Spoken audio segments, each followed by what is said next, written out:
Chapter 1. Simulating the Future. In the depths of a shadowy forest, the damp air was permeated with the scent of decaying leaves and earth. The colossal python lay coiled beneath an ancient tree, its body marred by scars, scales missing, and blood seeping from its wounds, staining the ground beneath. Just as the life was about to drain away from this serpent, a faint glimmer of light flickered above, penetrating its form. Where am I? Sui gradually opened his eyes, greeted by an unfamiliar environment. He attempted to move, only to discover that he could not control his limbs, instead experiencing a peculiar sensation of gliding. Lowering his gaze, he beheld a robust serpentine body, its scales glimmering dully in the faint light. Have I transformed into a snake? Sui was engulfed by shock and confusion. He distinctly recalled lying on his bed, scrolling through his phone, preparing for slumber. Then, the device had struck his face. Could it be that he had perished due to his phone's impact? Is this a transmigration? Sui cast a glance around, a complex surge of emotions swelling within him. Such fantastical occurrences were only encountered in novels. He never imagined it would transpire in his own life. Though transmigration might not be an insurmountable ordeal, he found it perplexing that he had assumed the form of a serpent. Moreover, this new body was grievously weak, nearly incapable of movement, struggling to draw breath. Yes, he remained ensnared in his astonishment and bewilderment. A sudden, excruciating pain pierced his head, as if countless needles were simultaneously thrust into his consciousness. With the intensifying agony, a flood of unfamiliar memories surged into his awareness. Raspy. Once he acclimated to the memories within his mind, realization dawned upon him. He was no ordinary serpent, he was a python, having cultivated for centuries, mere steps away from transforming into a true dragon. Yet, the tribulations of heaven were merciless. Just as he prepared to undergo his metamorphosis, he exerted every ounce of strength, only to be ultimately vanquished by a final bolt of divine lightning. In the end, he had perished in the process, yet his essence had seized control of this dying python. However, even after this transference, his situation had not improved. The serpent's injuries showed no signs of healing, and he could sense the deterioration of its condition. How unfortunate! He mused bitterly, not solely referring to the python, but also to himself. He had inexplicably found himself in this wretched place, transformed into a serpent on the brink of death. He attempted to struggle and move, but each motion sent waves of pain coursing through his wounds. His frail body felt as though even breathing siphoned away his vitality. Could it be that I've just transmigrated, only to meet my demise? A tide of despair surged within Suhi. Just then, a chilling voice echoed in his mind. Ding! Host life signs detected as weak. System activating automatically. System? He was taken aback. System binding in progress. Binding successful. Host, Suhi race. Python tribulation failure cultivation level. Chi training tribulation failure. Cultivation reduced to almost nothing. Current status. Severely injured life steadily fading evaluation. You are a python who has failed the tribulation. With cultivation nearly depleted, your physical form is disintegrating. Even a foundation-building minor demon could easily take your life. If recovery is not timely, you face the peril of death. Upon reading this description, a heavy weight settled in Suhi's heart. System, what functions do you possess? Sui hastily inquired inwardly. The system is a simulation life system, allowing the host to consume a certain number of simulation points to simulate future events. Current simulation points, 1 note. The host can earn 1 simulation point every 2 days, with a maximum reserve of 3 points. Hearing the system's explanation, a flicker of hope ignited within Suhi. Simulate the future? Let's try it now. Without hesitation, Suhi commanded internally, for if no miracle were to occur, he might truly perish here. System, commence simulation. Ding! Consumed 1 simulation point, beginning future simulation. As the system's prompt echoed, Suhi's consciousness seemed to be drawn into an ethereal realm. The scenery before him shifted rapidly, as if time were accelerating. Day 1, you lie in place, attempting to regain strength, but due to severe injuries, you can scarcely move. Day 2, you manage to lift your head slightly, searching for a water source. Fortunately, you discover a small stream not far away. Struggling, You crawl towards the water and drink some, feeling a slight restoration of strength. However, the pain from your wounds remains excruciating. Day 3. You continue to recuperate by the stream, trying to absorb the spiritual energy of heaven and earth to mend your body. Yet, due to your tribulation failure, your cultivation has suffered devastating losses, and the absorption of energy is exceedingly slow. You sense no significant improvement in your condition. Day 4. Hunger begins to gnaw at you, but your frail body renders you incapable of hunting. You must rely solely on the stream to sustain your life. Day 5. Your body grows increasingly weakened, and you realize that unless you find a means of healing soon, you will not be able to endure much longer. Day 6. You endeavor to seek spiritual herbs or elixirs to treat your wounds, but due to your impaired mobility, you can only search near the stream. Alas, luck does not favor you, and you fail to find any healing herbs. Day 7. Lying by the stream, your breaths grow increasingly shallow. Despite your struggle, the injuries to your body become irreparable. Ultimately, on the night of the 7th day, you succumb to your grievous wounds. Simulation complete. Sui's consciousness returned to reality, and as he gazed upon the tragic fate that awaited him, cold sweat dripped down. It appeared that barring any unforeseen events, he had but 7 days to live. Ding! Simulation complete. The host is presented with the following reward options. Please select one. Option 1. Experience points for cultivation over the next 7 days. You will receive the accumulated experience from your cultivation during the forthcoming 7 days. Although your injuries may never be fully healed, there exists the potential to slightly enhance your cultivation. Option 2. The corpse of your deceased self. You shall acquire a complete python's carcass, which you may choose to consume, thereby offering a modest restoration to your current wounds. As an additional reward, Option 3. The divine art of soul separation. You will obtain a unique spell that allows you to temporarily detach from your physical form and act in a spiritual state. Su paused for a moment, swiftly weighing the pros and cons of these 3 options in his mind. The first option was hardly worth consideration, as it would hold no value for him. As for the second option, while it promised some recovery, its effectiveness remained uncertain given the term slightly. One could surmise that the results would be minimal. After contemplating for a while, Su ultimately fixed his gaze upon the third option. His current mobility was hindered, and with the assistance of the soul separation technique, he could move freely, perhaps discovering alternative methods to restore his corporeal form. Having resolved this in his heart, Su silently declared, "I choose option 3, soul separation." The system responded promptly, "Ding, host has selected soul separation, reward has been granted." As the system's notification echoed, Su felt an enigmatic incantation emerge in his mind. Shortly thereafter, another prompt appeared. "Congratulations, host.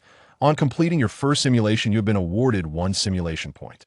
Elated by this announcement, Su was overjoyed, believing he would have to wait another 2 days for the next simulation. With the acquisition of an additional simulation point, he could utilize the newly acquired soul separation to explore his surroundings and seek out healing spiritual herbs.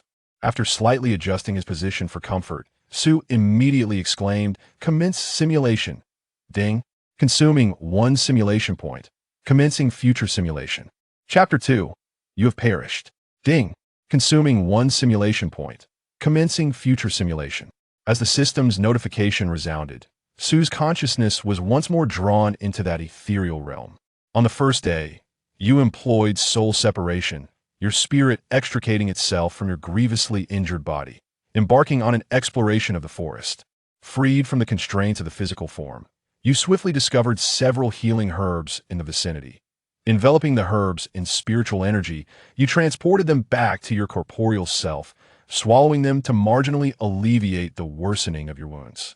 On the second day, your spirit continued its search through the forest and stumbled upon a location rich in spiritual energy. You resolved to relocate your physical form there to better absorb the essence of heaven and earth. Though the process of movement proved exceedingly arduous, you dedicated an entire day to successfully transporting your body to an area abundant in spiritual energy, just a few miles away. On the 4th day, you rested in the area saturated with spiritual energy, attempting to absorb it to mend your body. Thanks to the nourishing energy, your injuries began to gradually improve, and your stamina saw a restoration. You felt significantly better than before.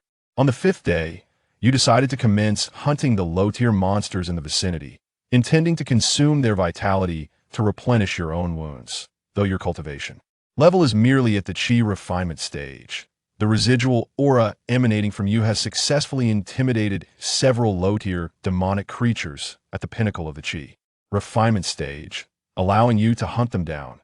After devouring their flesh and demon cores, your cultivation begins to regain its strength in the following days. You continue to hunt low-tier demonic beasts, consuming their cores. As the accumulation of these cores progresses, your cultivation gradually restores itself to the foundation establishment level. You have successfully endured for 7 days. On the 8th day, you resolve to further explore the forest in search of additional resources to bolster your power. However, as you drag your wounded body through the underbrush, an overwhelming aura suddenly locks onto you. Upon raising your gaze, you are met with the sight of a colossal tiger demon standing not far away, its fierce eyes flashing like lightning, exuding a formidable pressure. Characteristic of a nascent soul stage, a wave of dread washes over you as you realize that you are utterly no match for it. The tiger demon emits a low growl and lunges toward you in an instant. You are slain. Simulation concluded. Observing the final scene, Suhi is left speechless. Had it not been for the failed tribulation that left the original host's body shattered, rendering even the simplest movements a struggle, he would not have found himself in such dire straits. Yet, there is a silver lining. At least he has discerned that a nascent soul tiger demon dwells within this forest, prompting him to exercise greater caution in the future. Ding. Simulation concluded. The host is presented with the following reward options. Please select one. Option 1. Cultivation experience. You will receive the experience accumulated over the next 8 days of training within the simulation. Option 2. Physical enhancement. You will recover some of your injuries, allowing you to move your body with greater ease. He glances at the options. One offers the cultivation experience of the foundation establishment stage, while the other promises some restoration of his physical condition. After contemplation, Suhi opts for the second choice. During the simulation, he spent 4 days recuperating before he could muster the strength to hunt low-tier demonic beasts. If he could restore his mobility sooner, he would gain those 4 precious days to hunt demonic creatures and replenish his losses. After all, he is focused on restoring his strength rather than ascending from the chi refinement level. Attaining the foundation establishment stage should be a mere matter of consuming several low-tier demons. The pressing concern remains the formidable tiger demon. He must elevate his cultivation to the core formation stage before the 8th day arrives, where he faces certain death upon encountering it again. The SUV takes a deep breath and silently resolves, I choose option 2, physical enhancement. With his choice made, the system's notification chimes once more. Ding! Host has selected physical enhancement. Rewards have been dispensed. In an instant, Suhi feels a warm current surge from within, swiftly spreading throughout his entire being. His previously frail body seems to be infused with newfound vitality. The pain at his wounds gradually subsides, and his muscles and bones begin to regain their strength. Suhi senses his physical form slowly but surely recovering and strengthening. In the simulation, he possessed only a rudimentary memory, rendering him incapable of precisely locating the place. However, guided by his perception of spiritual energy, after a grueling crawl, Suhi ultimately discovered the area rich in spiritual energy. Without wasting a moment, Suhi commenced absorbing the surrounding spiritual energy. With the nourishment of this energy, he felt his internal injuries healing further and his strength gradually returning.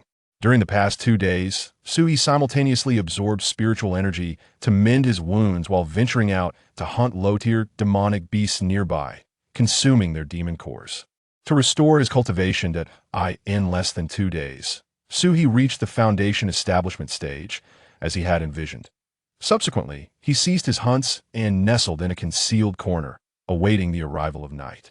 Outside, the threat of a nascent soul-level tiger demon loomed. Wandering aimlessly might lead to unfortunate encounters with it. Finally, after midnight, the system's voice echoed once more. Ding! 2 days have passed. Congratulations, host. You have gained 1 simulation point. You may initiate a new simulation. Elated, Suhi promptly commanded in his mind, commence simulation. Ding! consuming one simulation point, initiating future simulation. Day 1. You decide to accelerate the pace of hunting demonic beasts. With your foundation establishment cultivation and imposing physique, you swiftly hunt several low-tier demonic beasts in the forest, devouring their demon cores.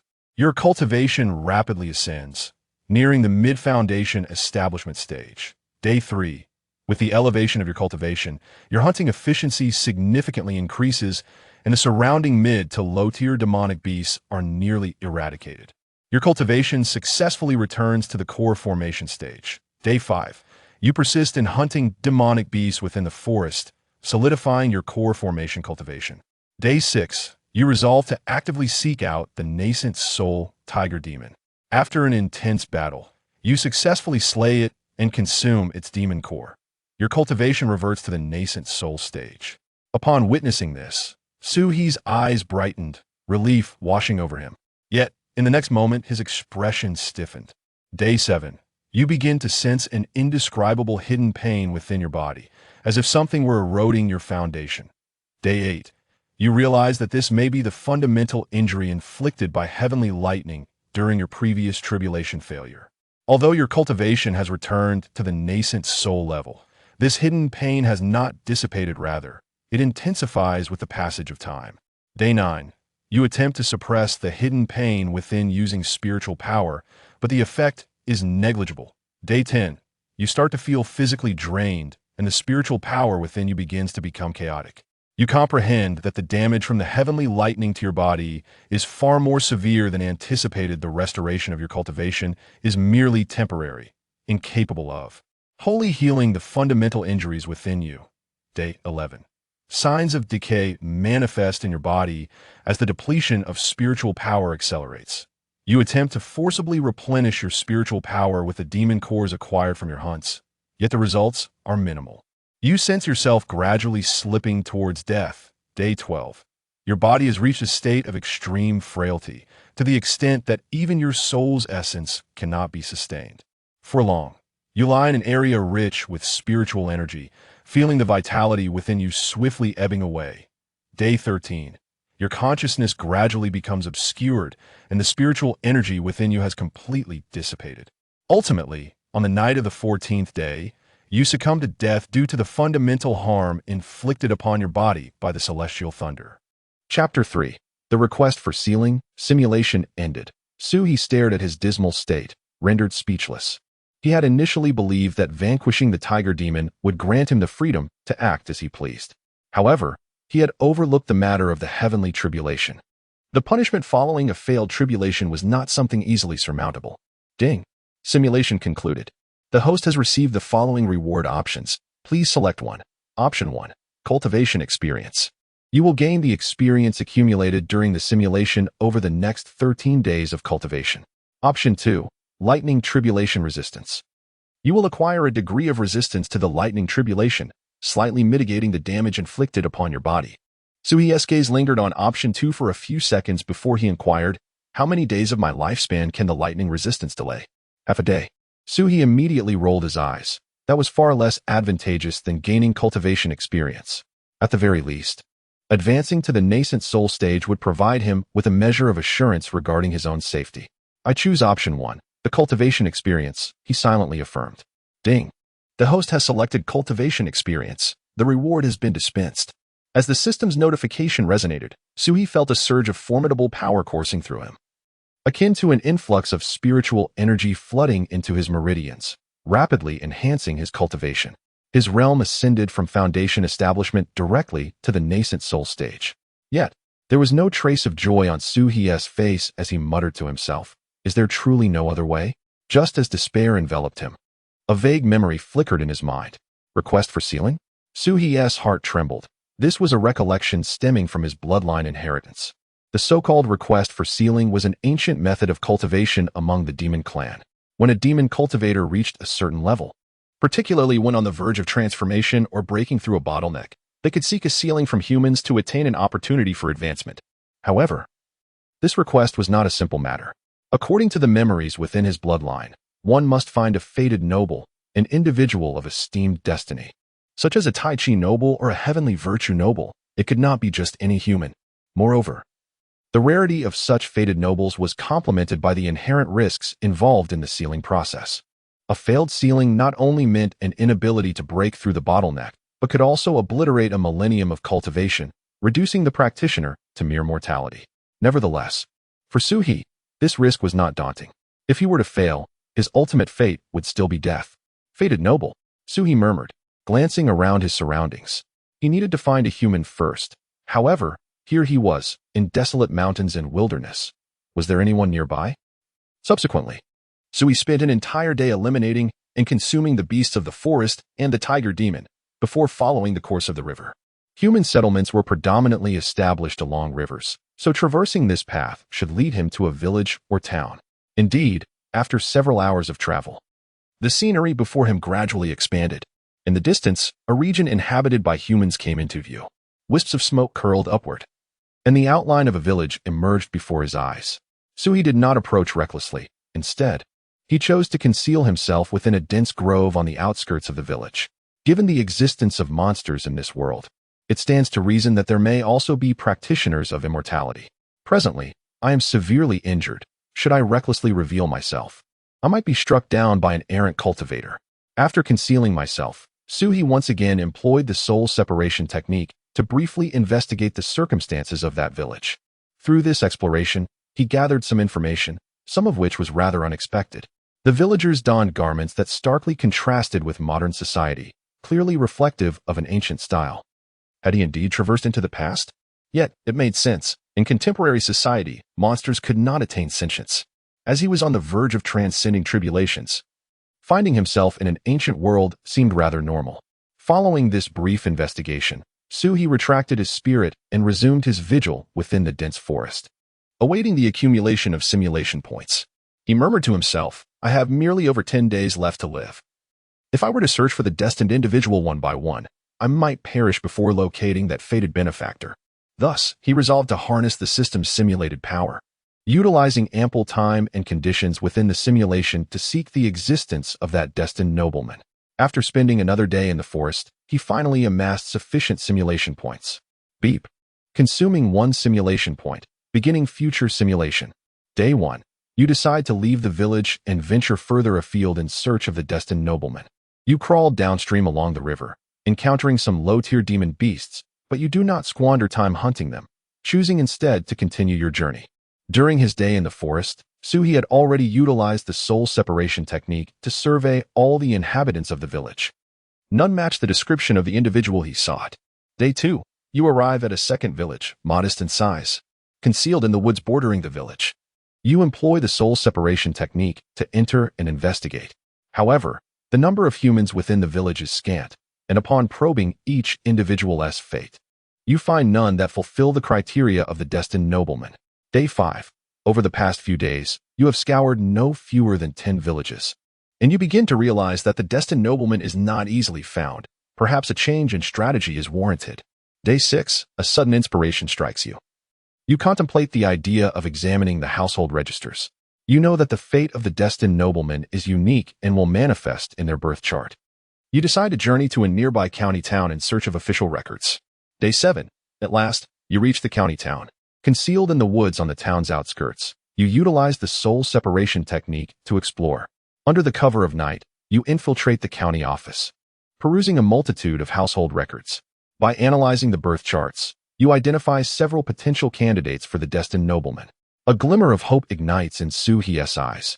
Day 8. You commence your search for these individuals, ultimately honing in on the soul scholar among them who possesses the esteemed fate of the Tian-E nobleman.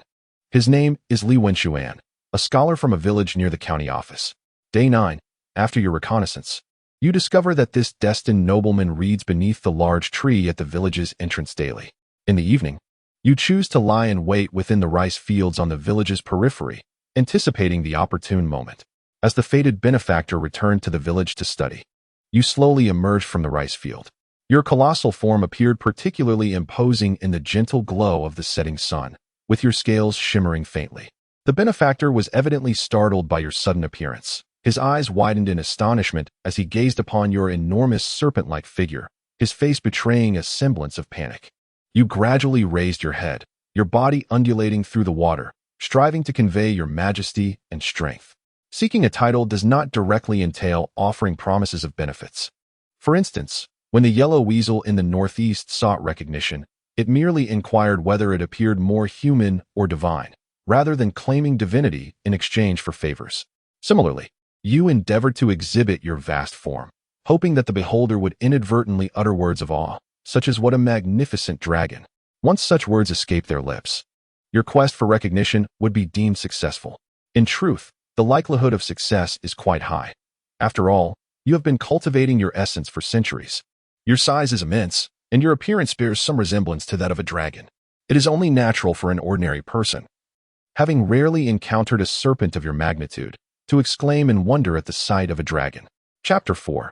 The insignificant scaled worm, however. The fated noble regarded you for a moment, then suddenly let out a cold laugh, scoffing, "An insignificant scaled worm dares to masquerade here?" No sooner had the noble's words fallen than you felt the power within you swiftly dissipate, your already frail body unable to endure any longer. Gradually, your consciousness blurred, and your form sank slowly into the waterlogged field, ultimately ceasing to draw breath. On the 10th night, having failed to secure a title, you met your demise. Simulation complete. Gazing at that conclusion, Suhi's expression was rather complex. Firstly, he had not anticipated his failure to secure the title. He had thought that simply finding the fated noble would suffice. Secondly, there was a flicker of joy in having discovered the noble through the simulation. Clearly, it was not so straightforward. Suhi wriggled his form. Ding. Simulation concluded. The host has received the following reward options. Please select 1. Option 1. Cultivation experience for the next 10 days. Option 2. The corpse resulting from your failed title acquisition.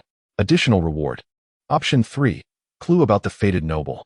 You will receive detailed information regarding the fated noble from the simulation.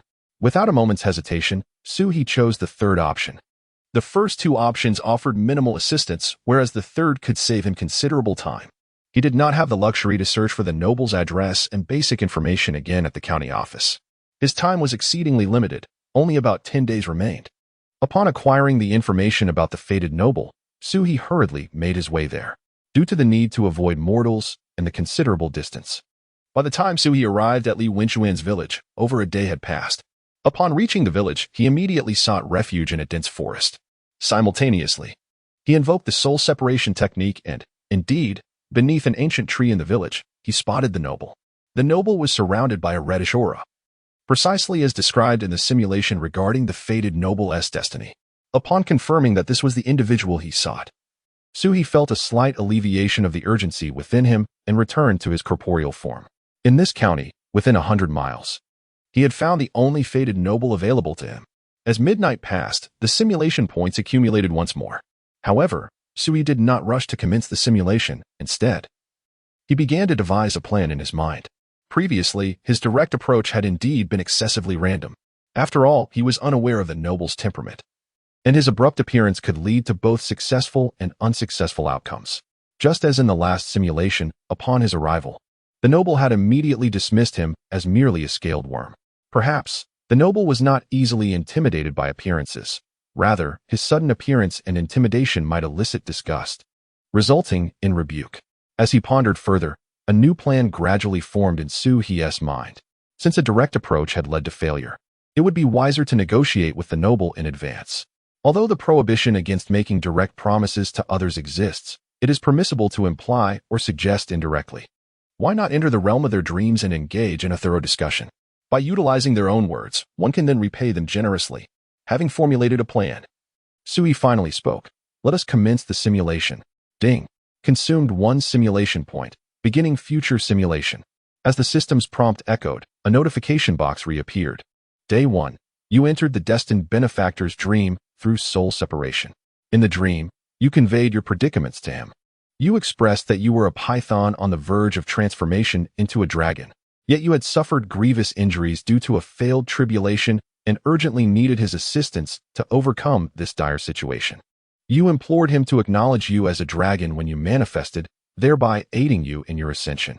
The destined benefactor appeared somewhat hesitant in the dream, prompting you to persuade him further. Ultimately, he nodded in agreement. Seeing this, Suhi breathed a sigh of relief. This time, it should be secure. Day 2. You conserve your energy, awaiting the opportune moment for tomorrow. Day 3. In the evening, you made your move. When the destined benefactor returned to the village to read, you slowly emerged from the rice field. Your form appeared exceptionally vast in the twilight, your scales glimmering with a faint luminescence. Upon seeing you, the destined benefactor's expression shifted to one of surprise and shock. He had not anticipated that the events of his dream were indeed real. You awaited eagerly for him to acknowledge you as a dragon. However, the destined benefactor scrutinized you for a moment before suddenly scoffing. You are merely an inconsequential little snake. Do you truly aspire to transform into a dragon? Such delusions. Suhi, what the hell? Did we not have an agreement? Why are you behaving this way? Upon witnessing the outcome of the simulation, Suhi was infuriated. How can this fellow still be considered a destined benefactor? What kind of noble possesses such a character? On the evening of the third day, due to the failure of your ascension, you perished. Simulation concluded. Suhi's consciousness returned to reality, his expression a complex tapestry of emotions. Fortunately, this had merely been a simulation.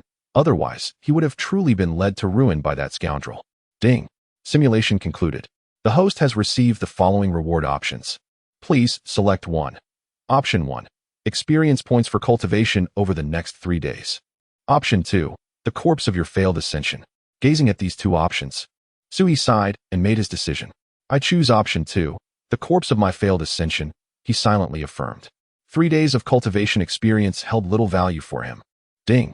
Host's choice successful. Rewards have been dispensed. As the system's notification resonated, Suhi felt the space around him subtly distort, and soon after, a massive python corpse materialized before him.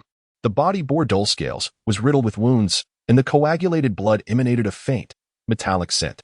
Suhi gazed at the lifeless form, feeling a pang of conflict within. After all, this was his own body. After a moment of hesitation, Suhi overcame his inner turmoil, reminding himself that he was once human in a past life, and thus, he would treat this as consuming snake soup. He gradually moved his body closer to the corpse, opening his mouth to grasp the scales, slowly devouring the remains bit by bit. As he consumed the final piece of the corpse, a warm current spread from his stomach, rapidly radiating throughout his entire being. It felt as though his body was infused with a formidable power, revitalizing his previously weakened meridians that had suffered from the thunder tribulation. This is the power of bloodlines? Suhi was taken aback, sensing that his bloodline within had been refined. The once muddled demonic energy became remarkably pure, faintly imbued with a trace of draconic essence. Furthermore, his body grew more resilient, the luster of his scales shining ever more brightly. He closed his eyes, intently feeling the transformations occurring within. To his astonishment, his cultivation, which had lingered at the early stage of the nascent soul, broke through its limitations at that moment, advancing directly into the mid-stage. Could it be that by consuming his own corpse, his bloodline was purified? Suhi mused quietly. After a brief surge of exhilaration, he regained his composure. Although his cultivation had ascended to the mid-stage of the nascent soul, the damage from the heavenly thunder within him still lingered. If he did not swiftly complete the sealing ritual, he would still be unable to escape death. Chapter 5. What on earth are you doing? Due to 2 consecutive failures, Suhi dared not reveal himself and could only continue to wait in the dense forest, biding his time until his simulated points accumulated. During these 2 days, he remained vigilant, employing the soul separation technique to secretly observe Li Wenshuan. However, he gleaned little insight, as the latter appeared to be nothing more than an ordinary person. Finally, after 2 days, the simulated points were amassed once more. Suhi devised a new strategy. Since a peaceful negotiation had proven ineffective, he resolved to take a more forceful approach. Having prepared himself, he inhaled deeply and silently commanded, "System, initiate simulation." Beep. Consuming 1 simulation point, commencing future simulation. Day 1. In the early hours, you enter the destined noble's dream through the soul separation technique. In this dream, rather than pleading as before, you directly threaten him. You declare yourself as a serpent on the verge of transformation into a dragon, asserting that if he does not acknowledge you as such, you shall take his life. The destined noble's face betrays terror in the dream, and he hastily acquiesces. Yet, despite this, Suhi felt no sense of reassurance within. Day 2. As the destined noble returns to the village to study, you emerge slowly from the rice fields. Upon seeing you, the destined noble exhibits a look of horror, clearly intimidated by your formidable presence. You fixate your gaze upon him, awaiting his acknowledgement of your dragon status. To your surprise, his expression shifts abruptly. Do you think I am unaware of the rules of acknowledgement? The destined noble coldly retorts. As long as I refuse to recognize you, your millennia of cultivation will come to naught. You, a mere scaled creature, dare to threaten me? How utterly laughable. Enraged, you contemplate striking him down, yet the power within you dissipates rapidly, leaving your already weakened form unable to sustain itself. Your attempt at acknowledgement fails, leading to your demise. Staring at this outcome, Suhi felt utterly bewildered. Another death? This fellow is impervious to both soft and hard approaches. Suhi found himself at a loss. With no other destined nobles nearby to seek acknowledgement from, he felt fortunate that this time was merely a simulation. Otherwise, he would have exhausted all his lives. Frustration enveloped him as he reflected on the absurdity of the situation. He approached the noble with sincerity, only to be ridiculed. He threatened him, and still faced mockery. Was this man truly a jester, deriving pleasure from his demise? Shouldn't a Tion noble be more amenable? Suhi now harbored a newfound appreciation for the system's stipulation that simulation points could only be accumulated every 2 days. Otherwise, he would be desperate to simulate again. Demanding answers from the noble, what on earth was he playing at? After a quarter of an hour, Suhi managed to regain his composure. He had acted too hastily. Both simulations had been rushed. He had approached the noble without sufficient information. It would have been wiser to gather intel first and then act accordingly. Having faced consecutive failures, his days were numbered. Should he continue down this path, his life would truly be at risk. After another 2 days of waiting, the simulation points were once again ready for accumulation. Su took a deep breath and began the simulation. Ding. Consumed 1 simulation point, initiating future simulation. Day 1. Learning from the previous 2 experiences, you refrain from hastily entering his dream. Instead, you employ the soul separation technique. Following closely beside him in a spectral state, observing his actions. Day 3. After 3 days of meticulous observation, you find nothing particularly remarkable about him. A sense of despondency washes over you, prompting thoughts of seeking another destined individual. Day 4. A turning point presents itself. On this day, you witness the fated nobleman discovering a pouch of coins at the village gate, which he promptly stows away. By evening, villagers are going door to door, inquiring whether anyone has found the lost pouch. When asked about the fated individual, he shakes his head, claiming he has never seen it. Observing this, Su instinctively furrows his brow. Something is amiss. The individual possesses the destiny of a nobleman. By all accounts, he should not be tempted by such wealth. Following this revelation, in the ensuing days, you continue to scrutinize him, uncovering more of his unsavory traits. He is not only greedy but also, at times, steals glances at the bosom of his neighbor's wife while conversing with her. Su blinks in confusion. Could it be that he is not the destined nobleman she seeks? Otherwise, why would he engage in such behavior? Upon entertaining this thought, your simulated self promptly takes action. You begin to question the accuracy of his destiny, yet your celestial vision confirms that he indeed bears the fate of a nobleman. Su is further perplexed. If he possesses such a noble fate, why did he betray you during your earlier discussions?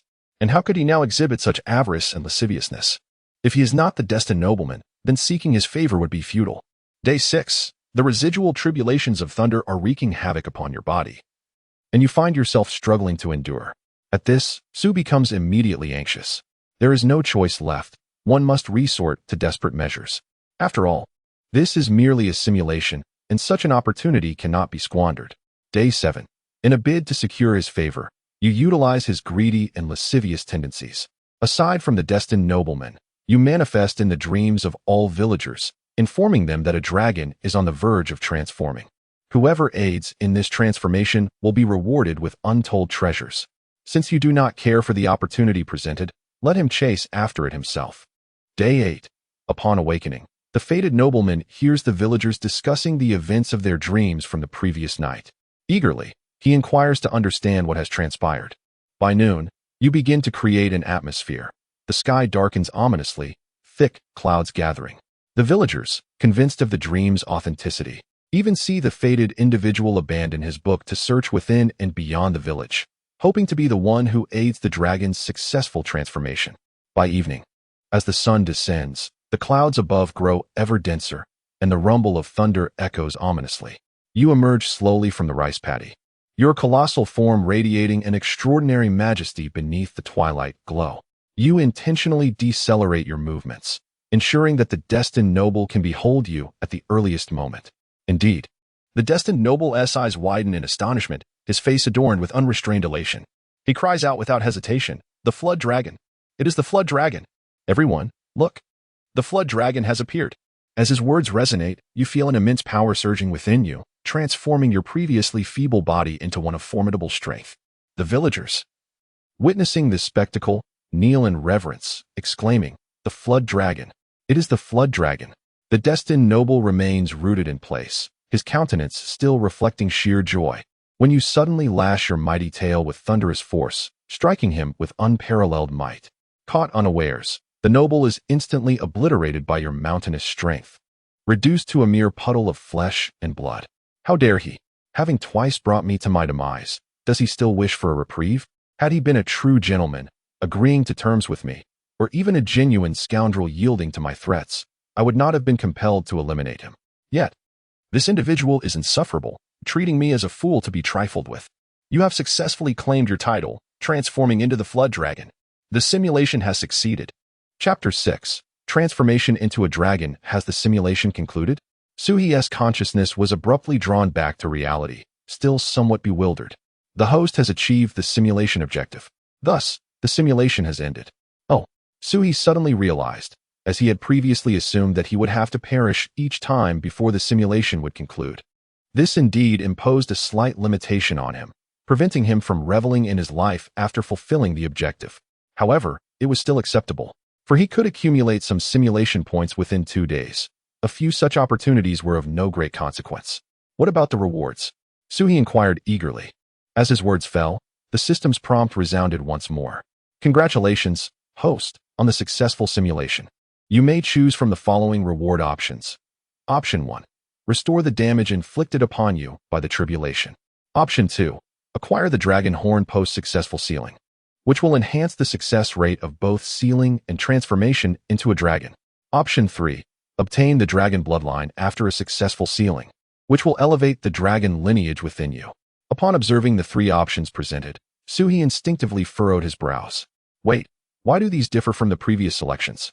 Previously, after failing a simulation and meeting his demise, he could still gain the cultivation or physical strength he had possessed prior to death. Why was there nothing of the sort this time after a successful simulation? He had anticipated that, upon success, he could directly choose the dragon form post-sealing. At the very least, restoring his strength from the tribulation period would have sufficed. Yet, what was the meaning of these 3 options? Although they were not without merit, they were significantly divergent from his expectations. Seemingly sensing Suhi's dissatisfaction, the system promptly responded. Simulation does not replace reality. Rather, it serves to eliminate unforeseen obstacles that may arise on the path of growth. For crucial events such as sealing, it is highly recommended that the host undertake them personally. Upon reading the system's response, Suhi found it somewhat difficult to accept at first, but gradually came to understand. If he were to rely entirely on simulations for future events while hiding in a safe place, there would be no sense of urgency or dramatic conflict. What would readers find intriguing about that? Very well. Suhi nodded in agreement. He would select the 3rd option. The last time he had devoured the corpse of his failed sealing, the enhancement of his bloodline had brought about significant and palpable benefits, making the 3rd option undoubtedly the most advantageous for him. As for the 1st and 2nd options, he reasoned that any injuries sustained during the sealing would naturally heal afterward, and the benefits from the 2nd option would also be obtained post-sealing, so why choose now? Upon making his choice, Suhi felt a surge of energy emanating from the depths of his being. His body began to tremble slightly, and a faint golden luminescence radiated from his skin's surface. His physique became increasingly supple and powerful, his muscle contours more fluid, and even the scales on his skin appeared smoother and more resilient. Is this the transformation brought about by the elevation of my bloodline? Suhi was profoundly astonished. Although his realm had not ascended, he could distinctly perceive that his strength had improved by more than a notch. At that moment, Suhi suddenly felt an energetic force within him converging towards his head. His forehead began to warm, as if something was brewing there. He probed his forehead with his tail and discovered a slight protrusion, as if 2 small horns were beginning to emerge. Was this a dragon's horn? A surge of astonishment coursed through Suhi, though not yet fully formed. It signified that he had shed the identity of a mere python. Had he confronted the tribulation in such a state back then, a success rate of 99% would have been assured. The next step was to prepare for the formal enfeoffment. A glimmer of determination flashed in Su's gaze as he looked towards the village below. With the experience of a successful simulation, this task posed no challenge for Suhi. He would proceed methodically, replicating the successful events from the simulation. First, he would disseminate rumors in the village regarding the dragon's quest for enfeoffment.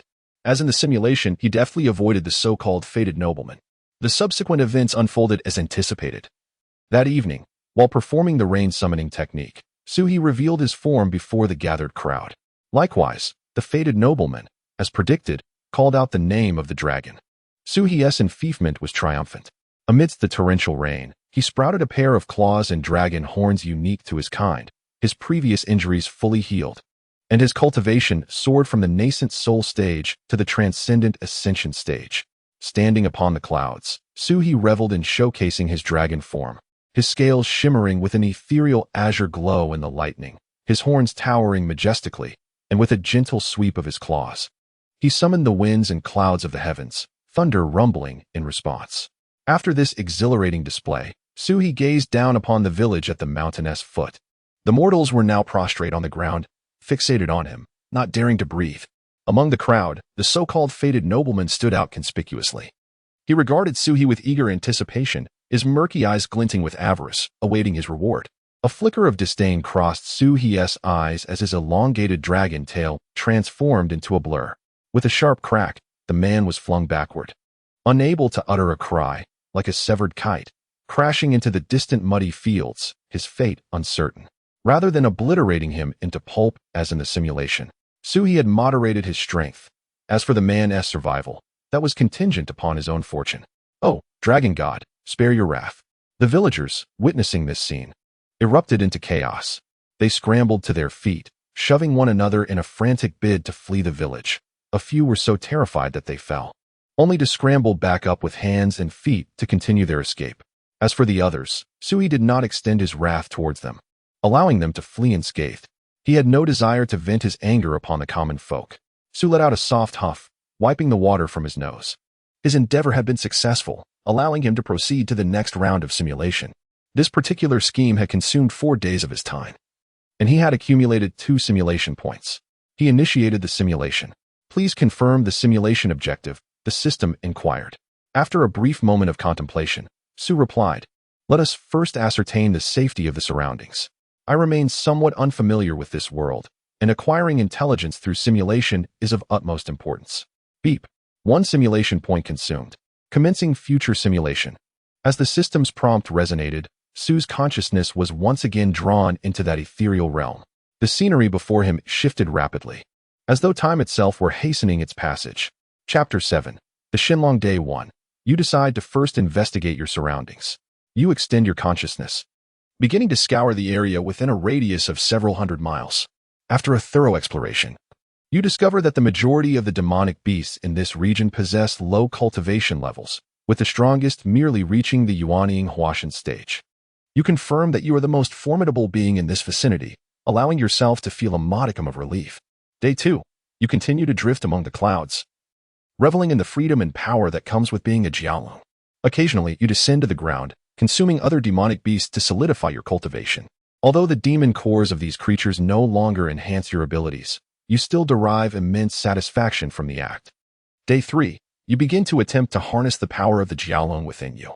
You notice that as your cultivation level rises, your control over the elements of wind, rain, and thunder grows increasingly potent. You are even able to summon a minor thunderstorm with ease. Day 6. A sense of unease begins to creep in. Despite your assurance that you are the strongest entity in this region, an inexplicable anxiety lingers within you. You strive to identify the source of this discomfort, but your efforts yield no results. At this moment, Suhi suddenly becomes alert. The system's prompts are not without reason. Moreover, your objective is to ascertain the conditions surrounding you. If all were well, you should have successfully simulated the scenario by now, yet the simulation persists. Day 7. Your feelings of unease intensify. Just as you prepare to extend your consciousness once more, a formidable aura suddenly approaches from the south. You lift your gaze and behold a gigantic toad with a dragon's head soaring toward you. Its size dwarfs you many times over, emanating an overwhelming pressure. Upon its arrival, without uttering a word, it launches an immediate attack. You attempt to resist, only to realize that you are no match for it. Its cultivation far surpasses yours. Having reached the transcendent realm, you exert every ounce of strength in an effort to escape, but its speed is vastly superior. In an instant, it catches up to you, striking you down with a claw and sending you plummeting from the clouds. You crash heavily to the ground, your body nearly shattered. You struggle to rise, but the creature reappears before you. It regards you coldly, devoid of any compassion. Then, it opens its massive jaws and swallows you whole. You have died. Simulation ended. As Sui gazes at the final scene, he is momentarily stunned. What? He perished just like that? He had barely grasped anything. Wait. Sui forces himself to regain his composure. What on earth was that? He gleaned no valuable information from this simulation. He has no enmity with that creature. Why would it come to kill him? A giant toad with a dragon's head. Sui murmurs to himself, could it be the Shenlong? The Shenlong is the aberrant beast from mirages that can conjure illusions. Indeed, it is a type of dragon, its appearance aligning precisely with the system's description, a colossal toad. Yet, Sui still cannot comprehend why it would seek to end his life. Without a moment's hesitation, he took action, his demeanor resembling that of someone who had come specifically to eliminate him. Ding. Congratulations, host. The simulation has concluded. You may select one of the following rewards. Option 1. Gain cultivation experience for the next 7 days. Option 2. Obtain the remnants of the dragon corpse swallowed by the Shenlong. No, they wouldn't even provide a complete corpse. Sui felt helpless but ultimately chose the remnants of the dragon. The effect was not entirely negligible after consuming it. He stabilized his recently attained ascension to a higher realm significantly, observing that he had one more simulation opportunity. Sui did not rush to commence but instead retracted his rain summoning technique and delved back into the forest. Once he found a reasonably safe cave, he entered, concealed himself, and initiated the simulation once more. Ding. Consumed 1 simulation point, beginning future simulation. Day 1. You resolve to cease wandering and begin voraciously consuming the surrounding demonic beasts to solidify your cultivation. You expand your spiritual consciousness, swiftly identifying demonic beasts within a radius of several hundred miles. Leveraging the power of the dragon, you easily hunt several demonic beasts at the god transformation and nascent soul stages, devouring their demon cores. Your cultivation experiences tremendous consolidation in a short span, and the spiritual energy within you becomes more abundant. Day 2. You continue to hunt demonic beasts, devouring demon cores. Day 5. You sense that the power within you has reached a bottleneck, and further enhancement is unattainable in the near term. You decide to calm your mind and await the arrival of the Shenlong. You settle into the cave, closing your eyes to nurture your spirit and adjust your state. Day 6. You remain in waiting, the sense of unease within you intensifying. Day 7. Just as you prepare to extend your spiritual consciousness for another probe, that formidable presence finally manifests. You look up to see a gigantic toad with a dragon's head soaring towards you. It is the Shenlong. Its body is several times larger than yours, exuding a terrifying aura of pressure. Drawing a deep breath, you resolve to attempt communication. As you are unable to overpower it, and being of the dragon lineage, perhaps dialogue is possible. You slowly emerge from the cave, positioning yourself on the cloud. Facing the Shenlong. Esteemed elder, may I inquire the reason for your sudden visit? You articulate, your tone laced with both caution and respect. The Shenlong casts a cold glance your way, offering no reply, instead directly opening its massive jaws, unleashing a powerful beam of golden light towards you. You barely manage to evade, shock coursing through you. You hadn't anticipated such decisiveness, denying you even the chance to converse. Attempting to retaliate, you summon the power of the dragon, conjuring a tremendous storm to obstruct the Shenlong's advance. However, the Shenlong's strength far exceeds your expectations, easily breaching your defenses as it charges towards you once more. With all your might, you strive to escape, but the Shenlong's speed is vastly superior. It swiftly catches up to you, striking down with a claw, sending you plummeting from the cloud. You crash heavily to the ground, your body nearly shattered, blood gushing from your mouth. You struggled to rise, yet the Shindao reappeared before you. It regarded you with an icy stare, devoid of any compassion, poised to deliver the final blow. In this moment of life and death, you laboriously lifted your head and, summoning your last ounce of strength, uttered, "I too belong to the dragon lineage. Why must we resort to mutual destruction?" Upon hearing your words, the Shindao halted its assault, a cold smirk gracing its lips, with a flicker of derision in its eyes. Were you not a transformed Jiao, having failed to ascend to true draconic form? I would not have come to slay you. The Shindao granted you no further opportunity, opening its massive jaws and swallowing you whole. You perished. The simulation concluded.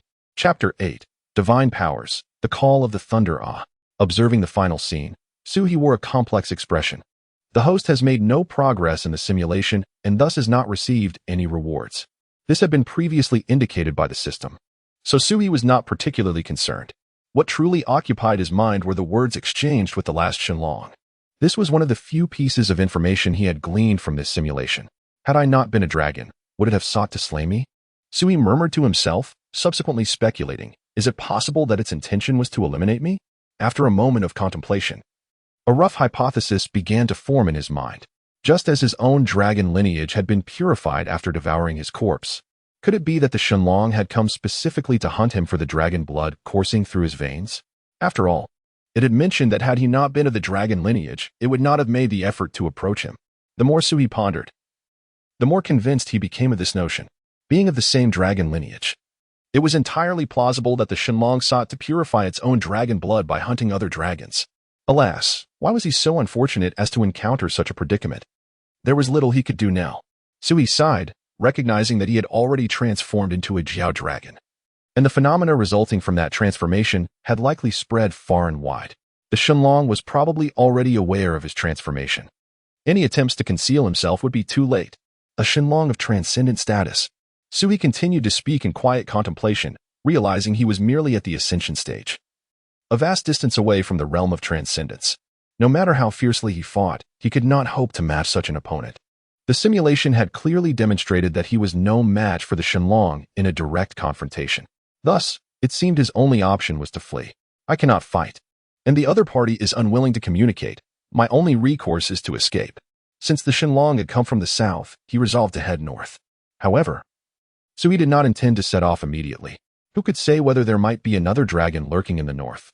If he were to run blindly into danger, would he not be delivering himself into the jaws of another predator? He needed to gather more simulation points first. Suhi felt a sense of relief, grateful for the existence of the simulation system. Otherwise, in this new world, he would be utterly lost, not even knowing how he might meet his end. The Shenlong would not arrive for another 7 days, thus he was not pressed for time. In the following 2 days, Suhi sought a more concealed refuge to hide himself away. 2 days passed in the blink of an eye. Have I finally accumulated enough? Let us commence the simulation. Beneath the cave, Suhi opened his dragon eyes, shimmering with golden light. Beep.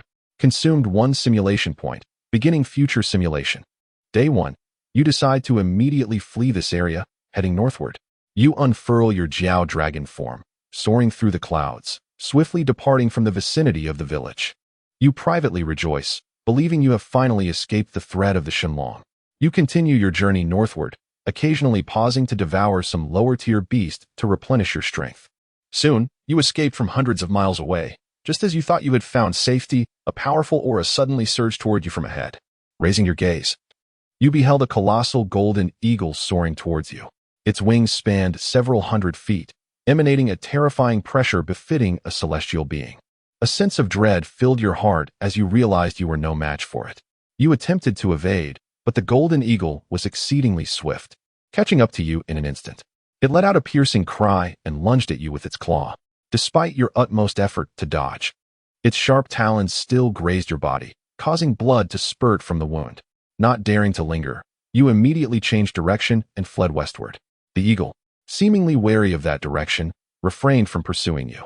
Sighing, Suhi drew in a sharp breath. Yet another celestial beast had appeared. Fortunately, he had simulated the situation and had not rushed northward. Nonetheless, this golden eagle's strength paled in comparison to that of the dragon he had previously encountered. Otherwise, escape would have been impossible. On the 3rd day, you continued your flight westward, silently praying not to encounter any formidable creatures again. However, fate seemed unkind. Just after covering some distance, a gigantic ape manifested before you. Its stature towered like a mountain, radiating the oppressive aura of a celestial being. A chill ran down your spine as you recognized the dire predicament you found yourself in. The giant ape roared in fury, swinging its massive fist toward you. You exerted every ounce of strength to evade, but it still managed to grasp you. A cry of agony escaped your lips as the giant ape seized a portion of your body. Blood cascaded like a waterfall. With a gaping maw, the ape devoured that half of you, chewing briefly before swallowing. The remaining half of your body bought you a moment's reprieve, and with excruciating pain, you dragged your mangled form away in desperate flight. Suhi's expression darkened further. Both the north and west were dead ends, utterly impassable. The simulation was not yet complete. There remained the east to explore, hoping for lesser threats there. On the 5th day, you dragged your broken body eastward, intent on utilizing your last vestiges of life to glean information from this region. However, as you ventured into the eastern territory, a massive python appeared before you. Its serpentine form coiled like a mountain range, exuding a terrifying pressure. Despair enveloped you entirely, realizing there was no escape. The python opened its immense jaws and swallowed you whole. You met your demise. The simulation concluded. With a frustrated exhale, Suhi rubbed his face with his newly grown claws. What a predicament!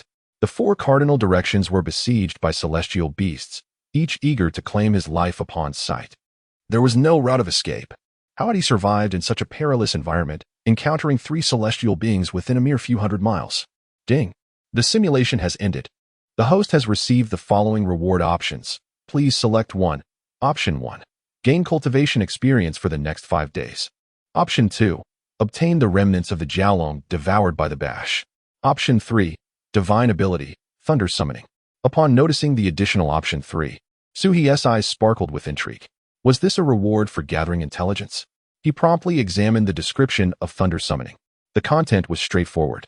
It allowed one to channel the power of the Jiaolong within, beckoning the thunder to descend upon a chosen target. The might of this divine ability was tremendous, capable of effortlessly obliterating a mountain. Yet, he pondered whether it would be effective against the Shenlong. Suhi mused to himself. Ultimately, he opted for the 3rd reward. Presently, no matter which path he chose to flee, it was a dead end. Only this reward could offer him a glimmer of hope.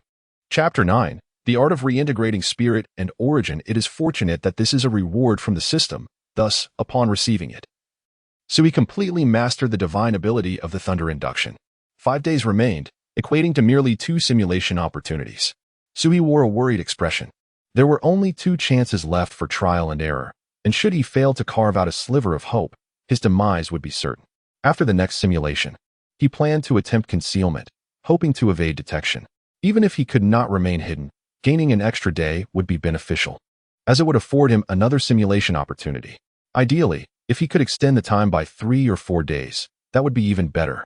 Before long, the 2 days swiftly elapsed. Suhi had accumulated his simulation points once more. Ding! Consuming 1 simulation point, beginning future simulation. Day 1. You resolve to cease taking risks and instead choose to hide more profoundly. You discover an exceedingly secluded underground cavern, its entrance shrouded by dense vegetation.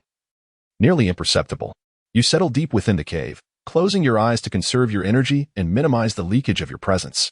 Day 2. You continue to lurk in the cavern, occasionally probing the outside world with your consciousness.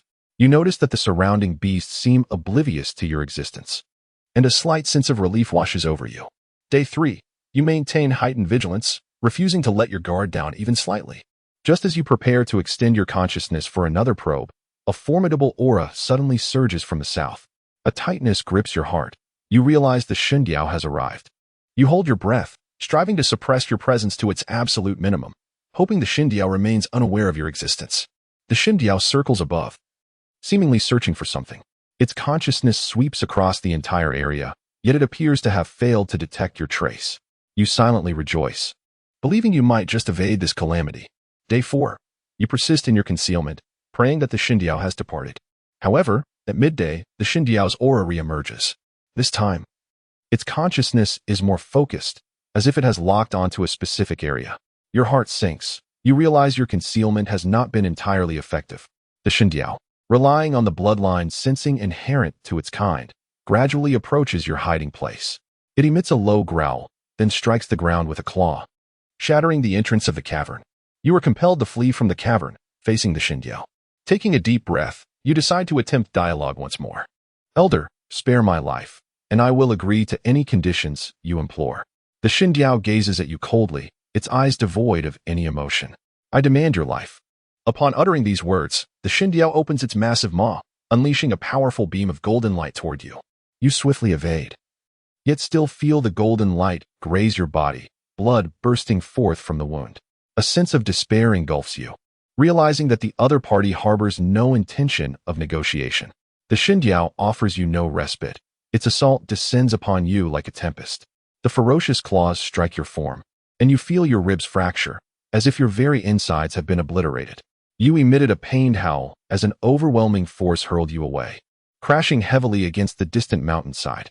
In this moment of life and death, you summoned the last remnants of your strength to unleash a divine power, heavenly thunder summoning.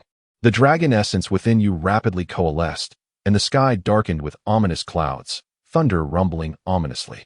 A colossal bolt of divine lightning descended from the heavens, striking directly at the Shindragon. Clearly unprepared for such a formidable display of power, the Shindragon attempted to evade, but the speed of the lightning was too swift, instantly striking its form. The Shindragon emitted a tortured roar as its left arm was severed by the lightning, blood gushing forth. The bolt did not slay the creature, and a surge of alarm coursed through you, prompting a frantic desire to flee. Yet, the Shindragon became even more ferocious.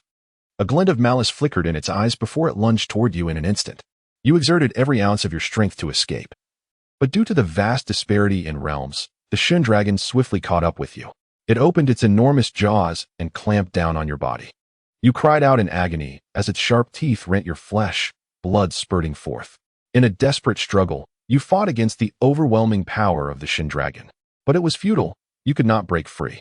The creature swallowed you whole, chewing briefly before consuming you entirely. You were dead. Simulation complete. Suhi's consciousness returned to reality, his expression tinged with resignation. The act of hiding had proven effective, granting him yet another chance at simulation. However, the efficacy of the heavenly thunder summoning left much to be desired. Although it had severed the creature's left arm, it was of little use. Sui had hoped to vanquish the foe in one fell swoop. Failing to achieve that meant his demise instead. With a sigh, Sui contemplated the rewards that awaited him. Ding. Simulation complete. The host may select one of the following rewards. Option 1. Cultivation experience. You will receive cultivation experience for the next 4 days, resulting in an elevation of your abilities. Option 2. The severed left arm of the Shindragon. You will obtain the Shindragon's left arm, which harbors powerful dragon lineage and spiritual energy. Consuming it will enhance your bloodline purity and personal cultivation. Upon seeing this, Sui's eyes brightened. The prospect of enhancing his bloodline purity and cultivation indicated that this simulation had not been in vain. Option 3. A technique acquired from the opponent, the essence reversion technique. This method allows you to convert the opponent's primordial force, including flesh, spiritual energy, and soul, into your own cultivation. Upon reading Option 3, Sui hesitated momentarily. What does this technique entail? A technique from the Shindragon? A sense of confusion washed over him, but he gradually grasped the implication. So it possessed such nefarious methods, which is why it had come from afar to consume him. Quickly, Sui examined the effects of this technique, and as he finished, his expression shifted to one of astonishment. The conversion rate was an astounding 96%. Regarding the low-tier demon beasts he previously consumed, the conversion rate barely reached 20 to 30%. Were it not for his fall from the tribulation stage, no amount of consumption would allow him to swiftly ascend from the chi refinement stage to the nascent soul stage. Those he devoured primarily served to mend his injuries, while his cultivation was inherently his own. Yet, this malevolent technique boasts an astonishing conversion rate of 96%. This implies that if a mere chi refinement stage demon beast were to devour the corpse of a loose, immortal level demon beast, it would likely experience a direct breakthrough to the immortal realm. What? Sui rubbed his eyes once more, wondering if they were deceiving him. Does such a technique genuinely exist? What a nefarious cultivation method this is. However, despite the ominous nature of consuming another's flesh and blood, even the dark arts could not possibly possess such a heaven-defying technique. A conversion rate of 96%, if fortune smiles upon it. One might even ascend to the great Luo Golden Immortal level.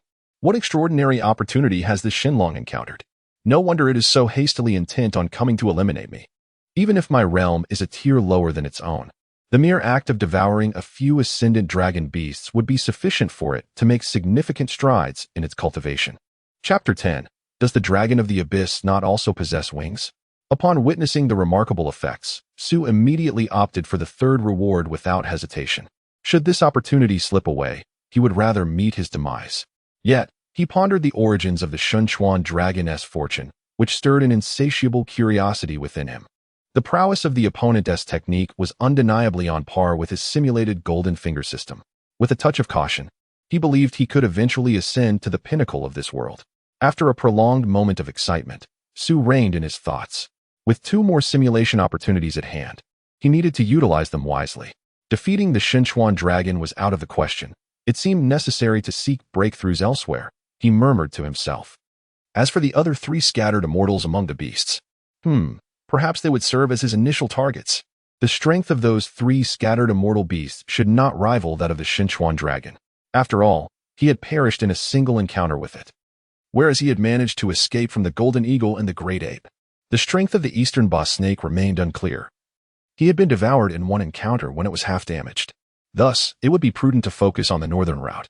Su swiftly identified his target, concluding that the golden eagle was likely the weakest.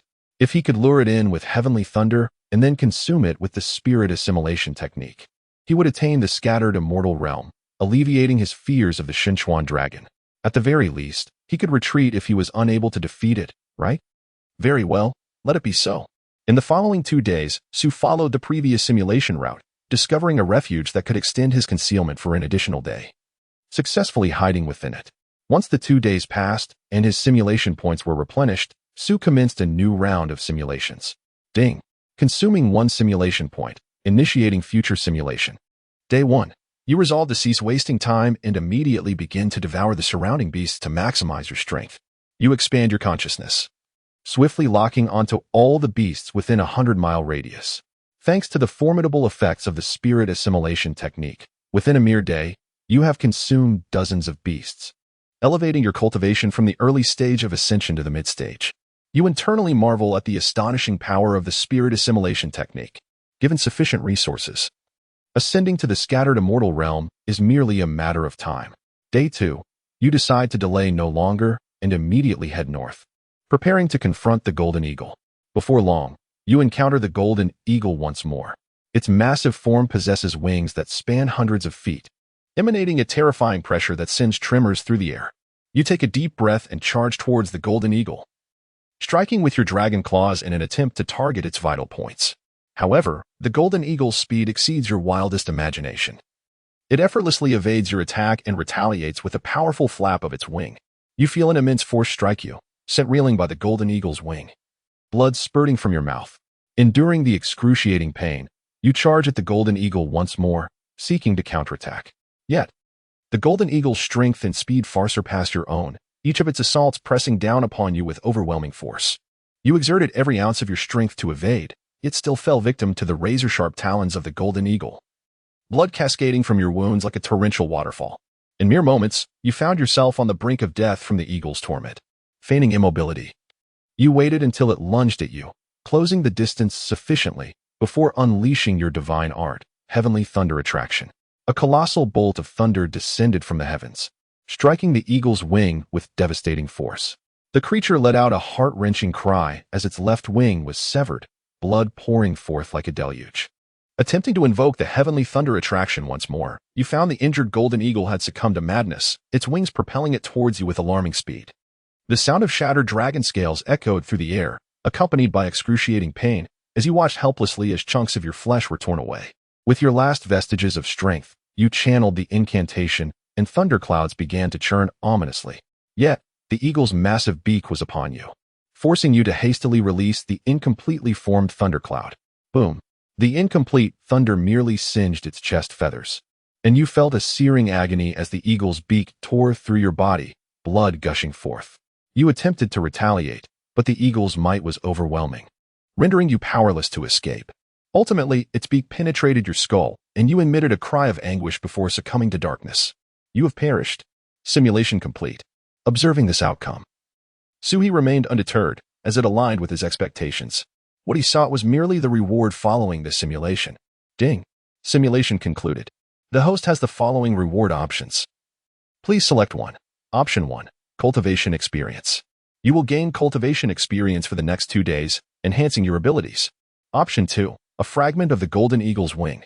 You will receive a severed portion of the eagle's wing, imbued with potent spiritual energy and bloodline power. Consuming it may elevate your cultivation and grant you the bloodline of the golden winged rock.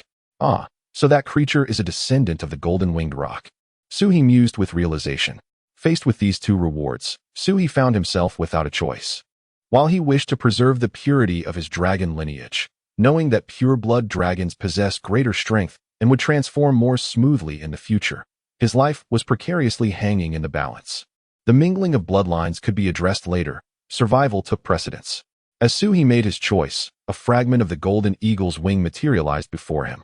The wing spanned an impressive 100 feet, its edges still stained with blood, a testament to its recent severance by the thunder, with fresh blood trickling down its feathers, filling the air with a faint metallic scent. Without a moment's hesitation, Suhi opened his maw wide and swallowed the wing whole, simultaneously activating the spirit assimilation technique. As the technique took effect, an explosion of energy surged through him, rapidly spreading throughout his being. He felt his spiritual power swell like a raging flood, his cultivation ascending at a visible pace. What was once a stagnant early ascension stage swiftly broke through to the mid-ascension stage, and soon thereafter surged into the late ascension stage. Goodness! Previously, the enhancement of my cultivation from the initial to the mid-stage of ascension was merely a simulation. However, after experiencing this profound technique in reality, Suhi truly comprehended its extraordinary nature. It was utterly astonishing. If I am to survive, the Xindiao must perish. There can be no witnesses left.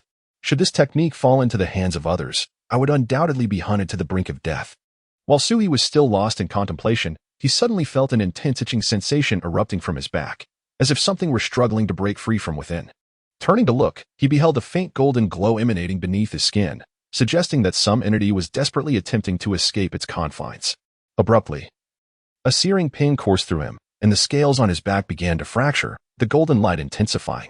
Amidst the excruciating torment, a pair of small golden wings finally burst forth from his back. Initially, the wings appeared somewhat juvenile, with sparse feathers. Yet, as the spiritual energy within Suhi surged forth, the wings rapidly grew, their feathers becoming increasingly lush. Suhi instantly recognized them as the wings of the golden eagle, manifesting the bloodline of the legendary golden-winged great ping. He tentatively flapped the wings, and in the next moment, an overwhelming pressure of wind enveloped the air around him. A surge of inspiration struck him, and with a powerful flap, his body soared into the sky, his speed multiplying exponentially beyond what it had been before. The velocity that once required an immense expenditure of spiritual energy could now be effortlessly attained with a mere flutter of his wings. Incredible. Truly, the bloodline of the golden-winged great pung is nothing short of remarkable. Although Suhi had previously harbored some disdain for the unexpected inheritance of this bloodline, his perspective shifted. After all, did not the Yinglong possess wings as well? Henceforth, he would evolve towards the direction of the Yinglong when transforming into a dragon. Chapter 11. The escape. Having discovered a path to safety, Suhi resolved not to linger in hiding any longer. Naturally, he did not intend to confront the Xindiao directly, as the disparity in their realms rendered such a confrontation futile. While he could remain concealed for a couple more days until the next simulation, the Xindiao would also be present then. If the simulation concluded without his ascension to the celestial realm, facing the Xindiao would likely result in certain death. Suhi could not afford to place himself in such perilous circumstances. Hence, he deemed it prudent to flee toward the direction of the Golden Eagle. Firstly, the last time the Xindiao had come, it required a considerable amount of time to pinpoint his location. Now that he had escaped, it would take the creature additional time to discern his trajectory and pursue him, potentially granting him another opportunity for simulation.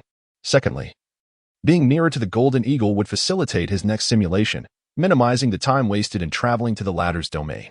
However, Suhi did not hasten his departure immediately. Instead, he took the time to arrange some measures within the cave, leaving a portion of his aura behind in an attempt to confuse the Xindiao's senses.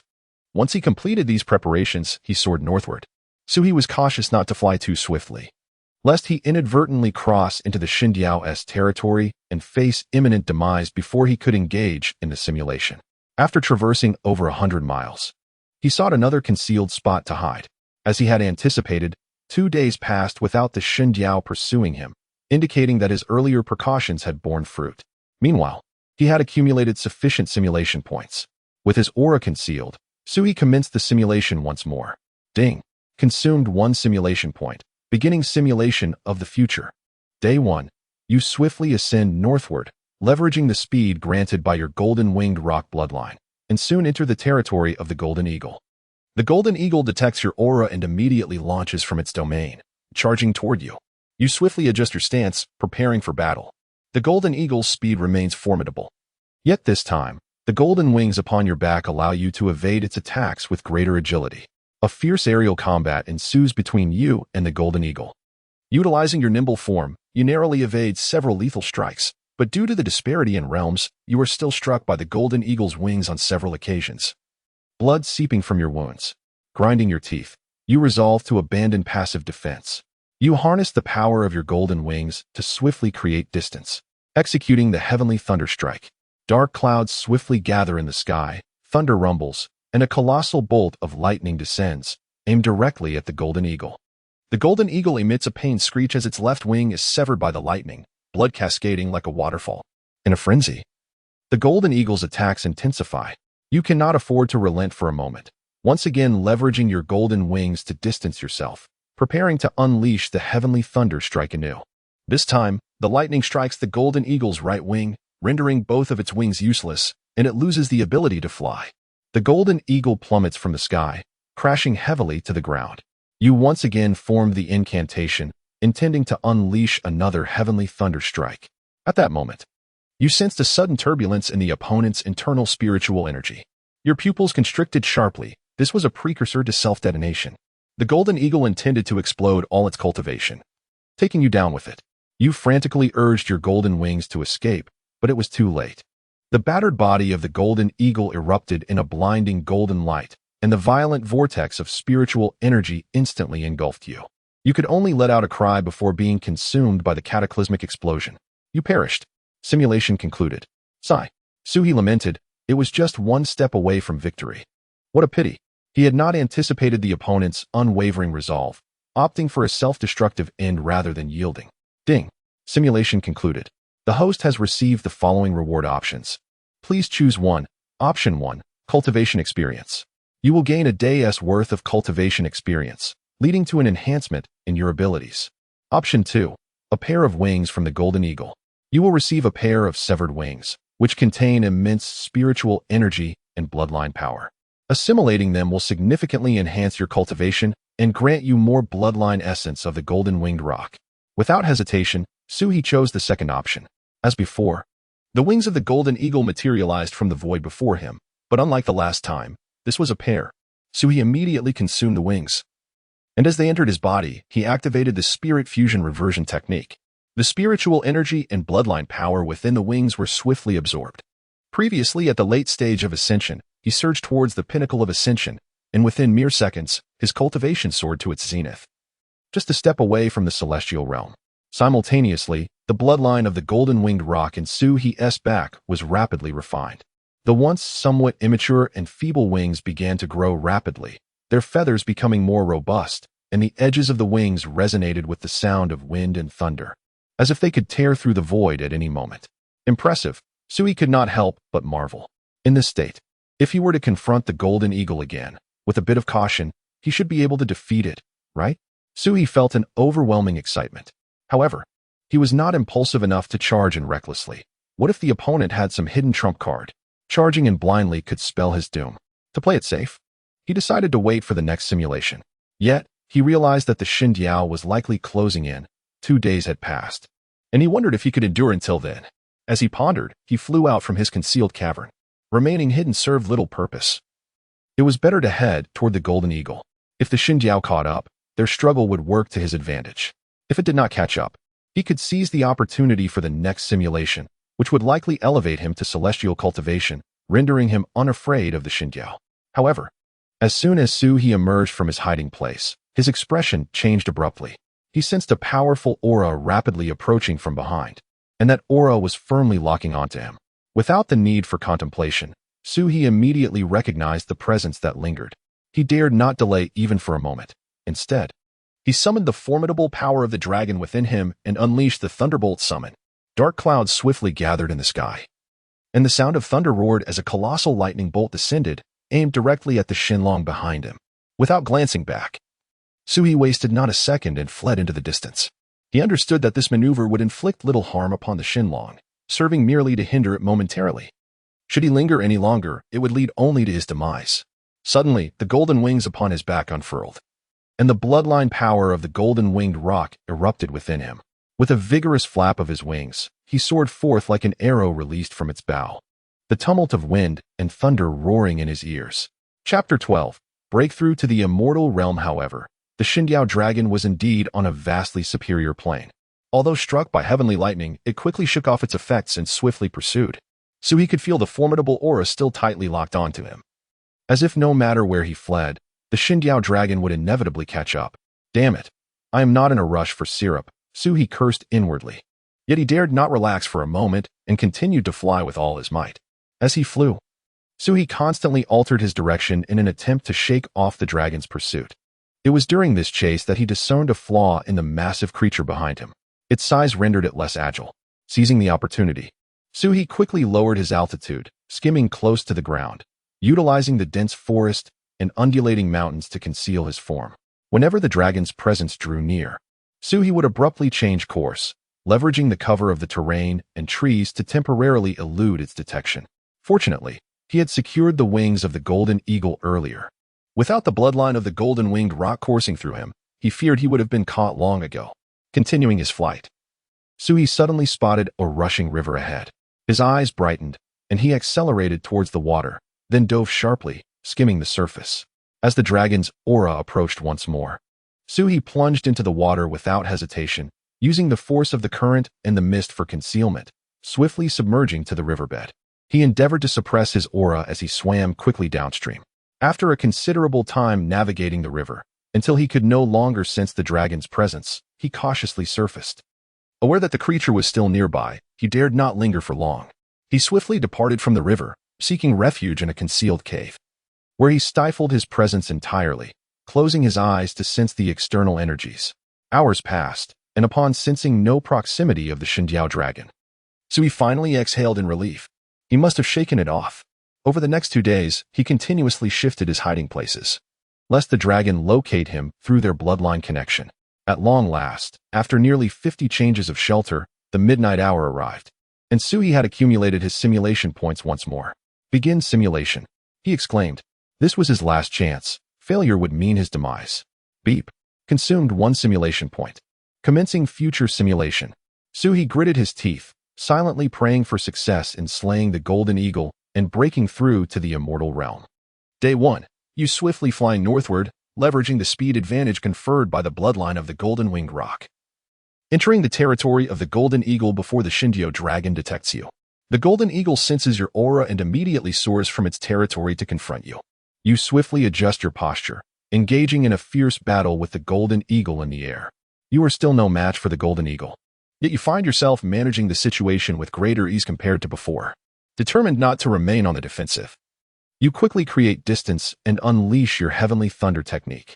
The sky was suddenly shrouded in dark clouds, thunder roared, and a colossal lightning bolt descended from above, striking the golden eagle.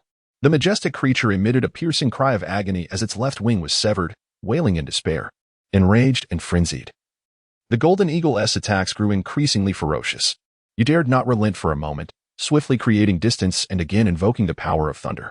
This time, the lightning struck the eagle's right wing, rendering both wings useless and stripping it of flight. The golden eagle plummeted to the ground with a heavy thud. This time, you refrained from approaching recklessly, instead hovering above, calmly observing the eagle's movements. Noticing your lack of advance, the golden eagle resorted to its cloud summoning technique. Rising from the ground, while desperately scanning for an escape route, you immediately unleashed another bolt of thunder. A third lightning strike descended, aimed directly at the eagle's head.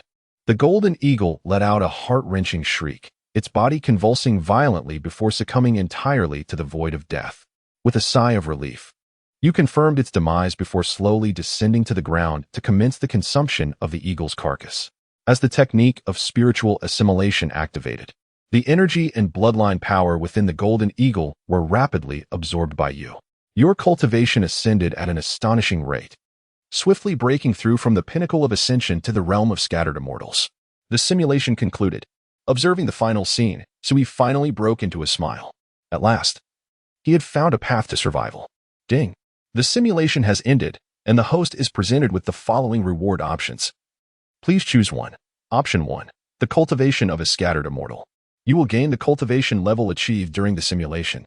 Option 2. The corpse of the golden eagle. You will obtain the golden eagle's remains, which can further enhance your cultivation upon consumption, along with a greater infusion of the bloodline of the golden wing Taming. Option 3. The flying technique golden wing breakthrough. You will receive a set of flying techniques associated with the golden winged Taming bloodline, significantly increasing your flight speed and agility. So he weighed these 3 options in his mind. Were it not for the current circumstances, he would undoubtedly have chosen the 3rd option. However, now was not the time. Although both the golden eagle's corpse and the flying technique were enticing, he understood that the most pressing concern was the pursuing dragon behind him. Consuming the corpse to break through would surely create a commotion, and survival took precedence over all else. Moreover, as a mere dragon, what need had he for the golden wing breakthrough technique? I choose option 1, the cultivation of a scattered immortal. So he silently affirmed without hesitation. Ding. The host has selected the cultivation of a scattered immortal, and the reward has been granted. As the system's prompt resonated, Suhi felt a torrent of formidable power surging within him, as if countless streams of spiritual energy were flooding into his meridians, rapidly elevating his cultivation. His realm ascended from the pinnacle of ascension straight into the domain of scattered immortals. Feeling the surging power within, Suhi was overwhelmed with exhilaration. In that moment of breakthrough, he sprang into action, soaring out of the cave and swiftly heading north. Now was the opportune moment. Now, having attained the cultivation of a scattered immortal, if one were to swiftly eliminate that golden eagle and subsequently absorb its essence, one's own prowess would undoubtedly ascend to a higher echelon.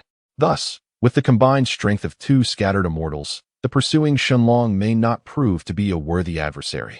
Setting aside the enmity stemming from its relentless pursuit, the presence of the soul-melding reversion technique alone compels Suhi to ensure the opponent does not escape unscathed. Such a precious art must not be allowed to fall into the hands of others. It is a treasure meant solely for one's own benefit. Moreover, should the Shenlong be consumed, the latent Dragonblood within oneself would further awaken, elevating one's cultivation to an even greater realm. Chapter 13. Why does this sound so familiar? After traveling a certain distance, Suhi sensed a presence approaching from behind. They discovered me so swiftly. Having shed the tension he once felt, Suhi now found himself in the realm of the scattered immortals. Even if he couldn't overpower the Shenlong, he could certainly escape using the golden wings on his back. Indeed, with a powerful flap of his wings, he distanced himself from the pursuing Shenlong. He had approximately a quarter of an hour to eliminate the golden eagle and consume it. Otherwise, the Shenlong would catch up, making his situation perilous, Suhi contemplated. Much like in the simulations, Suhi swiftly arrived at the territory of the golden eagle, and the moment he did, the eagle's presence locked onto him. Who dares to trespass on my domain? The golden eagle roared, attempting to intimidate Suhi. However, Suhi had no intention of communicating. Instead, he launched an immediate attack. In that moment, he finally grasped why the Shenlong had chosen not to converse with him earlier. Why engage with one's prey? To foster a bond? With his prowess as a scattered immortal, Suhi no longer faced the immediate suppression by the golden eagle as he had in the simulations. Instead, they exchanged blows in a fierce contest, neither side able to gain the upper hand. As the golden eagle realized it could not swiftly defeat Suhi, a flicker of anxiety crossed its eyes. It then immediately flapped its wings, attempting to retreat. Yet Suhi would not allow it to escape. He swiftly flapped his own golden wings, intercepting the eagle's retreat path. Thinking of fleeing? As soon as the thought left his lips, he swung his claws and summoned the heavenly thunder. As he chanted the incantation, the sky darkened with ominous clouds, and thunder roared. Boom! With a resounding crash, the golden eagle let out a piercing shriek, its body struck by heavenly lightning and crashed heavily to the ground, embedding itself within the earth and stirring up a cloud of dust. Realizing escape was futile, a glimmer of desperation flashed in the eagle's eyes as it pleaded for mercy. Wait, we both share the bloodline of the golden-winged Taming. We are kin. Must we harm one another? Spare my life, and I shall serve you. Suhi scoffed, devoid of any compassion. If I spare you, will the Shenlong behind me also spare me? He was in dire need of the golden eagle's bloodline and cultivation to enhance his strength against the relentless pursuit of the Shenlong. Yet, why did that plea sound so familiar?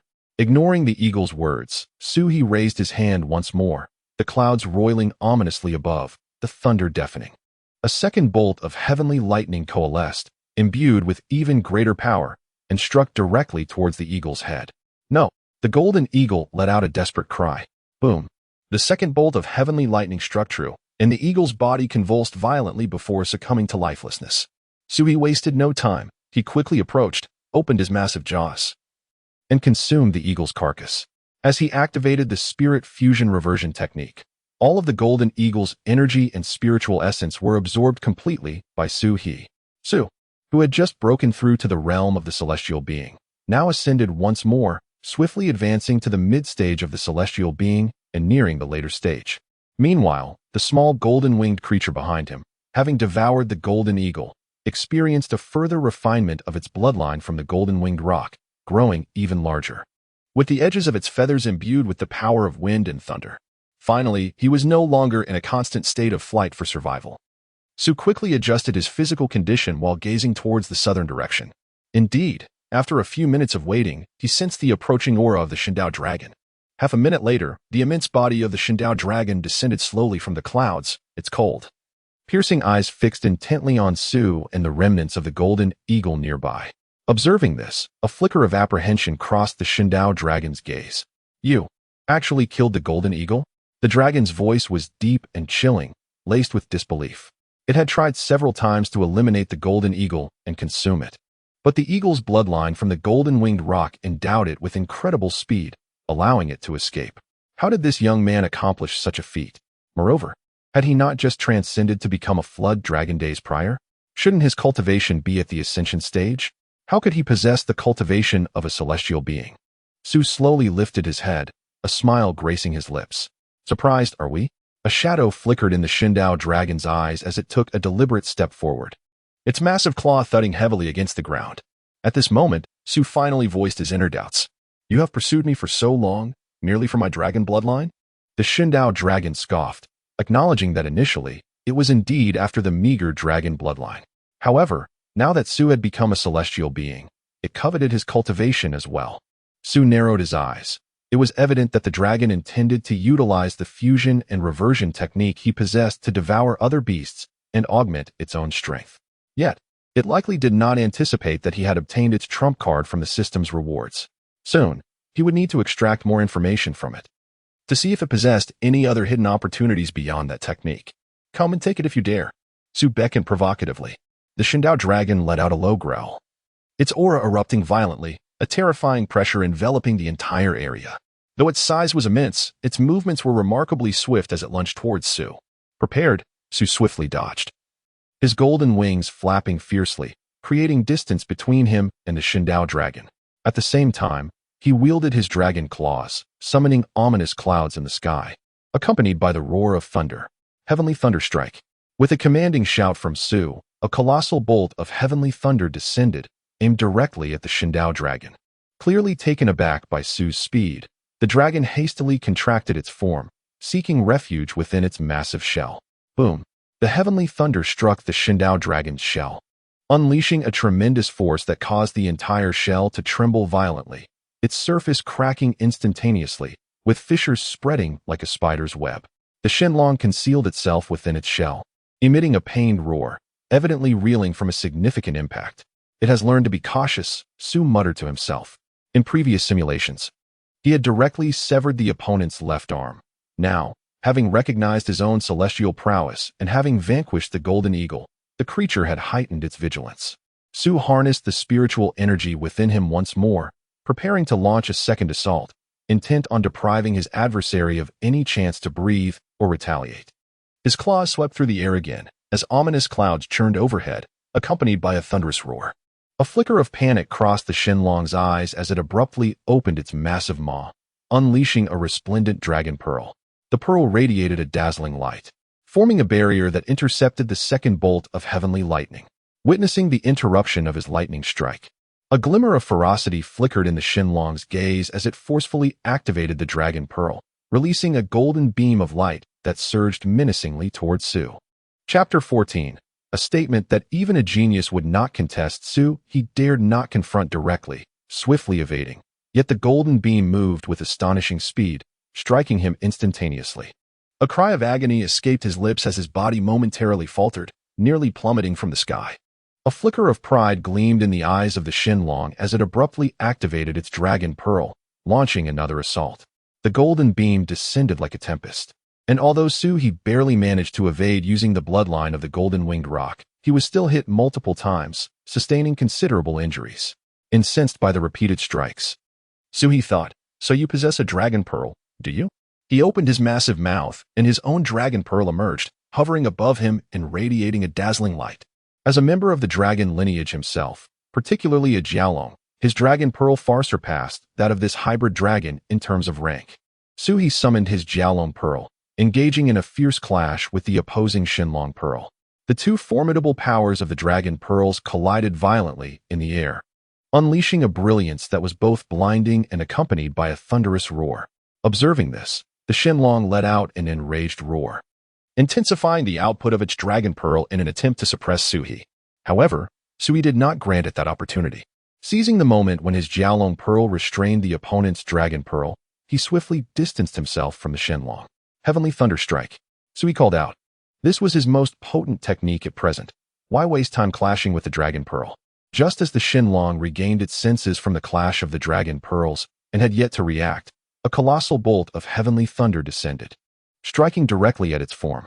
The Xinlong emitted a piercing cry as the thunder struck, sending it crashing heavily to the ground. Upon landing, the Xinlong struggled to rise, but its movements were significantly sluggish, clearly indicating it had sustained severe injuries. Without hesitation, Su-he activated the Heavenly Thunder Strike once more, and a third bolt of thunder coalesced instantly, propelled by destructive force straight towards the Xinlong's head. However, Su-he evidently tempered this attack. As he still had inquiries for the Xinlong, he could not bear to deliver a fatal blow. Thus, when the Heavenly Thunder descended, the Xinlong was merely left bloodied and severely injured, collapsing without immediate death.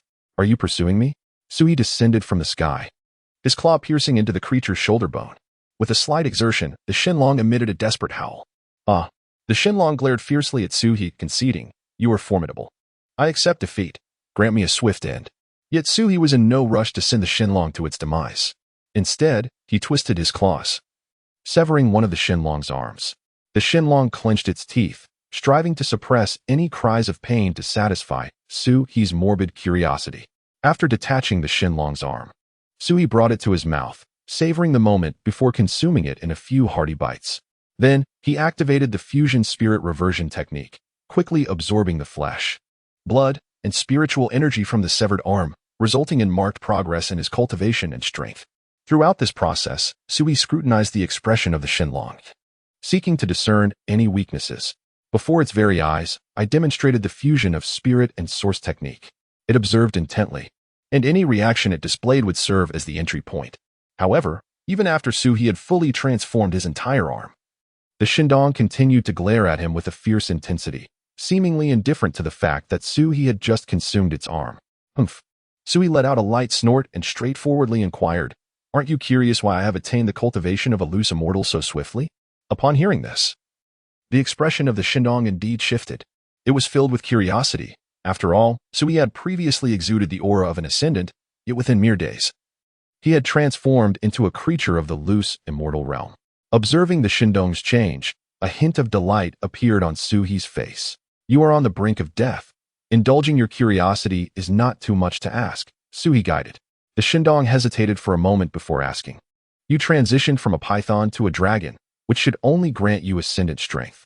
How did you achieve the loose immortal state so quickly?" Noticing that the Xinlong had taken the bait, Su-he's lips curled into a smirk as he tore a piece of flesh from the Xinlong and began to chew, simultaneously circulating the fusion of spirit and source technique within his body. "Do you not find the technique I am currently employing rather familiar?" Su-he squinted and asked. The Xinlong raised its gaze towards Su-he, pursing its lips in silence. Su-he pressed further, "The fusion of spirit and source technique, correct?" Upon hearing this, the Xinlong's brow indeed furrowed slightly. Su-he felt a surge of joy and continued, "Are you curious how I came to know of it? Is there more?" The Xinlong's expression suddenly turned cold. "I'm not curious. Just grant me a swift end." Su-he, who had initially been filled with elation, felt his mood plummet. "First, tell me where you obtained this opportunity, and I shall grant you a swift end." Upon hearing this, the Xinlong suddenly looked at Su-he with derision. "Who do you think you are? I find myself in this predicament, and I accept my fate. Do you believe your outcome will be any better than mine? Is that truly your resolve?" Su-he clutched the wound on the Xinlong with a claw, applying a slight pressure. The Xinlong let out a muffled groan, fixing its gaze on Suhi as if ready to perish alongside him. Witnessing the Shindong's unyielding demeanor, Suhi lost interest in further conversation. The fusion of spirit and source technique was already extraordinarily formidable, although he considered whether he could extract more valuable information from the Shindong. The technique itself was too precious to risk. He could not place himself in danger for the sake of potential opportunities. The Shindong's continued existence was a ticking time bomb for him. Only its demise would grant him peace of mind, lest it divulge the secret of his possession of this technique. Moreover, if the Shindong possessed any hidden treasures or techniques, it would not have refrained from utilizing them during their earlier confrontation. Thus, Suhi made a decisive judgment regarding the Shindong's fate. After locking eyes for several seconds, he swiftly extended his claw, pressing down on the Shindong's head, crushing it until its brain burst, leading to its complete demise. Phew! Having accomplished all of this, Su exhaled deeply, finally alleviating the impending crisis. Now, with his cultivation as a loose immortal, as long as he refrained from courting danger, few things could pose a threat to him. Perhaps he could even venture into the sea to seek out his ancestral dragon clan, requesting a role in summoning rain and weaving clouds, and thereafter relish the remainder of his draconic existence. Indeed, Su found himself somewhat in awe of his own achievements. In a mere fortnight, he had ascended from the chi refining stage to the realm of loose immortal. Such a pace of cultivation, if revealed, would surely astonish many. It would not be an exaggeration to deem him a genius. Chapter 15. Defeating the Shindragon. He stood beside the lifeless body of the Shindragon, a wave of excitement coursing through him as the moment of harvest had arrived. With a swift motion, he opened his massive jaws and consumed the corpse of the Shindragon in a few voracious bites. As the Ling Gui Gui Yuan Ju technique activated, the flesh, spiritual energy, and bloodline power of the Shindragon were rapidly absorbed by Suhi. With each mouthful, he could feel his strength surging at an astonishing rate. The Shindragon's power surpassed that of the Golden Eagle, and the energy within it was far greater than that of the previous foe. Thus, during the consumption, Suhi's cultivation visibly ascended. As the last morsel of flesh was devoured, Suhi's body trembled violently, propelling his cultivation from mid-stage loose immortal directly into the late stage. Furthermore, due to the Shindragon being of the dragon lineage, the dragon blood within him was further refined, and his previously modest dragon horns became more pronounced, resembling those of a true dragon. With a flick of his wrist, Suhi summoned the Shindragon pearl that had been sent flying, drawing it into his grasp. He swallowed it in a few bites, initiating its transformation. At that moment, a notification from the system resonated. Ding! Host has consumed the Shindragon pearl, acquiring the illusionary creation divine ability. Suhi paused, a rush of exhilaration flooding his heart. The Shindragon clan was renowned for its illusionary techniques, and he could scarcely believe that by consuming the dragon pearl, he had obtained such a divine power. If utilized adeptly, this ability could not only bewilder adversaries but also yield unexpected advantages in combat. Eager to test this newfound power, Suhi waved a claw gently, and the surroundings transformed instantaneously. The once familiar forest vanished, replaced by an expansive ocean, waves crashing and winds howling. Standing upon the surface of the sea, Suhi felt the caress of the ocean breeze, as if he were immersed in a tangible reality. Is this the illusionary creation divine ability? Suhi was profoundly shaken. He could distinctly sense that this realm of illusion was entirely under his mental command, allowing him to alter the scenery at will. With a mere thought, the ocean morphed into a desert, the sun blazing overhead amidst swirling sands. Another thought shifted the desert into a snow-capped mountain, frigid winds howling as snowflakes drifted down. While this ability might not hold much efficacy against opponents of superior realms, its impact would likely be significant against those of equal standing. Suhi dismissed the illusion, returning to the realm of reality. Just as he was about to depart, a sudden realization halted him. Wait, if he possessed this divine ability, why had he not witnessed it being employed in battle? His pupils constricted in alarm. Could it be that I am ensnared within its illusion? Suhi immediately tensed, adopting a defensive posture. After a quarter of an hour, he touched his nose, realizing he might have overthought the situation. Upon closer inspection, he observed that there was no environment surrounding him, and he had exposed several vulnerabilities earlier. If he were truly within an illusion, his opponent would have seized the opportunity to strike. After tidying up the battlefield, Suhi soared back towards the location of his origin. With both the Golden Eagle and the Shindragon vanquished, there should be no further threats in that vicinity. One can indeed take the time to solidify one's current level of cultivation. After returning to the previous cavern, Su spent a diligent 6 days there. In truth, He had consolidated his realm and adjusted his state within the first 3 days. The fusion spirit return technique was indeed extraordinary, allowing the absorption of another's flesh and spirit energy without any burden or discomfort on his body, which could be directly transformed into his own strength. During the following 3 days, Su remained in the cave to accumulate 3 simulation points. Were it not for the limitation of a maximum of 3 points, he could have stayed for several years, amassing hundreds of points before venturing out. Finally, the moment had come. Su rubbed his hands together in excitement. Please confirm the simulation target. He aimed to survive as long as possible, avoiding provocation of other monsters, while gathering more information about the future. Su sincerely wished to avoid encounters like the one with the Shindao, where he was attacked immediately. Hence, relying on simulations to glean a modicum of future information was indeed necessary. If danger arose, he would promptly flee. As the voice faded, a system prompt appeared. Ding. Consuming 1 simulation point. Commencing future simulation day 1. You decide to refrain from adventures outside and focus on cultivating in the cavern. Day 3. You choose to employ the soul departure technique to venture into nearby villages and gather intelligence about the human world. You discover that during your inquiries, the words Tang Dynasty and Kaiyuan frequently arise in the conversations of mortals. You realize you have traversed to the Tang Dynasty. What? Upon reading this, Su was momentarily taken aback. He had assumed he had crossed into a different world, only to find himself on Earth, albeit from modern times to ancient. Nevertheless, did deities and monsters truly exist in ancient times? Su pondered this, continuing to read. Day 5. You resolve to pay less attention to the mortal realm and dedicate yourself to cultivation. Day 6. You persist in your cultivation, feeling your internal spiritual energy becoming increasingly abundant, yet you sense that it has reached a bottleneck and cannot be enhanced further in the short term. If I were to dispatch a few loose immortal monsters, I should be able to break through to the pinnacle of loose immortals, Su mused. However, as soon as this thought crossed his mind, he felt a sense of unease. Alas, why did his thoughts resemble those of a villain? Ever since acquiring the fusion spirit return technique, he constantly contemplated devouring other monsters of similar realms to progress his cultivation. Of course, this notion was fleeting. With such rapid enhancement, who would still toil away at cultivation? There were 2 monsters on either side. Perhaps he could deal with them in the next simulation. Su continued his musings. This simulation aimed to glean future information, so he had no intention of taking risks. Nevertheless, assessing the strength of those 2 monsters, they were likely comparable to the Shindao, if not inferior, and he should have no significant issues handling them. On the 9th day, you sensed the spiritual energy between heaven and earth beginning to surge with alarming intensity, as though a formidable force was brewing. Noticing the changes in the system prompt once again, Su was instantly invigorated.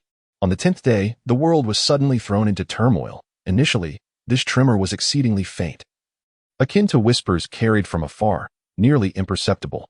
However, as time progressed, the fluctuations in spiritual energy became increasingly pronounced. By noon, the spiritual energy surged like a tidal wave, sweeping across the expanse of the cosmos. In the ebb and flow of this energy, you experienced an unprecedented power, as if the very laws of the universe had become crystal clear at that moment. Seizing this opportunity, you fully absorbed the spiritual energy, and within a mere quarter of an hour, your cultivation ascended to the pinnacle of the loose immortal realm. Su's eyes widened in astonishment. What was happening? Had his cultivation truly broken through so swiftly? Chapter 16. The tide of spiritual energy. After the passage of an hour, the spiritual energy returned to normal. Yet the concentration of spiritual energy in the air had markedly increased. Simulation ended. Su was momentarily bewildered, as he had failed to comprehend the events that had transpired. Ding. Simulation concluded. The host has been presented with the following reward options. Please select one. Option 1. Cultivation experience. You will attain the pinnacle of the loose immortal realm. Option 2. Information regarding the tide of spiritual energy. You will receive a general understanding of the tide of spiritual energy, including its causes and cycle. So, it is referred to as the tide of spiritual energy? Su mused, pursing his lips. After a moment of contemplation, Su opted for the second choice. Though the allure of reaching the pinnacle of the loose immortal realm was tempting, it was not of paramount importance. According to the simulation, even without taking any action, he would achieve the same level of cultivation in 10 days. The information about the tide of spiritual energy, however, held far greater significance. It might encompass crucial opportunities. Ding. The host has selected the specific information on the tide of spiritual energy, and the reward has been dispensed. Tide of spiritual energy. This world has undergone some unknown changes, resulting in the occurrence of spiritual energy tides at regular intervals, causing the spiritual energy to gradually rise. During the tide of spiritual energy, the concentration of spiritual energy in the environment will significantly increase, accelerating the cultivation speed of practitioners and making breakthroughs in realms considerably easier. As Sui examined the system's description, he narrowed his eyes. It seems this ancient realm is not so ordinary after all. What are these unknown changes? Logically, shouldn't the spiritual energy be diminishing over time? How could it be rising instead? Tide cycle. The next tide of spiritual energy will occur in 6 months. Sui pondered for a while. Well, although it feels like a loss, the information was not as invaluable as he had anticipated. Yet it was not devoid of merit. The tide of spiritual energy would arrive in 10 days, and he must make the most of it, he muttered to himself. Suddenly, his eyes brightened. Perhaps this opportunity could allow him to break through to the earth immortal realm. He currently possessed the cultivation of the late loose immortal stage. If he were to first consume the 2 monsters of the same realm and then, with the aid of the tide of spiritual energy, he might indeed ascend to the earth immortal realm. With this thought in mind, Sui promptly expended a few simulation points to initiate a new round of simulation.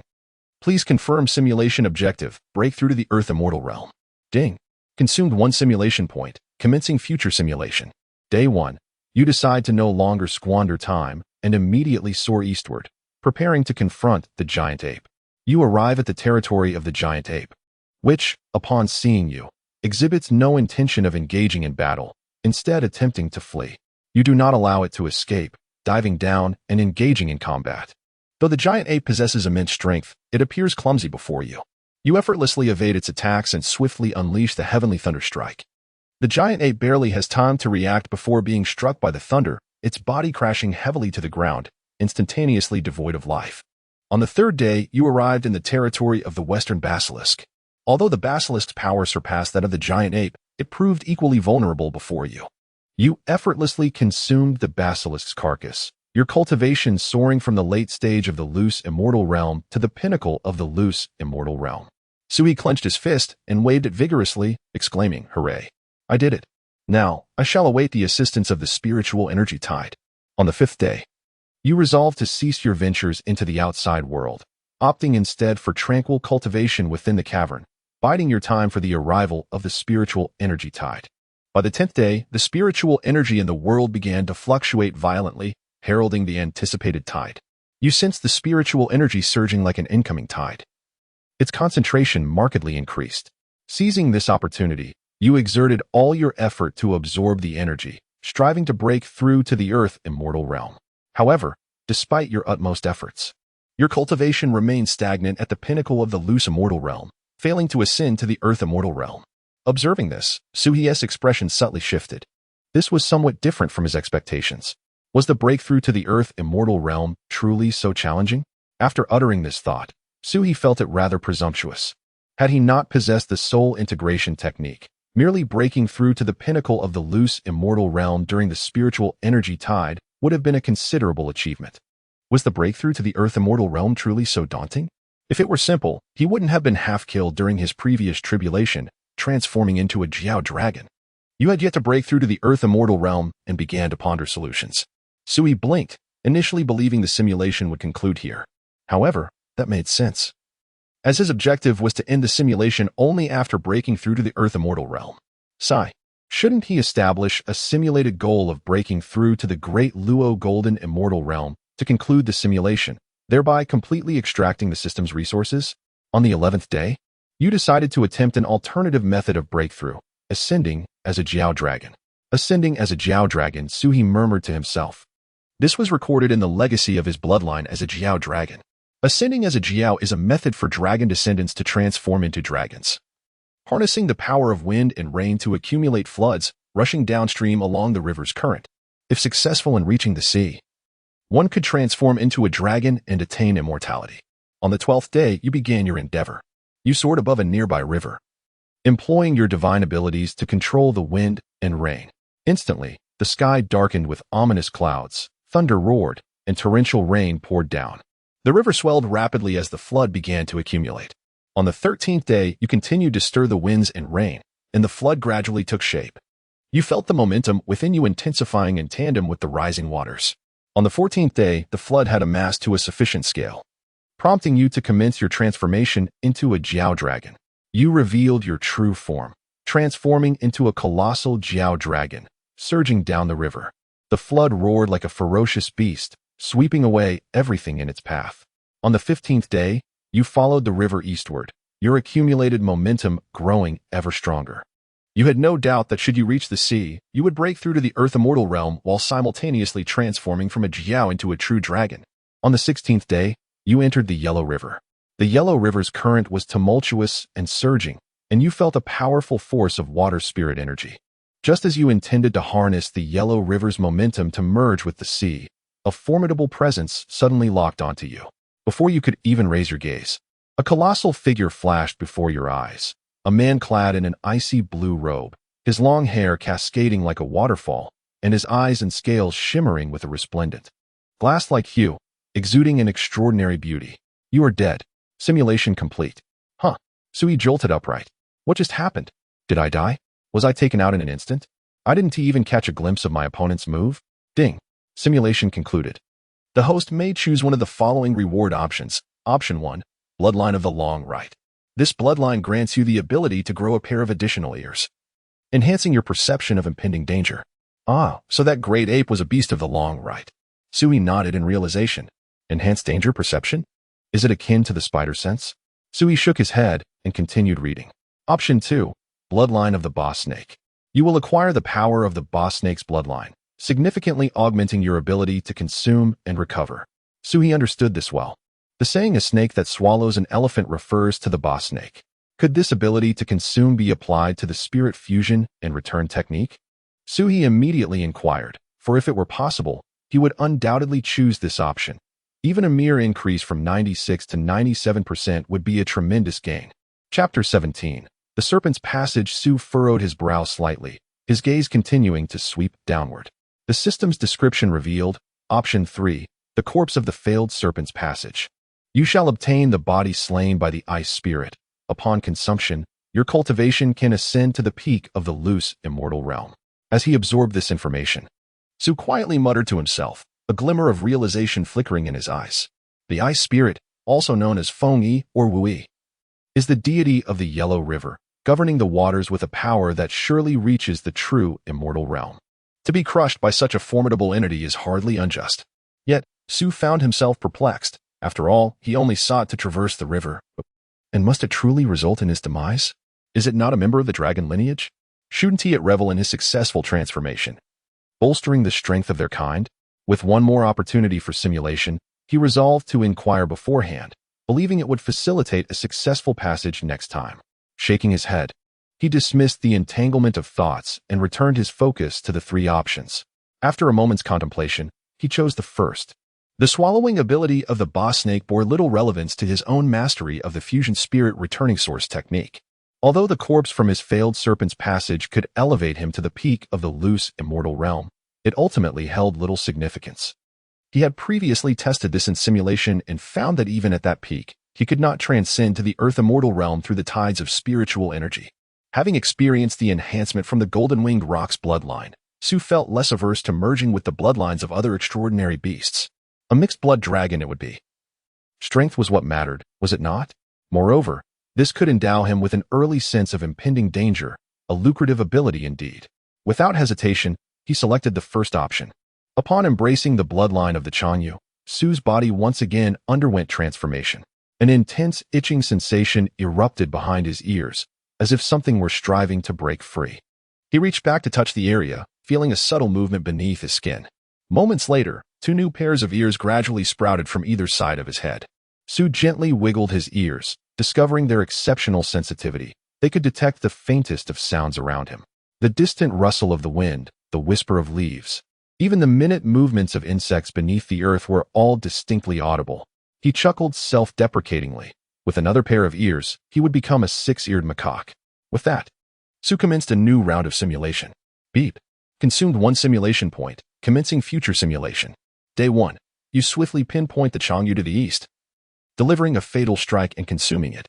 By evening, you locate the boss snake to the west. refining its essence and experiencing a surge in cultivation to the peak of the loose, immortal realm. Day 3. You resolve to seek out the ice spirit of the Yellow River, intending to negotiate the matter of passage. Day 5.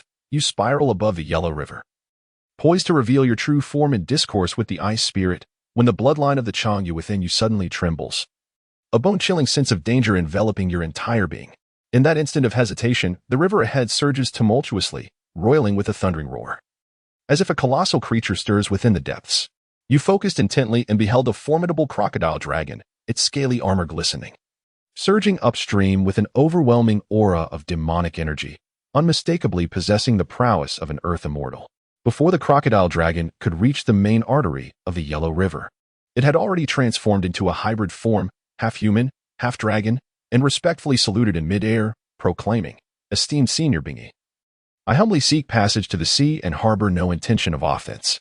I kindly request your facilitation." Upon witnessing this, Suhi felt a slight twitch at the corner of his mouth, an expression of embarrassment fleeting across his face. Had he displayed such discernment during his initial simulation, perhaps he would not have met his demise with a single slap. As the voice faded, an icy blue figure materialized out of thin air, revealing itself to be the water deity of the Yellow River, Bingy. It emitted a disdainful snort, questioning, "What audacity to seek my Yellow River's might? Assist you in becoming a dragon?" As soon as the words left its mouth, Bingy casually waved its hand, and the crocodile dragon, unable to utter a cry of despair, was instantaneously shattered into countless pieces, dissolving amidst the tumultuous waves of the Yellow River. Sui's pupils constricted, a cold sweat breaking out on his back. Thankfully, he had previously exchanged for the bloodline of Changyu. Otherwise, this simulation would have been in vain once more. Yet, why did Bingy not allow anyone to traverse the Yellow River? According to his bloodline inheritance, traversing the Yellow River and the Yangtze River were the two methods with the highest success rates for becoming a dragon. With no time for further contemplation, Sui hurriedly turned to flee, fearing that Bingy might take notice of him. "You have departed from the Yellow River. Now, there are 5 days remaining until the surge of spiritual energy. Since traversing the Yellow River proved futile, you resolved to seek other waterways to reach the sea. You expanded your senses, meticulously searching the surrounding water systems, and after considerable effort, finally discovered a river leading to the East China Sea. This river flowed with great turbulence, its width ample enough to execute the dragon summoning technique. On the 9th day, you began preparations for the dragon summoning. Ascending to the river's upstream, you invoked your powers, causing the water to rise swiftly as floodwaters began to accumulate. By the 10th day, the floods had amassed to a sufficient scale, prompting you to commence the dragon summoning. Everything proceeded smoothly. Your speed intensified, and the flood roared forth, demolishing trees and rocks along its path, as if nothing could impede your advance. However, as you were about to surge past a town, the bloodline of Changyu within you suddenly sensed an acute feeling of danger. Looking up, you beheld an ancient stone bridge ahead, upon which hung a sword radiating a chilling light, the dragon-slaying sword. An oversight, indeed. You had not scrutinized carefully, merely glancing at it. This sword is designed to prevent dragon-like creatures from wreaking havoc upon farmlands and residences, so he muttered to himself. However, having come this far in the dragon summoning, retreating upstream was not an option. You resolved to charge through, commanding the flood to accelerate with ferocity as it surged like a colossal wave toward the stone bridge. The dragon-slaying sword, sensing the presence of the dragon, erupted with blinding brilliance. Under the onslaught of the flood, the sword could no longer withstand the pressure. Cracks appeared along its blade, and it subsequently shattered completely. A surge of elation filled your heart as you planned to rush past the bridge and continue your swift descent downstream. Just then, a powerful aura suddenly surged forth from ahead. As you raise your gaze, you behold a middle-aged man clad in a robe standing upon the riverbank, wielding a long sword. His gaze icy and fixed upon you. "Wretched beast, how dare you stir up trouble in the realm of humankind? Today, I shall act as heaven's avenger and slay you." The man thundered, his voice resonating like a deafening clap of thunder. You attempt to explain, yet he appears oblivious, and with a sudden flourish of his sword, a fierce wave of sword energy cleaves through the air in an instant. You are no more. Simulation concluded. Suhi. Chapter 18. Entering the Lake No. My friend, have I offended you in any way? I merely intended to traverse the river. I had no intention of causing harm to that town. Is this truly a reason for your hostility? In the simulation, I exerted every effort to control the flood's trajectory, ensuring it did not encroach upon any farmland or residences. It was only when I struck with the slaying serpent sword that I applied a bit too much force. But that would have only resulted in the destruction of a bridge at most. As I observed the conclusion of the simulation, a sense of helplessness washed over me. It appears that this river route is no longer viable. The cultivator dispatched me with such ease. His strength must surely surpass that of an earth immortal. Yet, I remain perplexed. Logically, having ascended to the realm of a loose immortal, I should not be invincible in this domain. But I should certainly be among the elite in terms of combat prowess. It is one thing to be slain by the river god of the Yellow River. But to fall to a mere cultivator who emerged seemingly from nowhere, possessing the strength of an immortal? Is it not said that as time progresses, spiritual energy diminishes, leading us into a period of diminished magical essence? Contemplating this, I suddenly connected the earlier phenomenon of the spiritual energy tides. Oh, could it be that these unknown changes have given rise to the tides of spiritual energy? Might it be that due to these changes, the cultivators of this era possess such formidable strength? After a brief internal struggle, I relinquished my thoughts on the matter. It was of little consequence to me for the time being. With all my simulation points exhausted, any further attempts would have to wait until 2 days hence. Furthermore, due to the failure of this river traversal, I would receive no rewards for my efforts. In the following 2 days, I ceased my stay within the cave and took to the skies, surveying the terrain in search of a suitable river for my journey. As for the 2 loose immortal beasts at either end, I refrained from engaging them, preferring to reserve them for future simulations to enhance my strength. If I were to eliminate them now, I would lose the opportunity to reap consistent rewards later. Despite my extensive search, I found no appropriate river. Most of the waterways here ultimately converge into the Yellow River, which I have already determined to be impassable. The other rivers either do not lead to the sea or traverse major human cities. Given my previous simulation, I am aware that these rivers are likely unfeasible. After all, that small town had a cultivator of earth immortal status who dispatched me. Larger cities may harbor even more formidable celestial immortals. After a weary search, I found myself utterly drained, unable to locate a suitable river. Perhaps it is time for a change in approach, I pondered. According to the inheritance within my bloodline, traversing the river does not necessitate entry into the sea. While entering the sea is the most ideal outcome, successfully transforming into a horned dragon, achieving the true form of a dragon, this path is fraught with challenges. If it proves too daunting, one may pursue a secondary method of traversal. This alternative involves entering rivers, lakes, or other bodies of water. Of course, this lesser method will not yield a perfect horned dragon, but rather a lesser form, such as a coiling dragon or a twisting dragon.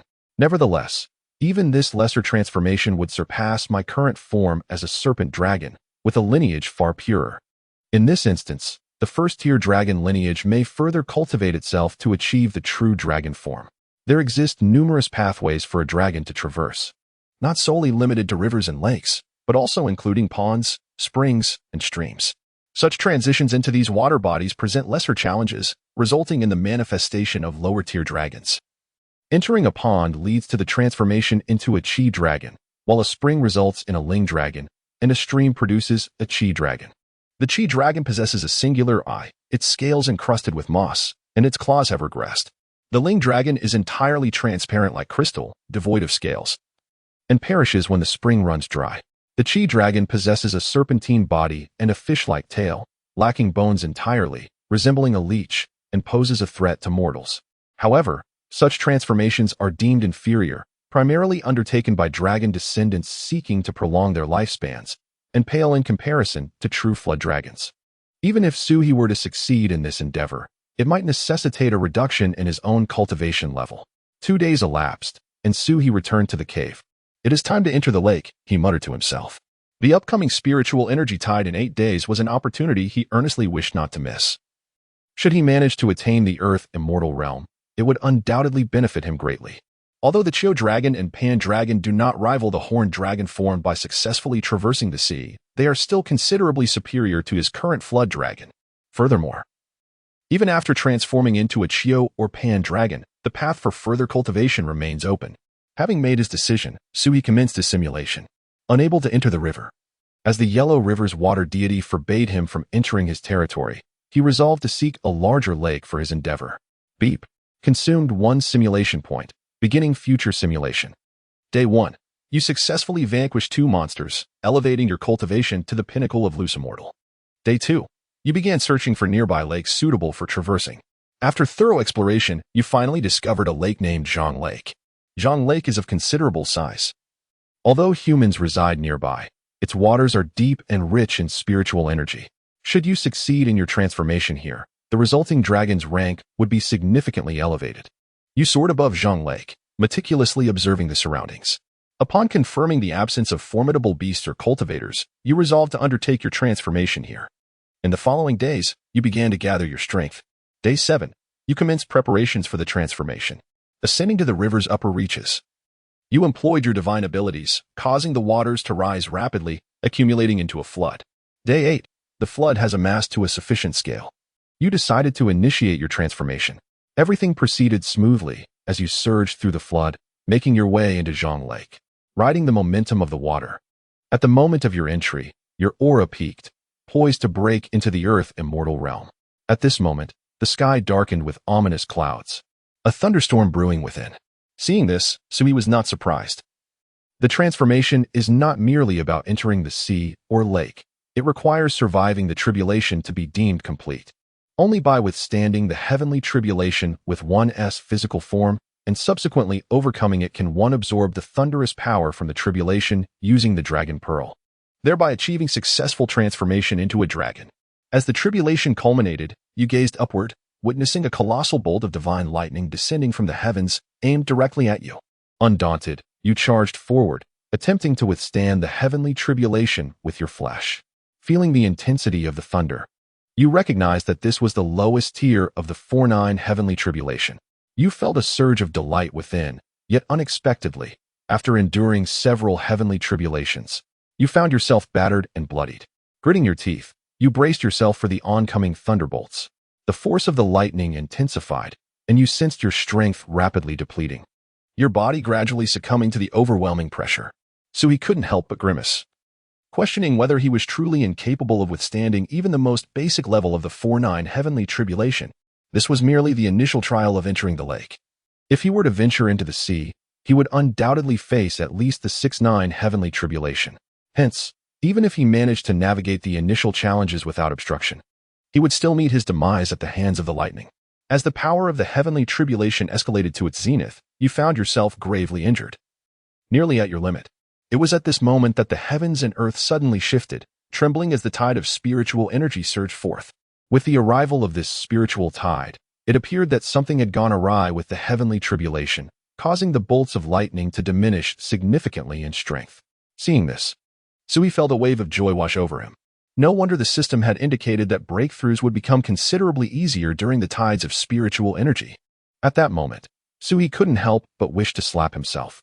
He had been so preoccupied with the thought of overcoming the initial tribulation that he had forgotten to time his breakthrough with the arrival of the spiritual tide.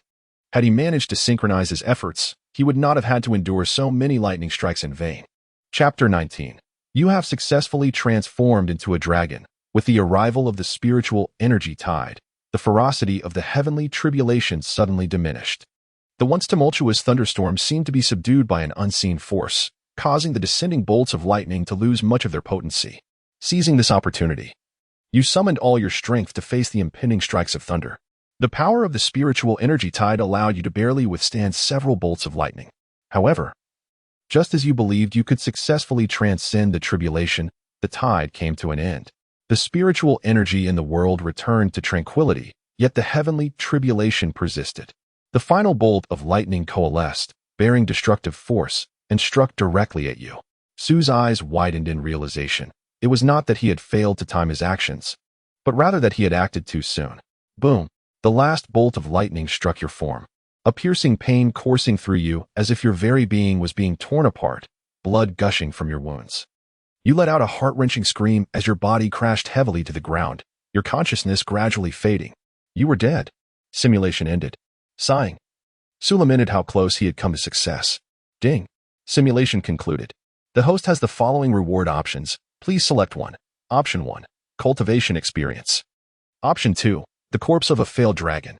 Indeed, should one survive the failed transformation into a dragon, they would become a cursed dragon. However, it was evident that Su had not withstood that final bolt of tribulation. Faced with these two options, Su did not hesitate and decisively selected the second. Ding. The host has chosen the corpse of a failed dragon. The reward has been granted. As the system's notification echoed, a colossal corpse of a cursed dragon materialized before Su. The body was marred with wounds, its scales shattered, blood congealed, exuding a faint metallic scent. Drawing from past experiences, Su felt no aversion as he consumed his own corpse. Under the influence of the spirit reversion technique, he swiftly devoured the cursed dragon's remains, resulting in a significant enhancement of his cultivation, elevating him to the pinnacle of the loose, immortal realm. With his newfound strength, he would be able to endure more bolts of lightning. If he timed his actions correctly in the next simulation, he should be able to successfully transcend the tribulation and transform into a dragon. Su mused, a flicker of anticipation igniting within him. However, he currently lacked simulation points. Otherwise, he would have initiated another simulation immediately. In the following 2 days, with little to occupy his time, Su ventured forth to slay and consume the two beasts, Changyu and Bash. Yet, given their significantly lower cultivation compared to his own, Su did not experience any noticeable change in his realm. The 2 days passed swiftly, and he soon amassed sufficient simulation points once more. Time to commence the simulation, Su exclaimed with a hint of excitement. Day 1. You begin preparations for the dragon transformation. Thanks to the defeat of Changyu and Bash, this time in the simulation, Su no longer needed to run between the two. Day 5. You soar to the upper reaches of the river, unleashing your abilities as the water rapidly rises and floods begin to accumulate. Day 6. You have timed everything perfectly and commenced the dragon transformation. The journey was smooth. You surged through the floodwaters, rushing into the depths of Zhang Lake. With the momentum of the water, the moment you entered the lake, your aura peaked, ready to break through to the earth immortal realm at any moment. At this instant, the sky was shrouded in dense clouds, and the tribulation was brewing within. Given the fortuitous timing and the significant enhancement of your strength, Sui felt no excessive concern. As the heavenly tribulation descended, the first bolt of lightning struck down. Undeterred, you faced it head-on, effortlessly dissipating the force of the tribulation. The power of the tribulation gradually intensified, yet you withstood dozens of lightning strikes with your formidable physique. You sensed your internal energy rapidly depleting, but you understood that as long as you persevered a little longer, you would successfully navigate the tribulation.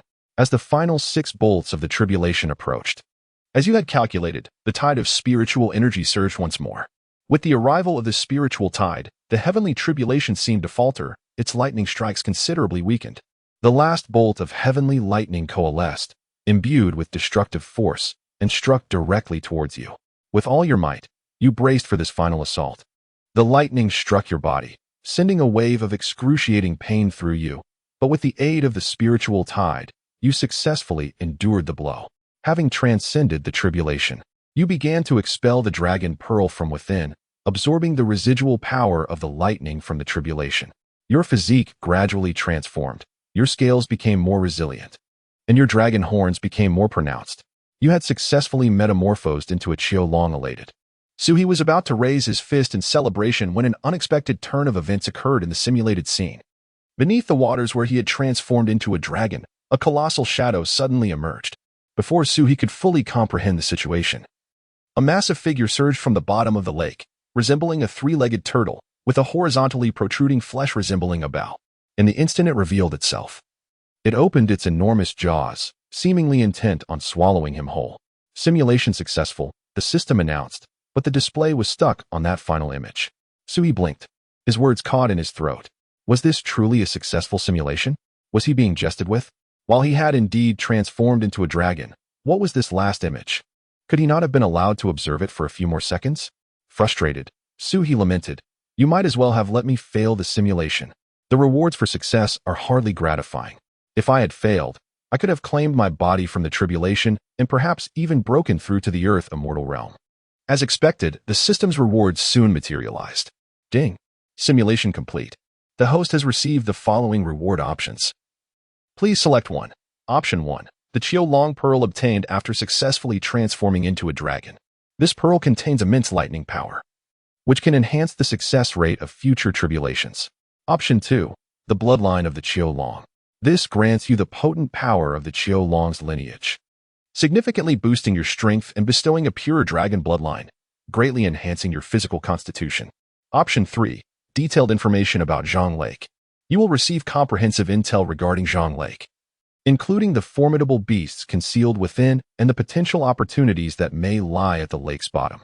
Upon seeing the third option, Su immediately raised his middle finger in defiance.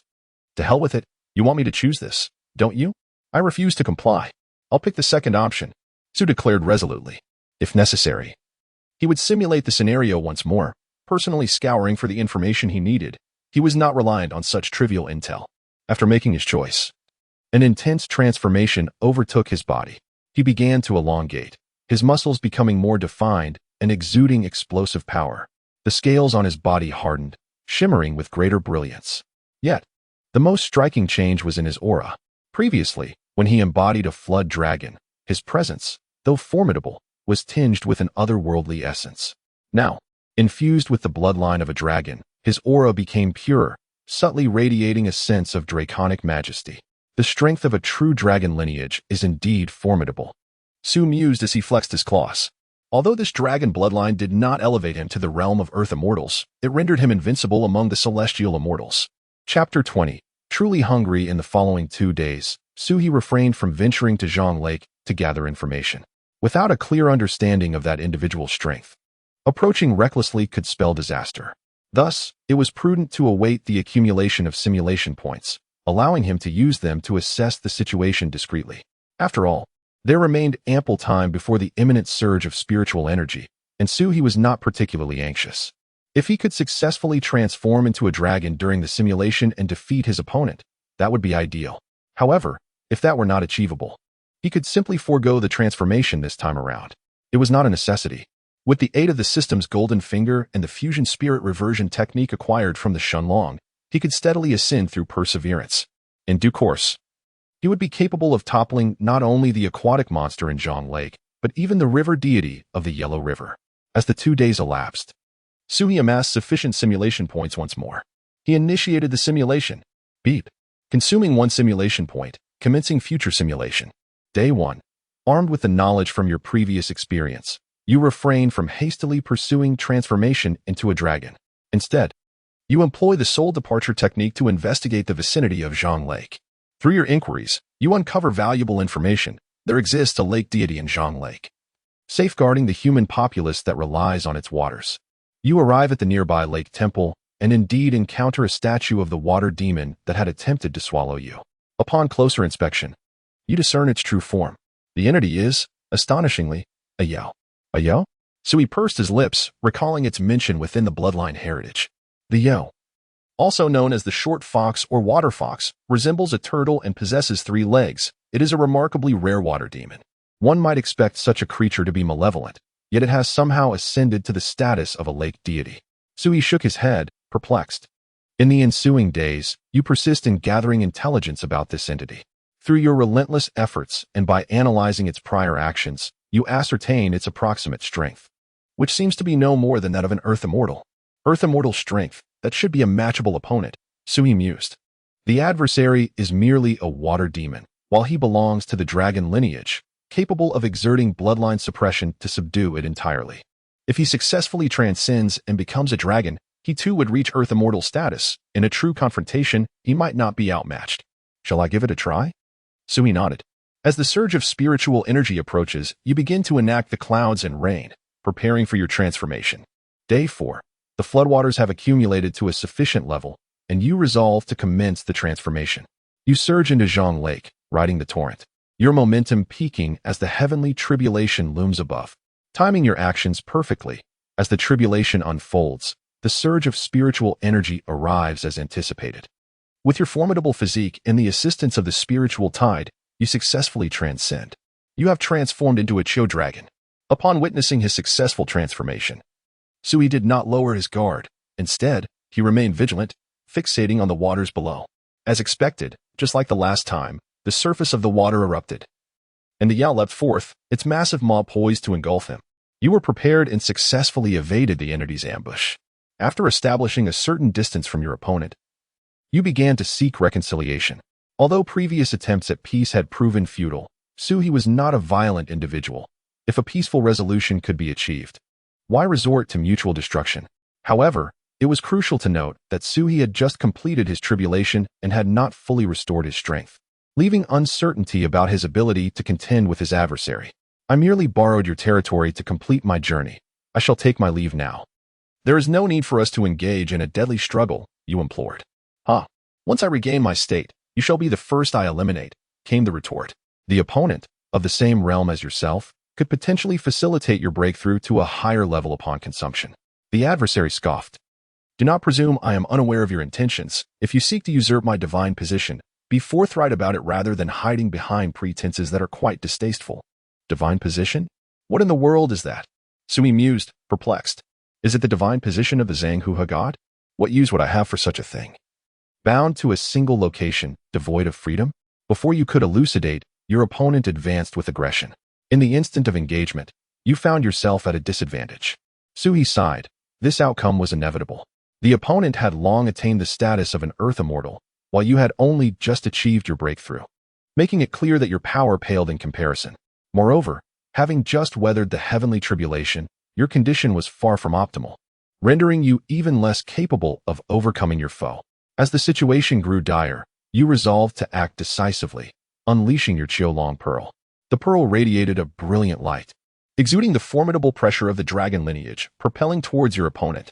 The dragon clan indeed held a certain dominion over other aquatic species, and with the assistance of the pearl, you hoped to bridge the gap in their respective realms. However, the next moment proved otherwise. With a chilling laugh, your opponent also unleashed a dragon pearl. Though not as pure as yours, its power was undiminished, stemming from a higher cultivation level. What the hell? Sui could not contain his expletive. You, a water fox, where did you acquire a dragon pearl? Upon closer inspection, he realized that despite the creature's appearance resembling a three-legged tortoise, its scales and claws bore a striking resemblance to his own. Truly desperate, willing to consume anything. Suhi cursed, directing his ire towards the progenitors of that creature. Dragons are known for their promiscuity, capable of mating with various species and relishing in the act. Thus, many rare and exotic creatures possess draconic bloodlines, capable of transforming into dragons. Yet, to think one would stoop so low as to mate with such an unsightly beast.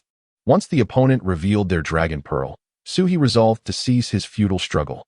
With his advantages stripped away, what could he possibly wield against his adversary? Suddenly, the opponent activated their dragon pearl, summoning a powerful column of water that surged from the lake, striking directly at you. You had no time to evade and were struck by the torrent, crashing heavily onto the lake's surface. Struggling to rise, you found the opponent lunging at you once more, jaws wide open, intent on crushing you. Refusing to succumb without a fight, you seized the moment of distraction to utilize the thunderbolt strike, severing one of the creature's tails. However, this proved futile as the opponent opened its massive jaws, swallowing you whole. You met your demise. Simulation concluded. In the face of such outcomes, Su remained remarkably composed. He pondered whether his final subtle maneuver could yield some advantage. The transformation into a dragon was a matter of utmost significance to him. Thus, the system would undoubtedly refrain from bestowing rewards upon him. Hence, the creature he had vanquished was the sole opportunity for him to reap some benefits. Ding. Simulation concluded. The host has obtained the following reward options. Please select one. Option 1. The dragon pearl obtained after successfully transforming into a flood dragon. It carries immense power of thunder, which can enhance the success rate of transcending tribulations. Option 2. A segment of the tail of the creature you severed. Consuming it will significantly elevate your cultivation. Su clenched his fist and excitedly waved it, confirming that the outcome aligned perfectly with his expectations. Chapter 21. Breaking through to the Earth Immortal. As Suhi made his choice, a segment of a serpent's tail materialized before him. The tail was adorned with hard scales, its tip still stained with traces of fresh blood, emanating a subtle, fishy odor. Unfazed, Suhi opened his mouth and consumed it whole. As the essence-returning technique operated, the flesh and spiritual energy within the tail were swiftly absorbed, transforming into a powerful surge of energy that flooded into his body. As he sensed the changes in his cultivation, Suhi squinted his eyes in satisfaction.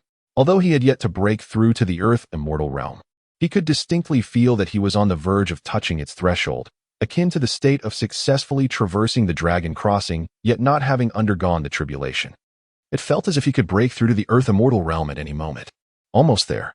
Suhi clenched his claws, resolving that next time, even without relying on the dragon crossing, He could achieve the breakthrough to the Earth immortal realm solely through the tides of spiritual energy.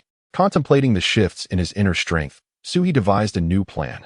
Perhaps next time, he should forego the dragon crossing and directly utilize the tides of spiritual energy to ascend to the Earth immortal realm, and thereafter seek out trouble in the chapter lake. After the dragon crossing and tribulation, he would be ensnared in a period of weakness. Better to seize this opportunity to glean insights into his opponent's strength, thereby informing his decision on whether to employ the spiritual energy tides to traverse to the chapter lake. Having formulated his strategy, Sui resumed his wait. 2 days passed in the blink of an eye. Ding. Consumed 1 simulation point. Commencing future simulation. Day 1. This time, you refrained from hastily traversing the dragon crossing and instead recuperated within the cavern. Day 2. The tides of spiritual energy arrived as anticipated, and you exerted every effort to absorb the rising and falling energies of heaven and earth, successfully breaking through to the Earth immortal realm. Just as I had envisioned. Sui grinned. Upon completing your breakthrough, you soared toward the chapter lake. Reaching the skies above the chapter lake, you began to cast spells, relentlessly bombarding the waters below. After a moment, the serpent could no longer contain itself, leaping from the lake to attack you. You miscalculated.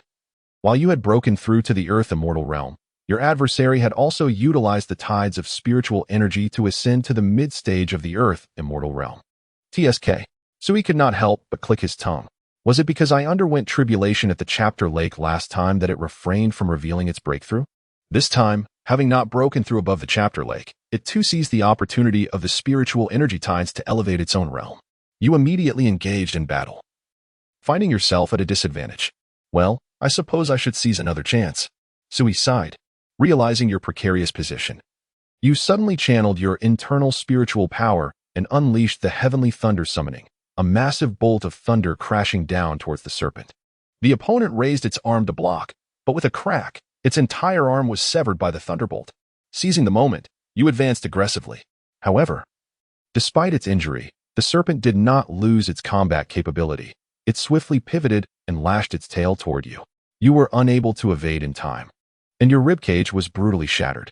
The adversary seized the opportunity to pounce, opening its massive jaws in an attempt to devour you.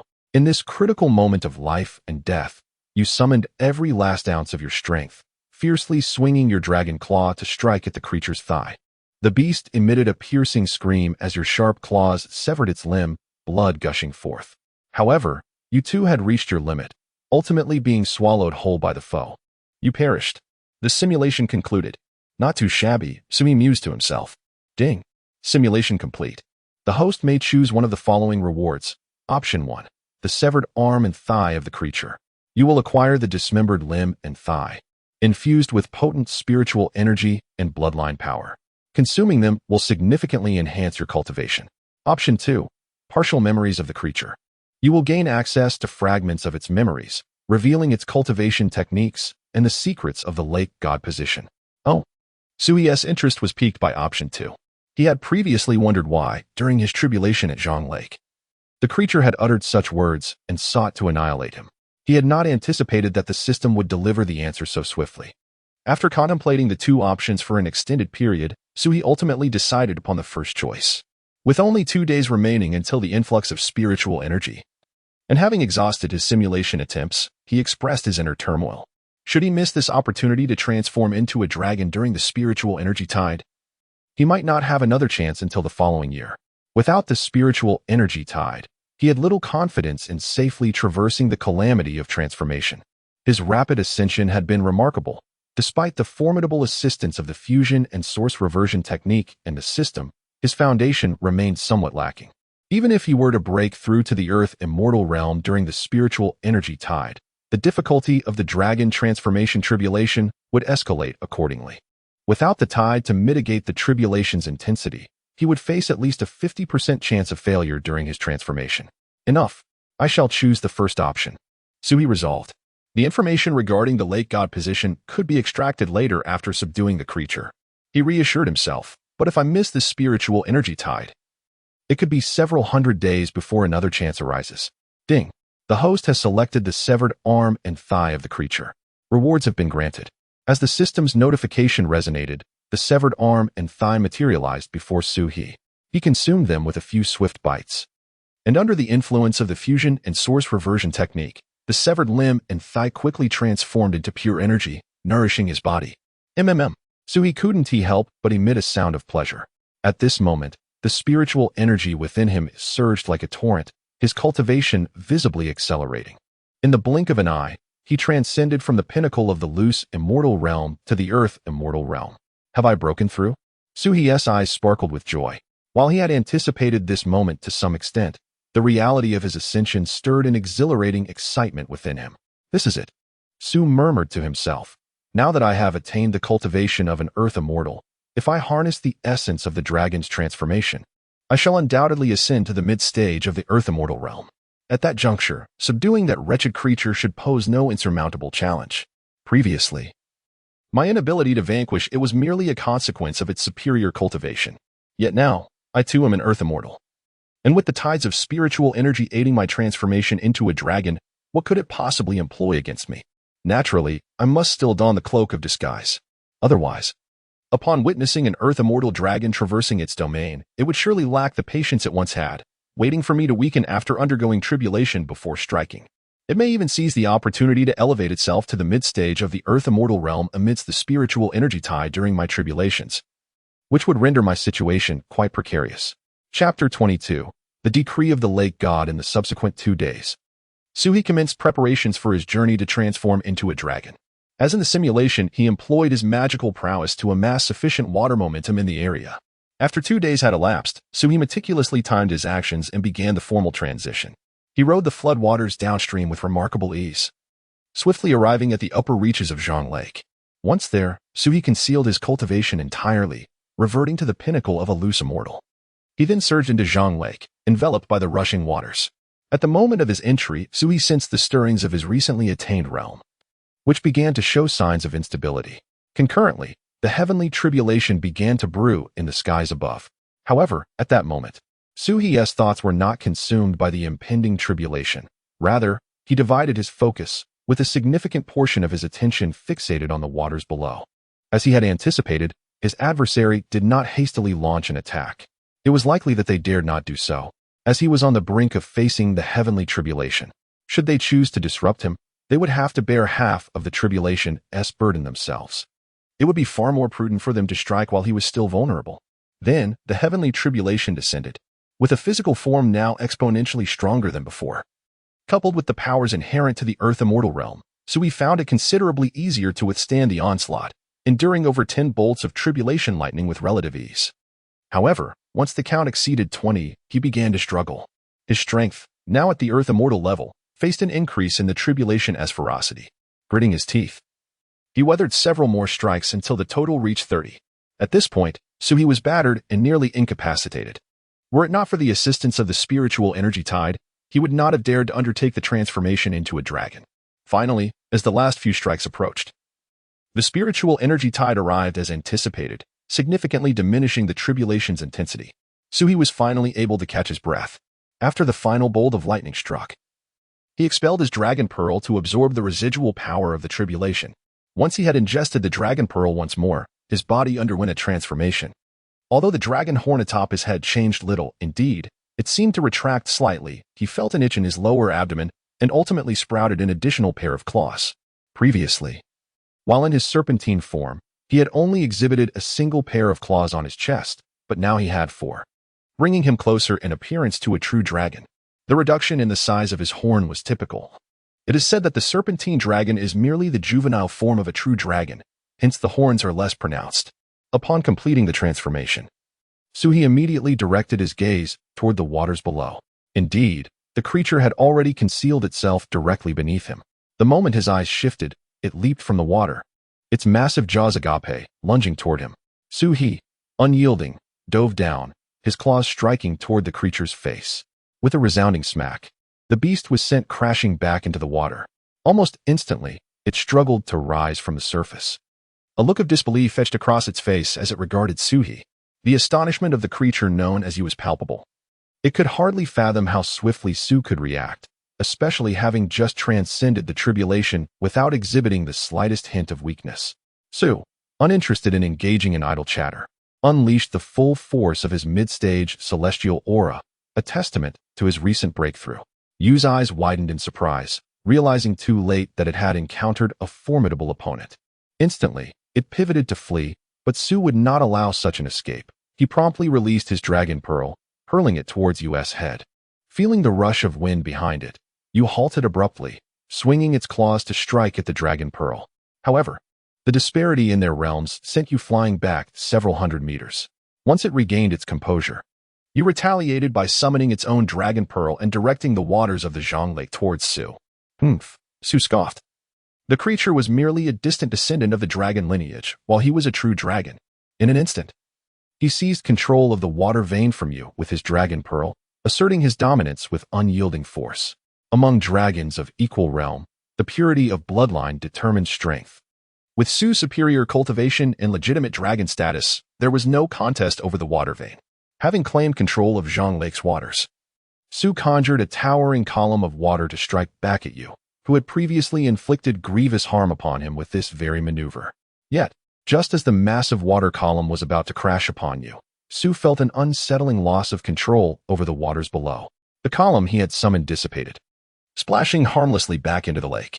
Puzzled, Su turned his gaze to Yu, suspecting foul play. Indeed, he soon beheld Yu brandishing a metallic token, aglow with ethereal light. Before Su could discern its nature, Yu waved the token, summoning several water columns to assault him. Su swiftly maneuvered his body to evade the oncoming attack, his expression unwavering. The disparity in their realms rendered Yu's struggles futile. In a flash, Su closed the distance, charging towards Yu. Startled, Yu hastily waved the token again, attempting to manipulate the water veins for another strike. However, Su's speed was overwhelming, and in the blink of an eye, he was upon Yu. With no choice left, Yu abandoned its control over the waters, opting instead to confront Su directly with its claws. The clash was thunderous. Two immense forces collided, generating towering waves. Although Yu fought with all its might, it was no match for Su's overwhelming prowess. In mere moments, Yu found itself retreating under Su's relentless assault. With a surge of strength, Su delivered a powerful blow to Yu's chest, sending it careening like a severed kite, crashing heavily onto the lake's surface and creating a tremendous splash. As Yu struggled to rise, Su was determined to deny it any chance of recovery. Diving forward with agility, he effortlessly struck a few blows, severing the limbs of the creature, which instantly turned the waters below into a crimson hue. With a flick of his wrist, Su seized the token that the creature, despite having lost its arms, still clutched tightly. What is this? Su cast a glance at the token, and his eyes widened slightly upon noticing the inscription that boldly proclaimed Lake Deity's order. Realization dawned upon him. No wonder it could usurp the control of the water vein from his grasp. It possessed the authority over this body of water. What is this artifact? Su inquired, pressing his foot down on the creature's body. Humph. The creature let out a disdainful snort, showing no intention of answering. Chapter 23. Becoming the lake god Su, he did not extend pleasantries to his adversary. He swiftly plunged his claws into the opponent's chest, menacingly declaring, I have offered you a swift end. Do not blame me for my lack of civility otherwise. The creature, Yao, winced in pain but retorted defiantly, Can you not see what this is? I am well aware that it is the lake god token. Su toyed with the token and continued his inquiry. What purpose does it serve? Why did you presume I intended to seize it from you? Upon hearing this, Yao's expression became intricately complex. If you are not here to snatch it away, then why do you hold it? Su paused, suddenly realizing that their previous exchanges had taken place in a simulated context, where information was asymmetrical. I am asking what the lake god token truly does, he pressed. Yao scoffed. It is already in your possession. What pretense do you maintain? Do as you wish with me. Su furrowed his brow, pondering whether all the creatures in this realm possessed such audacity, casually threatening death. The earlier Shenlong had similarly demanded mercy. Surely, pleading would not lead to demise? I genuinely do not know. Speak honestly, and I might consider sparing your life, Su offered. Are you sincere? A flicker of hope ignited in Yao's eyes. Of course, Su replied with a smile. Of course, it is a ruse. For a creature of the earth immortal realm, releasing it would surely bring regret. Come closer, and I will share, you beckoned. Su blinked and leaned forward. However, the moment he lowered his head, Yao abruptly opened its massive jaws, expelling a dragon pearl aimed at Suhi's head. Clang. Suhi's claws firmly grasped the incoming pearl. Upon being instructed to draw near, he had anticipated treachery, and indeed, it had come to pass.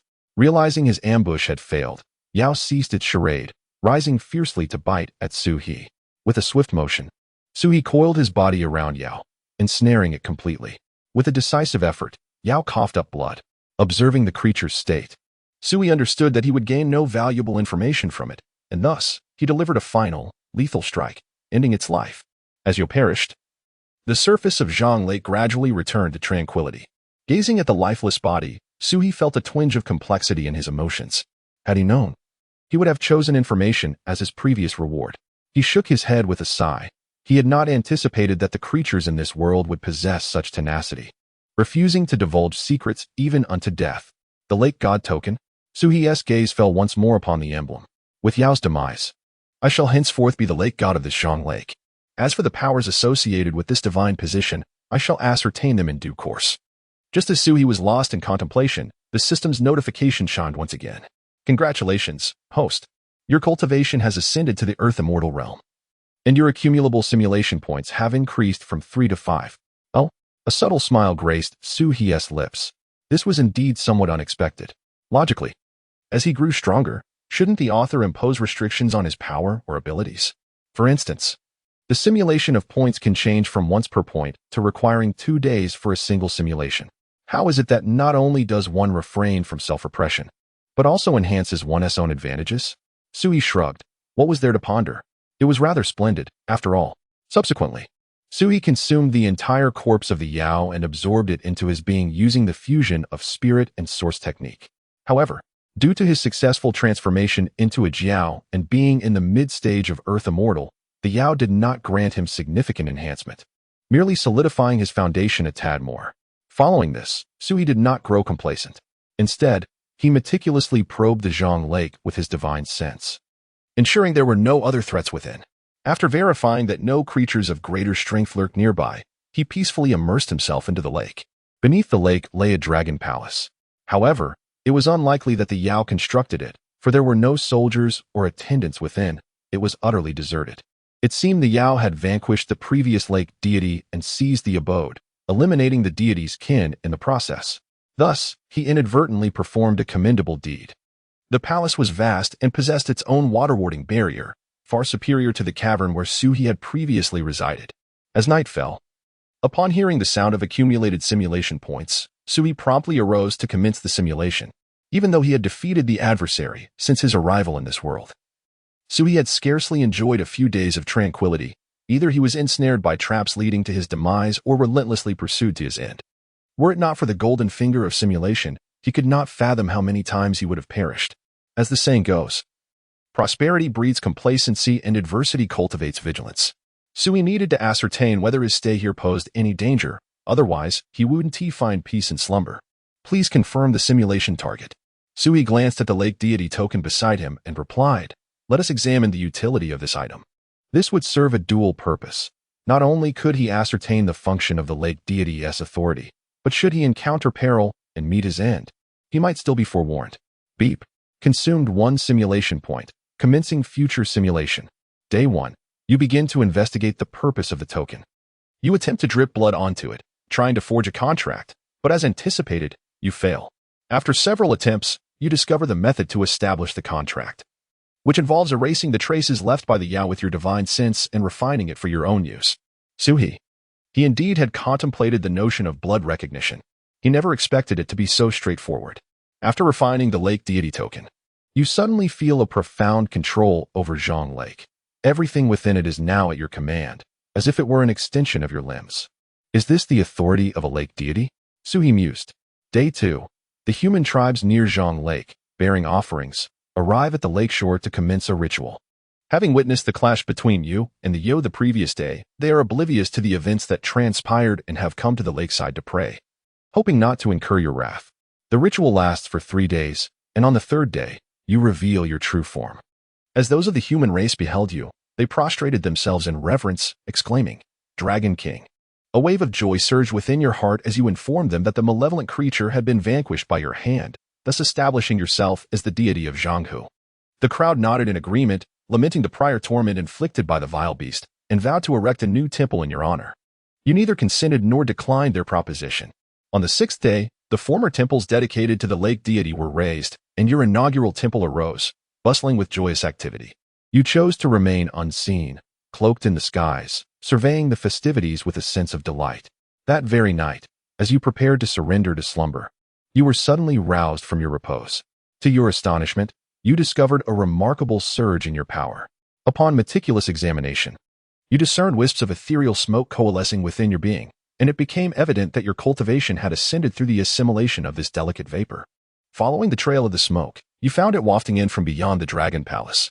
Chapter 24. The Lake Goddess Offerings. You were filled with perplexity. For despite having established a protective barrier, something had managed to breach it and enter the Dragon Palace unnoticed.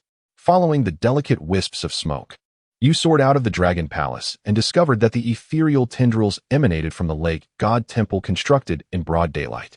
Upon this realization, the truth dawned upon you. Those wisps of smoke were indeed offerings. The simulation concluded abruptly, leaving both Sue and you momentarily bewildered. You pondered, is it too much to ask for a bit more benefit? Nonetheless, Sue had grasped the significance of the lake goddess position. It was evident that the offerings could enhance one's cultivation. He mused, no wonder it felt as though I were here to usurp his divine status. With his current cultivation at the level of an earth immortal, he could distinctly perceive the transformative impact of the offerings, indicating their extraordinary potency in fostering one's advancement. Moreover, this was merely the essence of a single lake god temple, should there exist hundreds of such temples. The gradual accumulation of offerings could very well enable a breakthrough to the celestial, immortal realm within a few years. Sue contemplated the previous considerations of the Yellow River god, who likely forbade other dragonkind from entering his domain for fear of having his offerings pilfered. Yet, he wondered whether these offerings might bear any adverse consequences. In his past life, he had encountered numerous tales where such blessings, while evidently beneficial, could also impose constraints. However, this was merely his conjecture, after all. The formidable Yellow River water god did not shy away from the offerings, so what cause for concern could he possibly have? The fusion of spirit and source technique was powerful, but it necessitated risks and potential confrontations with others, which carried the risk of downfall. If he could secure his position, leveraging his current dragon lineage's longevity alongside the offerings from the lake, he could ensure a steady elevation in his cultivation. Once his power augmented further, he could utilize the advantages of the simulation to engage in battles anew, perhaps exchanging for dominions with more abundant offerings, thereby cleverly concealing the rapid ascension of his cultivation. This had been a concern of Suez for quite some time. Otherwise, those prominent figures would surely take note of his meteoric rise from the tribulation phase to the true immortal and profound immortal stages within mere months, likely suspecting him of possessing some extraordinary fortune and seeking to act against him. At that juncture, even if he could simulate countless times, escaping the grasp of a golden immortal or a supreme golden immortal would be implausible. In the short term, there appeared to be no imminent danger, Sue reassured himself. The recent simulation indicated that no threats would approach him in the next 6 days. Thus, he resolved to utilize the simulation to monitor for any dangers, while refraining from hastily pursuing breakthroughs in his cultivation to avoid drawing the attention of the major figures in the cultivation world. Henceforth, he would focus on nurturing and managing his newfound territory. Indeed, Sue had already come to regard the lake as his own domain. In his previous life, he was also a member of the human race. Thus, he bore no airs of superiority. He should be capable of managing this region effectively, ensuring the continuation of his lineage. The following day, Sui had swiftly refined the lake god token. Before the mortals arrived with their offerings, he took the initiative to reveal to them that he had become the lake god of Zhang Lake. As the human worshippers knelt in reverence, Sui did not forget his divine responsibilities. He summoned an abundance of fish from the lake to bestow upon them. That very day, the mortals dismantled the previous temple of the former lake god, beginning the construction of a new shrine in his honor. As night fell, Sui sensed the offerings wafting from the shore, nourishing his being and subtly enhancing his cultivation. How splendid it was to progress in one's cultivation even while at rest. No wonder the former creature had harbored such hostility upon encountering me. With such a divine position, any newcomer would surely be perceived as a threat to their status. However, just as Sui was immersed in the marvels of the offerings, he suddenly noticed a disturbance within the barrier he had established in the Dragon Palace. The commotion was slight, seemingly caused by the aquatic creatures inadvertently breaching the boundary. With nothing pressing to attend to, Sui decided to glide towards the source of the disturbance. Upon reaching the edge of the Dragon Palace, He scanned the area with his divine awareness and soon identified the instigator of the commotion.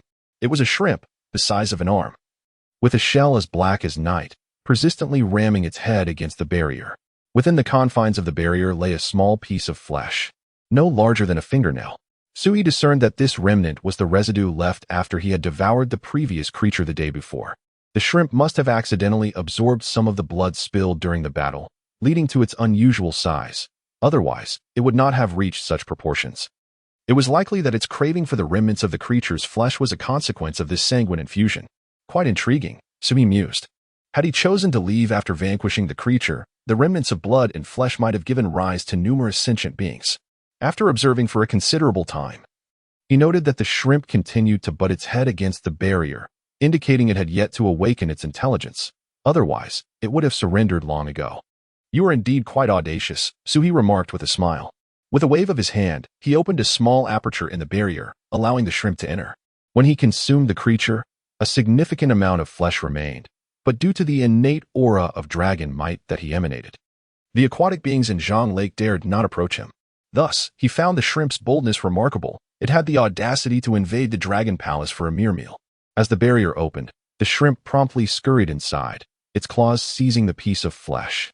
Fearing it might be taken, it hastily devoured it, and upon ingestion, its body began to transform, rapidly expanding from the size of an arm to that of a human torso. It is evident that the tiger shrimp, being a mere creature, cannot possibly withstand such an immense energy of flesh and blood. As its body grew to a considerable size, it began to crack, appearing on the verge of bursting apart. Upon witnessing this, Sui promptly intervened, channeling his energy to stabilize the raging vital force within the creature. In a mere moment, the tiger shrimp's breath steadied, and its form stabilized to that of a human size.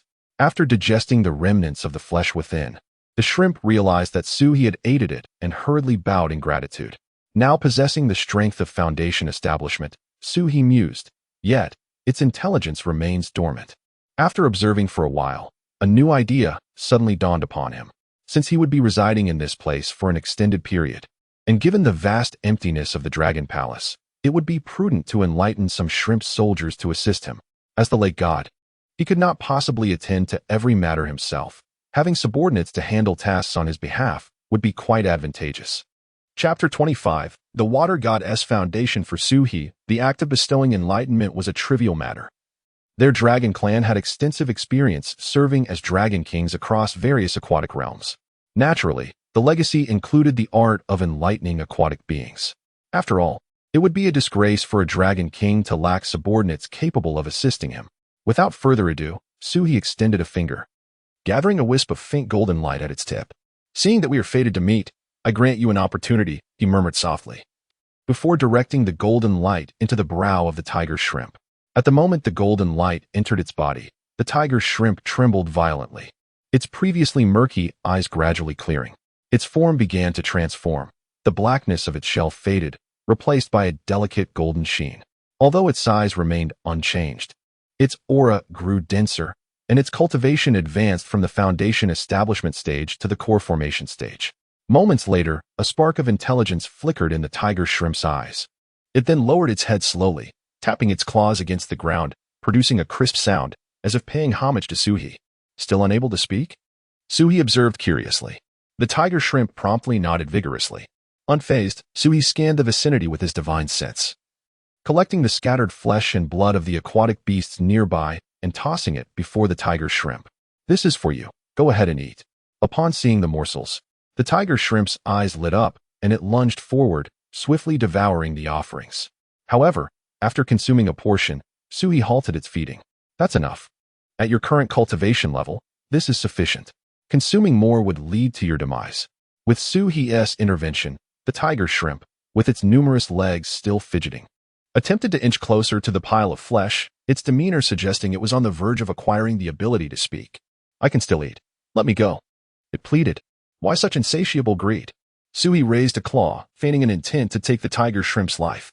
At last, it recoiled in fear, curling up and trembling. "Very well, focus on absorbing what you've already consumed."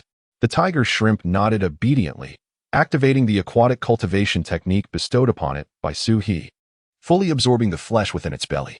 In just half a quarter of an hour, its cultivation broke through to the nascent soul stage. Suhi gazed on with envy. Such an opportunity eluded him, while his own journey had been fraught with difficulty. Shaking his head, he turned to the tiger shrimp and said, "Well done. From this day forth, you shall be the first shrimp soldier of my dragon palace, tasked with guarding this chapter of the lake." Upon hearing this, the tiger shrimp bowed its head respectfully once more. Suhi waved his hand, signaling it to abandon formality. "Since you have awakened your intelligence, you should have a name. Your shell is like gold, and your form resembles a tiger. Henceforth, you shall be called Golden Tiger." Upon receiving this name from Suhi, Golden Tiger expressed its joy exuberantly. Dancing with delight, Suhi observed Golden Tiger with satisfaction, akin to having acquired a pet. "Now, go familiarize yourself with the environment of the Dragon Palace, and gather the other aquatic beings from the lake. Bring along those you deem worthy," Suhi instructed. In this grand Dragon Palace, it is implausible for there to be only Jean, who is a shrimp soldier. Upon hearing Suhi's words, Jean, who did not immediately withdraw. Instead, he tilted his head, looking at Suhi with a puzzled expression. Through his spiritual perception, Suhi grasped the essence of Jean, whose confusion. "Are you suggesting which aquatic beings to bring over?" Suhi inquired. Jean, who nodded vigorously. Suhi pondered for a moment before responding, "Simply those with commendable aptitude, distinct from other aquatic beings in physique, just as you were before you attained sentience. Oh, and if you encounter any turtles or large soft-shelled turtles, do bring them along. A dragon palace ought to have a turtle chancellor, after all." Upon hearing Suhi's words, Jean, who promptly retreated. In less than half a day, he returned with nearly 100 aquatic beings as requested. Suhi took out the remaining flesh and blood of the remaining creatures and distributed it among the aquatic beings. Under the influence of the blood and his own spiritual infusion, most of these beings transformed into foundational stage water spirits, while those with exceptional talents ascended to the core formation stage. Among those who came under Suhi's guidance, a water turtle and a catfish both achieved the nascent soul stage. The turtle's elevation was largely due to Suhi's desire for a turtle chancellor in his dragon palace, while the catfish, being remarkably plump, reminded him of the fat catfish he had seen among the small koi. Thus he also elevated its cultivation level. With this, the foundational team of his dragon palace was established. The turtle chancellor would oversee domestic affairs, while Jean Hu and the portly catfish would be responsible for the patrols and military might.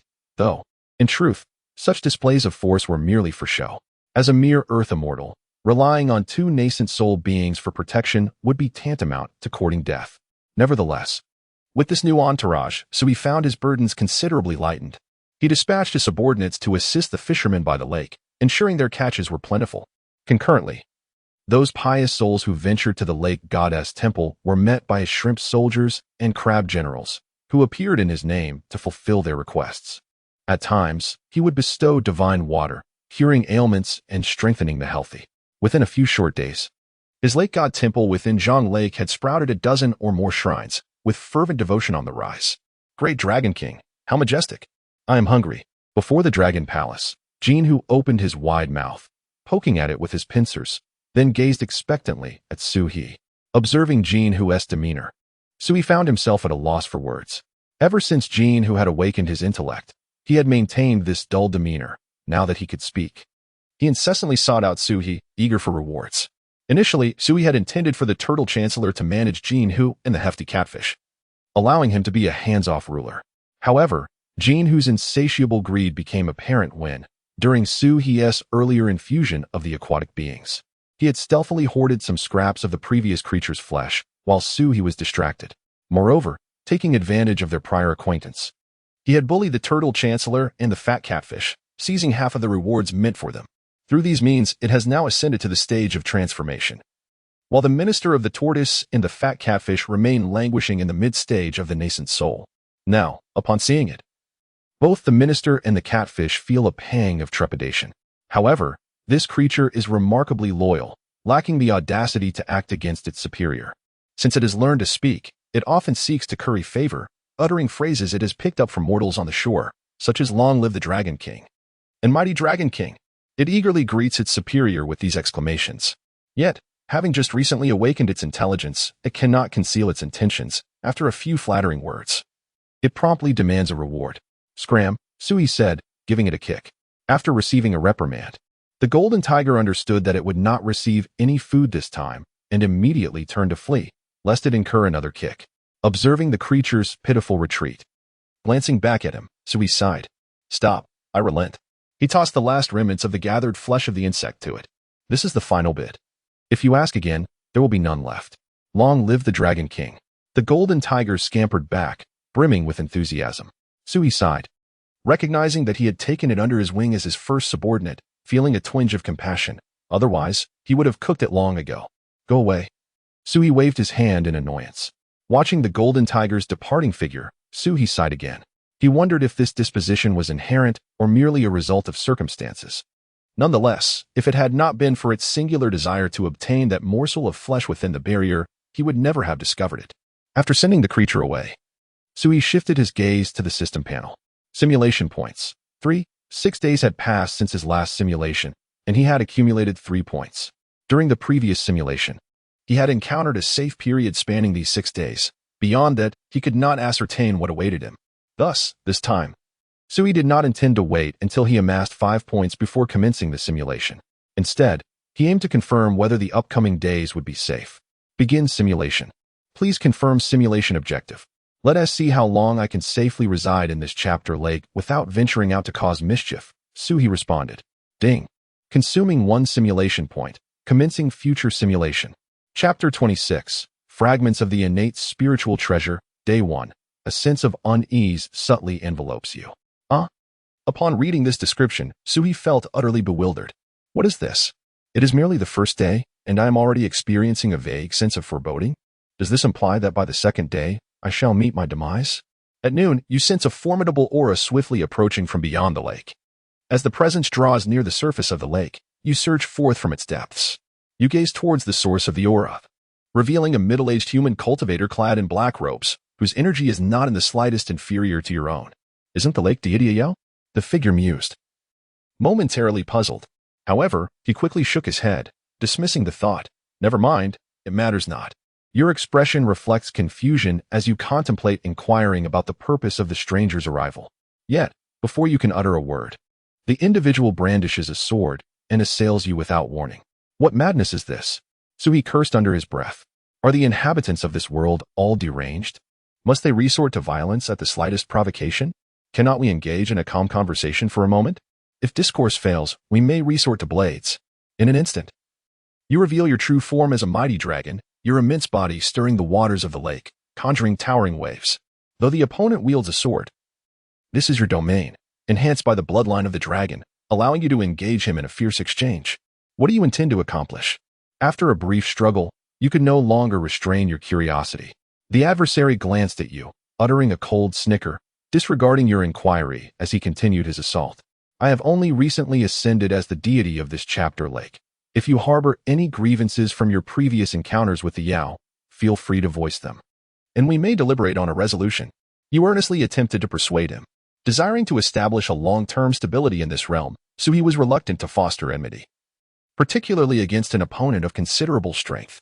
Moreover, the crucial factor was that the adversary was human, unlike the Yao, who often appear randomly and can be dispatched without consequence.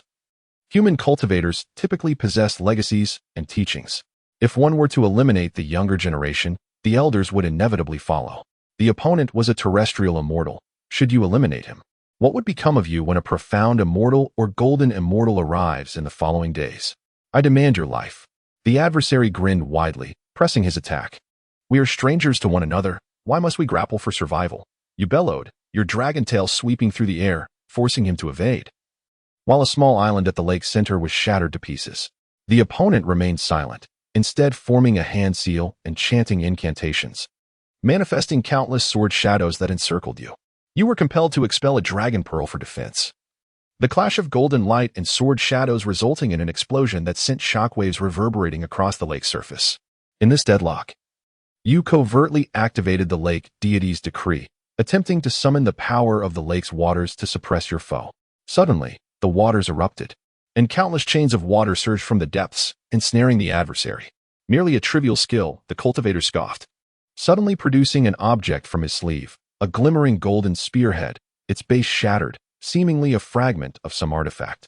Your scales bristled instantly, and your bloodline instinct screamed a warning. Yet before you could react, The tip of the gun transformed into a streak of golden light, piercing through your body, while Dragon's blood gushed forth like a torrent. You were dead. The simulation concluded. Damn it! Su cursed vehemently. At this moment, he began to comprehend the emotions of that creature from before.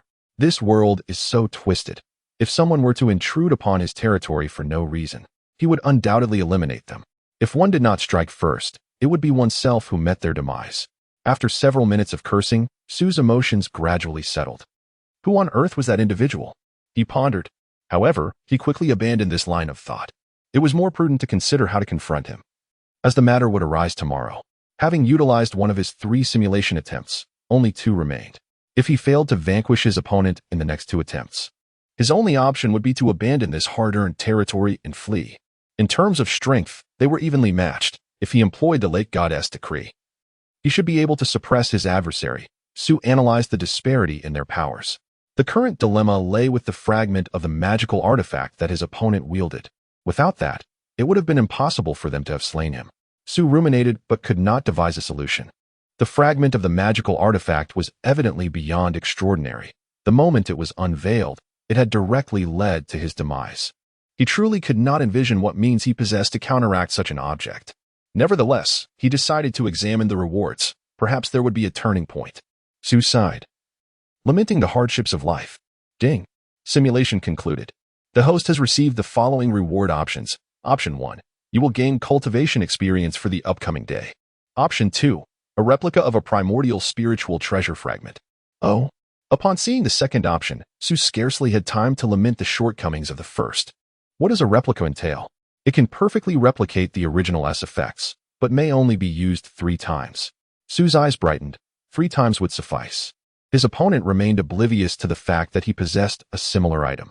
If employed strategically, it could yield results far exceeding the ordinary. The opponent had only used it once to kill him. If he were to preemptively employ this item, he could eliminate them instead. The frown that had previously marred Su's brow instantly lifted. Only then did he notice the 4 characters primordial spiritual treasure. Primordial spiritual treasure? Su muttered to himself. No wonder it wielded such devastating power, slaying a celestial being with a mere strike. He could only wonder how fortunate his adversary had been to possess such a treasure. Had he been in possession of such an artifact, he could have directly crossed boundaries to slay foes a realm above his own. Coupled with the spirit-melding return to origin technique, his realm could shift daily. As Su contemplated this, a smile involuntarily crept upon his lips. However, it is still a time for daydreaming. I must first confront the crisis before me. Now that replicas have emerged, I believe I can seize the opportunity to overpower my adversary. Su murmured to himself, yet, I must allow my opponent to retain a sliver of life. His curiosity about this world is insatiable. The memories he inherited are far from complete, and since his arrival, the monsters and humans he has encountered seem frenzied, attempting to take his life at every turn. It is a stark contrast to the grandeur of the Tang dynasty that resides in his recollections. I must unravel the reasons behind this disparity. Taking a deep breath to compose himself, Su once more initiated the simulation. Let us begin. Ding. Consumed 1 simulation point. Commencing future simulation. Chapter 27. How have you survived this long? On the first day, armed with the experience from the previous simulation, you anticipated the arrival of your adversary at noon. Thus, you wielded your spells in conjunction with the late goddess decree, concealing your entire presence as you lay in ambush within the depths of Zhang Lake. As the clock struck noon, that familiar, overwhelming aura approached as expected. A figure clad in black robes stood upon the surface of the lake, their garment billowing in the wind. Upon arrival, the figure furrowed their brow slightly, questioning why there were traces of other dragon clans mingling with the lake goddess essence. Just as they prepared to investigate, you erupted into action. Your dragon tail lashed out, conjuring a massive wave that obscured the vision of your foe, diverting their attention. While you channeled all your spiritual energy into your replicated magical artifact, the spearhead transformed into a blinding golden light, piercing through the waist of the cultivator at the moment they turned. Their lower body disintegrated into a mist of crimson. With a muffled grunt, the adversary instantly morphed into a black mist, retreating 100 feet back, summoning 36 streams of sword light to shield themselves. You could have pursued them, yet you perched upon the crest of the wave, a mocking smile curling your lips. Why the haste, my friend? That strike I just executed could have easily claimed your life. The black-robed cultivator gasped for breath, their sword lights flickering uncertainly, their left hand concealed within their sleeve, tightly gripping the true spearhead artifact. How could you possess such a thing? The black-robed figure inquired.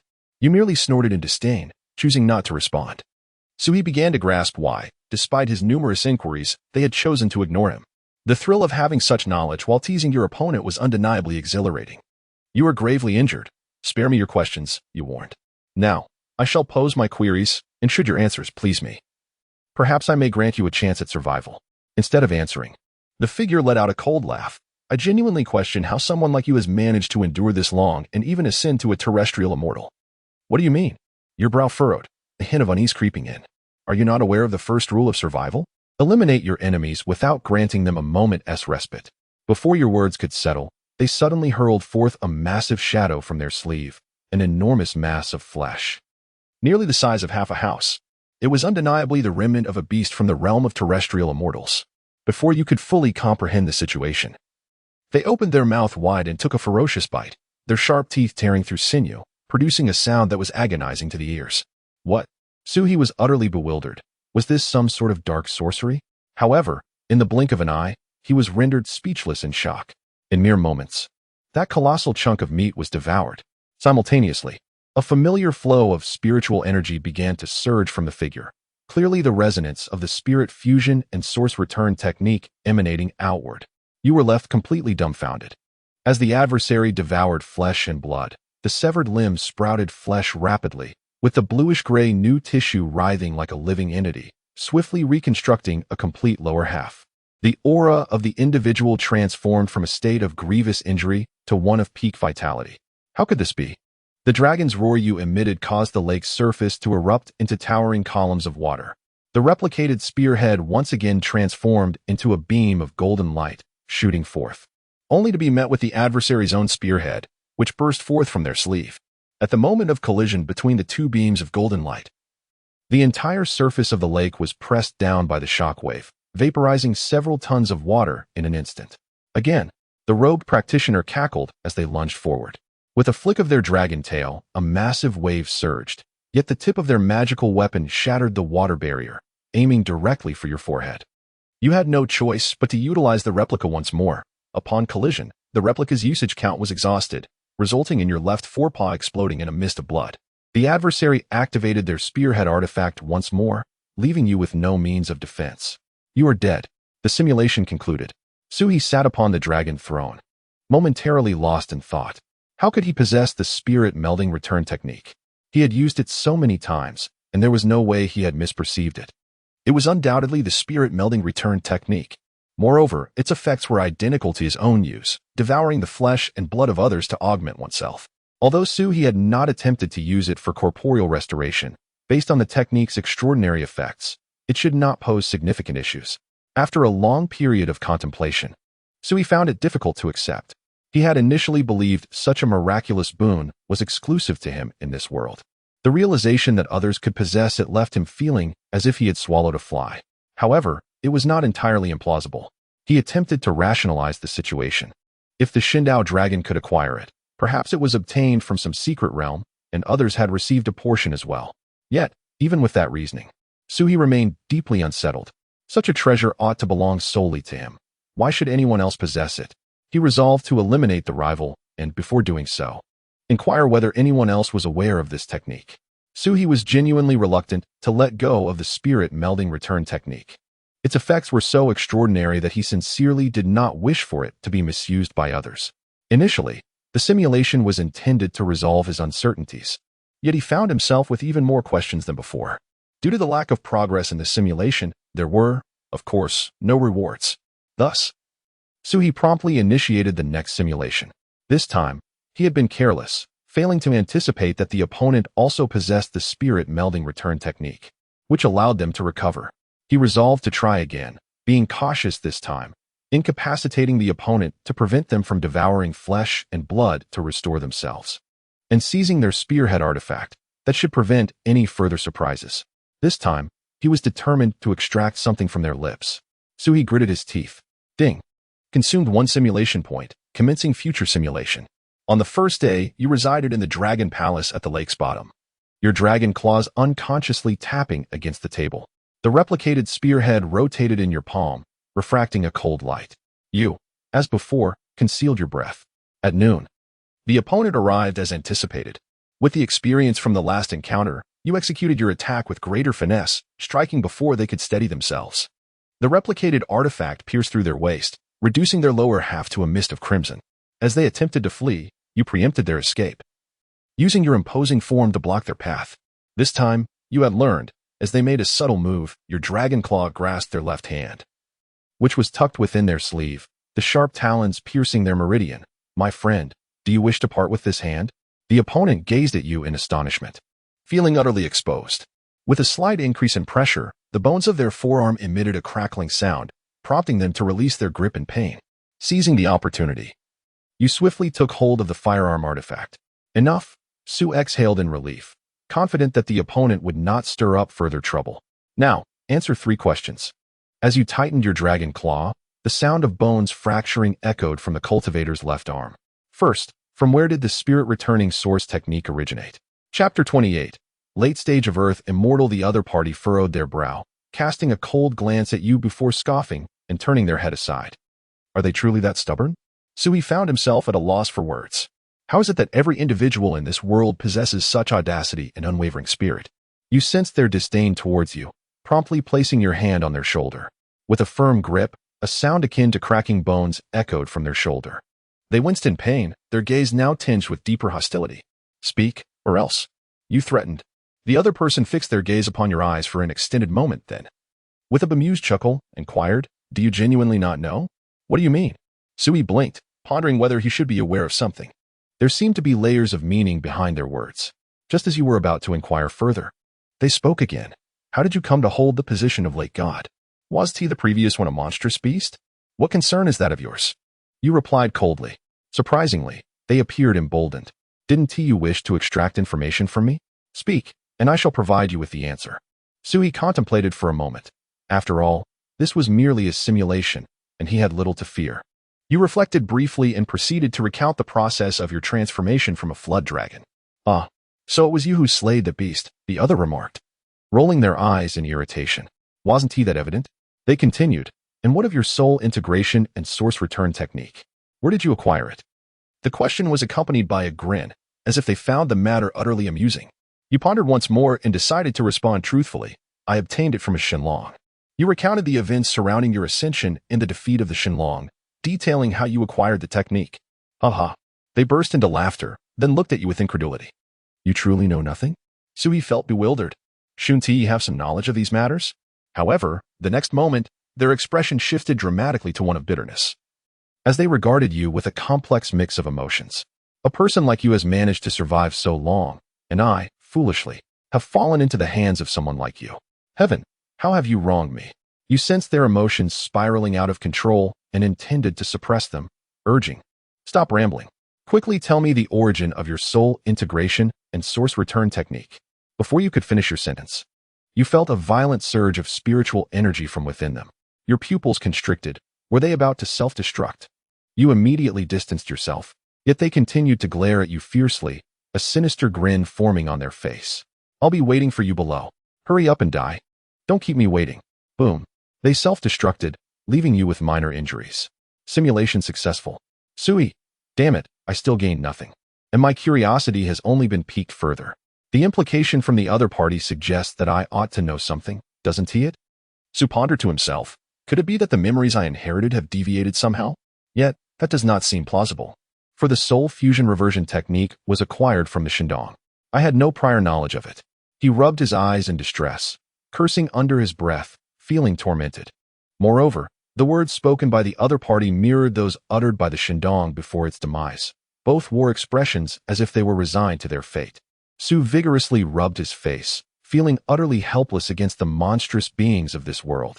Each one possessed a resolute will akin to martyrs willingly marching towards death. And despite his coercion and enticements, he could not extract a shred of information from them. Well then, let me first examine the rewards. Ding. Simulation concluded. The host has obtained the following reward options. Please select one. Option 1. The corpse of the dark-robed cultivator. You shall receive the complete body of the dark-robed cultivator, which, upon consumption, will enhance your cultivation. Option 2. Late-stage Earth Immortal Cultivation. You will directly break through to the late stage of Earth Immortal. I choose option 2. Su quickly responded after a glance.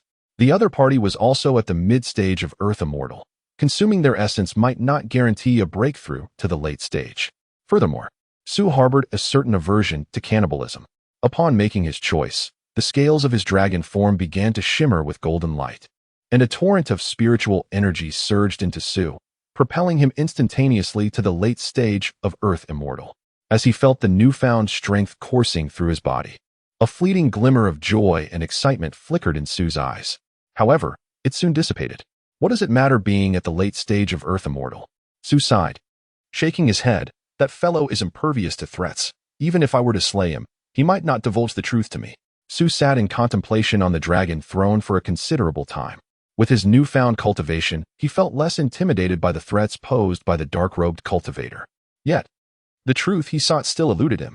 In the simulation, even if he had incapacitated half of the opponent's body, that individual would rather self-destruct than reveal anything to him.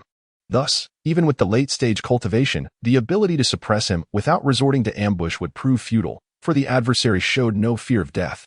After deep reflection, Su mused, perhaps I should try a different approach? I could feign weakness, pretend to be overpowered, and then lure him into revealing the truth. Su pursed his lips and nodded. This method should prove effective. People are most prone to exposing themselves when they are arrogant and self-assured. If the other party perceives him as an underdog on the brink of defeat, they might relax, allowing Su to cleverly extract the secrets from them. Of course, this is not guaranteed. If the individual is a sadist, content to watch their enemy perish in confusion, then this tactic would be in vain. Nonetheless, at this juncture, Su had no other recourse.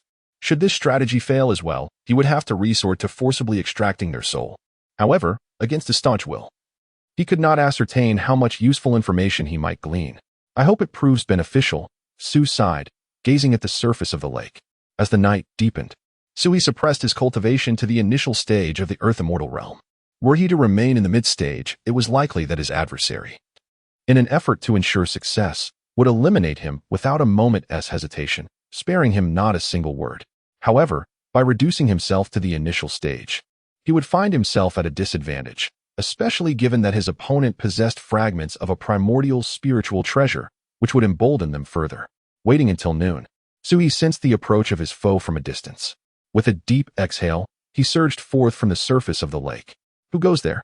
What business do you have at Zhang Lake? He bellowed, his dragon tail thrashing and sending forth towering waves. Chapter 29.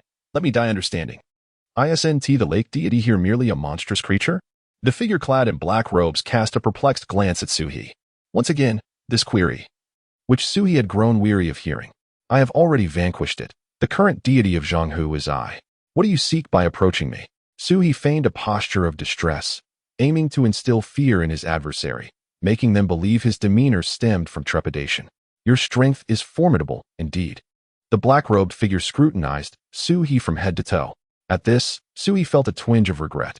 A miscalculation. He should have pretended to be gravely injured. Had he done so, his opponent might have felt less emboldened. What concern is that of yours? Fortunately, upon perceiving Suhi's mere initial stage of Earth Immortal strength, the other did not rush to attack as anticipated. Instead, they circled around Suhi. Suhi remained tense, intently observing the adversary's movements. Should the opponent resort to employing the shard of the spearhead, even if he failed to uncover the truth, he would have to eliminate them first. Fortunately, emboldened by their superior strength, they hesitated to reveal their trump card, opting instead to unleash a flurry of techniques and spells. After exchanging numerous blows, Suhi deliberately exposed a vulnerability, allowing his opponent to pierce his body with a sword, after which he gracefully fell into the lake. With a splash, Suhi theatrically expelled a mouthful of blood.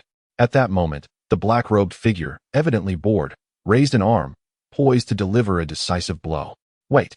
Suhi quickly raised his hand, imploring the other to halt. The black-robed figure showed no intention of relenting. Adhering to his previously stated principle of survival, never grant the opponent a moment's respite. In haste, Suhi declared, I possess a treasure to offer you in exchange for my life. Absurd. If I slay you, that treasure becomes mine. The black-robed figure scoffed. No. Suhi insisted, it is a set of techniques, residing within my mind. Your killing me would be futile. Oh? The black-robed figure paused in his actions. Yet the murderous intent remained unabated as he raised his head in a silent cue for Su-He to continue. Taking a deep breath, Su-He replied slowly, "I acquired it from a Shenlong. Get to the point." The black-robed figure's gaze sharpened, and the murderous intent flared once more. It is a technique known as the fusion of spirit and source method, capable of devouring the flesh and blood of other cultivators to enhance oneself. Su-He exclaimed, "Just half a month ago, I was a tribulation stage python, and now I have attained the earth immortal fruit position. This was achieved through this very technique." Upon finishing, Su-He anxiously scrutinized his opponent's expression. The black-robed figure paused. Then a peculiar expression emerged on his face. Su-He pressed on, "Should you doubt me, I can impart the opening verses of this technique. You will understand upon reading." Having uttered this, Su-He's heart raced once more. Yet, the other's expression remained enigmatic, leaving Su-He in a state of perplexity. Just as he prepared to speak again, he perceived movement from his opponent. Su-He's body tensed, contemplating that if the adversary were to strike, he would first claim their life. However, in the next moment, the figure clad in black robes produced a sizable piece of flesh, reminiscent of his own physique, from his sleeve. He then opened his mouth and, within mere moments, consumed the flesh, subsequently invoking the spirit fusion reversion technique, transforming it into his own spiritual energy. "Are you referring to this technique?" the black-robed practitioner taunted as he approached. Su-He feigned utmost astonishment on the surface, yet internally reveled in joy. Indeed, this method proved effective. Observing the other's demeanor, he realized there was no need for inquiry. The practitioner would proudly display it himself. "You can do it too." Su-He adopted a look of sheer disbelief. "Huh?" the black-robed practitioner scoffed. "I was led to believe you were discussing something of significance." Having said that, he looked down upon Su-He with an expression of curiosity and arrogance, asking, "How has someone like you managed to survive until now? What does this mean?" Su-He pondered inwardly, utterly bewildered by the cryptic words of his adversary. "A mere fortunate fool, yet your luck is about to run out." The black-robed practitioner raised his sword, poised to end Su-He's life. Upon witnessing this, Su-He shouted, "I know I cannot escape death, but I only wish to understand why." Hearing these words, the black-robed practitioner hesitated, a smile curling at the corners of his mouth. It was not an unreasonable request. It was intriguing that someone so ignorant of the circumstances had survived thus far. "Very well, let me grant you this clarity." Su-He, upon hearing this, quickly concealed the existence of the simulation system and recounted his experiences with remarkable accuracy. After listening, the practitioner's expression flickered with confusion. "Huh, I retract my previous statement. You are not merely fortunate, but your luck is extraordinary." "What do you mean by that?" Su-He spat blood, feigning extreme weakness. The black-robed practitioner shook his head and replied, "Are you not aware that the spirit fusion reversion technique is practically possessed by every individual?" Su-He's eyes widened in disbelief, his breath momentarily faltering, betraying his astonishment. "How could that be possible?" he murmured, his shock genuine. "How could it not be possible?" The black-robed practitioner chuckled. "Did you truly believe that heaven favored you? Such an extraordinary technique cannot be commonplace." Su-He bellowed. The black-robed practitioner shrugged, smiling as he stated, "That is the reality. Enough of your curiosity. It is time for you to die." He once again lifted his sword. "Wait," Su-He called out, "allow me to grasp the full truth before my demise. How could this technique be possessed by everyone?" The black-robed practitioner lowered his weapon once more, pondering for a moment. After all, since he had begun speaking, he might as well elucidate the matter. Su-He exhaled in relief. Indeed, once the opponent relented, the subsequent discourse would proceed more smoothly. "Why is that?" Su-He inquired eagerly. "Have you ever heard of the concept of absolute void and celestial connection?" The black-robed practitioner fixed his gaze upon the dying Su-He. Su-He furrowed his brow in contemplation for a moment before tentatively responding. "Is it not the absolute void and celestial connection that the ancient Emperor Zhuangxu enacted to sever the connection between heaven and earth?" The term absolute celestial disconnection conveys its literal meaning, the severance of the connection between heaven and earth, ensuring that the celestial and terrestrial realms, as well as the divine and the mortal, each fulfill their respective roles without interference. This practice was once implemented by the sovereigns of ancient times, thus solidifying the dominion of humanity over the earthly realm. The cloaked scholar regarded Su-He with a hint of curiosity, acknowledging his unexpected knowledge. Fearing exposure, Su-He promptly explained, "It is merely the legacy embedded within my bloodline." The scholar accepted this explanation. reasoning that it was indeed reasonable for a dragon to possess such understanding. The scholar continued, however. The previous instance of absolute celestial disconnection was a decree from the powerful beings of the earthly realm to prevent the heavenly court from meddling in mortal affairs. In contrast, this current absolute celestial disconnection signifies a complete severance of ties between the heavenly court and the mortal realm. Sui bit his lip, sensing that he was on the brink of uncovering a harrowing truth. Chapter 30. The severance of heavenly ties. 4 years ago, this world was not as it is now. The figure cloaked in black lifted his head, lost in reminiscence. Back then, there was far less bloodshed and chaos. However, one fateful day, the celestial court abruptly severed all connections with the mortal realm. We, the disciples of this world, found ourselves unable to communicate with the ancestral masters residing in the celestial court. A few days later, an edict was issued from the heavens, declaring a complete disconnection from the mortal realm. It proclaimed that in 5 years, those whose cultivation surpassed that of the true immortal could ascend to the celestial court, while those beneath this threshold would be left to their own devices. Huh? Sui stood in stunned silence. The black-clad figure chuckled, recalling how they had shared the same incredulous expression. Sui furrowed his brow, pondering for a moment before inquiring, but isn't self-sufficiency a good thing? We might as well consider the celestial court non-existent. The black-robed figure scoffed. Do you think it is that simple? Is it not? Once the celestial court has entirely cut ties with the mortal world, the spiritual energy here will cease to replenish and will inevitably wither away. When the spiritual energy is completely depleted, even if you possess the cultivation level of a celestial immortal, it would be futile. You would find yourself no match for an ordinary human warrior, living no more than a century. At this revelation, Sui felt a dawning realization. Wasn't this the onset of the age of decline? So this was how the future's decline came to be. Hence, everyone was striving to cultivate fervently to secure a place in the celestial court. Sui contemplated deeply. Precisely, the black-robed figure sighed. Yet, in just 5 years, even the most gifted cultivator would require tens of thousands of years to transition from celestial immortal to true immortal. Hearing this, Sui began to piece together the broader truth. So, the spirit integration and source return technique was indeed promulgated by the celestial court? It provided an opportunity for those whose cultivation fell short to ascend to the heavens. Thus, this technique was universally distributed. As he spoke, Sui's eyes brightened with realization.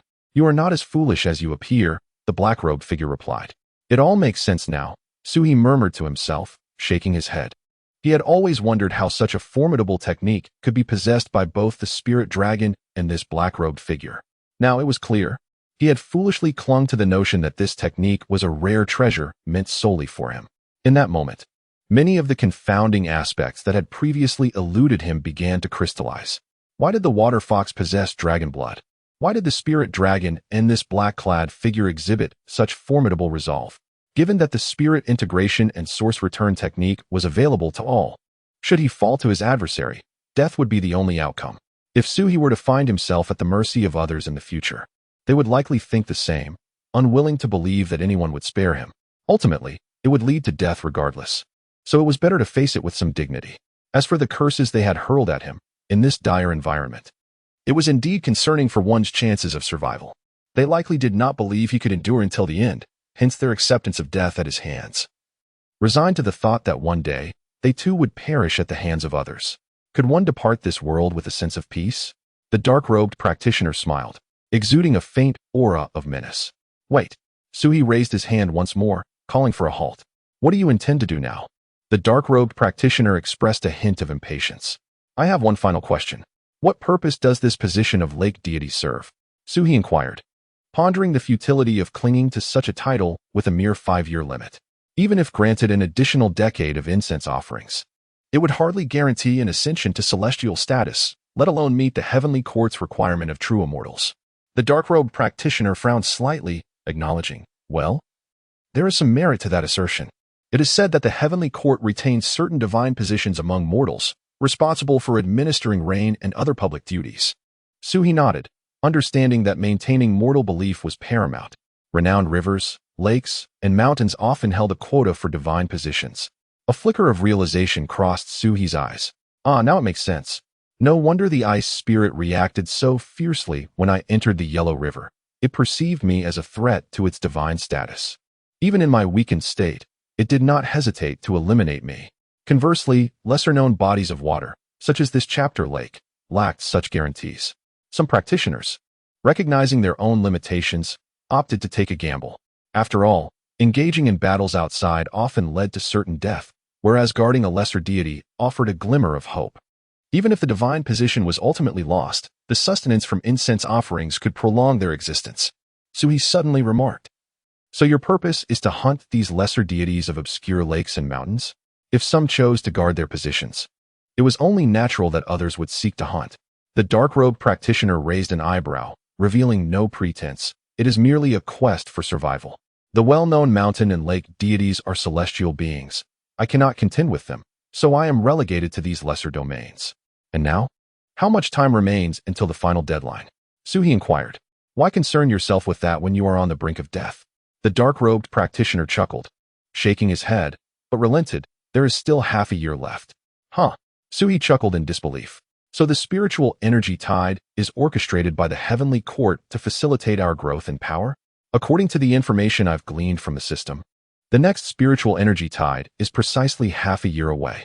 The dark-robed practitioner was about to respond when his expression shifted, his skin prickling with unease.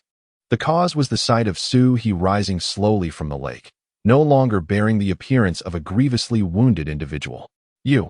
Before the dark-robed practitioner could finish his sentence, Suhi flung the replica of the spear in his hand. The dark-robed practitioner also drew his spear-like treasure to retaliate. However, his speed paled in comparison to Suhi's, and his realm was significantly inferior. Thus, at the moment he launched his attack, Suhi's treasure had already struck him. Boom. The lower half of the dark-robed practitioner was once again engulfed in a mist of blood. He gazed in disbelief at his own wound, then turned his gaze toward Suhi. As he was about to transform into a wisp of black mist and flee, the surface of the lake stirred immediately. A series of water chains surged from the lake, swiftly ensnaring the dark-robed cultivator's form. Suhi also flickered, appearing behind him, and directly severed the cultivator's arm, seizing the spear-like magical artifact into his grasp. Are you attempting to trap me? The dark-robed cultivator finally reacted, bellowing in anger. Suhi did not respond. Instead, he tightened his grip around the opponent's neck, a cruel expression crossing his face. Considering you have unraveled so many of my confusions, let us exchange a few words before your departure. The dark-robed cultivator glared at Suhi, his countenance a mix of fury and indignation. His lips moving before he finally spat out 4 words. Your mother is dead. I apologize, but I do not have a mother, Suhi replied candidly, for indeed, he had no family in this world. Chapter 31. Now you are the god of Zhanghu Lake. Is there anything else you wish to say? Suhi exerted force with his claws. The black-robed cultivator opened his mouth, hesitated, and ultimately fell silent, adopting an expression of resigned defeat. Suhi smiled faintly. Are you not cursing me to meet my demise at the hands of others in the future? The black-robed cultivator cast a sidelong glance at Suhi. A wretch like you might indeed survive until the end. Thank you for the compliment. Suhi replied coolly, and with a sudden exertion of his claws. The sound of bones shattering echoed as the opponent's neck twisted at an unnatural angle, sealing his fate. Yet, after the act of killing, Suhi bore no trace of joy on his face. Damn it, how could this happen? Suhi felt himself on the brink of madness. He had envisioned a leisurely entrance into a new life of cultivation, but now it seemed like a desperate escape was in order. He had suspected that the system could not possibly be so benevolent as to refrain from restricting the powers of his golden finger. Instead, it had offered enhancements. He was merely at the Earth Immortal stage now, and to break through to the true immortal realm within half a year seemed a monumental challenge. For heaven's sake, even the likes of Sun Wukong might struggle with that. After all, he had studied under the Bodhi Patriarch for 20 years.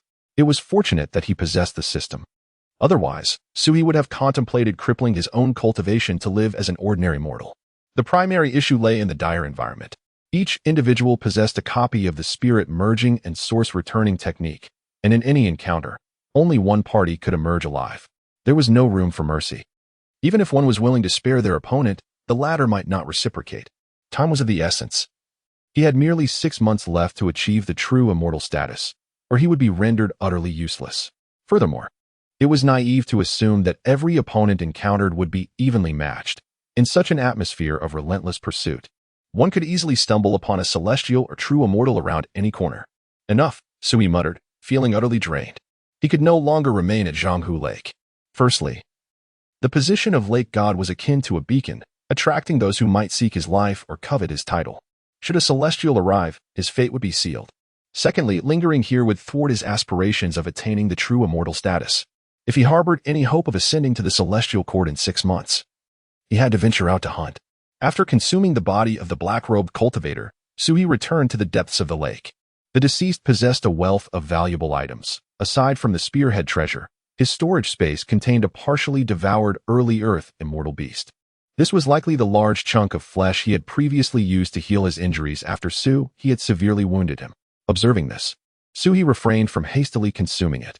Instead, he decided to keep it for future use, as the technique of devouring flesh to recover from injuries proved to be quite effective. Upon returning to the Dragon Palace, Sui sat upon the dragon throne, shaking his head and sighing heavily. He truly felt devoid of energy to contemplate his next steps, overwhelmed by a profound sense of helplessness. Just as he wallowed in despair, the sound of light footsteps approached from beyond the hall. Sui lifted his gaze and beheld the arrival of the gluttonous giant shrimp, Jin-Hu. Unfazed, the creature raised its claws and opened its maw, gesturing with urgency. Dragon King, I am hungry, Sui thought to himself. If it were not for the fact that this creature possessed merely the cultivation of the transformation stage, I would have devoured it myself. With a resigned sigh, he rose from his dragon throne and tossed the lake god talisman at the creature. Very well, you are now the lake god of Zhang Lake. You must fend for your own sustenance henceforth. With that, Sui revealed his true form as a coiling dragon, emerging from the surface of the water and departing from Zhang Lake, leaving Jin-Hu in a state of bewilderment. Wait, I only came to ask for food, Dragon King. Do not flee. Can't I just not eat anymore? Upon leaving Zhang Lake, Sui swiftly concealed his presence and sought refuge in a remote and secluded location. The world was fraught with peril, and he dared not expose his whereabouts any further. He found himself in agreement with the words of the robed cultivator. His luck had been extraordinary. Throughout his journey, he had not encountered any exceptionally powerful practitioners. Otherwise, he would have perished long ago. It was fortunate that he possessed a simulation system to continuously learn from his errors. Without it, his demise would have been inevitable. As for the position of lake god, Sui felt no attachment. He harbored no regrets for Jin-Hu. If the creature could survive, so be it. Perhaps if fortune favored it, it could continue as lake god for several hundred years, especially after the calamity passed. Of course, such a possibility was exceedingly slim. Sui had no time to concern himself with others. His primary worry was for his own safety. After exhausting his simulation points, he felt utterly vulnerable, as if at any moment a celestial being could appear and consume him whole. Thus, he coiled himself up and endured for 2 days. Once he had accumulated another simulation point, he promptly initiated a new simulation, aiming to ascertain the safety of his surroundings. The process was uneventful. For a total of 35 days, he remained hidden without encountering any danger. However, on the 36th day, a celestial being happened to pass by, sensed his concealed presence, and swiftly ended his life. Though he met his demise, Sui found solace in the fact that he had managed to remain undetected for a month. Yet soon, he found himself in despair once more. He could not hide indefinitely. A month had already passed, equating to 1/6 of a year. Calculating further, he realized that he must break through to the celestial realm within a month, and then strive to ascend to the true celestial realm within the remaining 4 months to have any hope of entering the heavenly court. Sui felt overwhelmed with frustration. He could neither hide nor confront others, as he was powerless in combat. After enduring 8 days within the cave, he gathered 4 simulation points. It was not that he did not wish to accumulate 5 points. Rather, his anxiety was too great to bear. Half a year. Nearly 6 months, over 180 days. If I continue to linger in this cavern, I will squander 10 days of effort in vain. Oh, true immortals. Within this half year, I dare not waste a single moment. It is time to commence the simulation. Sui sighed, feeling devoid of the earlier excitement he had felt about the simulation. Please confirm the simulation target. I shall seek nearby entities of strength comparable to earthly immortals, suitable for me to hunt, such as lake deities or mountain spirits, Sui replied. Presently, my only recourse is to emulate the methods of that dark-robed practitioner. I will explore obscure lakes and mountains, searching for any demons or human cultivators that may occupy these roles as lake or mountain gods.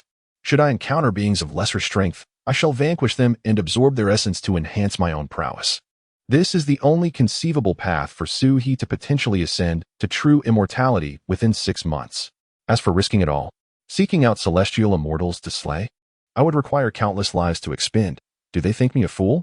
Ding. Consumed 1 simulation point. Commencing future simulation. Chapter 32. Engaging in the arena for monetary gain. Day 1. You depart from your concealed cavern, suppressing your presence as you soar southeast.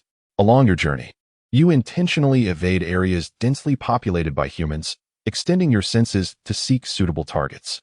The current predicament is such that revealing yourself could lead to immediate demise.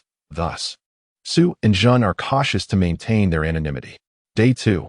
At dusk, you stumble upon an unnamed valley amidst the clouds, where a profound lake lies. As you approach, the aura of a soaring beast reaches you, prompting a disappointed shake of your head as you retreat.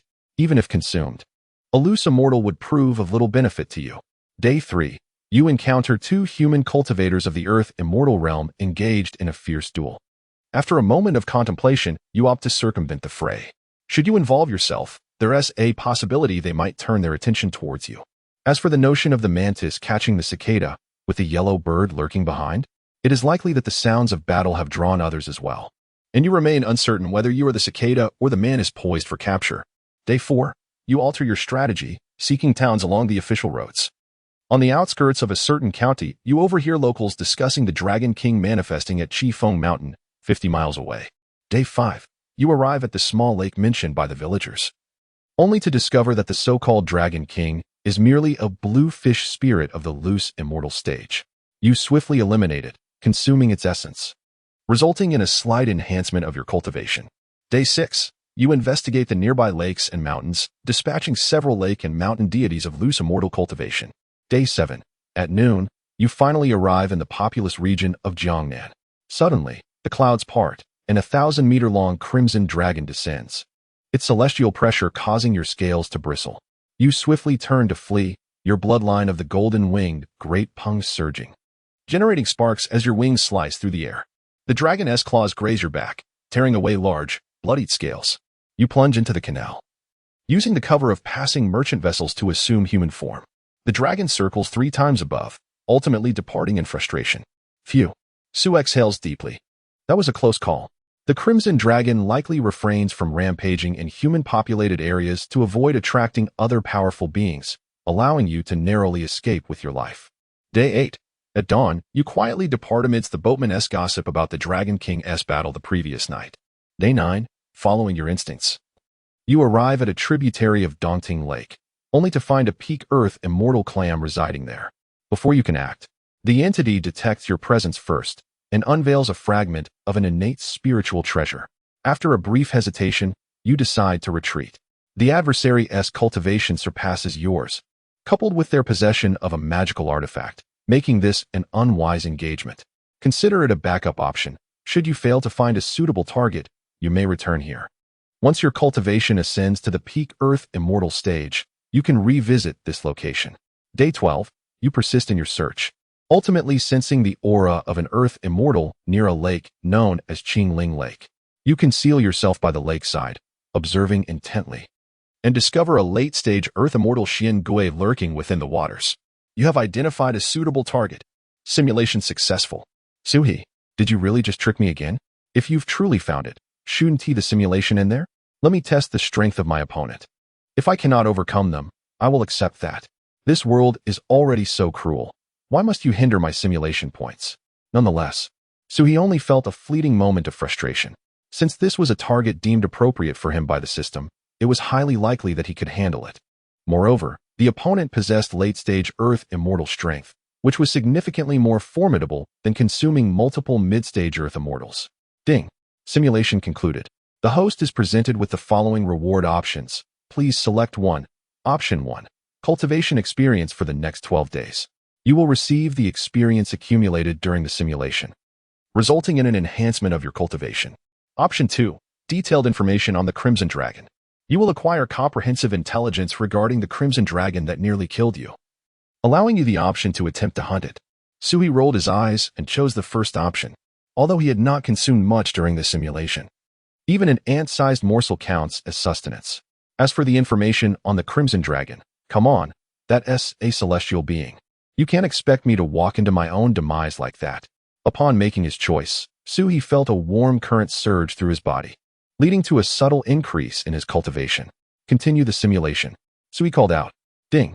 Consumed 1 simulation point. Beginning simulation of the future. Day 1. Your target is clear. You transform into human form and hasten toward Daunting Lake in the southeast. The true form of a dragon is still too conspicuous and easily detected. This time, you do not distract yourself by seeking other scattered immortals or lake gods. Day 2. You encounter 2 human cultivators of the earth immortal realm. To avoid revealing your identity, you slow your pace and conceal yourself. Subsequently, you overhear their secret. They plan to feign a fierce battle tomorrow to lure in other cultivators, then collectively eliminate them and divide their flesh and blood. Suhi. How utterly sinister. I almost fell for their trick in my last simulation. However, he also thought poorly of them. Perhaps they would end up fighting amongst themselves over the spoils. Day 3. With the fragmented intelligence from the previous simulation, you locate Qingling Lake. You suppress your aura and lie in ambush around the periphery of the lake. In the following days, you remain hidden, observing carefully, confirming that no traps have been set while discerning their patterns of movement. Day 7. At noon, under the brightest sunlight, ripples suddenly appear on the lake's surface. The mysterious tortoise slowly surfaces, its shell covered in moss, yet marred by a grotesque old wound on its neck. It transforms into human form and approaches the temple built for it by humans at the lake's edge. This is the moment you have been waiting for. Without hesitation, you reveal your true dragon form, your claws crackling with the sound of thunder as you strike at its vulnerable back. Soaring from a distance, you dive down. Boom. The lake erupts in colossal waves as the mysterious tortoise hastily turns, raising its shell to defend. Crack. The opponent's shell was shattered, creating spiderweb-like cracks, and the subsequent shockwave generated colossal waves on the lake's surface. The ancient turtle, utilizing the force, soared backward into the water while simultaneously invoking the lake god's decree, causing the entire body of water to solidify like iron. You summoned the spearhead artifact, instantly piercing through its defenses. The ancient turtle was instantly struck with terror. Pleading for mercy, spare my life, fellow cultivator. I possess treasures to offer you. Without a moment's hesitation, Suhi launched an attack. The words of the cloaked cultivator rang true. Not a single moment of respite could be granted to the adversary. Even discussions would come only after leaving the opponent on the brink of death, with their life firmly in one's grasp. A resounding explosion echoed as the spearhead transformed into a golden light, piercing through the turtle's shell. The ancient turtle let out a heart-wrenching wail, half of its body exploding into a mist of blood. You advanced, your claw sinking into its flesh, and with a forceful grip, the ancient turtle emitted a piercing cry, blood gushing forth from the cracks in its shell. What treasures do you speak of? You inquired with a smile. Chapter 33. The old dragon king of Daunting Lake. The mysterious tortoise gazed at you with a wide grin. I know that once I utter these words, you will undoubtedly seek my demise. Suhi scratched his head in embarrassment, as that was indeed his intention. However, in this environment, who could harbor any other thoughts? Thus, I require a guarantee, the tortoise spoke slowly. You shall swear an oath to the heavenly path, ensuring that you will not take my life. In return, I shall release my divine consciousness, allowing you to forge a pact, wherein I shall serve you as a slave. Suhi furrowed his brow in contemplation. This was not an unfeasible proposition. Yet, his purpose in coming here was to eliminate the tortoise and devour its essence to enhance his own power. Engaging in this agreement would certainly divert him from his original goal. Furthermore, the treasure it mentioned remained a mystery, and he questioned its worth. It would be reluctant to reveal it, fearing for its life. Seeing your hesitation, it spoke again. Aside from the treasure, I can also impart a piece of information. After a moment's reflection, you acquiesced to its request. After all, it was merely a simulation. One could examine the item first, and once informed, eliminate it in reality. Suhi smiled, confident in his approach. He sought both knowledge and benefit. What information do you possess? You inquired. The old dragon king of Daunting Lake is nearing his end. If you spare my life, I could serve as an additional ally when the time comes. This revelation caught Suhi off guard, a pleasant surprise indeed. You hastily probed for further details, and the tortoise obliged, revealing everything. It turned out that the old dragon king's lifespan had reached its limit, and he was on the brink of death. With a cultivation level at the pinnacle of celestial immortality, if one could consume him, their own power would also ascend to that lofty peak. Upon hearing this news, Suhi was overjoyed. This was serendipity. Should he successfully subdue the old dragon king, his cultivation would instantly elevate to the pinnacle of celestial immortality, and with careful diligence. Breaking through to true immortality within half a year seemed quite feasible. At the pinnacle of celestial immortality, one could be considered among the elite forces in this world. There would be no need to tread so cautiously anymore. As you ponder these revelations, an alert from your bloodline surged within you once more. A glint of malice flashed in the tortoise's eyes, and suddenly, a dark light shot forth from the crevices of its shell. An object resembling a short dagger with a sharp tip emerged. Did you truly believe I would willingly become a slave? The tortoise roared, its essence transforming into crimson flames that surged into the dagger. That remnant weapon vibrated ominously, stirring the very essence of the world. Your pupils constricted as you hastily summoned your weapon to counter. In the instant their forces collided, both parties were violently propelled backward. Boom! A cataclysmic explosion engulfed the entire Qingling Lake, vaporizing the waters in an instant and splitting the lake bed, revealing an unfathomable chasm. You regained your balance midair. Your gaze fixed intently upon the dagger, recognizing that it was no ordinary object. Otherwise, it could not have clashed so fiercely with the innate treasure fragment acquired from the dark-robed practitioner. Die! The ancient tortoise suddenly struck its chest, expelling 3 drops of its vital blood, which dissolved entirely into the short dagger. Without hesitation, you too released your essence, transforming the spearhead into 100 golden meteors that shot forth towards the ancient tortoise. The two collided, radiating divine light in all directions. Witnessing this, a glimmer of determination flashed in the tortoise's eyes. It resolutely braved several beams of the spear's light, allowing the golden brilliance to pierce through its chest and abdomen, before charging fiercely towards you. Even if I perish, I shall take you down with me. With a thunderous boom, you could only manage to expel a dragon pearl to shield your vital points, before being engulfed by the explosion. In the aftermath, your golden wings were instantly charred, your chest and abdomen nearly torn apart, as dragon blood cascaded like a waterfall. The ancient tortoise lay dead. The simulation was deemed successful. Suhi mused. This old tortoise is relentless. His current mood was difficult to articulate. He had underestimated the tenacity of the cultivators in this world. The opponent would rather self-destruct than leave him even the slightest chance to consume it. Well, this was a lesson learned, perhaps in the future, when faced with a dead end. He might consider a similar approach. That treasure was impressive. It would indeed be worth acquiring. Suhi reflected, recognizing that if it could contend evenly with the spearhead treasure in his possession, it must be a fragment of some innate spiritual treasure. Of course, Suhi was presently more concerned with another piece of information gleaned from the simulation, the Dragon King of Dongding Lake. He murmured to himself, the pinnacle of celestial immortality. If he could truly capture it, he would no longer need to fret over the impending calamity in 6 months. Frankly, he was eager to attempt this. Previously, he had refrained due to the meager rewards. Now that an opportunity had presented itself, if he did not seize it, who knew when he might encounter such a chance again?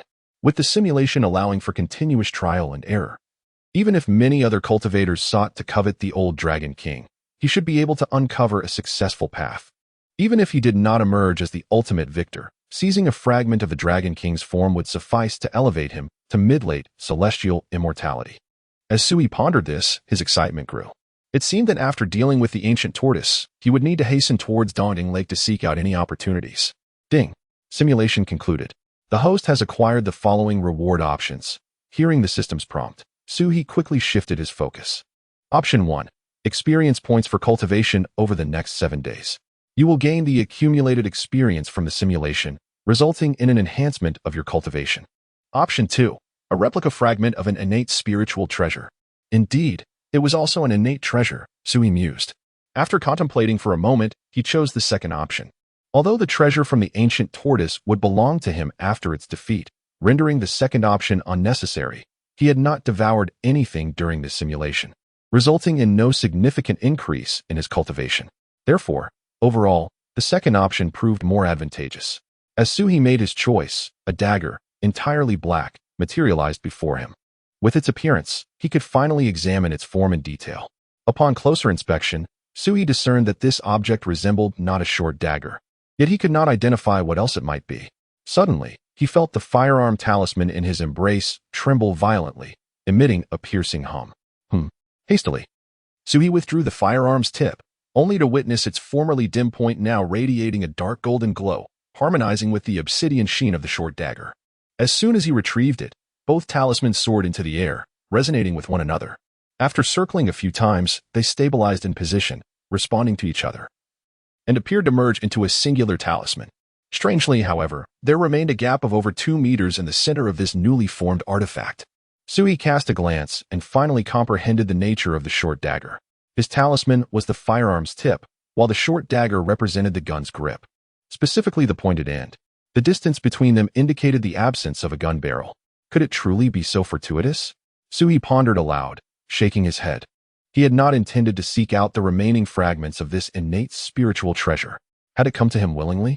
If he were to find the gun barrel and restore it, acquiring a talisman of innate spiritual treasure caliber, then transcending a major realm to vanquish foes might not be beyond the realm of possibility, he mused, a smirk gracing his lips. Could a terrestrial immortal truly slay a celestial immortal? Might he carve a path all the way to true immortality?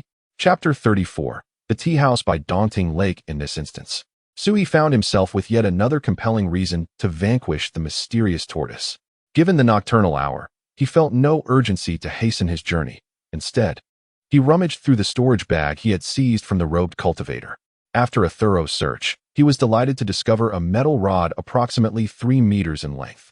It appeared that the previous owner had contemplated fashioning a handle for the fragment of the innate spiritual treasure, yet ultimately abandoned the endeavor, perhaps due to its impracticality. However, upon pairing the metal rod with the spearhead and the replica of the spear shaft, Sui found that wielding the weapon was surprisingly effective, even enhancing his own prowess considerably. The power it wielded surpassed that of the spearhead alone, likely attributed to the addition of the spear shaft. After indulging in a few exuberant swings, he carefully stowed away the self-assembled artifact. As the simulated time progressed, he exited the cavern and set forth towards the southeast. Along the way, he encountered the 2 Earth immortal cultivators who were intent on engaging in a profit-driven duel, yet he refrained from confrontation. Although he now possessed an additional magical artifact and had bolstered his strength, he remained cautious, as he lacked practical experience and feared unforeseen complications. In this perilous environment, Sui recognized the constant threat to his life. His primary objective remained the ancient tortoise residing in Coiling Lake. Eliminating this opponent, who had attained late-stage Earth immortal cultivation, would greatly benefit his own cultivation, not to mention the genuine spear shaft in its possession. The replica he wielded could only be utilized thrice, and failing to acquire the authentic version would render his painstakingly assembled treasure limited in utility. Despite the advantages conferred by his simulated experiences, Sui adhered strictly to the timeline, taking 3 days to reach Coiling Lake. As anticipated, no unexpected events transpired along the journey. Upon arriving at the lake, he immediately concealed himself. This time, he did not wait a full 7 days to strike. Rather, on the 4th day, after a day of lurking, he surged forth the moment the tortoise surfaced. With a swift thrust, the spearhead pierced its shell before the tortoise could react, staining the lake's surface with blood. Sui had indeed underestimated the potency of the spear in his grasp. With a single strike, the tortoise was on the brink of death. "Please, spare me. I possess treasures to offer you," the tortoise pleaded. However, having gleaned all pertinent information about its possessions, Sui was disinclined to entertain such futile words. With a deft twist of his wrist, the spear emitted a blinding glimmer, swiftly extinguishing its life. After extracting the spear shaft from the creature's lifeless body, Sui transformed into his true dragon form and consumed the tortoise in a few swift gulps. As he activated the spirit fusion reversion technique, he felt a surge of spiritual energy within him, sensing a gradual enhancement of his cultivation. Yet, this sensation of growth was fleeting, soon waning. Sui pursed his lips, a look of regret shadowing his expression. The limitations of one's own cultivation are indeed apparent, sighed Sui.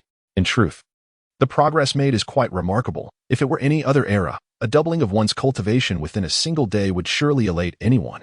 Yet, the current circumstances are different, as the pressure of a 6-month deadline weighs heavily upon him, leading Sui to perceive this pace as sluggish. In order to transcend to the pinnacle of the Earth immortal realm, he must consume several others who are likewise in the late stages of Earth immortal, or perhaps eliminate a peak Earth immortal and absorb their essence to achieve that elevation. As he spoke, his eyes narrowed contemplatively. Even that would not suffice. One could simply devour a celestial immortal and ascend directly to the celestial immortal realm.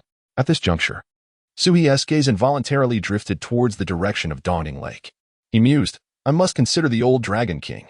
With a tone of indifference, Sui continued, "Never mind, I should leave this place. Creating such a commotion may attract unwanted attention. After meticulously packaging the remnants of the Xian turtle's flesh, he swiftly concealed his presence and fled into the distance. Upon discovering a secluded and secure cave, Suhi promptly initiated a simulation. Due to the 3 days spent traveling, he was afforded an additional opportunity for simulation. Waste not, want not. The simulation concluded. His hiding place remained relatively secure, yet after a month and a half, 2 celestial immortals, whose origins were unknown, arrived in a fierce battle, inadvertently revealing his location. And then, he met his demise. A month and a half. I can still remain hidden for a while, Suhi muttered to himself. Now, I possess 2 simulation points. I can venture to Daunting Lake to ascertain the situation. The news of the old Dragon King's impending demise, which he had heard from the Xian turtle, was uncertain in its authenticity. Therefore, the most prudent course of action would be to visit Daunting Lake personally and assess the circumstances. Should the Dragon King indeed face death, he could not afford to miss this opportunity. Conversely, if it were not true, he would have to seek alternative paths, equipping himself with the genuine firearm. So he promptly summoned the system. Initiate the simulation. Please confirm the simulation objective. Drawing from previous experiences, Suhi refrained from setting a short-sighted goal of merely gathering intelligence. Instead, he declared his intent to observe the situation at Daunting Lake and remain concealed until the Dragon King's demise. Ding. Consuming 1 simulation point. Commencing future simulation. Day 1. You departed from your hiding spot, making your way towards Daunting Lake. Throughout your journey, you exercised caution and remained undetected by other cultivators. After a day and a night of travel, you arrived at the vicinity of Daunting Lake. Day 2. You refrained from hastily taking action, instead opting to conceal your presence and observe. After several days of careful observation, you discerned no issues, nor did you gather any intelligence. You were even uncertain if the Dragon King resided within the lake. Day 6. You transformed into human form, attempting to infiltrate the human settlements established around Daunting Lake to gather information. You have entered a human settlement, cleverly concealed and thus unnoticed by the vigilant human guardians of the city. After meandering through the town, you stumbled upon the Dragon King temple, observing the incense smoke, as thick as a barrel, rising from the statue and flowing into Daunting Lake, confirming the existence of the ancient Dragon King of Daunting. As evening approached, weariness began to set in, and you discovered a quaint tea house nestled beside Daunting Lake. Contemplating a moment of respite while admiring the lake, you stepped into the tea house. However, the moment your right foot crossed the threshold, a frantic alarm resonated within your long bloodline. Your foot hesitated midair as you lifted your gaze inside the tea house. A look of bewilderment washed over your face. Within the tea house, a dozen pairs of eyes simultaneously turned toward you. A swift scan revealed a complex expression on your face. For seated within were 5 celestial beings and 13 earthly immortals, all fixated upon you with unwavering attention. Chapter 35. Divine Powers. The heavenly you found yourself caught in an uncomfortable limbo, neither able to advance nor retreat. At that moment, the enthusiastic innkeeper approached, warmly inviting you in. Esteemed guest, please enter. What tea do you usually enjoy? If our selection does not meet your taste, you are welcome to bring your own. You were gently ushered into the tea house, where you chose a secluded spot away from the crowd. Before long, tea and snacks were served. Observing your surroundings, you felt a wave of relief. The 10 or so individuals present did not appear to be a unified group. They were scattered, each casting wary glances at one another, their eyes betraying suspicion and caution. In this atmosphere, you sat upright, equally tense as you scrutinized their movements. After approximately a quarter of an hour, you sensed a new presence approaching. Turning your gaze, you beheld a human of peak earth immortal cultivation at the threshold, his expression a perplexing mix of emotions. In that moment, you discerned the unspoken truth. You were not alone in this predicament. With a sigh, Suhi lamented, "How did I end up in this situation? It seems we all wish to converge here." The celestial and earthly beings within the tea house harbored similar intentions, to gather intelligence. This tea house, the only one adjacent to Daunting Lake, boasted the most advantageous location, thus attracting a multitude of visitors. Initially, only a few had ventured here, but as more arrived, they were inevitably drawn into this web. In such a scenario, engaging in conflict was fraught with peril, as no one could guarantee their survival. Moreover, should a skirmish erupt, it could potentially attract other cultivators, transforming them from predators into the prey, akin to cicadas in the eyes of the mantises. After a moment's hesitation, The newcomer stepped inside, mirroring your expression as he surveyed the other patrons. This familiar scene continued until evening, when the dynamics within the tea house shifted. The number of celestial beings had risen to 8, and the earth immortal cultivators had swelled to over 20. As the sun dipped below the horizon, most patrons departed, leaving only the innkeeper and the staff exchanging cautious glances with you. Once the last rays of sunlight faded, the innkeeper could no longer contain himself and announced that the tea house would soon close. The atmosphere turned palpably tense following this declaration. After a quarter of an hour of mounting anxiety, one earth immortal cultivator could no longer bear the pressure. He rose, tossed a few coins onto the counter, and hastily exited. Almost immediately, a celestial being followed suit, discarding silver before departing in his wake. "Looks like we've been targeted," Sui mused, a grimace crossing his face as he pondered whether to feel pity for the departing figure. With one person setting the precedent, the remaining earth immortals began to rise, casting down their coins before filtering out one after another. You, too, joined the exodus, promptly turning away after leaving your payment. Sui nodded thoughtfully. With 8 celestial beings present, their inevitable conflicts could result in casualties, but if they sought out individuals like you, the outcome would be decidedly in their favor. Thus, these earthly immortals are akin to fish, compelled to flee at the earliest opportunity. Upon exiting the tea house, you swiftly plunged into Daunting Lake, leveraging your command over the water currents to escape a considerable distance in an instant.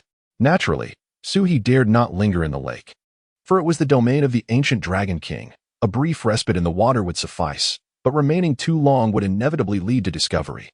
As you distanced yourself from the tea house, you quickly emerged from the lake, racing towards a direction far removed from Dawning Lake. Surely, I can evade capture, Sui mused. However, the next moment proved otherwise. Before you could traverse 10 miles, a figure suddenly obstructed your path. Upon closer inspection, it was one of the 8 celestial beings you had encountered in the lake. Sui exclaimed, "What rotten luck I have. You were indeed swift to escape. But it is not I who will be pursuing you," the figure remarked, revealing its true form, a humanoid ape, drenched and unmistakably a water monkey. "With so many others, why pursue me?" you queried with resignation. "Among that multitude, you alone are a mid-stage earthly immortal, the weakest among us," it grinned. Sui retorted, "How insulting. Is this a personal attack? You would reap greater rewards by targeting those at the peak of earthly immortality." Without further ado, you brandished your damaged innate spiritual weapon, a spear, and, gritting your teeth, channeled all your magical energy towards its throat in a fierce assault. Yet the water monkey neither dodged nor evaded. It simply reached out and grasped the spear's tip, twisting its hand with such force that cracks rapidly spread along the shaft. The fragile innate spiritual weapon could endure no more and shattered into several pieces in your grasp. While the spear tip and the spear's head are remnants of an innate spiritual weapon, the shaft is not, you noted, as the overwhelming force sent you stumbling forward. The water monkey seized the opportunity, its claws lunging towards your heart. In a critical moment, you leaned back with great urgency, feeling its claws graze your clothing, drawing forth droplets of blood. However, the creature swiftly altered its attack. Its damp, elongated tail lashed out like a steel whip, striking your abdomen with tremendous force. You heard the sickening crack of your ribs as you plummeted into the muddy banks of the lake. You summoned the thunder's call, fighting back with all your might. As the dust settled, only a portion of the creature's body was charred. It roared in fury and lunged at you, and in despair, you beheld its claws elongate by 3 inches, aiming directly for your celestial crown. "You are dead," simulation concluded. Observing the ending scene, Sui scratched his brow in resignation. He had given it his all. Who could have foreseen such misfortune, being targeted so? Yet, it was not without gain. With so many celestial and earthly immortals congregating outside Daunting Lake, the news of the ancient Dragon King's impending demise must indeed be true, Sui pondered. If it were false, such a gathering would be inconceivable. It seems a visit to Daunting Lake is in order. Although he had just perished, Sui felt little sorrow. This presents a rare opportunity for him, one he would not easily let slip away. The system's prompt interrupted Sui's contemplation, redirecting his attention. Option 1. Experience points for cultivation over the next 6 days. Option 2. Divine ability, Heavenly Eye. With this ability, you can perceive the cultivation level of cultivators whose realm does not exceed yours by a significant margin. Sui's initial reaction was one of skepticism regarding its usefulness. However, upon reviewing the detailed description, he quickly grasped the profound utility of this divine ability. Previously, he could only make rough estimations of others' cultivation levels based on their aura, such as celestial immortal or earth immortal. Yet, with this divine ability at his disposal, he would be able to accurately discern the precise cultivation level of others, such as early-stage celestial immortal or mid-stage celestial immortal. Moreover, even if someone deliberately concealed their cultivation level, he would be able to see through it effortlessly. Indeed, this is quite a commendable reward. Chapter 36. I thought all dragons were surnamed AO. With a few simulation points remaining, Su muttered to himself, "Let us continue the simulation. This time, I shall refrain from mingling at the tea house. The information from the old Dragon King should indeed be credible. It is prudent to find a secure location near Daunting Lake to lie in wait. Although my current hiding spot is relatively safe, it is too distant from the lake. If I wait until the old Dragon King meets his demise and then rush over, I may not even be able to partake in the leftovers. Moreover, chaos is sure to ensue at that time, and unforeseen circumstances may arise on my journey, leading to significant losses. Thus, it is wise to seek a secure refuge near Daunting Lake, allowing me to seize the opportunity as it arises. Let the simulation commence." Ding. Consumed 1 simulation point. Beginning future simulation. Day 1. You have departed from your hiding place and are flying towards Daunting Lake. You proceed with utmost caution, remaining undetected by other practitioners. After a day and night of travel, you arrive at the vicinity of Daunting Lake. Day 2. You conceal your presence and begin searching for a suitable hiding spot near the lake. Day 3. You discover a cave less than 10 miles from Daunting Lake, only to find it occupied by a 9-tailed fox demon at the early celestial stage, nearly meeting your demise. Day 4. You locate a pond, and, just as you are about to enter, a demon dragon leaps from the water, exhibiting mid-celestial prowess, causing you to curl up in fright and remain motionless. Fortunately, the creature fails to notice your concealed presence. In the ensuing days, you exercise even greater caution in your search for a refuge, but every potential hiding spot near Daunting Lake has already been claimed by other cultivators. Su remarked, "What is this? Are they all clever individuals? All vying for the advantageous positions." Day 6. You alter your strategy, deciding to blend into the city and conceal yourself among humans. You enter the human city, settling down in a location far removed from the previous tea house. Observing intently, as evening approached, much like before, celestial beings streamed out in a panic, fleeing for their lives. You quickly turned your gaze and spotted the water monkey. With the aid of your celestial eye, you discerned its mid-celestial cultivation level. TSK, Su clicked his tongue. Damn, a mid-celestial being is targeting a mere late-earth celestial like myself? Truly shameless. Yet, one cannot entirely blame them. The last time I wielded the damaged innate spiritual weapon spear, I was unable to best it, revealing that its prowess is indeed formidable. Due to your quest for a hiding place, you did not pursue the fleeing earth celestials or the celestial beings in pursuit. Day 7. Disguised as an ordinary citizen, you purchase some breakfast at the morning market, having not tasted human food for an extended period. The moment the food touches your lips, an overwhelming urge to weep suddenly washes over you. Since arriving in this world, Su has survived on raw flesh and blood. And while his dragon lineage does not find it repugnant, he yearns for the comforts of human cuisine. Yet, as a soul of humanity, he occasionally yearned for the simple pleasures of ordinary human food. Just as you were about to depart after handing a coin to the vendor, a sudden voice called out to you, "Hey, come sit for a while." Turning towards the sound, you beheld a striking young man in his early 20s, clad in a flowing azure robe, exuding an air of elegance and charm, despite sensing that he seemed to be an ordinary human. Your divine sight revealed the striking words "late stage, celestial, immortal" before your eyes. Suhi felt an overwhelming urge to slap his simulated self. Did he truly need to indulge in breakfast? After all, with his cultivation, he could fast for centuries without suffering hunger. Now here he was, succumbing to temptation and attracting attention for purchasing a mere meal. Uncertain if the young man had discerned your concealed form and cultivation, you inquired, "Young master, do we know each other? Isn't it enough to chat to become acquainted, my fellow cultivator?" He replied with a smile, beckoning you closer. Realizing your disguise had been compromised, as no ordinary person would address another as fellow cultivator, you contemplated briefly before taking a seat before him. As you settled in, the two of you exchanged glances for a considerable time until he finally broke the silence. "A dragon, perhaps?" He regarded you with curious interest. Unsure of his intentions, you nodded in acknowledgement. "I am Lu Xiandao. What is your name?" He asked again. You scrutinized him, uncertain of his motives, but after a few moments, you responded. Suhi. He chuckled heartily. Su? I had thought all dragons bore the surname Ao. Noticing your lack of amusement, he sheepishly rubbed his nose before continuing. You possess the cultivation of a late-stage earth immortal. How long have you been practicing? Still uncertain of his aims, you pondered for a moment before replying. I cultivated for 200 years to reach the level of a python. After transcending the tribulation, I encountered some fortuitous events that allowed me to break through to earth immortal. He nodded. Speaking of his own journey, I began my cultivation at 10, established my foundation at 11, attained the nascent soul at 13, ascended at 15, and by 18, I had reached the status of a loose immortal. Now at 23, I stand at the late stage celestial immortal. He continued to elaborate. For years ago, the celestial court issued the decree of absolute communication, and they subsequently disseminated the essence return technique. So he thought to himself, how eloquent he is. If only I had encountered you sooner.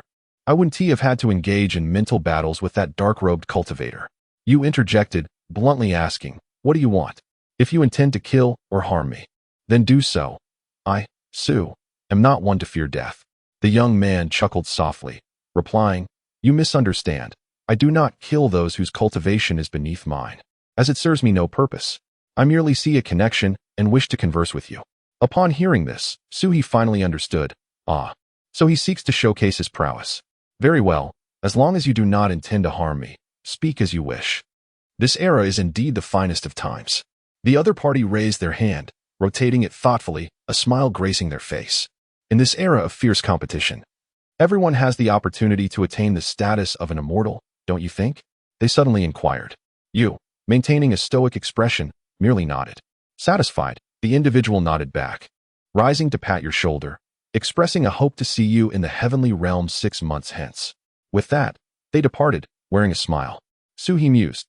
Although somewhat speechless, he had to concede that the other was indeed a genius. Before the fusion spirit returning to the abyss technique became widespread, they had already achieved the cultivation level of a loose immortal. Following its dissemination, they ascended to the late celestial immortal stage in just a few short years. If it were him, Suhi doubted he could ever accomplish such a feat, not to mention achieving it without the aid of the simulation system. He couldn't even fathom how many times he would have perished. Once the other had left, you inwardly cursed, calling them insane. You then hurried away, clutching the breakfast you had purchased. As you traversed a narrow alley, you encountered an elderly man seated on the ground, his hair a desolate yellow, who implored you for food, saying, kind-hearted stranger, could you spare something to eat? Gazing at the bun in your hand, you tore off a piece and offered it to him. However, just as you extended the bun, he suddenly grasped your wrist. You are a demon, aren't you? He said, lifting his gaze to meet yours, his eyes devoid of emotion, as if regarding an inanimate object. Chapter 37. Quite impressive, brave, and cunning. Suhi. Good sir, I offered you buns out of goodwill, and yet you dare to bait me. The excitement on his face revealed a hunter's thrill, having caught the scent of prey from afar. What audacity to brazenly enter the city of Yiyang, unaware that this is the realm of humanity. A sudden jolt ran through you, prompting an immediate examination of the stranger's aura, late earth immortal. Suhi. Startled. You thought he might be a celestial being. But no? What kind of fool dares to approach me? Upon discerning his realm, you let out a cold laugh. He is the one with audacity. Sharing the same level of cultivation, you refrain from mentioning your dragon heritage, which grants you superior physical strength. The damaged, innate spiritual treasure you possess could easily vanquish him. Do you presume to challenge me? You flick your wrist, ready to summon your artifact. At that moment, the stranger suddenly snapped his fingers. You paused, sensing an ominous shift, even without the reminder of your bloodline. Instinctively, you turned to scan your surroundings, and indeed, 3 human cultivators emerged from the other 3 alleyways. A quick glance revealed they were all at the same late earth immortal level as you. So he pursed his lips. Quite impressive, brave, and cunning. I concede defeat. You are doomed. Simulation ends. The process was straightforward. Suhi dispatched the man who consumed his buns with his artifact, severely wounding another, but ultimately fell to the remaining 2. Despite wielding a fragmented innate spiritual treasure, facing 4 opponents proved challenging. Furthermore, these 4 did not appear to be mere amateurs. They possessed a legacy of cultivation, each a formidable opponent. Since the simulation yielded no substantial progress, no rewards were granted by the system. TSK. Suhi couldn't help but click his tongue. It seems human cities are not to be trifled with. Through this simulation, Suhi gleaned new insights. Humans appeared to operate differently than these monsters. For the monsters, encounters typically meant a fight to the death, whereas humans seemed capable of cooperation. Reflecting on this, it makes sense. These monsters grew up isolated in the wild, with others of their kind seen as innate competitors. In contrast, humans have lineages and teachings, likely fostering bonds among their peers. Moreover, after killing one another, they might find it hard to discard their pride and consume the bodies of their own kind. This could explain why, during his journey, Suhi witnessed two human cultivators engaging in a duel, and why, in this simulation, the old man managed to rally 3 cultivators of the same realm. However, this cooperation appeared to be superficial. In the simulation, when Suhi eliminated the old man, the other 3 did not impede him significantly, behaving as if each was solely relying on their own abilities. Perhaps it was merely a partnership for a shared venture.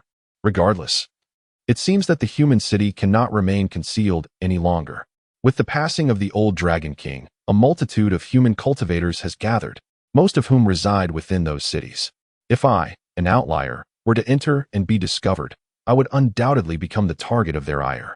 Moreover, I have only been here for less than a day, and already 2 individuals have noticed me. One a celestial immortal, the other on par with my own level.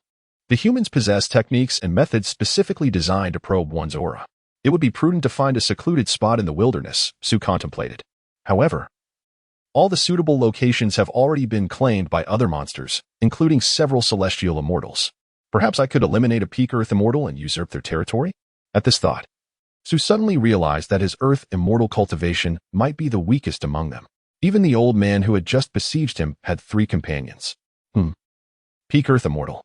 Su felt a surge of anxiety, clutching his spear. Surely he could prevail, right? Lacking simulation points this time, Su could not initiate a simulation immediately and could only continue to strategize within his mind. 2 days later, having accumulated enough simulation points, Su devised a plan for his next simulation. His current strength was indeed lacking, and with so many powerful beings present, it would be difficult for him to snatch victory from their grasp. It would be wise to take advantage of the large gathering of individuals to bolster his own power. Thus, Su resolved to eliminate a peak Earth immortal first, elevating his own cultivation to that level. This way, he could also extract some rewards from the system. Otherwise, if his progress remained stagnant, he would be unable to reap any benefits from the simulation. Once he reached the peak Earth immortal stage, he would reassess the situation and gauge how long the old Dragon King would last, determining whether he had sufficient time to break through to Celestial Immortal. With such a cultivation, he would have a greater chance of success. Having made his plans, Su promptly declared, "Commence simulation." Beep. Consumed 1 simulation point, initiating future simulation. Day 1. You departed from your hiding place, heading towards Daunting Lake. Cautiously, you traveled without being detected by other cultivators. After a day and night of travel, you arrived at the vicinity of Daunting Lake. Upon reaching Daunting Lake, you immediately concealed your aura. This time, Su had set his sights on the Earth Immortals at the tea house 6 days hence. At other times, he would not have had the opportunity to find so many Earth Immortals to choose from. Moreover, on that day, with so many Celestial Immortals making their moves, the commotion would surely be significant, allowing him to blend in without easily attracting attention. If he were to engage in battles with the occupying monsters elsewhere, it would not be long before well-meaning individuals intervened. Day 6. You entered the town and settled in a location distant from the tea house. As evening approached, the Earth Immortals streamed forth, just as before. You immediately unleashed your divine abilities and scanned the area. Before you lies a multitude of celestial beings and formidable creatures, and you swiftly select a humanoid ape. It is not that the opponent is weak. Their strength is rather average. However, this is precisely why Sui chose this entity. After all, the last encounter with that water monkey had been chaotic, and he feared selecting the weakest opponent, only to be confronted by an even greater threat. Thus, reluctantly, he opted for the humanoid ape, whose prowess was merely mediocre among the Earth Immortals. Upon exiting the tea house, the creature immediately transformed into human form and melded into the crowd, moving swiftly and vanishing amidst the throng. Fortunately, you had already locked onto its presence, otherwise, it might have escaped. In less than half a moment, it had exited the city and plunged into the dense forest, fleeing rapidly. Observing this, you hastily pursued. In the distance, A tremendous roar and flashes of fire reached your ears. Turning your gaze, you noticed that the commotion emanated from multiple locations. A battle has already commenced. Sui murmured to himself. The upheaval was caused by other celestial beings clashing, and judging by the direction of the noise, it was still a considerable distance away, thus requiring little concern. You then redirected your attention to the humanoid ape you were tracking, contemplating whether to engage. At that moment, the fleeing creature abruptly halted. You instinctively ceased your movements, holding your breath, fearful of making a sound. The opponent's strength exceeded your own. If you wished to conclude the battle swiftly, it would necessitate a surprise attack to inflict severe injury before engaging directly. Thus, if discovered prematurely, your ambush tactics would become futile, forcing you into a direct confrontation. The creature remained silent for several moments before suddenly speaking. "Stop hiding. I have detected your presence. Come forth." Your eyes widened in surprise, bewildered as to where you had gone awry. "Humph," it scoffed, still facing away from you. "Must I personally extract you from your hiding place?"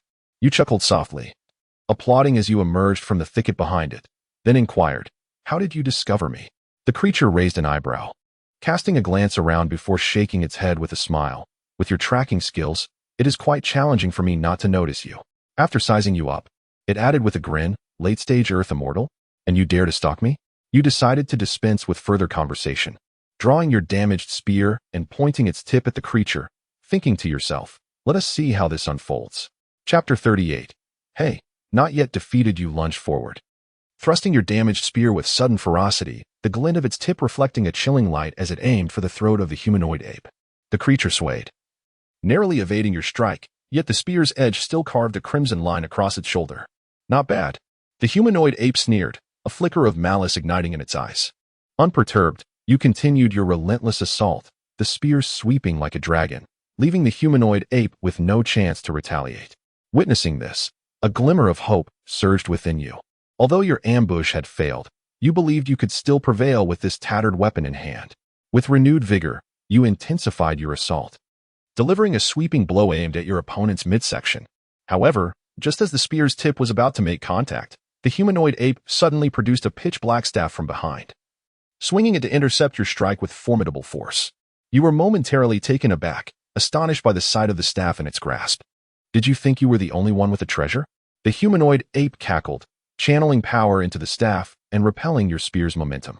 In an instant, it transformed, moving like lightning, the staff morphing into a flurry of strikes, shifting from defense to offense. You attempted to parry, yet the speed of its assault was overwhelming, the staff raining down upon you like a torrential storm.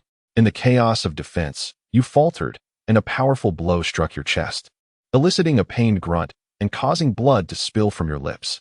Before you could regain your footing, a second strike landed heavily upon your right arm, the sound of shattering bone echoing in your ears. As you sought to counterattack, the humanoid ape bellowed, its staff descending with the force of 1,000 pounds upon your head. You reacted just in time, but your weapon faltered. The spear's handle splintered under the tremendous pressure. The staff continued its relentless assault, crashing down upon you. Blood splattered, and your consciousness faded into darkness. You had perished. Simulation ended. Gazing at the outcome, Sui pressed his lips together, hesitating to voice his thoughts. He had not anticipated this. He genuinely believed he could secure victory and subsequently ascend to the pinnacle of Earth immortal status. After all, he possessed components of a primordial treasure himself. That pitch-black staff must also be a treasure of primordial caliber, Sui mused, grimacing. It was inconceivable that such a weapon could withstand a direct confrontation with his damaged spear otherwise. Could it be that the remnants of his spear were involved? A sudden realization struck him. The staff resembled a missing spear shaft. It was indeed plausible. The old saying goes, there are no coincidences. Having already acquired 2 components of the spear, it was not beyond reason that the last remaining piece could find its way to him as well. It seemed he would have to keep a close watch on the humanoid ape during the next simulation. Initially, he had considered seeking an easier opponent. Yet if that staff proved to be the shaft of his damaged spear, he would need to endeavor to reclaim it. Sighing, Sui lamented the lack of progress in this simulation, realizing he had once again failed to earn any rewards. After a moment of despondency, he recalled the matter at hand. Had he succeeded in his ambush, he believed he could have triumphed, even against an opponent wielding components of a primordial treasure. As he spoke, Sui instinctively furrowed his brow. Yet, he remained perplexed about where he had revealed a flaw that led the other party to discover his surveillance. Had he known he was outmatched, he would have feigned weakness to coax information from them. Shaking his head, Sui realized that he must exercise more caution in future simulations. Otherwise, if he were discovered again, his chances of success would significantly diminish. 2 days later, Sui had once again accumulated sufficient simulation points. Given the prior simulations, he enjoyed a safety period of a month and a half. So he decided not to save up further and commenced the simulation immediately. Please confirm the target for this simulation. Eliminate the face ape and seize the treasure it possesses. Sui declared boldly. Beep.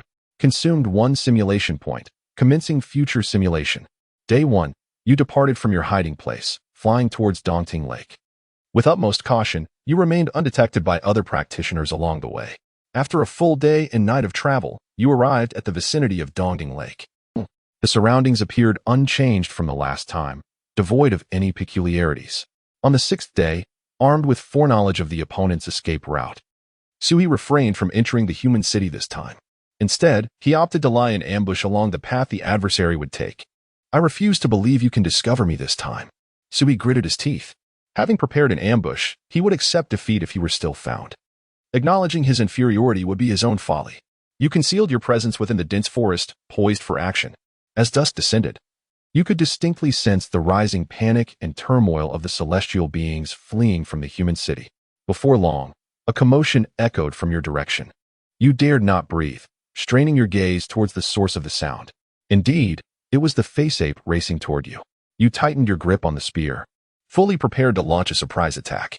As the adversary passed by, every muscle in your body was tensed, ready to strike. At the critical moment, however, the opponent suddenly halted. A chill ran down your spine as you observed their silhouette, sensing that they had somehow discerned your lurking presence. After a brief silence, the other party spoke. Stop hiding. I have discovered you. Come out. Your scalp prickled, and a wave of confusion washed over you, as you could not fathom where you had faltered. However, since they had uncovered your position, there was no longer any need for concealment. Emerging from the thicket, you gazed at the figure before you, unable to suppress your curiosity. How did you manage to detect me? You inquired, your curiosity piqued. The other party raised an eyebrow, a smile playing on their lips as they shook their head. Your tracking skills are such that it is quite challenging to remain unnoticed. Sui rolled his eyes, realizing he had yet to receive a satisfactory answer. Very well, let us continue the battle. This time, armed with the knowledge of his possession of innate treasures. Let us see if we can triumph. Should victory elude us, perhaps we can extract some intelligence instead. Without further ado, I brandished my long spear and launched the first attack. In contrast to our previous encounter, I remained vigilant this time, my spear's force fierce yet tempered with restraint. Ever watchful for the adversary's countermeasures. The beast, a visage of a man and a monkey, lets out a chilling laugh, evading with an ethereal grace while drawing forth a dark, elongated staff from behind. The staff, glimmering with an ominous sheen, clashes with the spear, unleashing a dazzling display of sparks. In a flurry of exchanges, we engage in a fierce duel, trading dozens of blows in the blink of an eye. Chapter 39. The Little Arm Brat. I let you discover me. With a battered spear and the formidable physique of a dragonkin, you barely hold your ground. Yet, the ferocity of the ape-man's staff techniques intensifies, each strike imbued with the force to cleave mountains and shatter stones. You grit your teeth, enduring a blow that sends tremors through your arms, fracturing your palms. Seizing the moment, you spit out a dragon pearl, hurling it at your adversary, forcing the ape-man to retreat while you stagger backward. The ape-man lets out a sinister laugh, suddenly relinquishing his staff, which transforms into a streak of darkness, hurtling towards your heart. In a frantic attempt, you cross your spear to block, only to be overwhelmed by the immense power, causing your weapon to slip from your grasp. And a surge of blood rises in your chest. The ape-man leaps at you, one claw aimed at your heart. In a desperate counterattack, you swipe at him. But you are a fraction too slow. His sharp claws pierce through your chest, and you cough up blood, collapsing to the ground. Wait, you struggle to lift your head, blood trickling from your lips. I concede, but before I die, can you tell me how you discovered my ambush? The ape-man squints, his staff pressing against your throat. What use is it to a dying man to know such things? Let me die with clarity. You cough blood, channeling your energy to sustain your shattered body. Is it the scent? Or, the ape-man chuckles, saying there's no harm in revealing it to you. A flicker of hope ignites within you, and just as you prepare to speak, you notice the staff in his hand enlarging. Your brain shatters. You are dead. Simulation ends. Suhi. After a moment of silence, Suhi couldn't help but curse. Damn it. That little arm brat has no sense of honor. He promised to tell me, yet he attacks without warning. Well, that has to be expected. He belongs to the sort that would rather let curiosity lead one to their demise. Now that the tables have turned, it's indeed rather uncomfortable. Once his emotions settled, Suhi scratched his head vigorously, nearly tearing out his dragon-like mane. He genuinely couldn't comprehend it. While he understood being outmatched, how had that creature detected his well-concealed presence? He meticulously replayed every step in detail in his mind, finding no flaw. Could it be that the foe possessed a specialized ability to sense auras? The thought made Suhi scratch his head once more. If that were the case, it would indeed spell trouble.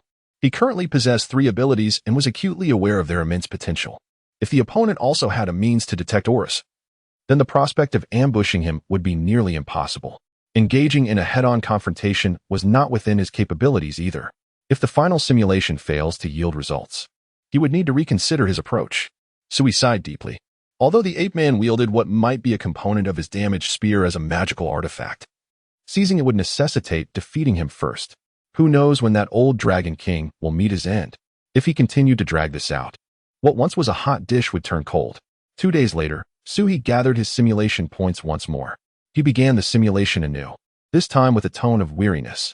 Please confirm the objective of this simulation. As before, Suhi sighed in response. Ding. Consumed 1 simulation point. Beginning future simulation. Day 1. You left your hiding place and headed towards Dongting Lake. You proceeded with caution along the way, remaining undetected by other practitioners. After a day and night of travel, you arrived at the periphery of Dongting Lake. You concealed your presence within the dense forest, lying in wait. As dusk approached, you could distinctly sense the rising turmoil and panic among the earthly immortals fleeing from the human cities. Soon, sounds reached your ears. You dared not make a sound, directing your gaze towards the source of the noise. Indeed, it was the man-faced ape rushing towards you. Witnessing this, Suhi felt no stirrings within. Unlike the previous 2 instances of tracking and ambush, where there was a flicker of anticipation this time, he felt none at all. The opponent was so close, surely they must have noticed him by now. Should he launch a surprise attack? No. Would it truly be considered a surprise if he attacked right in their line of sight? Besides, if the opponent had already detected him, perhaps he would find himself countered instead. Just as Suhi was lost in his worries, the man-faced ape halted not far in front of him. Stop hiding. I see you. Come out. The other party uttered the same words as before. As you slightly straightened up, poised to emerge, a sudden thought struck you. At this, Suhi was taken aback. Huh, what was I thinking? Humph. The other still had his back to you, letting out a cold snort. Do I need to drag you out myself? Upon hearing this, you felt a wisp of inspiration flutter in your mind, elusive and just out of reach. Suhi realized this was a hint from the system. If he couldn't figure it out now, it was likely that his simulated self would be equally at a loss. Huh, what is it? Suhi furrowed his brow in contemplation. Should I have discovered something? He frantically turned his thoughts. It was then that the simulation shifted once more. After following me for so long, you still dare not show yourself? The other remained turned away, disdain etched on his face. At this, Suhi's eyes widened suddenly, his pupils constricting. He understood. He should have realized it sooner. Damn it. He was in an ambush this time just as he had been last time. How could he have been following this little brat? He should have noticed it last time. When he had asked how the other detected him, the response was the same as in the first simulation. Your tracking skills make it quite difficult for me not to notice you. But last time, he had clearly been lying in ambush. How could he have been following it? The corners of Suhi's mouth curled upwards. Damn it, you're trying to deceive me. At last, you grasped the truth. The other had not truly discovered you, but was using words to lure out potential pursuers. You immediately concealed yourself once more to avoid exposure and detection by the other. After uttering those 3 words, the other party stood still for several seconds. As you had anticipated, it refrained from launching any attack but instead glanced around before swiftly fleeing the scene. Observing this, Suhi clenched his fists tightly, swinging one arm vigorously through the air. Damn it, I've been deceived twice in this simulation. You cursed under your breath and quickly pursued the direction in which it had escaped. Following its trail for several dozen miles, it halted once more, repeating its earlier words. Stop hiding. I have found you. Come out. I'll make you discover me. Suhi shouted, raising his middle finger. Simultaneously, his simulated self mirrored the action. thrusting the long spear in his hand directly towards the adversary's heart. Chapter 40. Pinnacle of Earth Immortals. Your spear thrusts forth with sudden ferocity, aimed directly at the vulnerable back of the humanoid ape. The tip of the spear glimmers ominously, cutting through the air with a sharp, piercing sound, and in an instant, it penetrates the creature's shoulder blade, causing blood to erupt forth. The humanoid ape emits a chilling shriek, stumbling forward in a daze. You despicable wretch. It howls in rage. I discovered your presence, yet you chose to ambush me instead of confronting me directly. You respond with a cold laugh. How many have you deceived with this trick?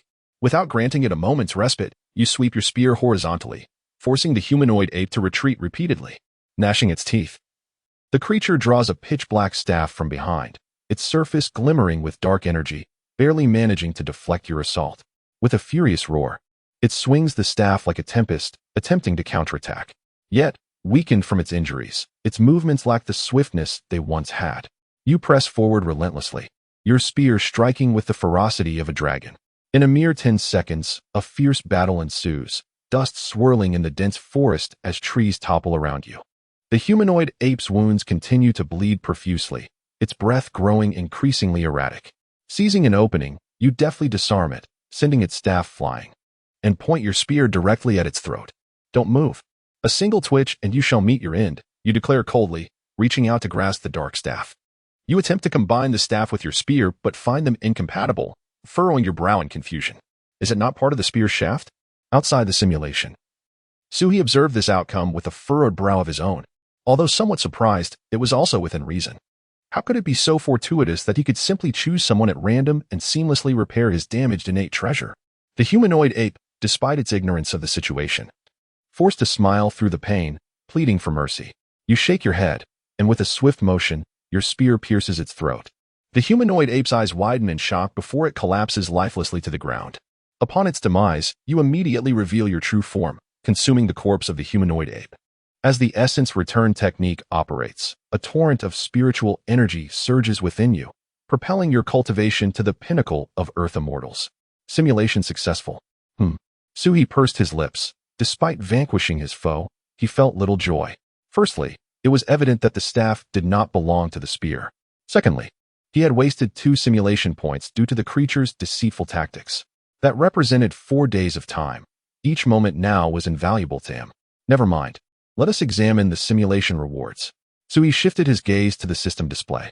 At last, due to the progress made in this simulation, he was eligible for rewards once more. Ding. Simulation concluded. The host has received the following reward options. Option 1. Pinnacle of Earth Immortal Cultivation.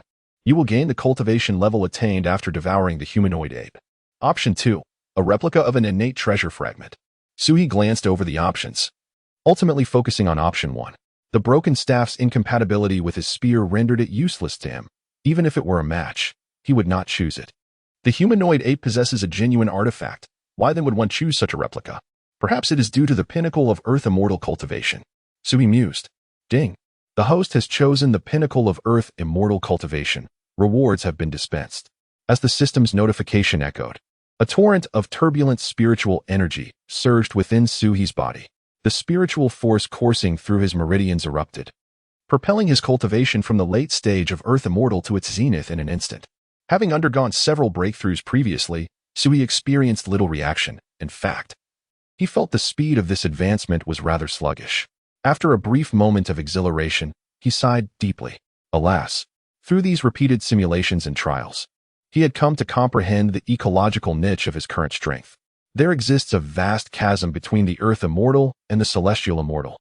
He could never be a match for those celestial beings. As for reaching the pinnacle of Earth Immortal, anyone daring to vie for a share of the old Dragon King's legacy must possess genuine prowess. Much like this humanoid ape, which held a damaged innate spiritual treasure. Were it not for the assistance of simulation, and had he confronted it head-on, his chances of victory would have been minimal.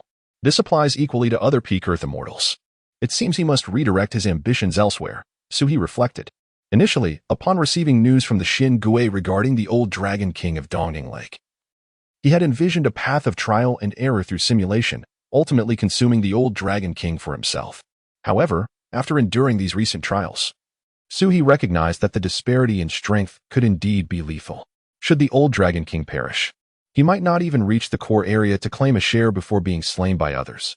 Even if he managed to bite into the old Dragon King through simulation, it was highly probable that he would be dispatched by others in the next moment. In the chaos of battle, even mid to late stage celestial immortals would struggle to survive for more than a few seconds. How much less could he, an earth immortal at its peak? Hiss. Suhi inhaled sharply, shifting his thought process and strategy. Very well, I shall no longer set my sights on the old Dragon King, he declared. After all, with so many celestial immortals present, he could simply seize the opportunity amidst the turmoil to abscond with their remains. At this juncture, Suhi did not aspire to consume the old Dragon King's body in one fell swoop to ascend to the celestial immortal pinnacle. Instead, during the final moments of the chaos, being able to devour half of a celestial immortal's body to elevate himself to that realm would be quite satisfactory. If it were a mid-stage celestial immortal, all the better. Suhi twisted his dragon form and let out a long sigh, feeling somewhat helpless yet resigned. Next, he must seek out a suitable hiding place near Daunting Lake. Suhi had not forgotten his original purpose. 4 days later, Suhi had arrived at a small village less than 5 miles from Daunting Lake, specifically within a well. This location was previously occupied by a carp transformed into a dragon, boasting cultivation at the pinnacle of Earth Immortal. Subsequently, Suhi scoured the myriad hiding spots around Daunting Lake during the simulation. Many of these locations were either occupied by celestial beings beyond his capacity to confront or were simply inadequate in terms of strategic advantage. Ultimately, he discovered the current site. The opponent he faced possessed neither overwhelming strength nor utter weakness, and it took considerable effort for Suhi to vanquish and absorb it. The reason for the additional 2 days spent was Suhi's endeavor to accumulate simulation points, aiming to secure a foothold before drawing unwanted attention. Thus, after swiftly clearing the battlefield, he immediately diminished his form and slipped into a well within the village, feeling rather dejected. With a wry smile, he remarked on his fall from grace, from being a lake deity to now embodying the Dragon King of the well. Following his self-reflection, Suhi promptly initiated the simulation. Commencing simulation. Ding. Consumed 1 simulation point, beginning to simulate the future. Chapter 41. The Gujiao on the first day at dawn. You were meditating at the bottom of a well when suddenly, a violent surge of spiritual energy emanated from a distance, causing the water to ripple slightly. You opened your eyes and furrowed your brow, wondering which rascals were fighting again, so restless they were. One could only remark that the current environment of Daunting Lake was quite chaotic, having just moved here not long ago, and already skirmishes had erupted. Fortunately, the commotion was not too close, so Suhi was not overly concerned, as he intended to bide his time until the day the old Dragon King perished. He wished to avoid trouble, only hoping that their battle would not extend to his vicinity. The conflict swiftly concluded, granting him a modicum of relief.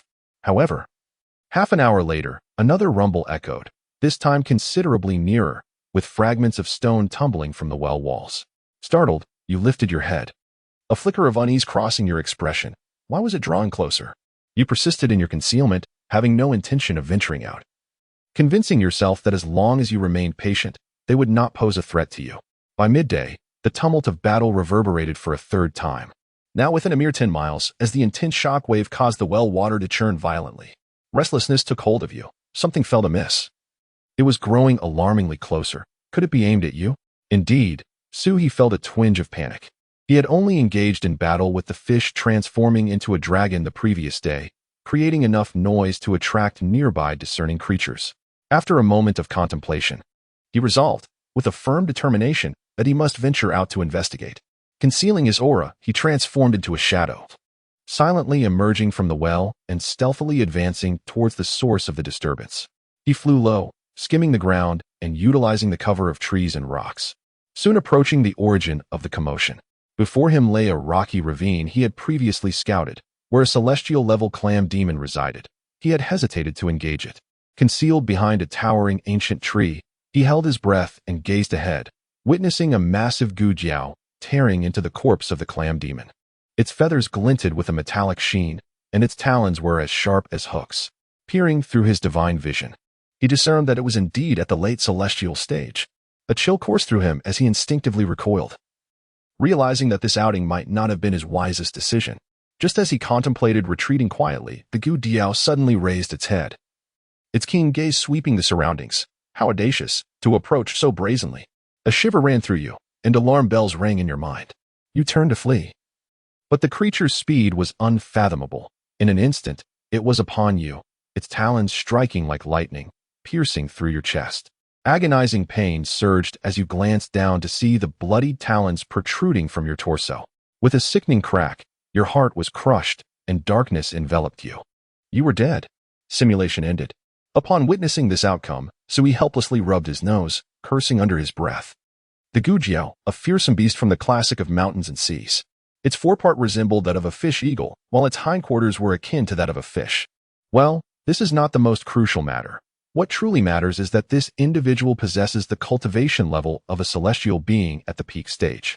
This indicates that I have no means of resistance before him. After a day, Suhi's expression turned increasingly grim. The refuge he had painstakingly found near Daunting Lake was likely to be compromised within a day.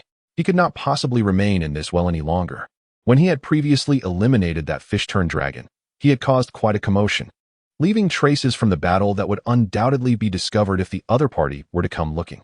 If he lingered here any longer, the likelihood of being detected was exceedingly high. Upon realizing this, Suhi immediately emerged from the well and fled in a direction away from Daunting Lake. His fortune was not entirely unfavorable, as he encountered no unforeseen incidents during his escape. After successfully covering over 100 miles, he found another pond to conceal himself within.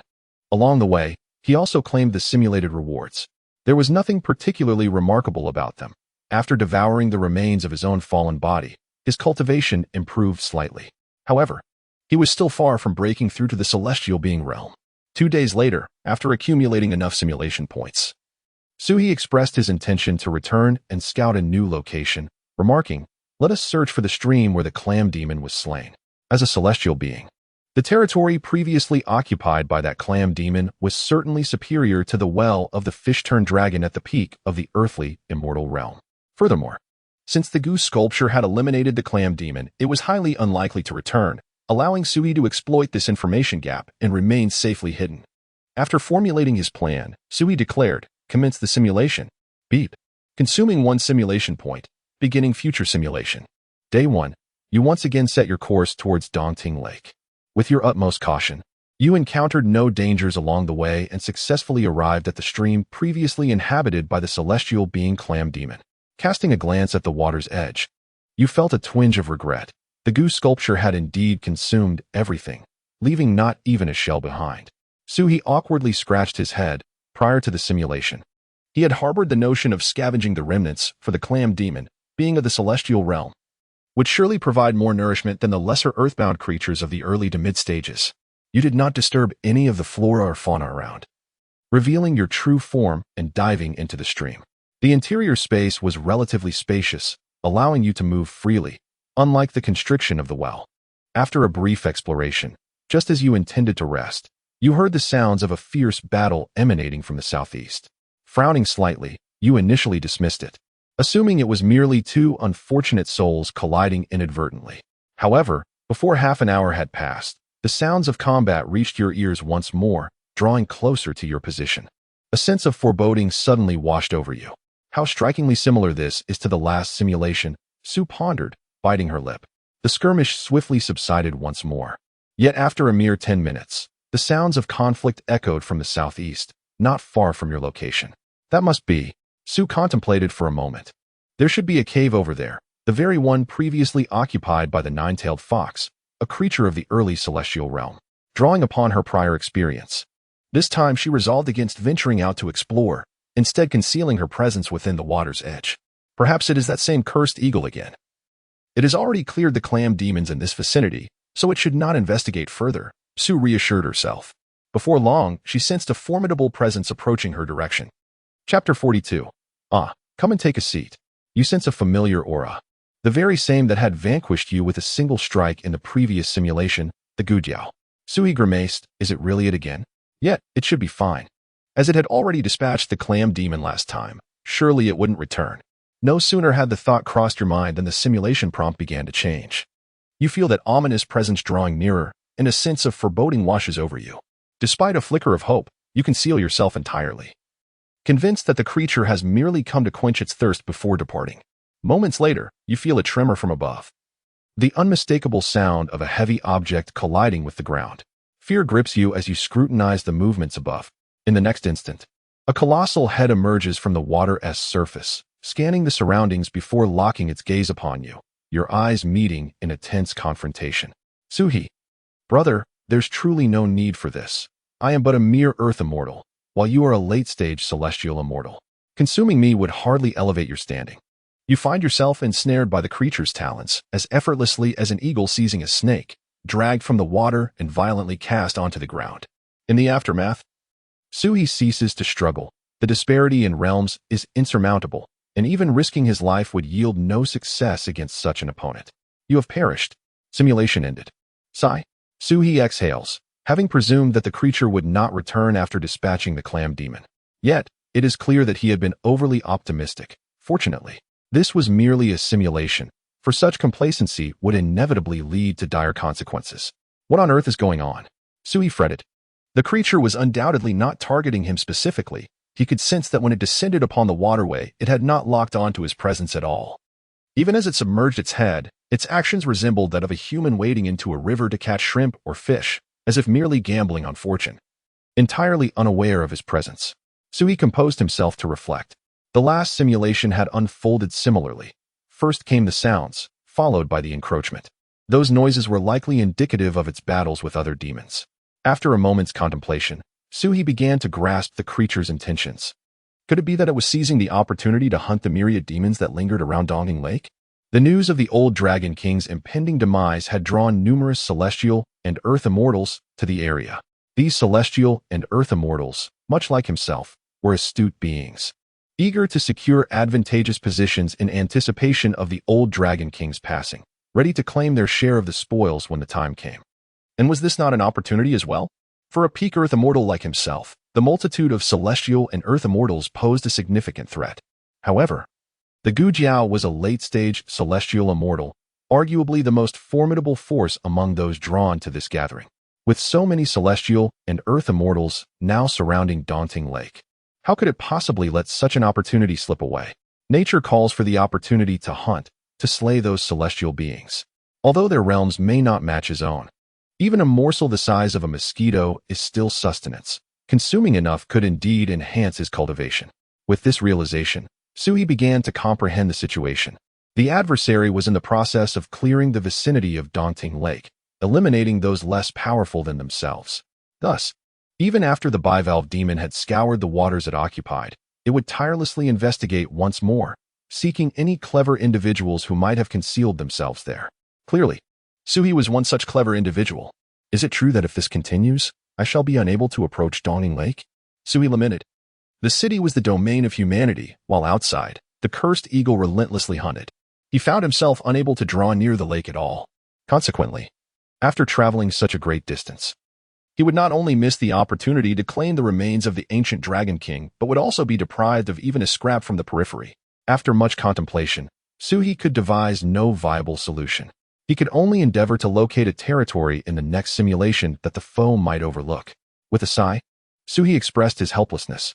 2 days later, having accumulated sufficient simulation points, Suhi wearily declared, "Let the simulation commence."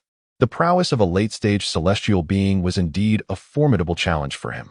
Please confirm the objective of this simulation. To find a place to hide near Daunting Lake, Suhi sighed. Ding. Consuming 1 simulation point. Commencing future simulation. Day 1. You soar toward the direction of Daunting Lake, but with the prior suspicions in mind, you do not dare to approach directly. Instead, you observe from a distance. After an hour, you locate the cursed eagle, which indeed behaves as you anticipated, circling within an 800-mile radius of Daunting Lake, relentlessly searching for and hunting down those attempting to conceal themselves. The adversary systematically hunts in a clockwise manner around the lake, during which you witness numerous celestial beings escaping from its waters. You do not rush to leave, but instead scrutinize the enemy more closely. Before long, despair envelopes you. The opponent's search is meticulous. The caves and pools you previously identified as potential hiding spots have been thoroughly examined. Even places you had not discovered are unearthed and explored. Suhi's expression turned complex, gritting his teeth in frustration. The opponent left no avenues for escape. With their rigorous search methods, regardless of where he concealed himself near Dawning Lake, he might initially evade detection, yet ultimately would be found. Was there truly no way out? Suhi clutched his dragon horns in distress. He had already spent half a month at Daunting Lake and was unwilling to concede defeat. Moreover, this was the only opportunity he had to potentially break through to the celestial realm. After enduring numerous setbacks, Suhi had come to recognize his own deficiencies in strength and no longer harbored illusions of claiming the ancient Dragon King's remains. However, once the old Dragon King meets his demise, the ensuing battlefield will undoubtedly be a scene of carnage. All I need is to locate the corpse of a celestial being or a human cultivator, which would enable my ascension to the realm of celestial beings. After 3 or 4 days of searching, I have yet to find a suitable place to conceal myself, my heart heavy with despair. I reluctantly direct my gaze towards the human city. This is a desperate measure. I reason that if I remain hidden within the confines of an ordinary person's dwelling and refrain from venturing outside, the likelihood of being discovered by human cultivators would diminish. Su, holding his forehead, feels a profound sense of embarrassment. As a dignified pinnacle of the Earth Immortal Dragon Clan, having previously resided in a well was one thing. But now I have been reduced to seeking refuge in the home of a commoner. Transforming into human form, I walked into the city. Upon entering, I quickened my pace, striving to minimize the chances of being spotted. Yet, scarcely had I taken a few steps when a somewhat familiar voice called out from beside me, "Hey, come over and sit." Chapter 43. Hoping to see you in the heavenly realm. As you glanced back, a familiar visage appeared before you. So he quickly recognized the individual, though he had forgotten their name. Nevertheless, the impression left by their previous encounter was quite profound. You paused momentarily before striding toward the seat occupied by the other. Before them lay a steamer basket filled with crab roebucks. Without any hesitation, you reached out and took one, indulging in its flavor. Despite the fact that the other was also a celestial being in their later stages, their lack of intellect posed no threat to you. Allowing Suhi to act without reservations, the other gazed at you in astonishment, seemingly taken aback by your boldness. After a brief silence, they inquired, "Are you a Jiao Long?" You nodded affirmatively, confirming that you had recently transformed from a Jiao Long into a Jiao Long. The individual nodded in response and introduced themselves. "I am Lu Xiankong. What is your name?" "Suhi," you replied succinctly. Noticing they were about to speak again, you interjected, "Do you think all dragonkin share the surname Ao?" The other opened their mouth, momentarily speechless. A fleeting silence enveloped the atmosphere. "I see you have reached the peak of Earth Immortal. How long have you practiced?" Lu Xiankong asked. You met his gaze, pondering for a moment before responding. "Just 3 days ago, I was still in the late Earth Immortal stage. Half a month ago, I broke through from a loose immortal to an Earth Immortal. Since acquiring the fusion of spirit and source technique, it has been no more than 2 months since I transitioned from the tribulation stage to the peak of Earth Immortal." Lu Xiankong appeared taken aback. Sensing his silence, you took the initiative to inquire, "What about you? How long did it take to reach your current realm?" At this moment, your heart swelled with satisfaction. The previous occasion had allowed him to boast, and now it was your turn. The other rubbed his nose, his expression a mixture of complexity. "Like you, it took me only a few months to ascend from loose immortal to Earth Immortal." Upon finishing his statement, he furrowed his brow, peering at you with suspicion, and narrowed his eyes threateningly.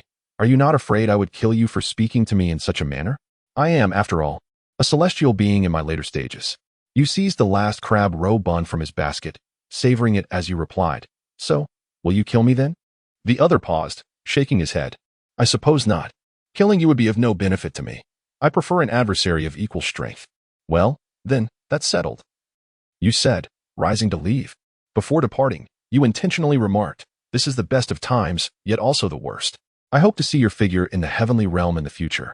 After your departure, Lu Xiankong was left in a state of vexation, feeling as though all his words had been echoed back to him. Staring at the now empty basket of crab roe buns before him, he shook his head. Just as he was about to rise and leave, he noticed a hand pressing down on the wooden table once more. "Oh, why have you returned?" Lu Xiankong questioned, gazing at you in confusion.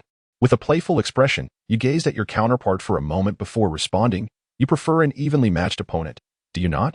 The other party regarded you with suspicion. You continued, "Outside the city lies a Gujiao, a creature of the same realm as you, at the peak of the celestial stage. Shall we join forces to vanquish it?" Observing your actions in the simulation, Suhi experienced a sudden epiphany. To stumble upon such an opportunity without expending any effort. Outside the city, there was a Gujiao that sought to prey on those weaker than itself, while within the city stood an individual of comparable strength. If he could bring this companion along to confront the Gu Jiao, it would undoubtedly alleviate his current predicament. If they were to engage in a fierce battle, leaving both sides wounded, he could seize the chance to consume the remnants. Two celestial beings at their peak would undoubtedly provide sufficient power for him to transcend into the celestial realm. The other person's expression was laced with skepticism as they pointed at you, then at themselves, questioning, "Us, join forces? Do you doubt my abilities?" You retorted, "For a moment." The other person appeared taken aback, stepping back slightly to reassess your aura. Confirming their senses were not deceived, they became increasingly perplexed. "Wait. A peak Earth immortal claiming to team up with me to defeat another celestial being? You spoke again. I do not seek to take from you. Once we slay the Gu Jiao, the spoils shall be yours." Suhi was primarily motivated by the territory beyond Dongding Lake. He understood that in the ensuing conflict, the one bearing the brunt of the effort would undoubtedly be Lu Xianxiao. It would be foolish to assume that just because this individual was agreeable, they were a fool. If he wished to partake in the spoils, it was likely that this person could cleave him in two with a single strike. The other party remained unconvinced, stating, "I am aware of the trouble caused by the Gu Jiao outside, but I wish to know what your true intentions are." You sighed, a shadow of sorrow crossing your features as you replied, "I had a dear friend, a koi spirit, who transformed into a dragon alongside me. Yet, tragically, he fell victim to that Gu Jiao. My sole purpose is to seek vengeance." The other person stared at you impassively, as if questioning your intelligence. In such a hostile environment, where human cultivators often resort to violence upon meeting, you claim to have a friend of the same realm who is a demon? You ceased the pretense, your expression returning to normal. "Very well, I admit, I was responsible for the demise of that fish dragon. I seized its territory. Yet, the Gu Jiao has persistently driven me away from Dongting Lake, leaving me with no alternatives. Do you think I would dare to venture into a human city otherwise? Thus, you intend to eliminate it and consume its essence to enhance your own power. I too would no longer be harried and could find refuge near Dongting Lake, waiting for the demise of the old Dragon King, seizing the opportunity to strive for greatness." Your candor was striking. The other person regarded you, contemplating your words. Of course. Sui rolled his eyes, recognizing that in this simulation, sharing his thoughts bore no consequence. "Have you made your decision?" You inquired. The other party pondered for a moment and inquired, "Is the strength of the Gu Jiao indeed at the late stage of the celestial immortal?" "Indeed it is," you replied. "Even among those at the late stage of the celestial immortal, there are disparities. How does its strength compare to mine?" Lu Xianxiao asked.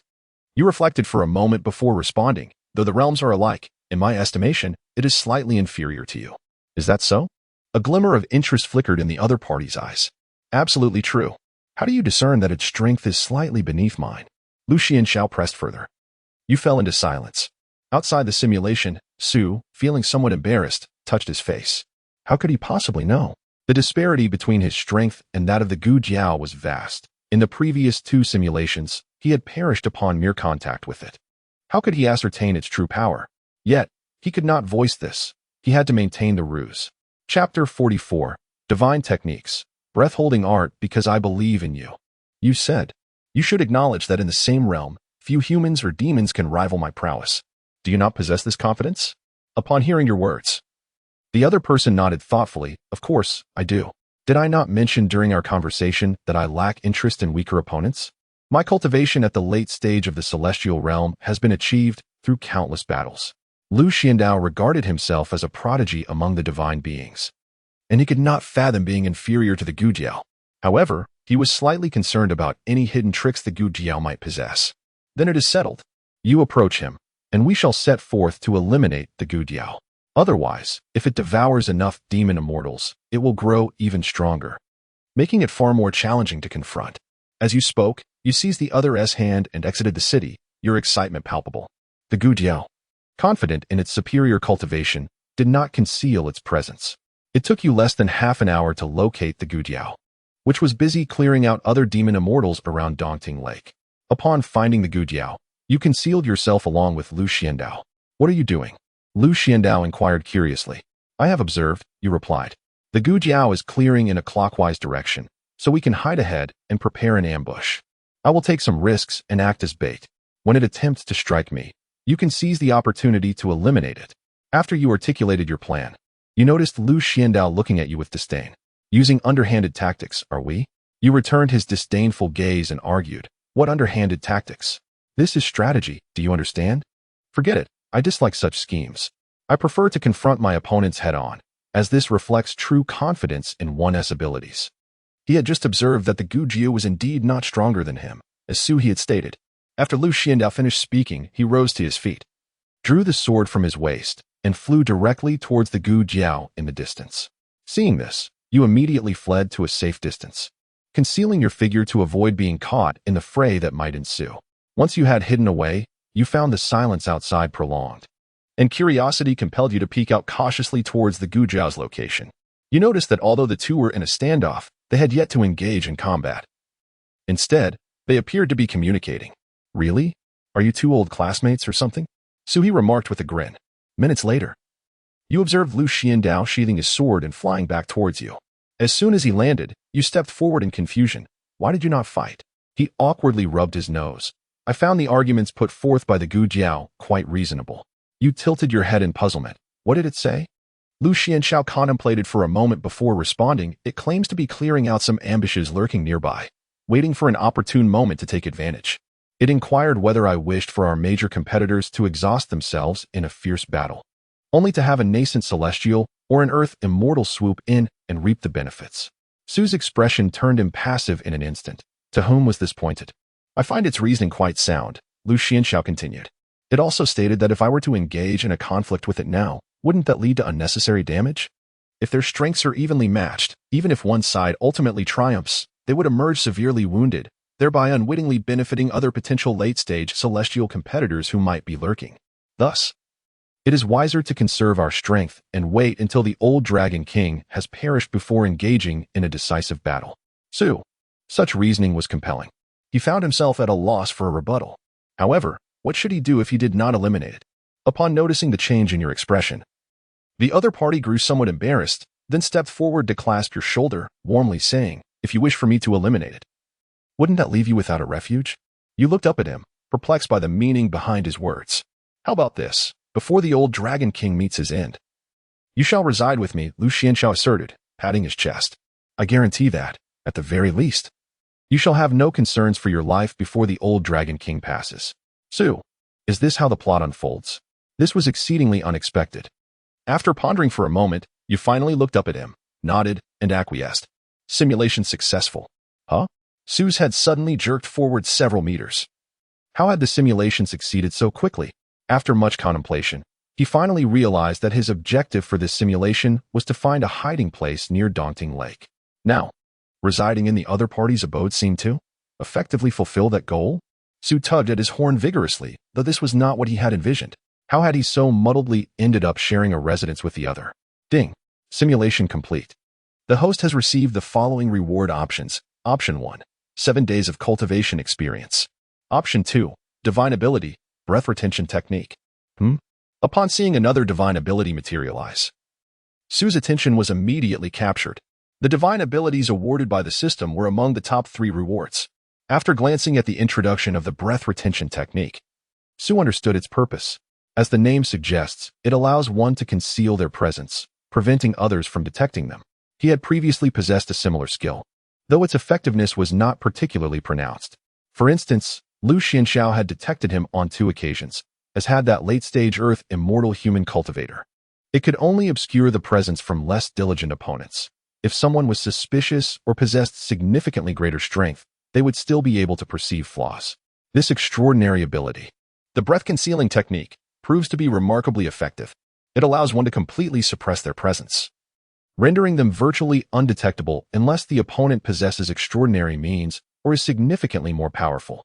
Sui gazed at this reward for an extended period and remarked, with this ability, I should be able to conceal myself within human cities, correct?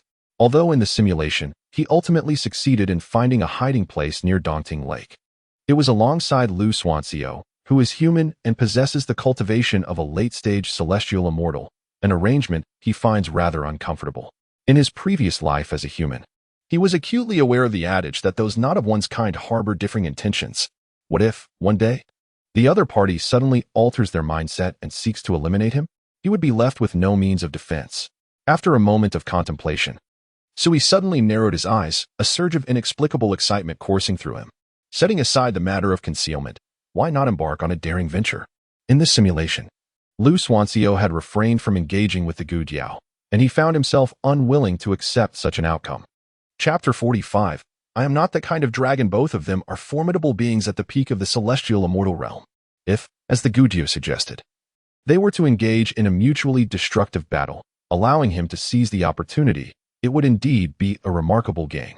Even if they did not end up gravely wounded, if he could manage to claim a fragment of their battle, it would suffice for him to ascend to the celestial immortal realm. Thus, his objective for venturing into Daunting Lake would be half accomplished.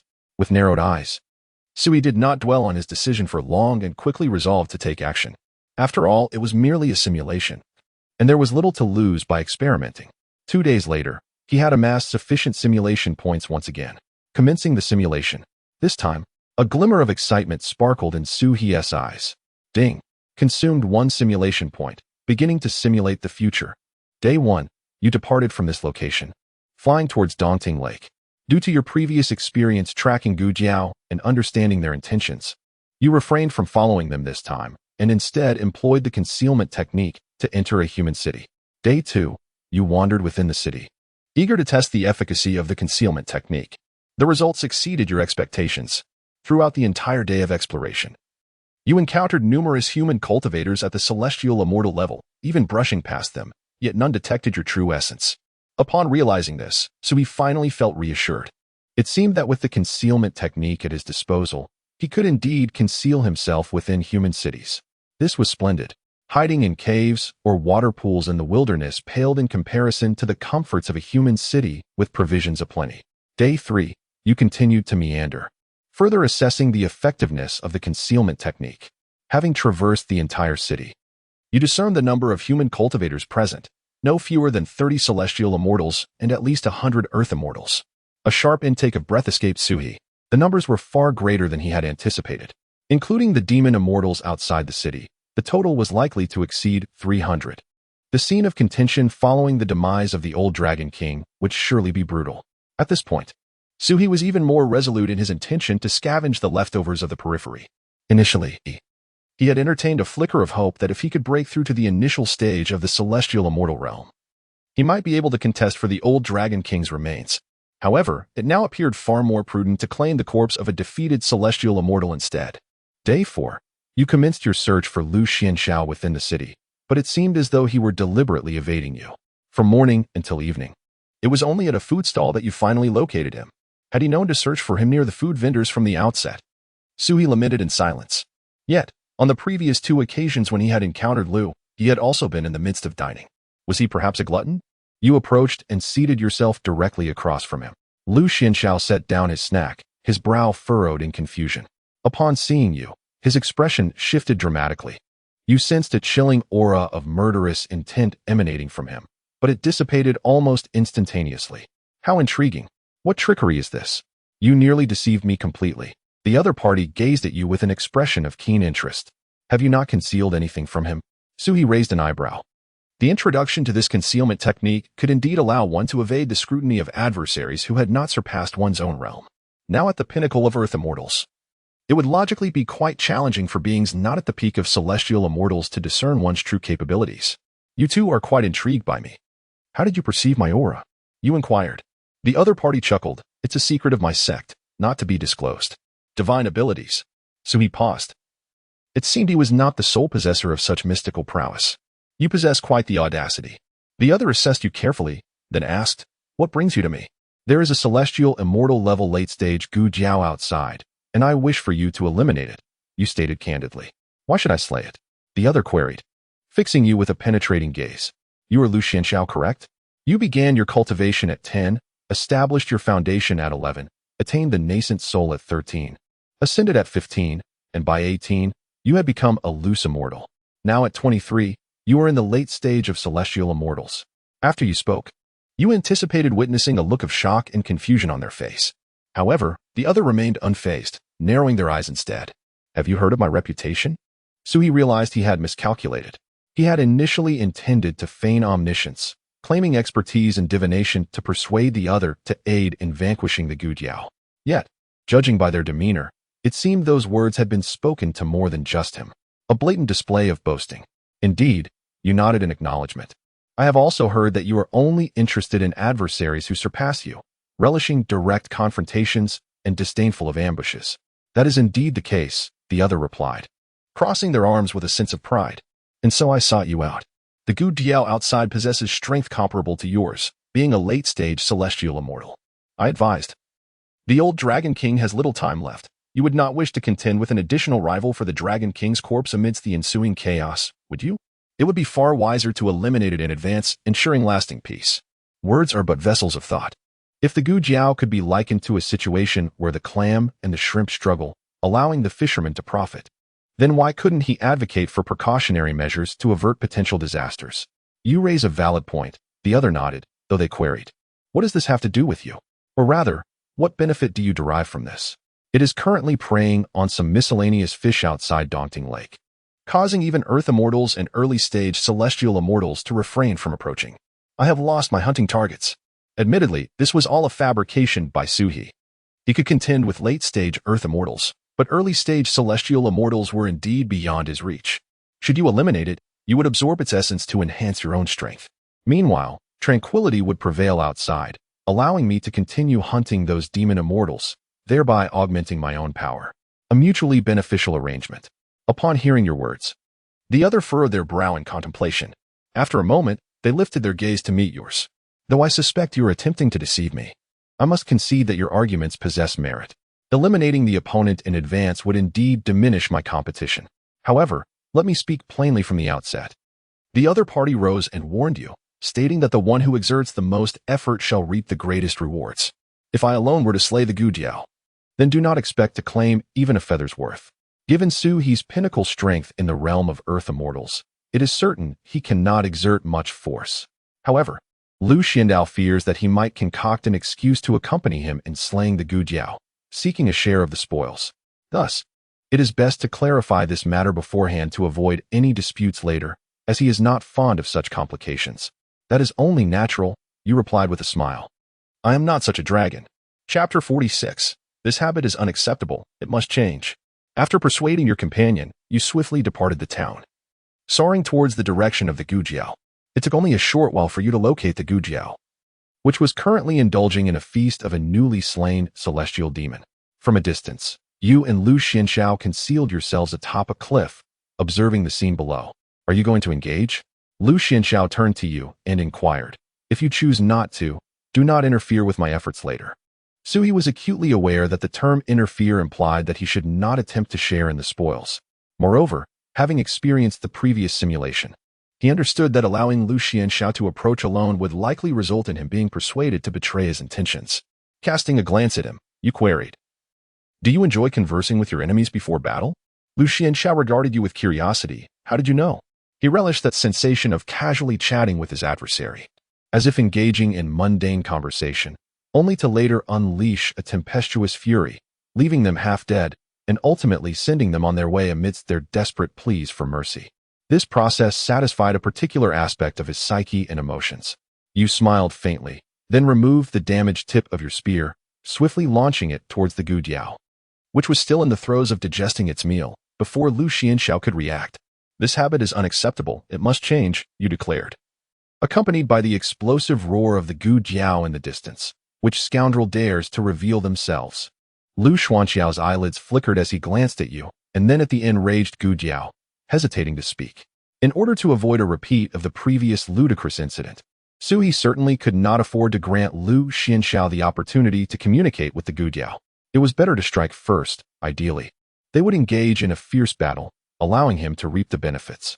Seeing your sudden action, Lu Xianxiao frowned, but with the arrow already loosed, he hesitated no longer.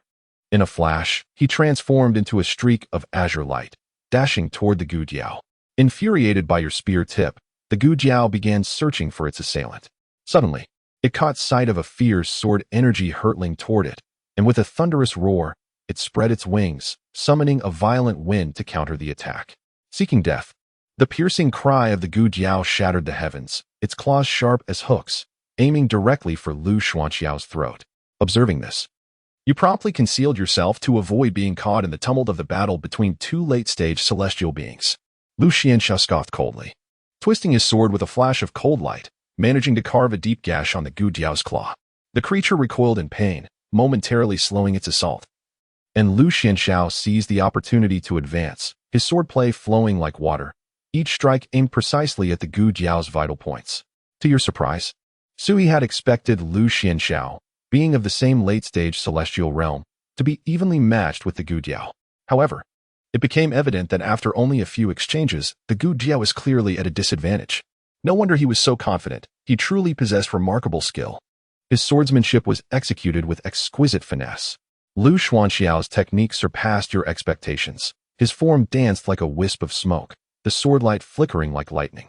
Though the Gujiao was fierce, it was consistently forced into retreat. The Gujiao attempted to retaliate, releasing a noxious mist, only to have it cleaved asunder by Lu Xuanxiao's sword. I overestimated you, Lu Xianxiao remarked with a disdainful tone. As the sword in his hand erupted with blinding golden light, he thrust it forth, like a meteor plummeting to the earth, aimed directly at the heart of the Gujiao. The Gujiao, in a frantic attempt to evade, was nonetheless pierced through the shoulder by the sword's energy. Blood gushing forth, it roared in fury, its demonic aura swelling as it prepared for a final struggle. Yet Lu Xianxiao merely scoffed, the sword in his grasp suddenly radiating a dazzling golden brilliance, the blade vibrating and emitting a melodious, dragon-like cry. Flash! The sword's light flashed by so swiftly that it left no trace.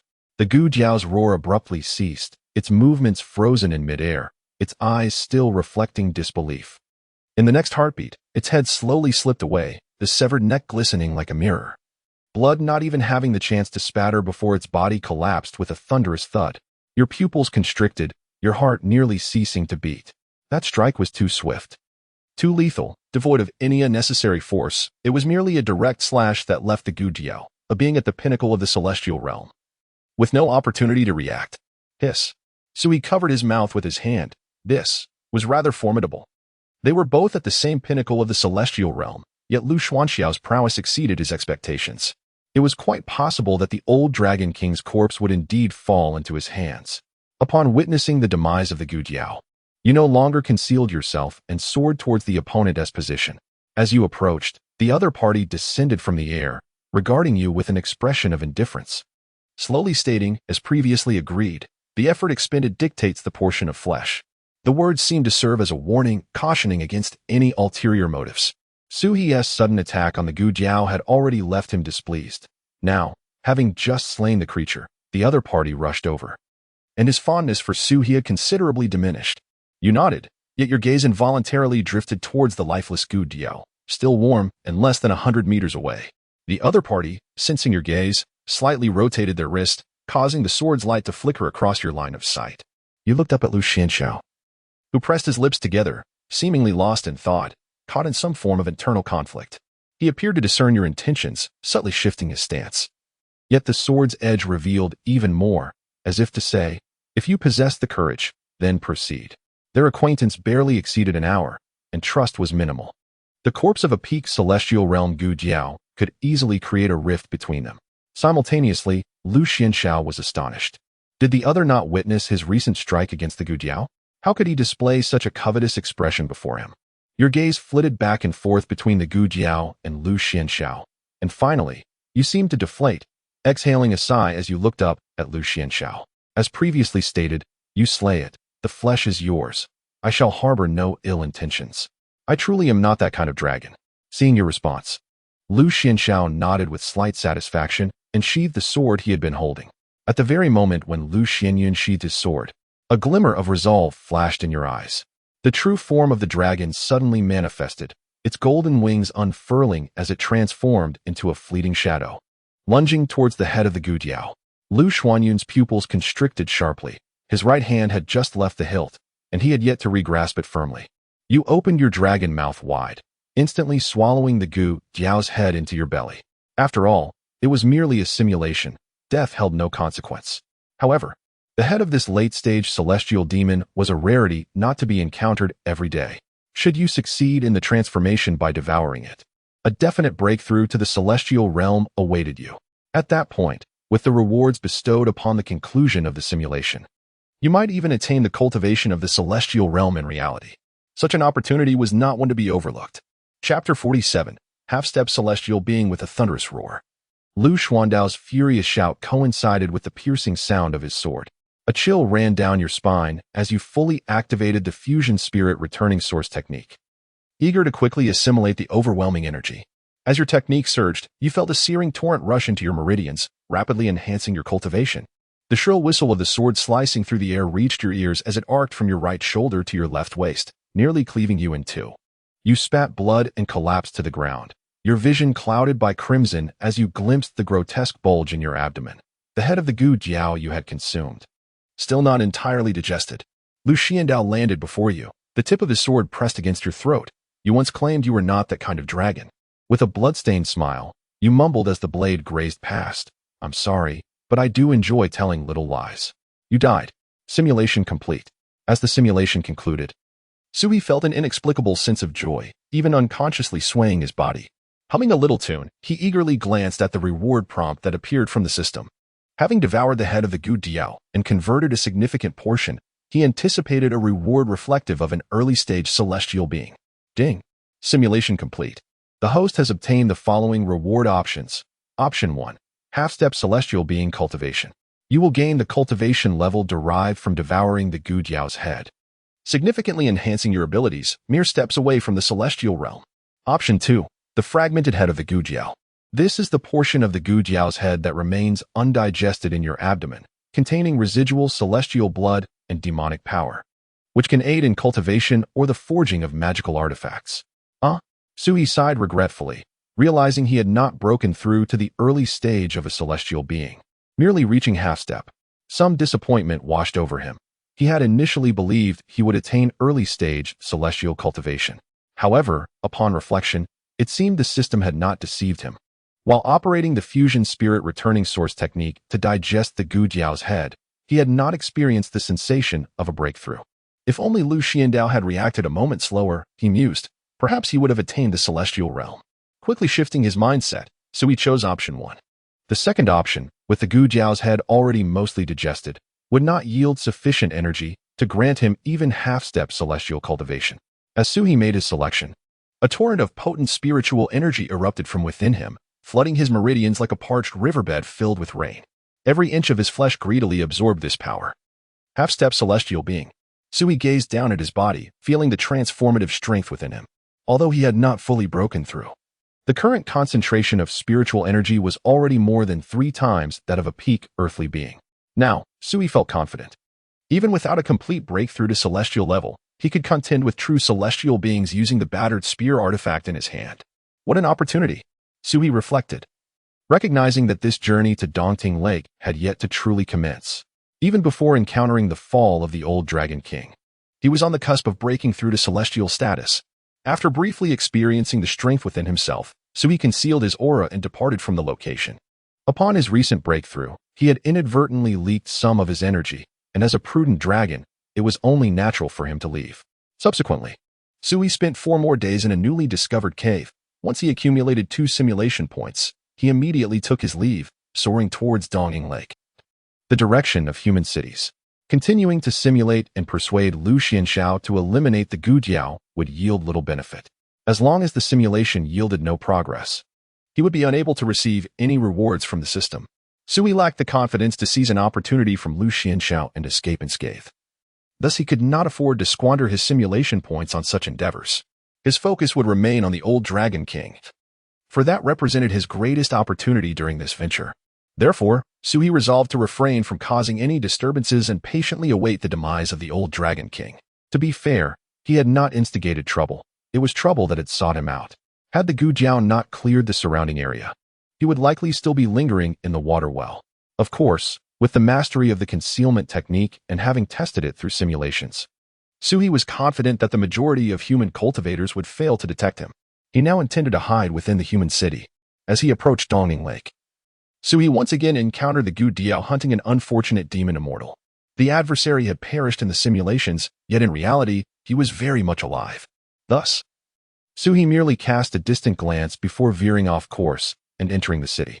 Upon entering the city, Sui employed a few minor spells to conjure some silver and sought out a landlord, spending more than 10 taels of silver to rent a courtyard.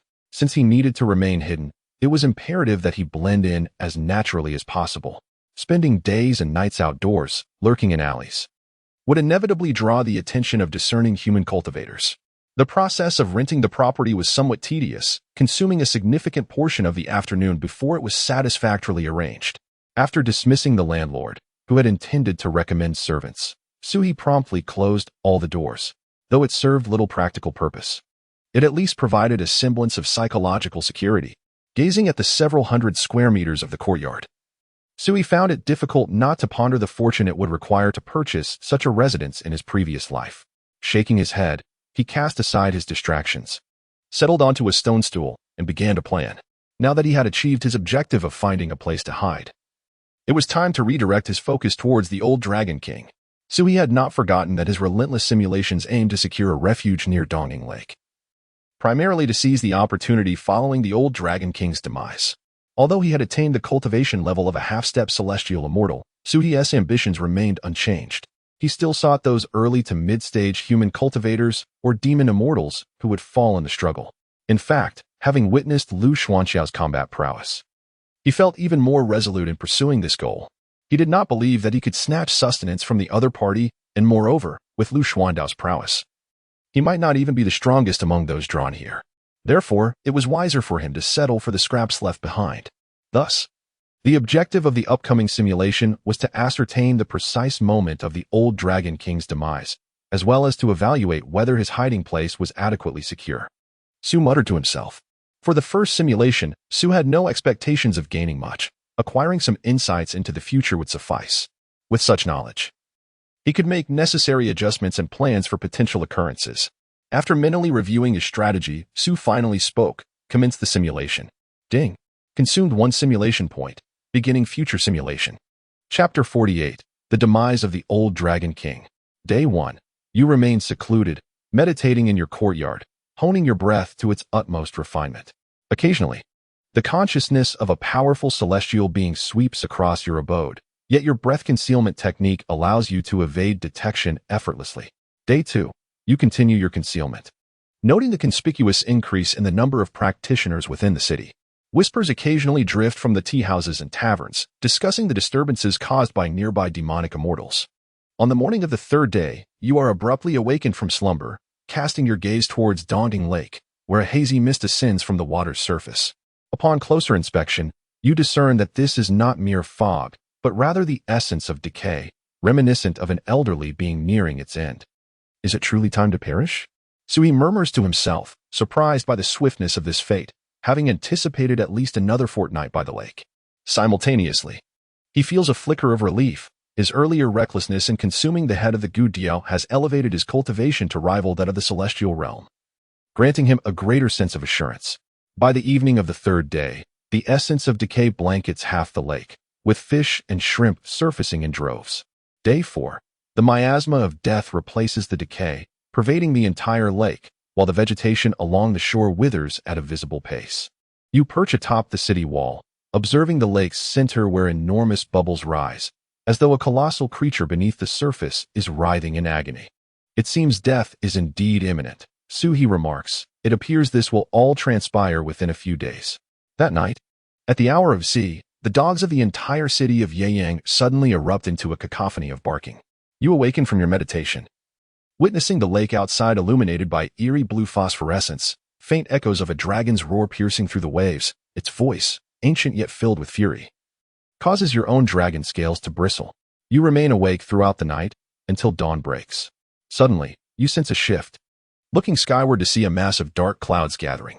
Initially just a small patch of shadow above the lake, in the blink of an eye, the clouds swell like a tempestuous sea, layering upon one another, obscuring the sky. Having previously navigated through tribulations, you instantly recognize these as the clouds of a thunder tribulation, exclaiming in disbelief, "Not dead? Is this an attempt to transcend tribulation? Wait." So he quickly realizes that the deathly aura he sensed earlier was indeed genuine. Thus, the entity is unwilling to passively meet its end and instead seeks to make a desperate bid for ascension to the true immortal realm. Should it succeed, it could experience a resurgence akin to a withered tree blossoming anew. As Sui processes this revelation, a sense of relief washes over him. Even a dragon on the brink of death refuses to succumb quietly. Given the ample preparations taken, the likelihood of failure in such a breakthrough is considerable, particularly for an ancient dragon whose lifespan is nearly depleted.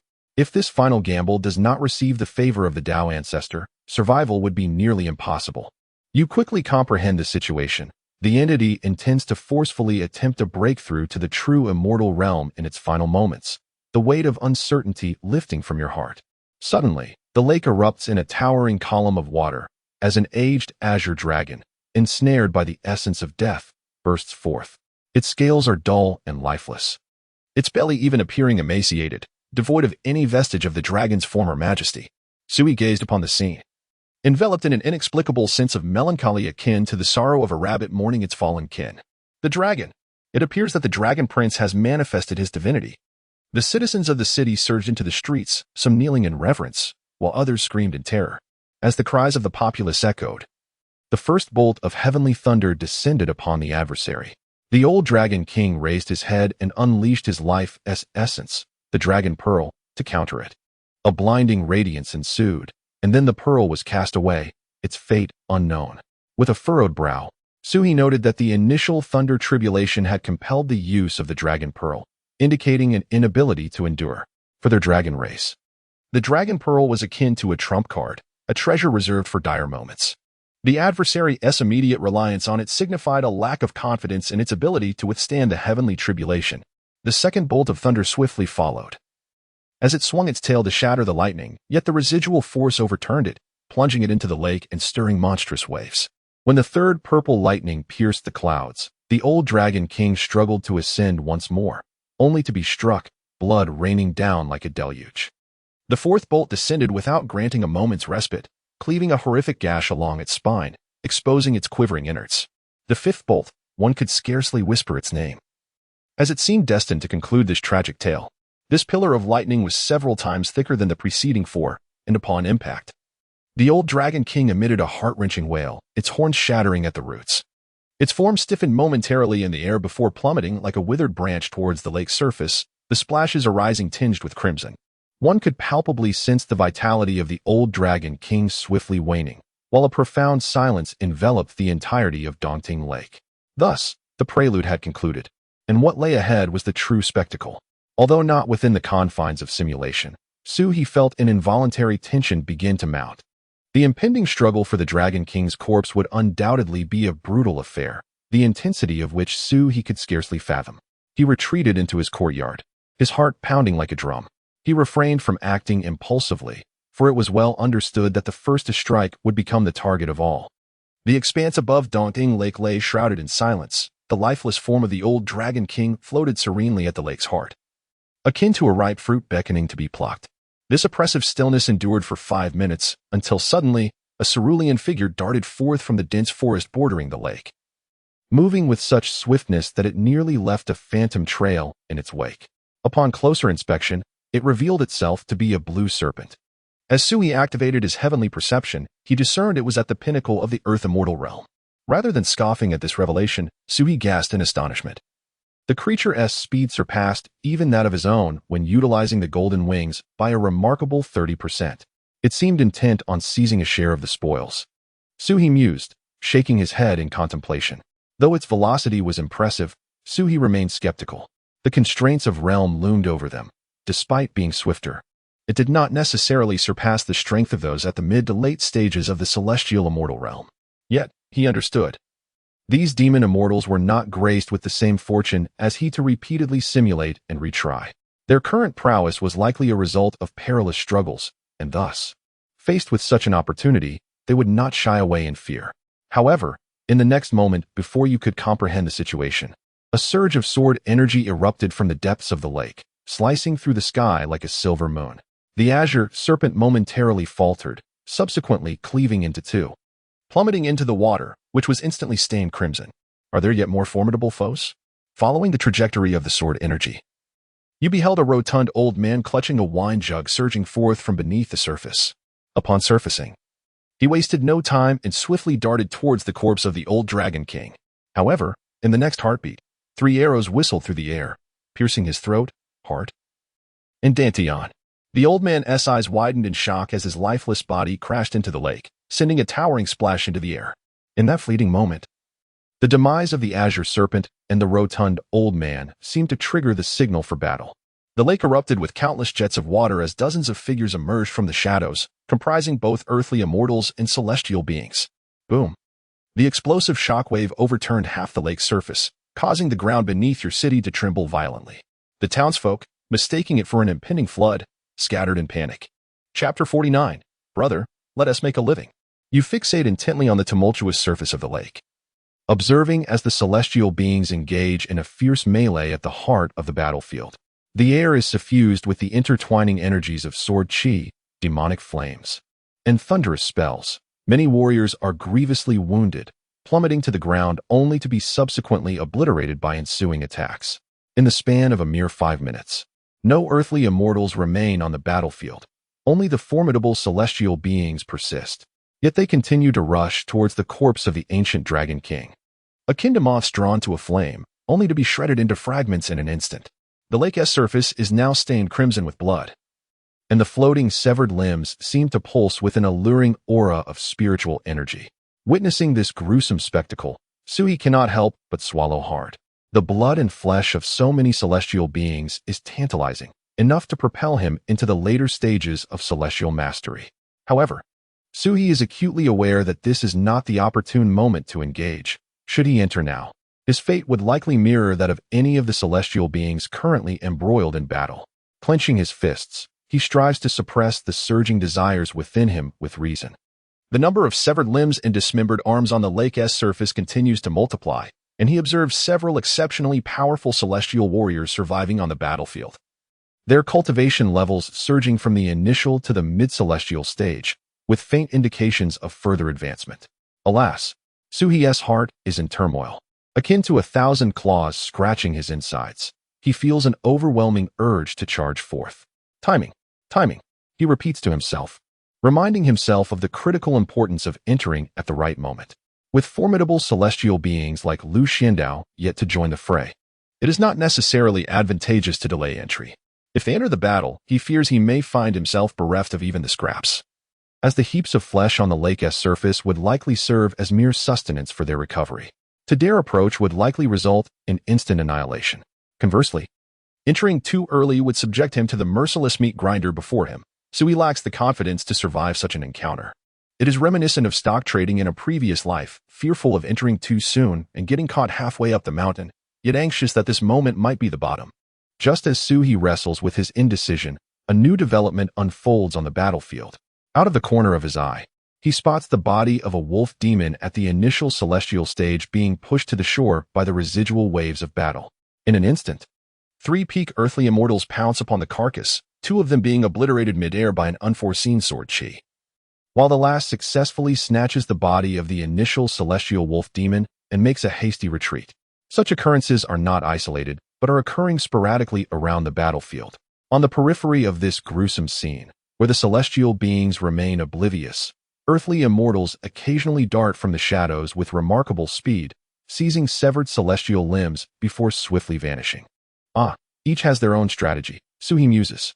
The earlier earthly immortals, like the green serpent, sought to claim the ancient Dragon King's body, while those who have bided their time now aim to scavenge the remnants of battle, seeking to feast on the scraps left behind. Yet, this endeavor is not without its own perils. Sui cast a cursory glance, noting that the success rate was a mere 1 in 10. Most of the earthly immortals were swiftly slain the moment they rushed forth. The spoils painstakingly acquired by the celestial beings were certainly not to be shared with them. Observing the peak earthly immortals and the repeated scenes of human cultivators successfully seizing the remains of celestial beings, he could no longer contain himself, revealing his true form and darting toward the lake. Regarding his choices within the simulation, Sui harbored no objections. Clearly, the situation necessitated a gamble on fortune.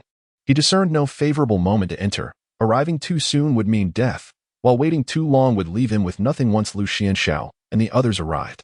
Moreover, given the current battlefield dynamics, several mid-stage celestial beings had already advanced to late-stage celestial through devouring, and it was high time that Gu Jiao and Lu Xianshao descended as well. He had no alternatives if other earthly immortals could succeed. His own chances as a half-step celestial would be even greater.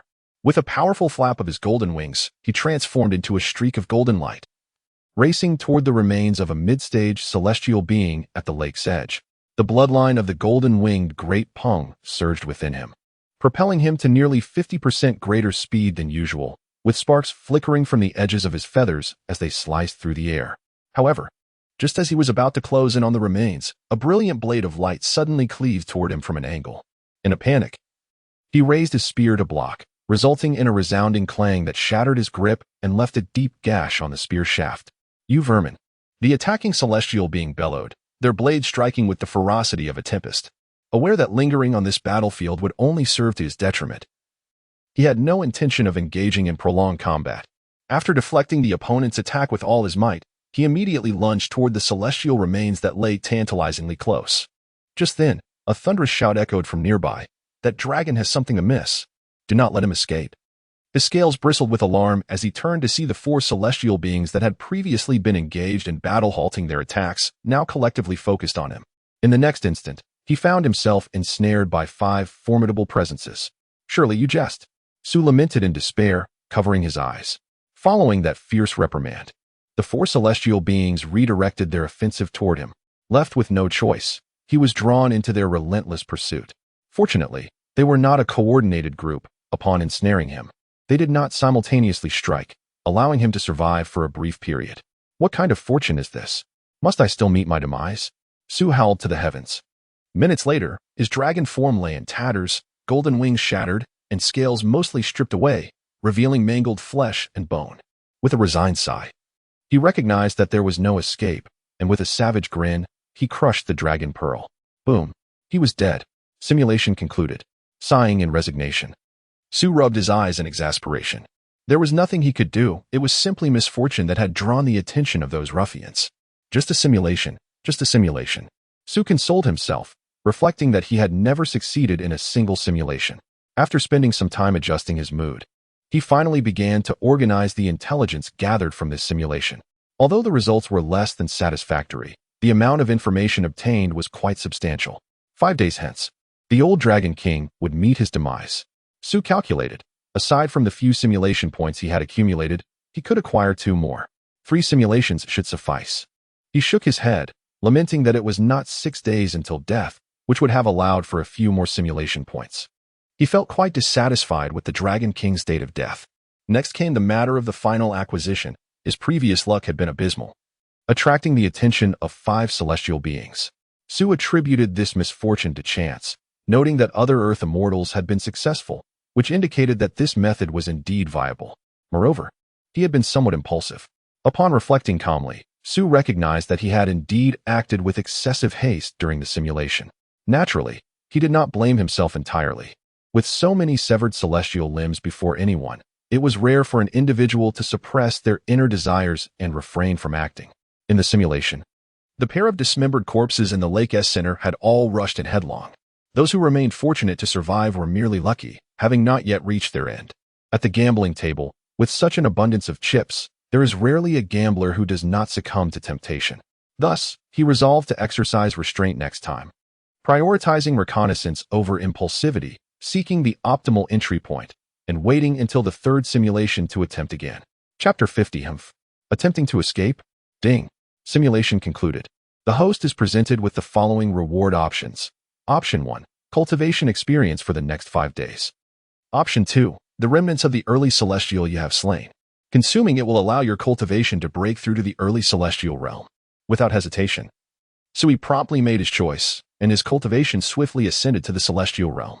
After selecting his reward, Sui spoke once more. Commence the simulation.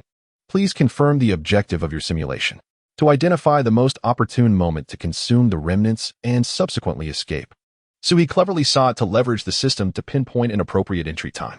The simulation would automatically conclude once it was successfully completed. Thus, Sui reasoned that if he failed to discern a suitable moment during the simulation, and the system halted based on his predetermined goal, it would indicate that the time was indeed ripe for him to make his move. However, he considered that it was inconsequential. He intended to find the right moment regardless. Ding. Consuming 1 simulation point, initiating simulation of the future. Day 1. Foreknowledge of the Dragon King's demise instills no urgency within you. You calmly meditate in the courtyard, even finding time to purchase breakfast outside. Day 3. Morning. The lake's surface, shrouded in a gray mist, mirrors the previous simulation's atmosphere. Day 3, evening.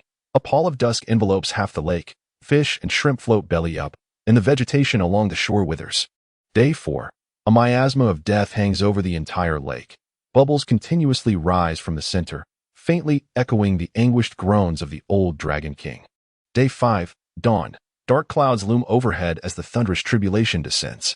The old Dragon King struggles to ascend, but, under the fifth bolt of heavenly lightning, his horn shatters, plunging him into the lake, life rapidly dissipating. After a moment of silence on the lake's surface, battle erupts. Once again, the green serpent charges forth first, only to be swiftly severed by sword energy. The rotund elder is pierced by arrows as soon as he appears. The celestial beings engage in a fierce melee, swiftly staining the lake red. Sui scrutinized the simulation before him, eager to glean further insights. With the prior experience and established goal, this time you remain resolute, refraining from impulsive action. The simulation progressed, soon arriving at the moment for Suhi to intervene. Once more, the peak Earth celestials lurking around Dongting Lake recklessly launched their attacks, yielding a success rate of less than 10%, just as before. Since this endeavor was not about seizing flesh, you exhibited remarkable patience.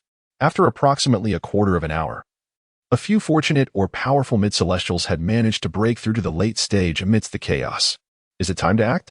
You ponder, casting your gaze elsewhere in search of the late celestial powerhouses who remained hidden, merely observing. Now, with so many celestials perished at the lake's center, should they refrain from engaging? Allowing the battle to persist, who knows what kind of late-stage celestial might emerge? At that point, it would be uncertain who would slay whom.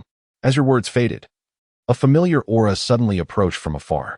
The blood mist on the lake's surface was violently torn apart by a gust of tempestuous wind, casting a shadow over the battlefield. The Gu Jiao descended from the sky, and upon its arrival, the fierce winds it generated cleaved the lake waters, creating a chasm 10 zhang deep.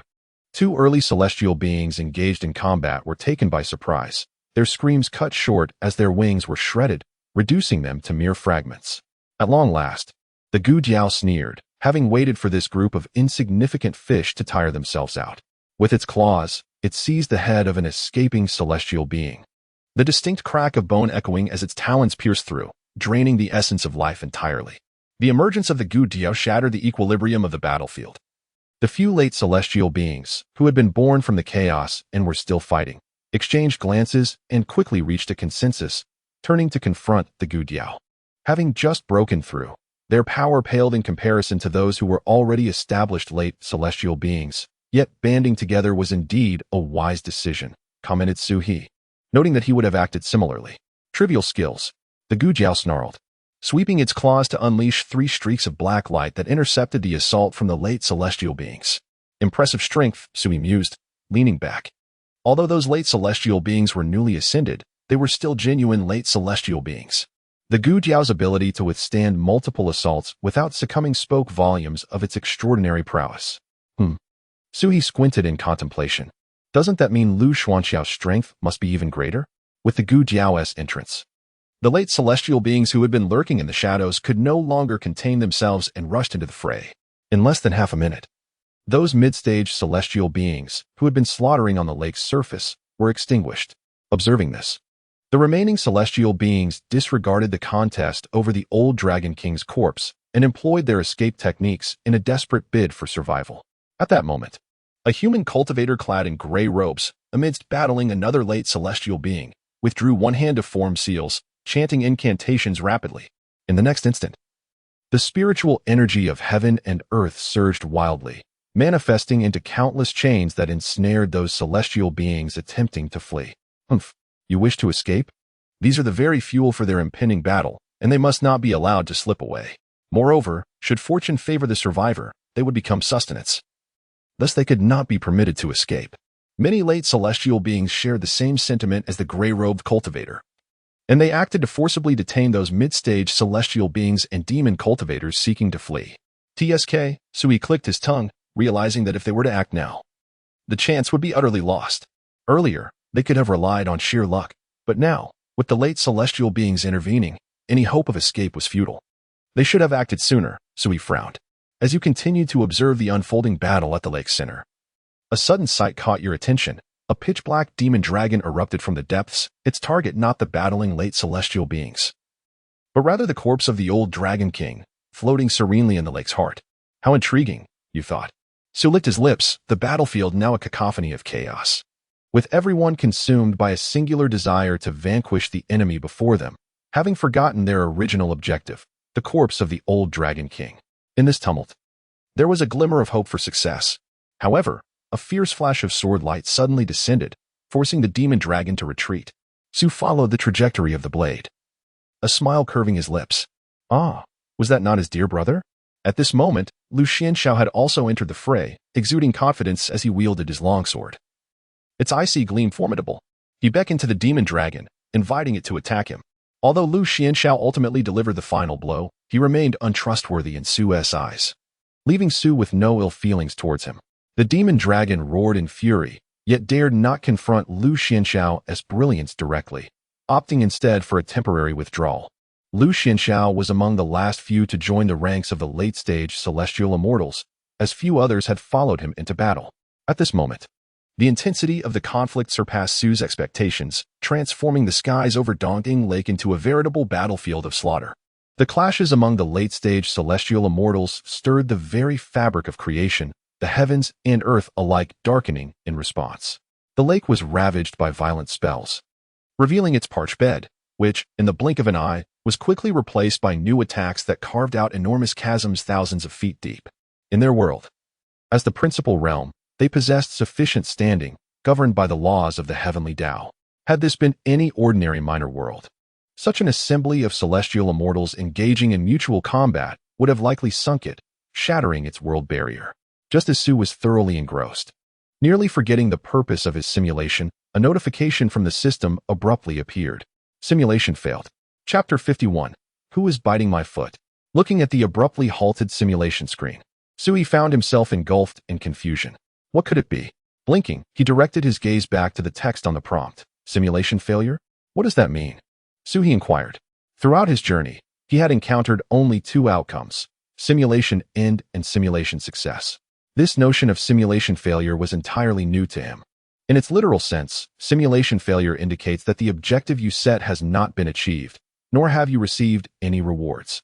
Sui paused, reflecting on the goal he had established prior to commencing the simulation, to identify the most opportune moment to consume the remnants of the celestial being and make a swift escape. Squinting, Sui murmured to himself, "So, does the simulation failure imply that I failed to find it? No, it cannot be that simple." Furrowing his brow, he delved into contemplation. Initially, he had indeed set this goal out of cunning, hoping the system would assist him in pinpointing the most suitable moment. Yet, it was evident that the system did not permit him to exploit this loophole. However, it was not that the goal itself was flawed, leading to the simulation failure. In its literal interpretation, Sui reasoned, failure means I did not discover a favorable moment for entry. But why did the simulation fail at that particular instant? After some thought, he reached a conclusion. Could it be that once those celestial beings of the later stage entered, the opportunity to consume the celestial remnants and then escape was lost? The more he pondered, the more convinced he became. He had witnessed firsthand the scenes of combat involving those later stage celestial beings. Weaker ones barely lasted 3 minutes on the battlefield. And those in the mid-stage who had intended to flee could not escape. How could he, with his initial stage celestial cultivation, hope to seize an opportunity amidst such chaos? Having come to this realization, Sui let out a resigned sigh. He had exhausted both opportunities for simulation and still had not identified a suitable moment for entry. Yet, it was not entirely without merit. At least he learned that he must act before Lu Xianxiao made his entrance. Since the simulation failed moments after Lu Xianxiao's arrival, it indicated that there had indeed been a successful opportunity prior to that. Otherwise, according to the goal he had set, the simulation would have ended even before it began. Biting his lip, Sui continued to ponder, yet he still could not discern a suitable moment for entry. Was it still a matter of luck? Scratching his head, he lamented that if given the chance, he truly did not wish to rely on luck, as it was far too nebulous. With only 2 opportunities, could he truly depend on chance? Sui felt a wave of despondency wash over him. Amidst this inner turmoil and hesitation, 2 days swiftly passed. Ultimately, Sui made a decision. With only 2 chances remaining, he was unwilling to rely on luck. He needed to take a more proactive approach. If that proved unfeasible, then this opportunity would have to be relinquished. Gritting his teeth, Suhi resolved that he had already attained the celestial realm, and his previous objective had been accomplished. There was no need to gamble recklessly. After adequately preparing himself psychologically, Su finally spoke, commenced the simulation. Please confirm the objective of this simulation. To consume the remains of the celestial being and successfully escape. Ding. Consuming one simulation point, commencing future simulation. Day 1, the lake surface. Shrouded in a familiar gray mist, mirrored the atmosphere of previous simulations. Day 2, the twilight enveloped half the lake. Fish and shrimp floated belly up, while the vegetation along the shore withered. Dawn of Day 3, dark clouds loomed ominously as thunderous tribulations descended. The old Dragon King struggled to ascend, but, under the fifth bolt of heavenly lightning, his horns shattered, and he plummeted into the lake, vitality swiftly dissipating. Following the fall of the old Dragon King, the lake fell into profound silence. 5 minutes later, the azure serpent would strike first, Su muttered to himself. Time ticked away. The oppressive stillness of the lake grew heavier. You fixed your gaze upon the floating corpse of the old Dragon King, your heart pounding like a war drum. Just as the critical 5-minute mark approached, you suddenly moved. Your golden wings unfurled, transforming into a blinding beam of light aimed at the lake's center. However, midway through your flight, a brilliant sword light unexpectedly cleaved from the side. With a piercing sound, your form was severed in midair, blood gushing like rain. The two halves of your dragon body crashed heavily into the lake, sending up crimson splashes. The cultivators on the shore gasped in unison, their eyes drawn to the direction of the sword's assault. In that void, a rotund old man slowly materialized, yet his expression was one of evident shock. As if to convey to everyone that he was not the one responsible for that strike. However, the gleaming sword in his hand betrayed him. In his moment of bewilderment, he was swiftly pierced through the throat by 3 arrows. A chaotic melee erupted, sword energy intertwining with demonic flames. At this moment, you dared to extend your consciousness outward, probing the surroundings. Indeed, it was all a meticulously orchestrated performance by Su. That severed body was not genuine but rather an illusion conjured by the powers of the Mirage Dragon. In fact, it was his first application since acquiring those abilities. However, Su was also gambling, trusting that in such a tense environment, those celestial beings keenly eyeing the old Dragon King's corpse would not notice that his bisected form was merely a phantasm. Clearly, his gamble paid off. Knowing the position of the rotund old man in advance, he created an illusion of a sword light, forcibly drawing him into the drama he had crafted, thus lending it a semblance of authenticity and redirecting attention towards himself, significantly alleviating his peril. The ensuing battle would also help Su mitigate relative risks. Even if some individuals or demons sensed something amiss, the skirmish had already commenced, and they would likely refrain from delving too deeply into their suspicions. Alas, the rotund old man was pitiful. In his final moments, he could not comprehend how, despite not having struck, that sword had come from nowhere. Of course, some might find fortune. For instance, the azure serpent, upon witnessing its fate, would likely no longer possess the courage to emerge. The battle overhead escalated, and countless severed limbs plummeted from the sky. At this moment, you finally took action, allowing your body to drift along with the currents. As you approached a dismembered body, you manipulated the water to submerge it into the lake, seizing the opportunity to consume it. Within a mere quarter of an hour, your abdomen was already filled with the remnants of nearly 3 initial stage celestial beings. You dared not activate the soul merging return technique for fear of attracting the attention of the celestial beings engaged in combat above. At this point, your stomach was already 7/10 full, and you began to grow discerning, seeking the remains of human celestial beings. The physique of humans is considerably smaller compared to that of the demonic celestial beings, yet their cultivation is concentrated within that diminutive form. If you wish to consume more, you naturally had to select them. Fortune smiled upon you as you discovered a thigh belonging to a mid-stage human cultivator. You opened your mouth to bite down, but in the next moment, you suddenly felt a sharp pain in your abdomen. Suhi, Chapter 52. Are you clever as well? You thought you were experiencing an illusion as you bit into the thigh of the human carcass before you. Yet, at the same moment, a sharp pain surged through your hind paw. Suhi was bewildered, believing he had forged some connection with the thigh.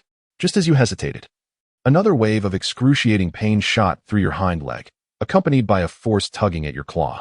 You turned to see a familiar visage, the face of a celestial ape in its nascent stage, currently gnawing at your paw and pulling with fervor. Upon noticing your movement, the other celestial ape halted its actions and gazed at you. For a moment, you exchanged glances, each of you taken aback. Suhi remarked, "You were clever as well?" He had not anticipated that the other could resort to feigning death and then stealthily indulging in a meal. However, reflecting upon the previous encounter where the opponent had utilized deceitful tactics to lure others, the stratagem of feigning death was not entirely surprising.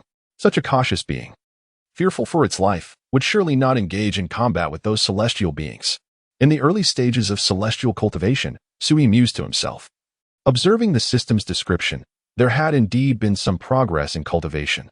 The last time they met, the opponent was merely at the pinnacle of the earthly realm. At the moment of your shared gaze, both bodies instinctively tensed, scales and fur bristling as if startled like a frightened cat. Suhi was at a loss for words. Encountering the other in such circumstances was unexpected. He pondered whether this opportunity for simulation would be squandered. The other clenched its fists, preparing to summon its magical artifact to determine the victor. Noticing this, you forcibly suppressed your instinctive urge to retaliate, extending your claws to signal the other to remain still, and squeezed out a few words through your teeth. "We mean no harm to each other." You gestured upwards with your claw, indicating the celestial beings locked in fierce battle above. The celestial ape's pupils narrowed, its throat convulsing, and eventually, it nodded slowly, though it still held its staff across its chest, not fully relinquishing its guard. They were, after all, mere scavengers, having come to partake in the spoils. There was no need for conflict at this juncture. The remnants of so many celestial beings provided ample sustenance for both. You let out a long sigh, the tension in your heart finally easing. How could one with such disposition, hesitant to seize opportunities and engage in direct confrontation, ever aspire to ascend to the ranks of true immortals? Sui shook his head, holding the other in contempt, as they had nearly frightened him to death just moments prior. Upon reaching a mutual understanding, you continued to manipulate the currents of water, propelling yourself towards the area dense with the remains of mid-stage celestial beings. The celestial ape followed stealthily, and you cast a sidelong glance at it, choosing not to utter a word. Since neither had engaged in combat from the outset, it was unlikely that a confrontation would arise now, unless the other possessed a penchant for folly, seeking to divert the attention of the celestial beings locked in mortal combat above. Thus, Sui felt a measure of reassurance regarding the current situation with the other.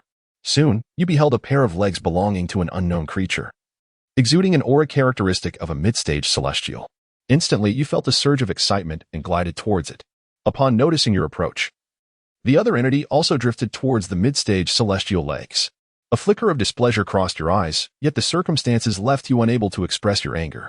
Those legs had been severed, and it was evident that the other was intent on devouring one while consuming the other. You quickly floated near the legs, opened your mouth, and bit down, simultaneously casting a glance towards the humanoid ape to gauge its proximity. If it lacked speed, you could claim both legs for yourself. However, to your dismay, the creature was not slow and had already arrived near the other leg, aiming for the ankle as well. You glared at it, but soon realized something was amiss. Despite your prolonged effort to swallow, the leg in your mouth remained lodged, as if obstructed by some unseen force. Confusion flickered in your mind, and you bit down hard, pulling outward, yet still found it immovable. At this moment, Suhi felt an ominous premonition. You blinked, a thought crossing your mind, and looked up. The humanoid ape's reaction was far swifter than yours. It was already gazing towards the front of the legs. Another familiar face came into view, the water monkey. Sui held his forehead, momentarily at a loss for words. What a coincidence, my friend, to encounter you here. You exchanged glances, each of you assessing the other.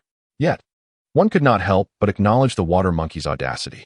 Previously, in the tavern, it had chosen not to pursue the numerous peak Earth celestials, yet now, as a mid-stage celestial, it focused on you, a mere late-stage Earth celestial. It claimed to be the weakest, asserting that engaging in battle posed no danger to it. Thus, it seemed to embody its own philosophy. With mid-stage celestial cultivation, and having battled Sui before, it possessed formidable strength. Instead of clashing with other celestials, it had descended into the sewers to vie for sustenance with the two of you. Sui cast a glance at the water monkey's swollen abdomen, nearly rivaling his own. After all, he had been the first to descend. An awkward silence enveloped the atmosphere. The water monkey surveyed the two of you, a hint of concern and urgency flashing across its face. Meanwhile, the humanoid ape remained unfazed, lowering its voice to address you. Yet, before it could finish, the water monkey's sharp claws, accompanied by a swift whoosh, lunged at the humanoid ape's face. Surely, you do not think we are allies? Suhi covered his face, on the verge of tears. Yet, it was hardly surprising. Upon turning, they encountered two early-stage celestial monsters gnawing on its legs. The close proximity between you two without conflict could easily lead to the assumption of camaraderie. In this precarious environment, the first to attack held the advantage, while the second would surely face dire consequences. At the outset, Su-He and the humanoid ape nearly lost control and engaged in a skirmish. The humanoid ape hastily raised a dark staff to block, the jarring sound of metal clashing resonating underwater, causing the surrounding currents to surge violently. As you observed the water monkey distracted by the humanoid ape, you intended to seize the opportunity to flee, only to witness its damp, elongated tail sweeping towards you like a steel whip. You summoned the full force of your dragon tail, colliding fiercely with the water monkey's appendage. A resounding boom echoed as the two tremendous forces created a shockwave that sent walls of water soaring hundreds of meters high, simultaneously drawing the attention of the celestial beings engaged in battle above. A sharp sword aura suddenly sliced through the water's surface, cleaving a vacuum beneath you. As you all looked up, you beheld dozens of celestial figures hovering above, their murderous intent fixated upon the three of you. Taking a deep breath, you spoke. Please continue your affairs and pretend you have not seen us. Chapter 53. The waters of the well do not interfere with the river. You have perished. Simulation concluded. Regarding this outcome, Sui felt no surprise. The trio of gluttonous mice had been discovered. If they could still escape, it would render the celestial beings above, who fought desperately, utterly incompetent.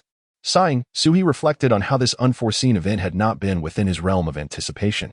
With the multitude of celestial beings involved, the number of unforeseen circumstances was simply too great for him to predict all. Beep. Simulation concluded. The host has received the following reward options. A prompt from the system appeared, drawing Suhi's attention back. The presence of rewards indicated that he had advanced in the simulation.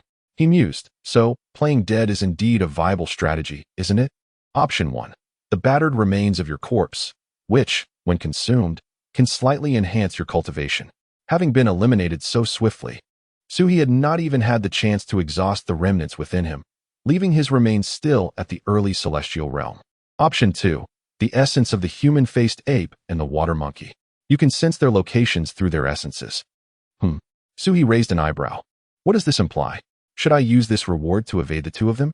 After a moment's contemplation, he thought it prudent to locate them in advance, to convey that he bore no ill intent, and that the three of them could avoid conflict and cooperate as fellow thieves. With 2 days remaining, Sui felt no urgency to make a hasty decision. 1 day later, as in the simulation, a layer of hazy mist enveloped Donging Lake. Another day passed. The mist transformed into a heavy, suffocating aura of death. This was his final opportunity for simulation. Listening to the anguished wails of the old Dragon King from the lake's depths, Suhi murmured to himself, this time, it must succeed, otherwise, he would have to depart. He could not gamble with his singular life on a venture that had proven unsuccessful in simulation. It was time to commence the simulation. Taking a deep breath, Suhi steeled himself. Please confirm the objective of this simulation. As before, beep. Consuming 1 simulation point. Commencing simulation of the future. Day 1. At dawn, before the old Dragon King begins his tribulation, you exit the city, armed with the essences of the human-faced ape and the water monkey. Embarking on your search. The outside world is currently fraught with danger, as various demon and celestial beings lurk along the banks of Daunting Lake. However, employing your skill of breath concealment, you successfully evade detection. You locate the human-faced ape on a rocky outcrop several miles from the shore. Upon seeing you, the creature instinctively prepares to strike. But you warn it that if it does not wish to attract the attention of the hundreds of celestial beings currently gathered at Daunting Lake, it should cease its actions. Startled by your words, the human-faced ape refrains from attacking. You promptly reveal its intention to feign death and steal sustenance, causing the creature to display shock. You clarify that you are well versed in the art of deduction, assuring it that you will not be its enemy the following day, and that the waters of the well shall not interfere with the river. The other party pondered for a moment before acquiescing. Sui was not surprised by this reaction. After all, they were all mere mice. If they could be satiated, why resort to mutual slaughter? Upon receiving the agreement, you promptly departed, seeking the hiding place of the water monkey. After 2 days of contemplation, Sui opted to approach them ahead of time to discuss a proposed plan. Firstly, the impending battle on the lake would be fierce, with various spiritual energies spilling forth and spells unleashed chaotically.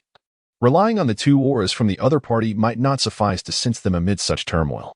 Secondly, since they could feign death just as he could, it was evident they possessed a similar aura concealing technique. In a scenario where they fully employed this technique, he might not detect them at all. This was the final day. Should a repeat of the previous simulation occur, he would indeed lose his opportunity. Of course, Sui's approach carried certain drawbacks. There was the risk that the duo, lacking martial ethics, might expose him while he was the first to feign death, leading to him being besieged by others. However, this possibility was minimal, as they too wished to remain hidden. Should they reveal themselves, they would be exposed and could no longer play the role of mice, which would benefit them not at all. Therefore, if they were to act reasonably and rationally, they would likely agree to his proposal. A temporary truce seemed feasible. After all, the myriad remnants of celestial beings in the lake would surely suffice for the three of them to feast upon. Conversely, turning against each other would yield no advantage and could even lead to their own demise. Moreover, this was merely a simulation, even in failure. The repercussions for Sui would be minimal, at worst resulting in the loss of a final opportunity to advance to the mid-stage of celestial beings. You successfully located the water monkey, who had buried itself at an entrance to Daunting Lake. Utilizing the argument you had employed with the man-faced ape, you effectively persuaded the other party. With all preparations in place, you returned to the city. At dawn, dark clouds loomed ominously as the tribulation descended. The old Dragon King struggled to ascend, but, under the fifth bolt of heavenly lightning, broke his horn and plummeted into the lake, with his vitality swiftly dissipating. Following the escape pattern from the previous simulation, Sui once again fell into the lake. As the battle above intensified, leaving no room for distraction, Sui embarked on his thieving journey. Armed with the lessons from his prior experience, this time he refrained from targeting larger or nearby celestial remnants for consumption, instead opting for those with potent auras yet smaller in size. During his clandestine feast, he once again encountered the man-faced ape and the water monkey. After a shared glance, they resumed their act of feigning death, turning away to attend to their own affairs. Indeed, your gamble proved correct, Sui mused, recognizing that the other two harbored no intent to disrupt. His thieving endeavor progressed smoothly, his belly now filled with various celestial remnants, pieced together to form a substantial portion of a mid-stage celestial body. Once fully consumed, he would be poised to break through from the initial to the mid-stage. Sui smiled with satisfaction. If all goes well, this journey to Daunting Lake could indeed be a bountiful return. After filling your abdomen with the remnants, you continued to float on the lake's surface, feigning death, while skillfully maneuvering the currents to push yourself towards the center of the riverbank. This would ultimately save you some distance when it came time to flee. You were not in a hurry to leave. Fully aware that this was not the most opportune moment, Sui understood that the ideal time would be when the Gu Jiao made its entrance. For then the attention of the crowd would be drawn away, presenting the perfect opportunity for escape. Alternatively, when the humanoid ape and the water monkey diverted everyone's focus during their own escape, you could make your exit from a different direction. However, during your second simulation, you observed the arrival of Lu Xianxiao, yet did not witness their escape. It remained unclear whether they had another means to depart from the lake's center or if they intended to linger, waiting for a better opportunity.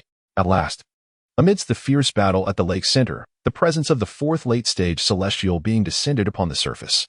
Finally, you had waited for this chaotic struggle to reach its peak. The instant it opened its mouth, your form transformed into a streak of golden light, swiftly shooting away from Daunting Lake. Chapter 54. The Escape Talisman. You have successfully escaped. Simulation successful. Sui's eyes instantly sparkled with excitement. He had thought he would fail once again due to some unforeseen circumstance, unwilling to risk his life for the remnants of celestial beings. After all, those cunning authors often delight in orchestrating such unexpected twists, don't they? Success. Sui vigorously swung his fists, filled with the remnants of celestial beings, which would be sufficient for him to ascend to the mid-stage of the celestial realm. Although this diverged from his original goal of consuming the old Dragon King's corpse, he had been uncertain about his own strength and status at that time. After nearly a month, he had broken through to the mid-stage of the celestial realm, allowing him ample time to reach the true celestial stage within the stipulated time frame. Ding. Simulation concluded. The host has received the following reward options. Sui's eyes gleamed once more, having momentarily forgotten about the rewards following a successful simulation. Though they paled in comparison to the benefits gained during the simulation, one could never have too many rewards. Option 1. You will acquire all the remnants of celestial beings consumed during the simulation. Upon consumption, your cultivation will advance to the mid-stage of the celestial realm. Upon seeing this reward, Soo-hee's eyes widened slightly. He was nearly compelled to make a choice. If he selected this option, he wouldn't need to take any risks tomorrow. Of course, he could also choose it and then return for a double portion the next day. Soo-hee continued to peruse the rewards. Option 2. Technique. The Great Luo Mirage Technique. This will aid you in better harnessing the bloodline of the Mirage Dragon within you, enabling you to temporarily confuse most opponents whose realms do not exceed yours by a major boundary. Soo-hee raised an eyebrow. This was the first time he had encountered a technique among the system's rewards. He found himself quite tempted by this second option. Since acquiring the bloodline of the Mirage Dragon, he had seldom utilized it, primarily because he lacked proficiency in illusionary magic. Unlike the golden-winged Great Pong, which could flee with a mere flap of its wings, or the Long Yang bloodline, which could warn him of danger. However, possessing this technique would change the game. It would provide him with an additional means of attack. As a traveler from another world, he was an ordinary person in his previous life and lacked any combat skills, relying solely on the foresight provided by the simulation to navigate his journey. If he were to discard his damaged innate spiritual treasure spear and engage in combat with an opponent of equal standing, Soo-hee would not dare claim he could hold his own. After all, the adversary had survived in this harsh illusion for over 4 years, enduring countless battles and emerging alive. Yet, with this technique, he could momentarily confuse his opponent through the illusion, allowing him to strike from the shadows. While this may be a clandestine tactic, it would undeniably enhance his combat prowess. As Soo-hee grappled with his indecision, a new reward prompt suddenly appeared. Additional reward. Option 3. Talisman. The Escape Talisman. A one-time use talisman that, upon activation, allows you to teleport tens of thousands of miles away, severing the pursuit of enemies below the golden immortal level. It can be said that the tools for murder and robbery are essential for fleeing. Soo-hee's gaze was instantly captivated by this enticing reward. Typically, additional rewards are of superior quality. Wasn't the spirit reversion technique something he obtained from the additional rewards? After squinting at it for several moments, Soo-hee ultimately made his choice, the third option, the first choice. While it could spare him from tomorrow's peril or allow him to consume a double portion of the celestial remnant, would not enable him to transcend to the later stages of the celestial realm, even with 2 servings. Although quite useful, it was not indispensable. The second option, which granted an additional means of attack, seemed less appealing as Soo-hee was not particularly adept at illusionary arts. Furthermore, his marksmanship had become quite proficient, leaving little opportunity for barehanded combat. The Void Escape Talisman, upon first glance, appeared to possess only a single use, making it seem hardly worthwhile. However, when did Soo-hee intend to utilize it in reality? Naturally, it would be employed within a simulation. With this talisman, he would not be so easily defeated in the simulation. Moreover, he could simulate every 2 days, meaning he could utilize it each time, effectively equating to an infinite number of uses. After making his selection, a cerulean talisman materialized before Soo-hee. He grasped it, took a moment to regard it with reverence, and then carefully stored it within his spatial treasure. Once he acquired the final reward, Soo-hee immediately exerted himself to employ the breath-holding technique. He then sensed the presence of the face-devouring ape and hastened towards the outskirts of the city. Having chosen the third reward, he still needed to venture forth into danger the following day. However, it hardly constituted true peril. After all, he had successfully escaped in the simulation. To avoid any discrepancies in the simulation, Soo-hee refrained from seeking the water monkey before locating the face-devouring ape, adhering to the sequence of his previous experience. As he exited the city, Soo-hee detected the auras of those lurking along the banks of Daunting Lake. This was the final day, and the old Dragon King was wailing from the lake's depths. Consequently, these were no longer cautious, free from the fear of being discovered by more powerful or humans, as had previously occurred with the Gujiao. In this eerie calm before the storm, anyone daring to disrupt it would meet their demise. After all, no one wished for the impending battle to erupt prematurely before the old Dragon King's passing. Soo-hee even inadvertently stumbled into the territory of a mid-stage celestial who was exceptionally skilled at concealing their presence. Yet, after exchanging glances, they tacitly allowed Soo-hee to depart. How peculiar and unnerving, Soo-hee mused. In the simulation, he had not felt such a sensation.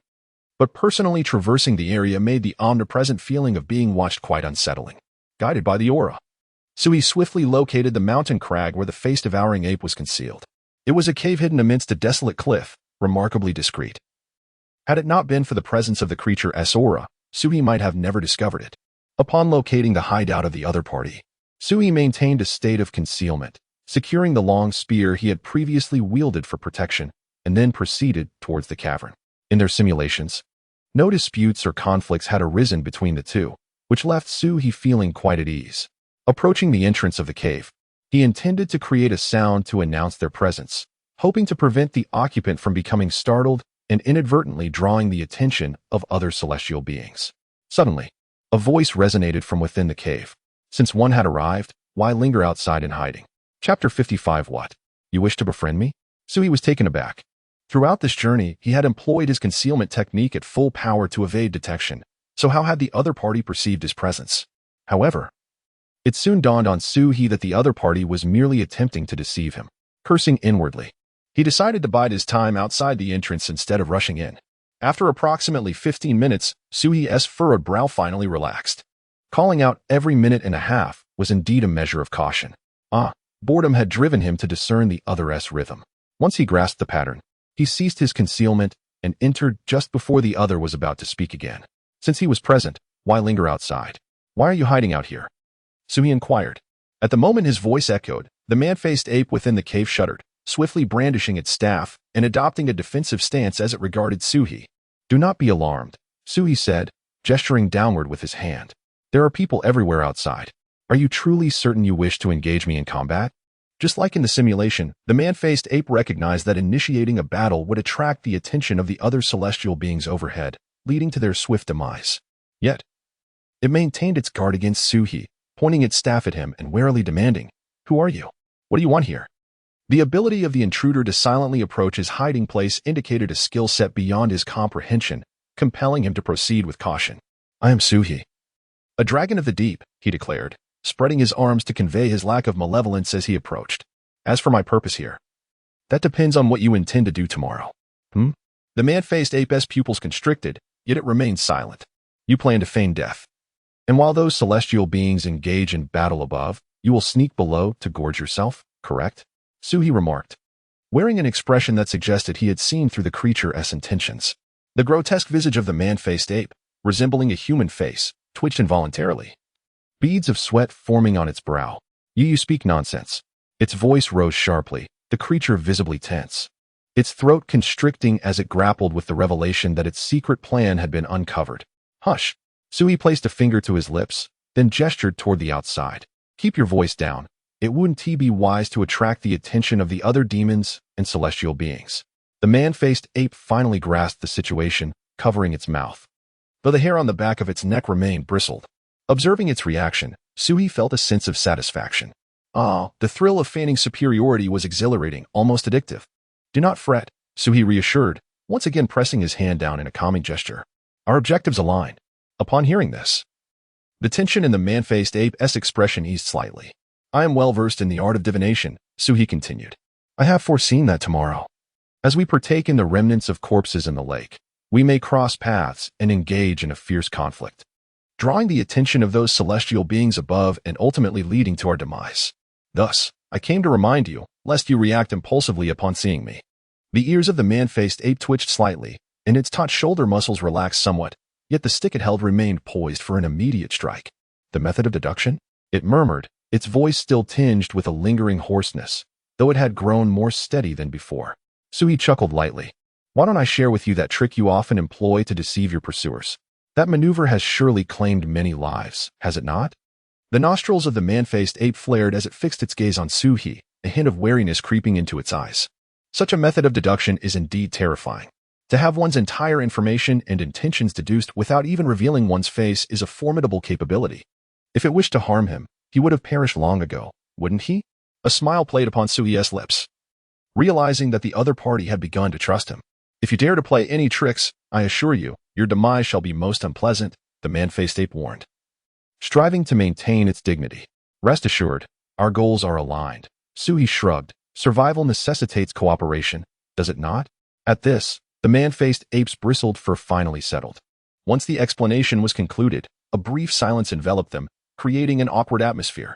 Sui pursed his lips and ventured, "May I take a look at your enchanted stick? I have a damaged gun barrel that might pair well with it." Although the previous simulation revealed that the two items were not from the same artifact, there was still a possibility they could complement each other. The man-faced ape rolled its eyes in response. "Why don't you just give me your gun barrel, and I will install it for you? I have no intention of stealing your belongings." Sui shrugged once more, redirecting the conversation. "When did you develop this penchant for deceiving others?"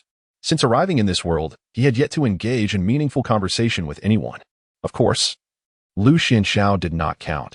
He was the sort who wouldn't harm himself upon seeing his own reflection, clearly possessing some issues. Upon hearing this, the man-faced ape fell into reminiscence. When it was still a wandering immortal, it had nearly fallen victim to this very trick, narrowly escaping with its life, which is when it first employed such a ruse. Its efficacy was remarkable, and it had since become indispensable. "Mind your own business. Once you are done, be on your way," it snapped.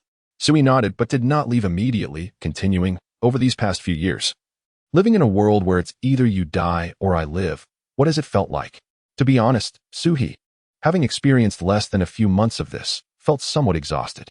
Thus, he found himself speaking more, seeking an outlet for his frustrations. This sentiment evidently struck a chord within the man-faced ape, whose expression momentarily faltered as it instinctively sighed. Sometimes I ponder whether it would have been better had I perished earlier, thus avoiding this torment. The pervasive sense of being ambushed and hunted the moment I step outside is utterly despairing." After speaking, the man-faced ape suddenly felt something amiss. Narrowing its eyes as it scrutinized Sui with a cold smirk. "What is this? Are you attempting to befriend me?" Sui smiled faintly. Deciding it was best to let it go, he feared the possibility of being betrayed from behind, having not engaged in conversation for far too long. After speaking, he turned and made his way toward the cave entrance, recalling that there was also a mid-stage water monkey with similar intentions as theirs, advising not to act aggressively upon their encounter. With a dismissive gesture over his shoulder, Su departed the cave. Following the essence of the water monkey, he successfully located it at the riverway leading to the lake. The process unfolded smoothly, akin to his interaction with the face-devouring ape. He conveyed his purpose and mentioned that he had deduced their meeting through divination, which persuaded the water monkey. Unlike the face-devouring ape, the water monkey, possibly due to being at a slightly higher realm or other factors, exhibited a less intense reaction. It even expressed interest in engaging in casual conversation with Su. However, after previously venting to the face-devouring ape, Su lacked the desire for further dialogue. He exchanged a few brief words before departing the riverway and returning to his residence in the city. Taking a deep breath, Su raised his gaze toward the dawn sky. It was time to commence. Chapter 56. What a grand plan, what a magnificent scene this is, far more spectacular than my tribulation to ascend to the earth immortal realm. Suhi mused as he observed the old Dragon King steadfastly enduring the heavenly tribulation. The previous encounters were mere simulations, and witnessing it firsthand bore a distinct difference. Suhi continued to gaze intently until the fifth bolt of celestial lightning struck, sending the old Dragon King tumbling amidst the thunderclouds, its scales shattering piece by piece, ultimately plummeting into the lake below.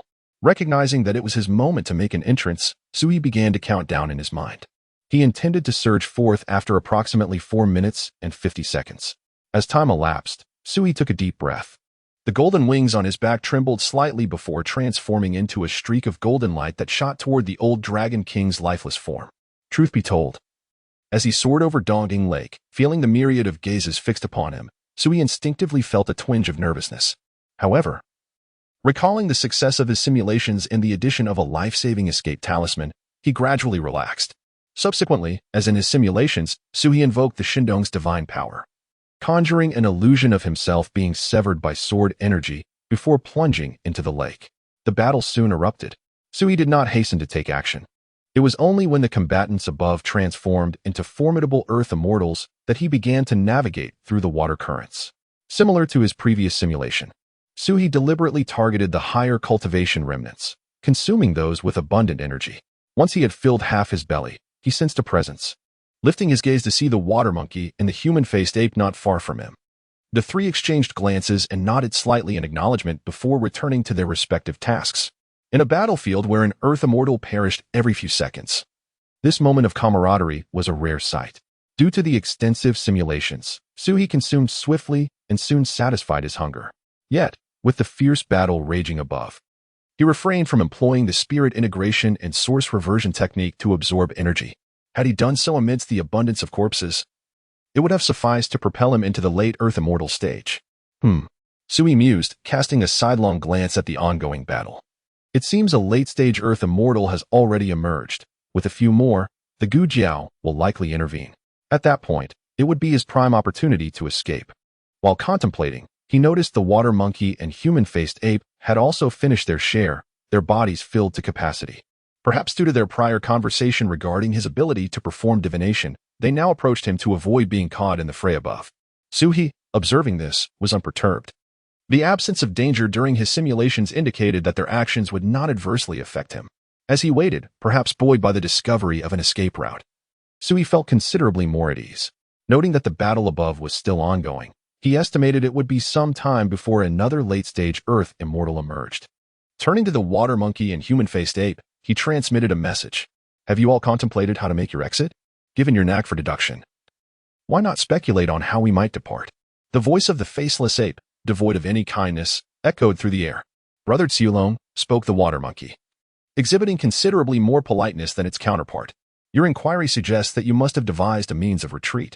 Sui raised an eyebrow, choosing not to disclose the opportunity for escape that arose following the appearance of the Gu Jiao. His conversation with these two was merely a diversion, a way to alleviate his boredom. Should he reveal any potential escape routes, one of them might seize the chance to flee first, jeopardizing his own plans. Earlier than you, Suhi replied ambiguously, which is why I cannot deduce the method you two will employ for your departure. Of course, it's possible that you might perish after I leave. The faceless ape scoffed, its tone laced with dissatisfaction. The water monkey, however, remained unperturbed and continued. Your deductive skills are indeed impressive. I must admit, I will be departing a bit later. When? Sui inquired with narrowed eyes. Although he was reluctant to reveal his own information, he was more than eager to glean insights from others. Upon hearing this, the faceless ape regarded him with curiosity. While it had its own methods of escape, if another's approach were superior, it might consider altering its own strategy. Seeing the water monkey grinning, Sui pressed on. In this chance encounter, we have established some acquaintance. Sharing your insights would certainly broaden my horizons. At that moment, the three of them floated on the lake, resembling drifting leaves. The bloodline abilities would be of no use to you, the water monkey chuckled.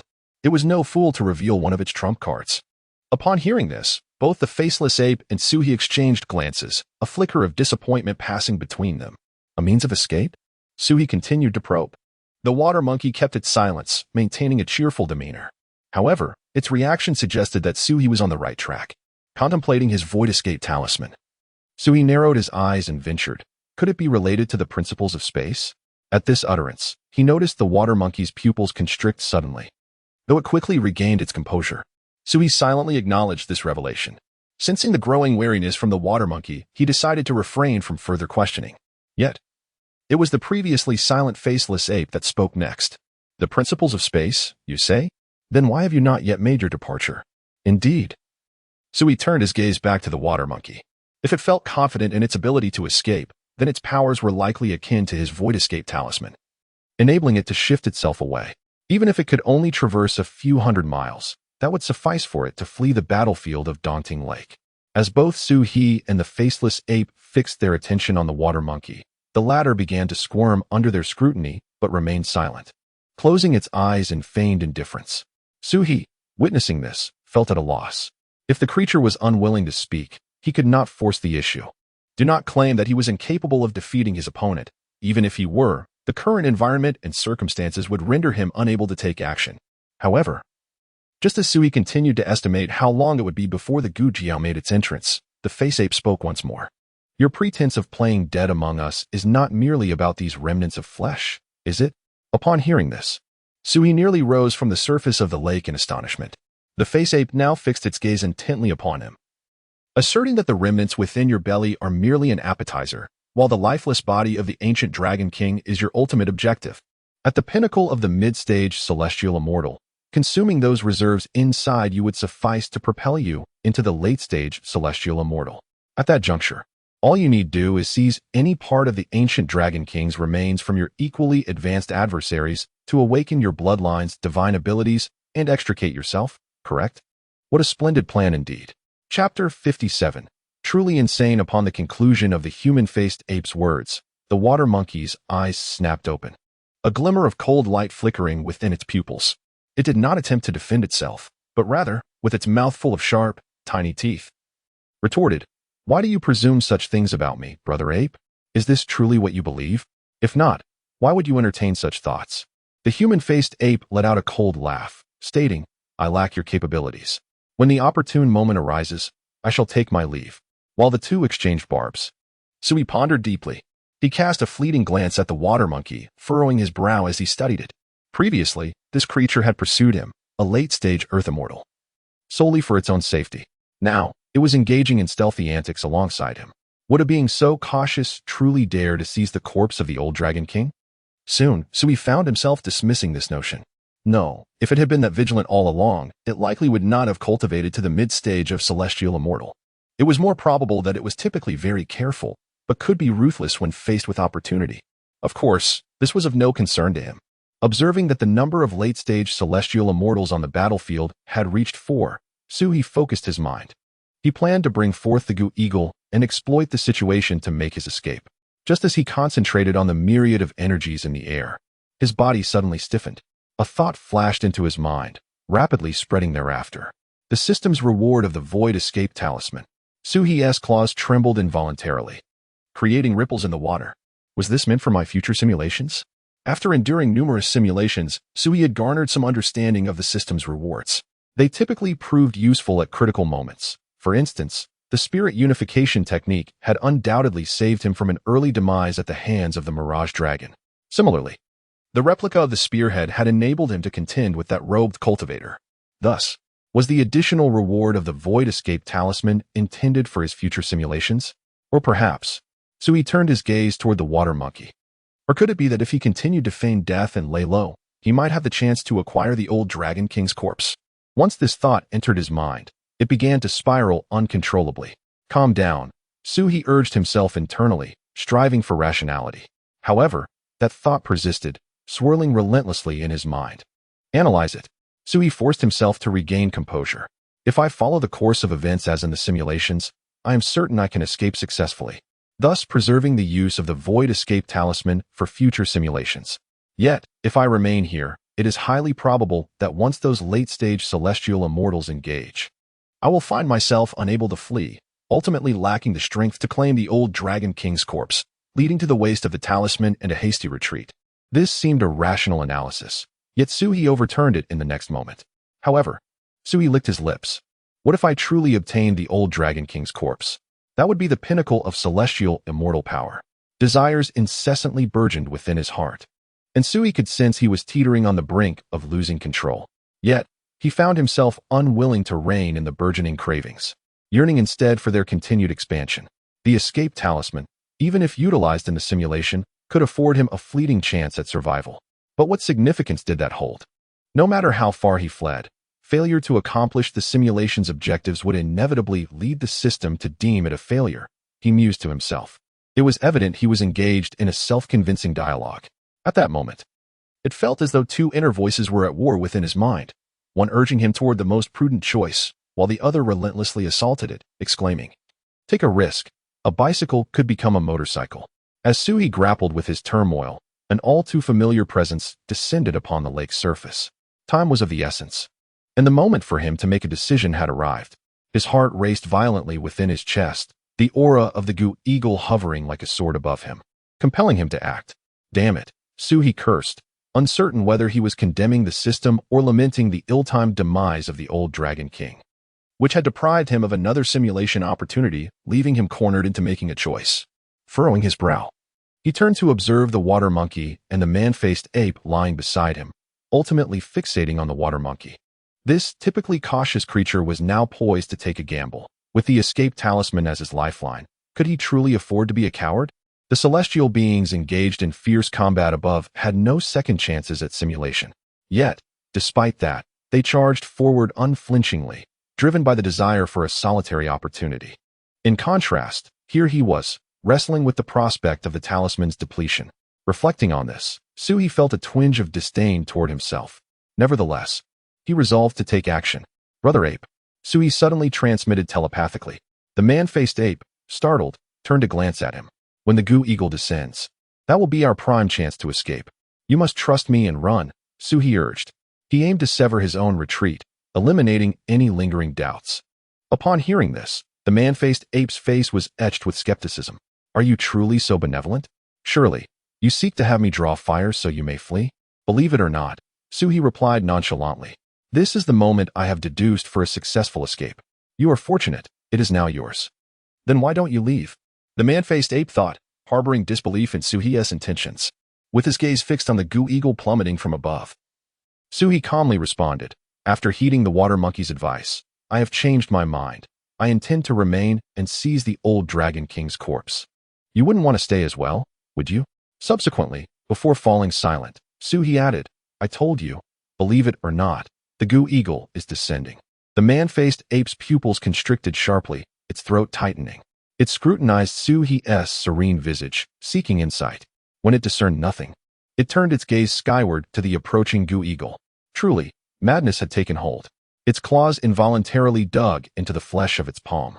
The moment the shadow of the goo jiao enveloped the surface of the lake, the man-faced ape suddenly rose upright. In the next instant, it transformed into a streak of black light, hurtling towards the shore. Its method of escape had less than a 40% success rate. Hardly better than seizing this opportunity presented by the adversary. Suhi, witnessing the scene, wished to offer a warning.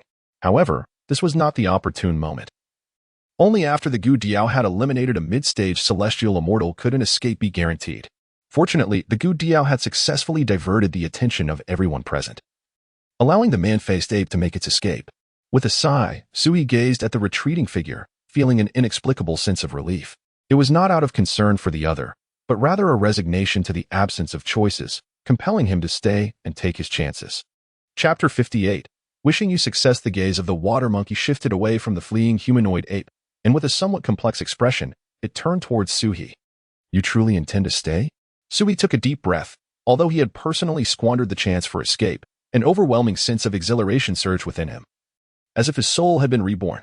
I shall remain, vying for the remains of the old Dragon King alongside you, Suhi replied with a smile. Let us rely on our own abilities when the time comes. Since his arrival in this world, he had exhibited excessive timidity. Others were willing to risk their very lives for the opportunity presented by the old Dragon King, while he had merely indulged in petty pursuits. How could he possibly transcend to the realm of true immortals with such a disposition? How could he hope to further his cultivation? Thus, having made his choice, Suhi felt as if he had returned to his true self. He sensed that from this moment onward, he had bid farewell to his former self, emerging as someone entirely different. The water monkey furrowed its brow, hesitating to speak. Do you genuinely believe the words of that humanoid ape? It inquired. Suhi responded, puzzled. The water monkey continued. Even if I were to break through to the late stage of the celestial immortal realm, I would still be newly ascended. How could my strength possibly compare to those demon immortals and human cultivators who have long since reached that stage? How could I hope to seize the old Dragon King's remains from their grasp? A question mark appeared above Suhi's head. Then why do you intend to stay? I merely wish to collect a corpse from the late stage of the celestial immortal realm and then make my escape, the water monkey replied candidly. It had always been cautious. The endeavor of claiming the old Dragon King's remains with a mortality rate of 99% was something it would never undertake. In contrast, amidst the chaos, seizing a corpse from the late stage of the celestial immortal realm and then executing an escape would present a far greater probability of success. At the very least, the potential rewards would be proportional to the risks involved. Suhi was momentarily silent, then broke into an easy smile and spoke again. No worries. I actually owe you my gratitude. Suhi smiled confidently. In this case, we are no longer rivals. His mindset had expanded, rendering the question of whether the water monkey was pursuing the old Dragon King irrelevant. The water monkey shrugged. Since Suhi was so open-minded about it, there was nothing more for it to say. Observing the battle above, where the goo jiao confronted three newly ascended celestial immortals, the water monkey could not help but inquire. Brother Qiulong, might you share more information with me? It would aid me in seizing an opportunity. The successful escape of the humanoid ape had already validated Suhi's divination skills, prompting the water monkey to seek some protection. Having the support of divination was certainly preferable to risking its life alone. After contemplating for a moment, Suhi replied, "A black dragon will attempt to seize the old Dragon King's remains. At that time, a human cultivator wielding a sword will intervene. Keep an eye on him. His strength is formidable. When he dispatches a certain celestial immortal, you may seize the moment to claim the remains and then escape." There was no conflict of interest between them, so Suhi was more than willing to lend a hand. Who knew, perhaps in the future, should he find himself in dire straits, he might rely on this favor to seek assistance. Certainly, if one's heart harbors a touch of malevolence, one may indeed entertain nefarious thoughts, leveraging the trust placed in their predictive prowess by others to gain personal advantage. Ultimately, it is a surefire means of profit. After listening to Suhi's words, the water monkey nodded thoughtfully. As anticipated, once the goose sculpture made its move, the remaining celestial beings in the late stages promptly joined the fray. The water monkey remained intently focused on the battle above, awaiting the opportune moment.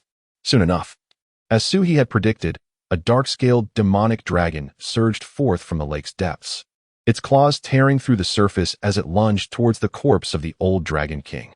The water monkey's heart raced, instinctively clenching its claws, and swiftly casting its gaze around. In a flash, a dazzling sword light descended, forcing the black dragon to halt its advance.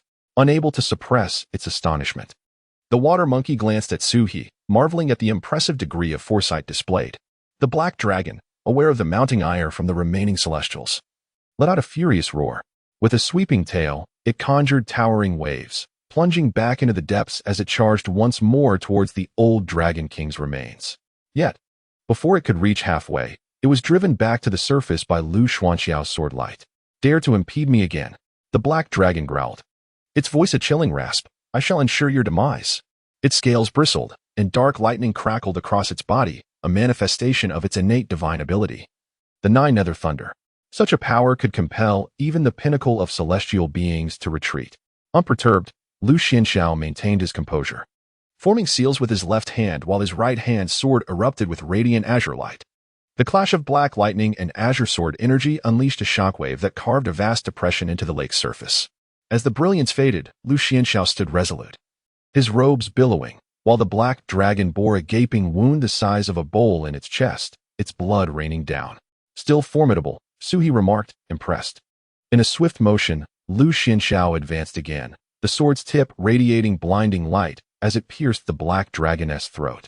The colossal dragon body crashed down, sending waves that rocked Suhi and the water monkey afloat on the lake. Witnessing the black dragon's demise, the water monkeys first stood on end. It hastily glanced upwards, observing the celestials re-engaging in battle, while Lu Xuanxiao turned to intercept another cultivator attempting to approach the Dragon King's corpse. Without a moment's hesitation, the water monkey summoned all its energy, harnessing its bloodline's affinity for water, transforming into a blurred shadow that swiftly darted to the side of the black dragoness body. With sharp claws piercing into the flesh of the demonic dragon, it finally felt at ease, knowing it could employ its divine ability to transport the prize away. Channeling its bloodline power, the water monkey began to fade, simultaneously sending a final message to Suhi. "Thank you, Brother Qiulong. I shall take my leave now. Wishing you success, may we meet again by fate." As the words fell, the expression of the water monkey abruptly changed. With a flicker of its peripheral vision, it turned to behold a terrifying and fierce sword energy cleaving a ravine of 100 zhang, advancing menacingly towards it. A crisp sound of severance echoed through the air. At the moment, the water monkey's body was cleaved into two segments. Its bloodline divine ability was successfully invoked, allowing it to transport the corpse of the black dragon out of this realm. Suhi, witnessing this scene, dared not move an inch. The radiant sword light had undoubtedly been cast by Lu Xuanxiao. He was all too familiar with Lu's methods of attack, having experienced similar assaults himself. One could only wonder if the creature would survive. Though its body had been severed in twain, it bore with it a plethora of celestial remnants, along with a late-stage celestial dragon. If it managed not to perish immediately, survival was plausible. Yet, it was uncertain. If Suhi was not mistaken, the severance appeared to have been executed vertically. Let us wish it success. Chapter 59. Deceived. Lu Xuanxiao clicked his tongue, his expression clearly one of discontent. After much effort in vanquishing the black dragon, it had been stolen away. Meanwhile, the battles among the other late-stage celestial beings had also slowed, as two mice had emerged, prompting concerns that there might be others lurking below. They diverted some attention downward, their consciousnesses scanning repeatedly. They certainly did not wish to exhaust themselves in aerial combat only to have some opportunistic mouse reap the rewards. Seeing this, Suhi devoted himself entirely to the technique of breath concealment. Fortunately, at that moment, countless celestial corpses piled beneath him provided ample cover. With the reward of the system enhancing his breath concealment, he successfully evaded the probing consciousnesses above. Just when Suhi thought he could slip through unnoticed, the sky's goose sculpture suddenly emitted a sharp screech, its wings unfurling violently, unleashing 3 streams of dark gale from its claws, sweeping across the lake's surface. Where the gale passed, the water was violently torn apart, and the heap of celestial corpses was instantly shredded, blood and remnants mingling with the splashing lake water. This is bad. Sui's heart sank. That bastard. Is he intent on ruining me? The goose sculpture's actions were soon echoed by other late-stage celestials, who began indiscriminately attacking the lake's surface in an attempt to eliminate any potential hidden mice. Sword energy, lightning, and demonic flames poured down like a torrential storm, leaving the lake riddled with wounds. With the continuous bombardment, Suhi could feel the assaults drawing nearer to him. Flee. How long do you think you can hide? The goose sculpture screeched. Hearing the mocking laughter from above, Suhi's claws instinctively grasped the void escape talisman within his robe, his expression wavering as he contemplated whether to utilize this trump card at that moment. As the attacks intensified, doubts began to creep into his mind. Was the system truly guiding him to escape as per the successful path simulated, to lie in wait like the yellow bird? Why had the old Dragon King's corpse not yet arrived? Why was he now being forced to resort to this? Suhi quickly reviewed his current options in his mind. Soon, he abandoned his reflections. Without the void escape talisman, he had no other means left. He had to leave. If he didn't, he would surely meet his end. Gritting his teeth, did he really have to waste this talisman? Just as he was about to crush the talisman, a faint tremor suddenly emanated from the lake bed.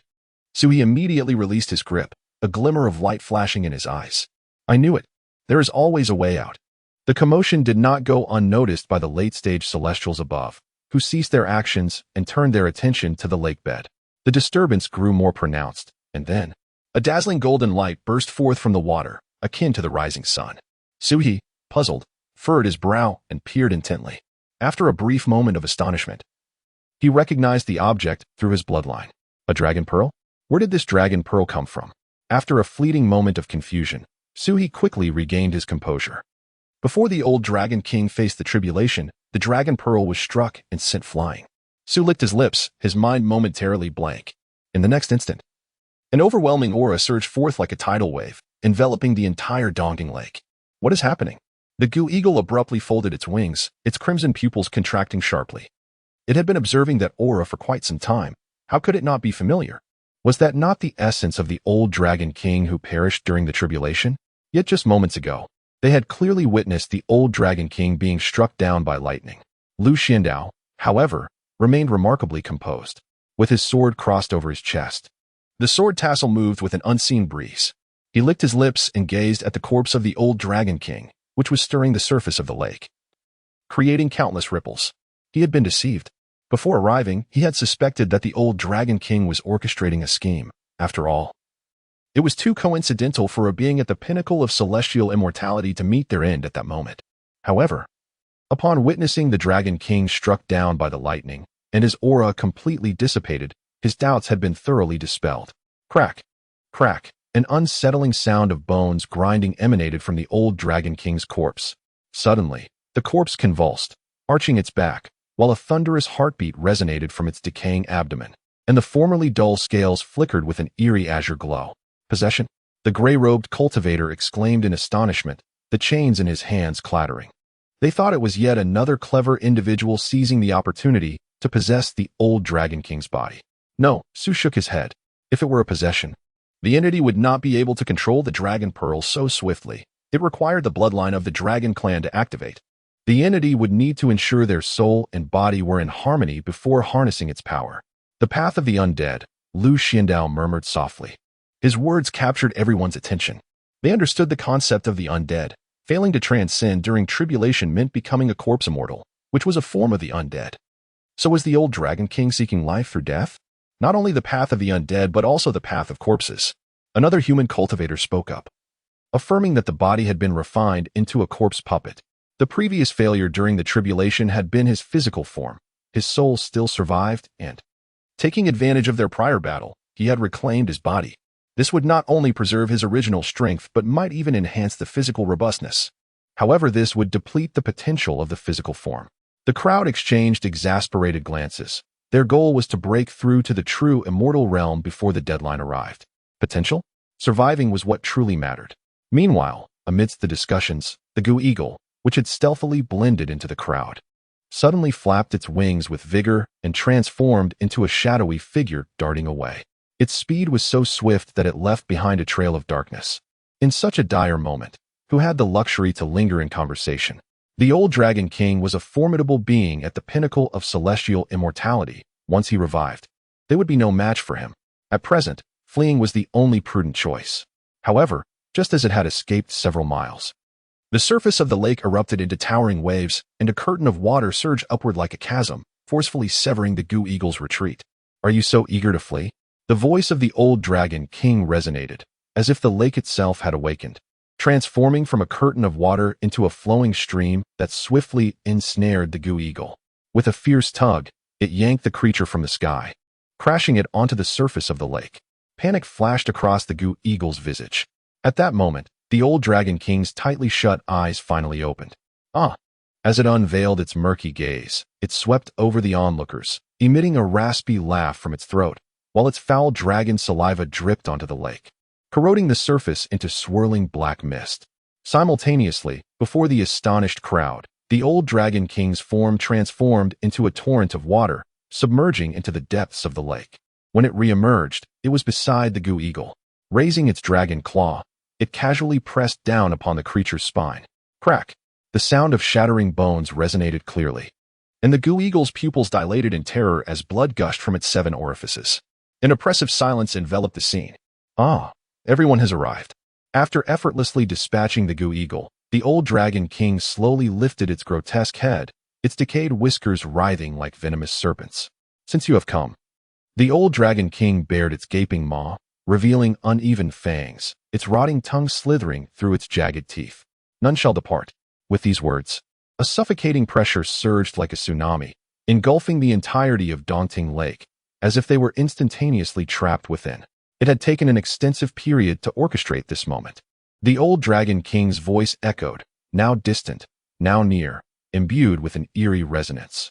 Its avaricious gaze swept over the assembly without restraint, and with a lascivious lick of its tongue, it cackled, "So many companions have gathered, sufficient for me to ascend to true immortality." Chapter 60. Are we leaving now?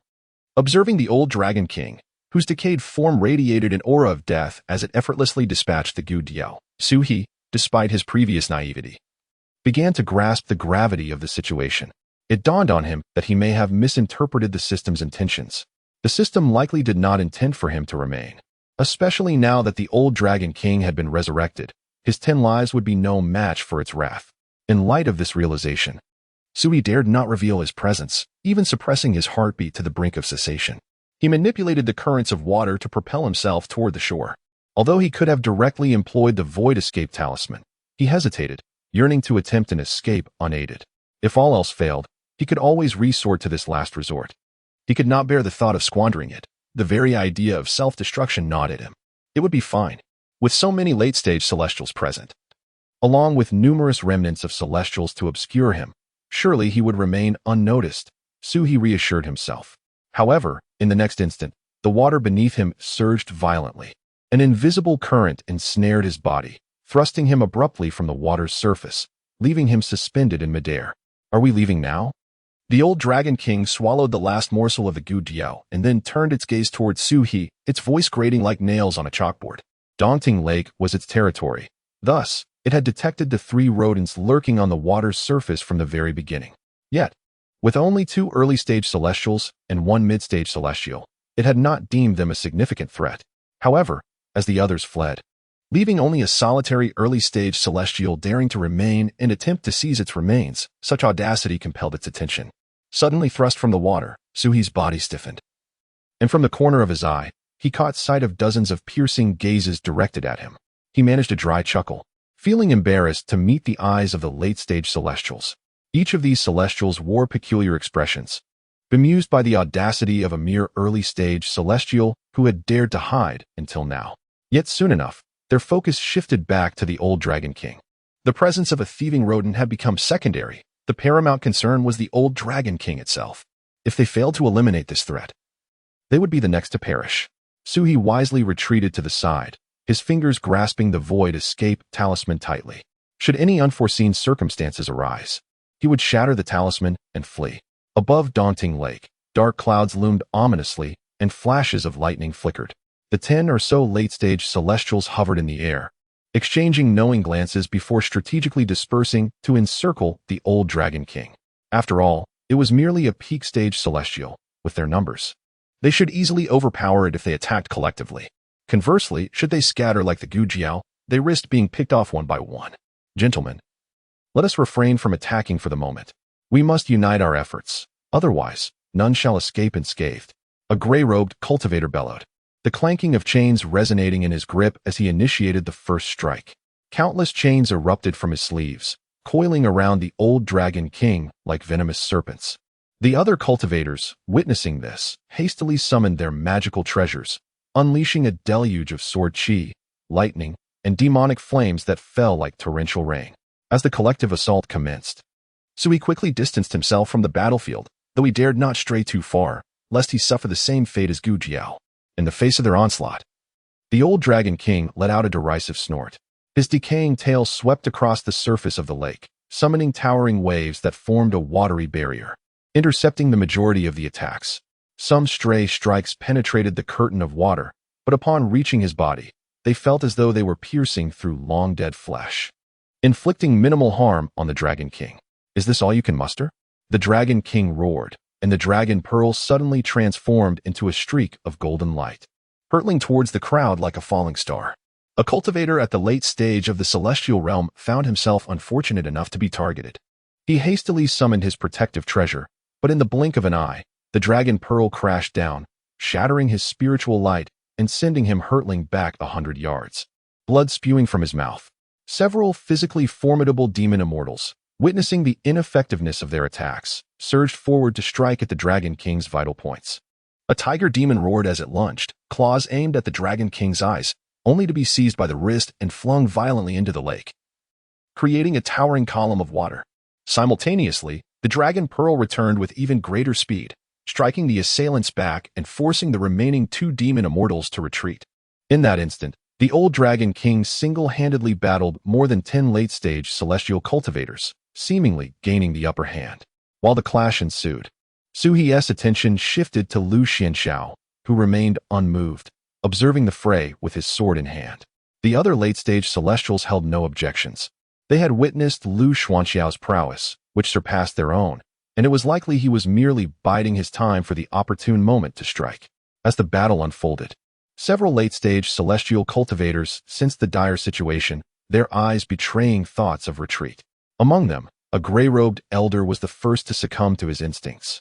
He abruptly formed a seal and transformed into a streak of azure light, soaring towards the heavens. A dead ally does not hinder a living Taoist. As long as he could survive, nothing else mattered. He hoped the others could hold the Dragon King at bay just long enough for him to escape. Damn it! The gray-robed cultivator cursed, brandishing his chains. With the elder leading the way, the 2 demon immortals who had previously shown signs of retreat swiftly followed suit, employing their own escape techniques in different directions. But in the next moment, the Dragon King let out a cacophonous laugh. Oh, you wish to flee? Like the earlier ambush on Gu Diao, his massive form suddenly dispersed like water, seamlessly merging with the depths of Daunting Lake. The onlookers made no move to intervene. They had no desire to sacrifice themselves on his behalf. The gray-robed elder, having barely flown 30 miles, was suddenly met with a violent waterspout. The Dragon King's figure coalesced from within, his claws piercing through the elder's chest with the swiftness of lightning. Simultaneously, the 2 demon immortals, who had attempted to escape from different directions, found their legs ensnared by the lake's waters, swiftly dragged down into the abyss below. Moments later, the surface of the lake merely rippled with a few crimson bubbles before falling into an eerie silence. Witnessing this, the onlookers felt a heightened sense of trepidation towards the old Dragon King's formidable abilities. The authority of the lake god of Dawning Lake, perhaps? Sui mused. As he had once held the title of lake god himself, thus possessing a modicum of understanding regarding such powers. After a brief contemplation, Sui recalled something and lowered his gaze, subsequently surveying the surroundings. They found themselves at the very heart of Dongting Lake, surrounded entirely by water, with the adversary being the lake god. Under the aegis of the lake goddess decree, their combat prowess would undoubtedly be augmented by at least 30%. It was evident that they were waging battle on foreign territory. No wonder a coalition of several late-stage celestials was rendered powerless against their opponent. Moreover, should they wish to flee, the vast expanse of Dongting Lake posed a significant challenge. Without immediate escape, the adversary could easily pursue them, wielding the dominion of the lake god over its waters. In this precarious situation, they found themselves ensnared, unable to fight back or to flee. Contemplating this, Sui felt a sense of calm wash over him. There was no need for haste, his turn had yet to come. While Sui remained composed, the late-stage celestials were in a state of frantic desperation. Having already been at a disadvantage, the loss of 3 formidable warriors left them in utter disarray. However, witnessing the demise of those 3, they dared not scatter in panic. Their expressions were grim, yet no one was bold enough to act rashly. Suddenly, a hearty laughter pierced the heavy atmosphere. Is it merely an old loach that warrants such trepidation from you all? Lu Xiandao declared, stepping forth with his sword. I shall take on this challenge. Chapter 61. Has the time for one's own decision arrived? The gaze of the crowd was immediately drawn to Lu Xianxiao, who had stepped forward. Prior to the emergence of the old Dragon King, they had already witnessed Lu Xianxiao's prowess and had even contemplated uniting with others to eliminate him first, lest he reap the rewards in the end. Not only them, but even the old Dragon King's previously playful demeanor turned serious upon encountering Lu Xianxiao. Lu Xianxiao did not make an immediate move. Instead, he meticulously observed the old Dragon King's actions. He was confident, yet not arrogantly so. His previous remarks about the opponent being an old mudfish were merely intended to bolster the confidence of his comrades, not an indication that he believed he could effortlessly defeat him. In strategy, one may disdain the enemy, yet in tactics, one must regard them with utmost seriousness. The old Dragon King recognized Lu Xianxiao's extraordinary nature, hence refrained from making the first move, opting instead to engage in a standoff. However, he soon sensed a hint of foreboding. Although Lu Xianxiao remained motionless, his aura intensified, with sword energy surging around him like a tide, his robes fluttering dramatically. Realizing this was likely a tactic of Lu Xianxiao, the murky depths of the Dragon King's eyes glimmered with gravity. Understanding that he could no longer allow Lu Xianxiao to accumulate power, lest he be put at a disadvantage. Embrace your fate, the old Dragon King roared, his decaying form suddenly thrashing, causing the lake to boil and sending countless water arrows hurtling towards Lu Xianxiao. Simultaneously, his dragon claws glinted with a sinister light as he approached like a specter. Lu Xianxiao did not attempt to block with his sword. Instead, he merely scoffed, causing the water arrows to dissipate into mist.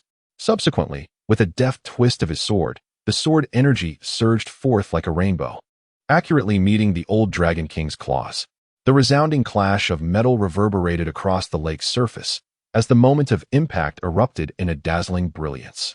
In this exchange, it was difficult to discern who held the upper hand. The old Dragon King pressed on with his offensive, his tail whipping violently to conjure towering waves in an attempt to engulf Lu Xianxiao in the water. With a swift motion, Lu Xianxiao flickered, stepping upon the void, gliding over the lake's surface like a dragonfly skimming water, evading the assault. He countered with a sword strike, the sword energy transforming into dozens of azure streaks, striking towards the old Dragon King from various angles. The old Dragon King snorted coldly, summoning the dragon pearl back to hover above him, forming a golden shield that deflected all the sword energy. For a moment, the two engaged in an exchange of blows, each replying in kind, much to the astonishment of the onlookers. After a brief interval, both combatants executed a simultaneous strike, retreating to a safe distance. Lu Xianxiao's chest heaved as he gasped for breath, his eyes filled with wariness as he regarded the old Dragon King. The latter was far stronger than he had anticipated. The techniques of his sect emphasized swift and decisive victories. Prolonging the battle would only disadvantage him. You possess a modicum of skill, young one. The old Dragon King's raspy voice carried a note of solemnity. Lu Xianxiao, however, chose to disregard him, once again positioning his long sword horizontally. inhaling deeply as he channeled all his spiritual energy into the blade. The sword hummed, and the azure light surged. Those observing from the sidelines, particularly the late-stage celestial beings, recognized that Lu Xianxiao was preparing to unleash a formidable strike. Thus, many set off, eager to assist and block the old Dragon King. However, before they could take flight, they were halted by Lu Xuanxiao's commanding voice. "Step back. Do not interfere." Their faction thrived on momentum. The stronger the aura, the greater their combat prowess. If those individuals were to intervene, it would disrupt the continuity of his momentum, jeopardizing his ability to slay the old Dragon King. Upon hearing Lu Xuanxiao's admonition, though perplexed, the celestial beings halted their advance. The old Dragon King, recognizing the intent in Lu Xuanxiao's demeanor, understood that he was preparing to unleash a formidable attack. The Dragon Pearl soared once more, attempting to interrupt Lu Xuanxiao's buildup of power. Observing this, Lu Xianxiao remained unfazed. He formed a spell with his left hand concealed within his sleeve and intoned softly, "Go." In an instant, 3 beams of sword light shot forth from his sleeve, revealing his other 3 treasured flying swords. The swords danced through the air like agile dragons, weaving a net of blades that ensnared the Dragon Pearl tightly. As the flying swords and the Dragon Pearl entwined, Lu Xianxiao suddenly altered his grip on the sword, clasping it with both hands. The sword aura surrounding him began to shift from a serene blue to a regal purple. The old Dragon King's eyes widened in alarm. It sensed an elevation in Lu Xuanxiao's momentum. Realizing it could not afford to let Lu Xianxiao complete his buildup, it swiftly swallowed the Dragon Pearl, and its body began to decay at a visible pace. Viscous black blood seeped from its scales, and a miasma of death and decay enveloped it. "Die!" The old Dragon King roared, erupting with speed that surpassed its previous pace several-fold. In an instant, it broke through the barrier of the 3 swords and closed the distance to Lu Xianxiao, now merely 100 meters away. It twisted its form, transforming its tail into a long whip, shrouded in dark necrotic energy, and lashed out toward Lu Xuanxiao's crown. Lu Xianxiao, witnessing this, acted swiftly, swinging his sword down. Slash! Though he had yet to fully charge his power, he had accumulated nearly all of it. With a single stroke, the sword light cascaded like the Milky Way. At the moment of collision between the sword light and the dragon's tail, the entire Dongting Lake trembled. A deafening roar erupted, and a violent shockwave surged, raising the lake's waters to towering heights before exploding outward, enveloping the battlefield in a mist of spray. Everyone was momentarily stunned, but in the next heartbeat, they unleashed their spells, summoning powerful winds to disperse the mist that blanketed the lake. As clarity returned, a collective gasp echoed through the crowd. Lu Xianxiao hung precariously in midair, his robes drenched in blood. His left arm drooped limply, crimson droplets cascading from his fingertips onto the lake's surface. Across from him, the old Dragon King fared no better. A clean gash extended from its right shoulder to its abdomen, blood gushing forth and staining the waters a deep crimson. Coughing violently, Lu Xianxiao expelled blood from his mouth. He then lifted his gaze to the old Dragon King, disappointment flickering in his eyes. That had been his most powerful strike. Having failed to vanquish his foe with a single blow, he found himself bereft of further means. The cultivation method he practiced relied heavily on a single surge of momentum. Since he could not deliver a killing blow, he was rendered incapable of launching a second strike. Even if he were to force out another attack, its potency would be diminished to less than 70% of the previous blow. The opportunity to defeat his adversary had slipped away. Regrettably, Lu Xianxiao spoke with a voice as faint as a whisper, "The sword intent remains unspent." The old Dragon King emitted a rasping laugh, his voice akin to a dilapidated bellows. "Ha! I have won. I have triumphed." Although he was unaware of the nature of Lu Xuanxiao's cultivation technique, he could surmise its essence, perceiving that the glimmer of battle intent had vanished from Lu Xuanxiao's eyes. Without such a formidable adversary as Lu Xianxiao, which of the celestial beings present could possibly stand against him? The battlefield was enveloped in a heavy silence, punctuated only by the sound of labored breaths and the gentle drip of blood into the water. The celestial beings exchanged glances, none having anticipated such an outcome.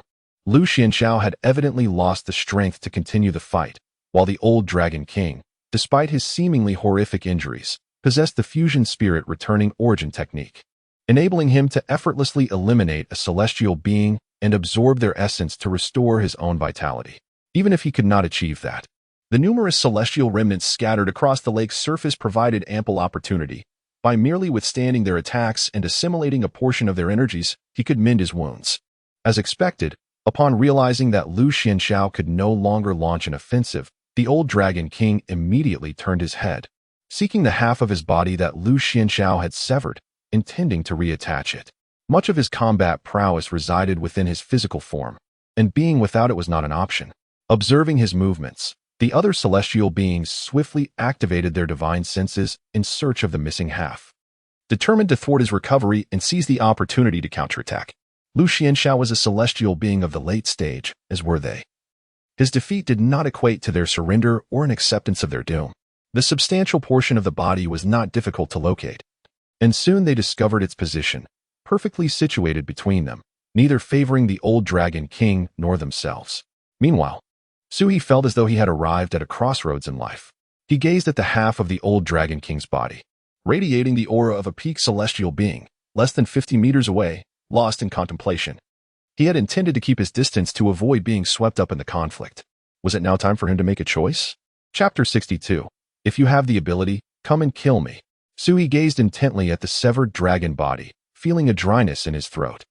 Just as he was about to make a move, a barrage of piercing gazes struck him like blades from either side. A gray-robed cultivator from the late celestial stage spoke first, his voice low and urgent. Quickly destroy that dragon fragment. If the old Dragon King recovers, we shall all perish at his hands. Do you think he will spare you? Before Suhi could respond, the old Dragon King suddenly let out a hoarse laugh. Young one, we are both of the dragon lineage. Why should we heed the provocations of these rabble? The decayed dragon head hung slightly, adopting a facade of amiability. Return my body, and I, as a member of the dragon race, promise to let you depart safely. Nonsense, the gray-robed cultivator bellowed. Does this semblance still qualify as a dragon? Do not fall for his deceit. This old mudfish is treacherous and cunning. Even his tribulation was a feigned death. How could he honor his promises? The other late celestial cultivators looked anxiously at Suhi. They were indifferent to the outcome of his choice, but they genuinely feared Suhi might become a traitor. Suhi could leave, but they, the late celestial cultivators, would likely not be spared by the old Dragon King. Upon hearing this, the old Dragon King's eyes flashed with murderous intent. Youngster, you are merely at the initial celestial stage. To release you is inconsequential to me. However, should you dare to hand over that dragon fragment to them, he suddenly whipped his dragon tail, sending a geyser of water erupting from the lake's surface. I shall be the first to kill you. With the threat delivered, the old Dragon King's tone softened slightly. You are a clever one. You should know how to choose. Listening to the threats and advice from both sides, Suhi found himself engulfed in hesitation. He raised his head, his expression conflicted as he looked at both parties. In truth, he was not conflicted at all. This was all an act. The goal was merely to delay the impending confrontation. What choice was there to make? When gold lay before him, was there any need for hesitation? He would consume it directly, perhaps even scold them a few times before he fled. The system had granted him the Void Escape Talisman, and this opportunity was precisely what he had been waiting for. Suhi gazed at the old Dragon King's severed body, unable to suppress a gulp. Although the flesh and blood were decayed, he cared not. The energy from that flesh would be sufficient to elevate him to the late celestial stage, especially combined with the remnants of celestial bodies already within him.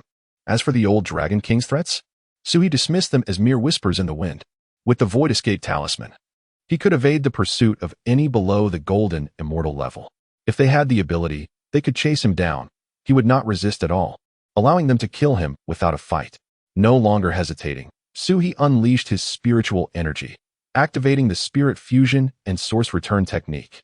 The celestial remnants within him rapidly dissolved under the influence of the technique, transforming into a torrent of spiritual energy surging into his meridians. His aura soared, and his scale shimmered with a radiant golden light, as his cultivation unexpectedly broke through to the mid-celestial stage in the blink of an eye. Seeing this, the old Dragon King sensed something amiss and immediately roared in fury, seeking death. Su remained unfazed as the dragon's tail lashed violently, its form darting towards the severed dragon body like a flash of lightning. With a gaping maw, the sharp dragon fangs glinting ominously, it devoured the old Dragon King's half-body in one swift motion, simultaneously activating the soul assimilation technique to absorb it rapidly. Beast, I shall flay your skin and strip your tendons. The old Dragon King, utterly enraged, lunged at Su with lethal intent. Su, however, displayed no hint of concern. his claws reaching into his robes to grasp the void escape talisman, and he defiantly raised his middle finger towards the old Dragon King. Am I to fear you? If you possess the skill, come and kill me. Though the meaning of Su's gesture eluded the old Dragon King, he recognized it as a blatant insult. The dragon pearl erupted from his mouth, enveloped in golden light, hurtling towards Su. With a crack, the void escape talisman shattered, and an unusual force surrounded Su. He spread his arms wide, bracing for spatial displacement. Yet, half a second later, nothing transpired. Panic began to rise within him. Brother, don't mess with me. Lives are at stake. System, have you sold me a counterfeit? He bellowed internally. Notice, the host is currently ensnared within a sealed space array. The void escape talisman is rendered ineffective. Didn't he the water monkey flee? Notice, the array was a contingency set by the old Dragon King, activated upon his resurrection. Su thought, do you even have a mother? Apologies, I do not have a mother. Hearing this, Su was both furious and amused. In the blink of an eye, the old Dragon King's pearl crashed down before Su. Surrounded by blinding golden light, he was suddenly overwhelmed by a sense of helplessness. The bravado and excitement he had earlier vanished, leaving him resigned to the possibility of death. Just as the dragon pearl was about to strike Su, a sharp beam of sword light cleaved through the air, precisely striking the pearl. Clang! The shrill sound of metal clashing resonated across the lake, causing the dragon pearl to veer off course, narrowly grazing Su's scales before plunging into the distant waters, generating towering waves. Stunned for a moment, Su quickly turned his gaze to see Lu Xiandao, sword in hand, blood-stained robes, his face as pale as parchment. That sword strike had evidently come from him. What are you dawdling for? Move. Lu Xiandao urged with a smile, clearly impressed by Su's earlier defiance, even at the cost of his own injury. Not one to be foolish, Su immediately propelled himself towards the other late-stage celestial beings, while rapidly digesting the piece of the old Dragon King's body within him. With a breakthrough to the late-stage celestial realm, hope flickered anew. The other late-stage celestials, now responsive, saw the gray-robed cultivator strike first, chains coiling like a serpent around the old Dragon King as he shouted, "Take advantage of its weakened state. Everyone, attack. Hold nothing back. It's either it perishes, or we do." The celestial beings unleashed their treasures, spells intertwining to form a net that pushed the old Dragon King back several yards. The old Dragon King roared in fury, but having lost half his body, his strength significantly diminished, rendering him unable to retaliate effectively. Lu Xianxiao refrained from joining the assault. Instead, landing beside Su He, his longsword propped firmly to maintain his stance as he gasped, "You are indeed audacious, daring to consume even its corpse. And that last strike. Why did you not evade?" Lu Xianxiao was genuinely curious about Su He's audacity to swallow the dragon's body in the presence of the ancient Dragon King, and to stare unflinchingly at the ensuing attack. He had no doubt that had he not unleashed that previous strike, Su He would have found his own means to endure. Su He let out a dry chuckle, for he felt no fear. Why was he unafraid? He smiled but offered no reply. He could hardly confess that he believed he would not be struck.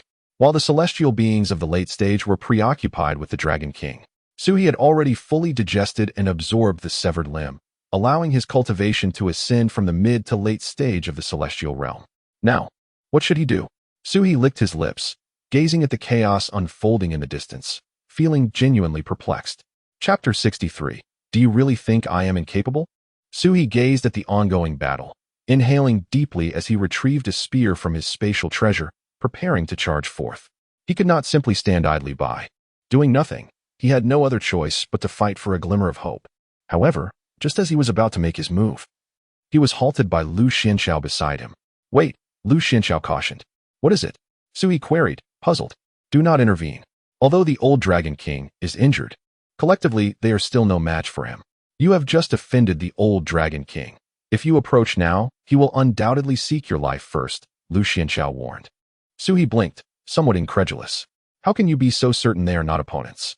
The old Dragon King is gravely wounded, and with over a dozen late-stage celestials, I believe the odds are evenly matched." Without hesitation, Lu Xianxiao replied, "If I cannot defeat them, how could they prevail?" Su He, upon hearing this, gave a thumbs up.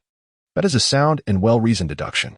Alas, had I completed my build-up earlier, perhaps I could have slain the old Dragon King," Lu Xianxiao mused, observing the fierce battle unfolding. Just as Su He nodded and prepared to speak, a sudden change rippled through the battlefield. Despite having lost half of its body, the old Dragon King, relying on its peak celestial cultivation and formidable physique, continued to engage fiercely without falling behind. The two factions clashed tumultuously, unleashing violent spells and attacks that sent towering waves crashing upon the lake's surface. Just when they believed they could gradually wear down the old Dragon King, it suddenly erupted with a deafening dragon roar, and from its decayed scales burst forth a blinding crimson light. "This is bad. It is burning its lifespan," exclaimed the gray-robed cultivator, his face paling as the chains in his hand rattled. "Withdraw swiftly." Yet it was too late. The old Dragon King's speed surged dramatically, and a mountain lord tiger demon was the first to suffer. As it attempted to retreat, the old Dragon King closed in, its claws seizing the demon's head. Crack! The old Dragon King crushed the tiger demon's skull, and with its mouth agape, devoured the demon's corpse whole. With the replenishment of flesh and blood, the half of its body severed by Lu Xianxiao began to regenerate slowly. Witnessing this, the expressions of the crowd changed drastically. They had relied on the old Dragon King's injuries to hold their ground, but now that it had consumed a late-stage celestial and recovered much of its strength, their chances were further diminished. In the midst of the crowd, fear took hold, prompting some to consider fleeing. Lu Xianxiao furrowed his brow, and upon seeing this, Suhi admonished, "Do not run. Have you forgotten the fate of those who fled before?" His words managed to dissuade the wavering late-stage celestials. "So what now?"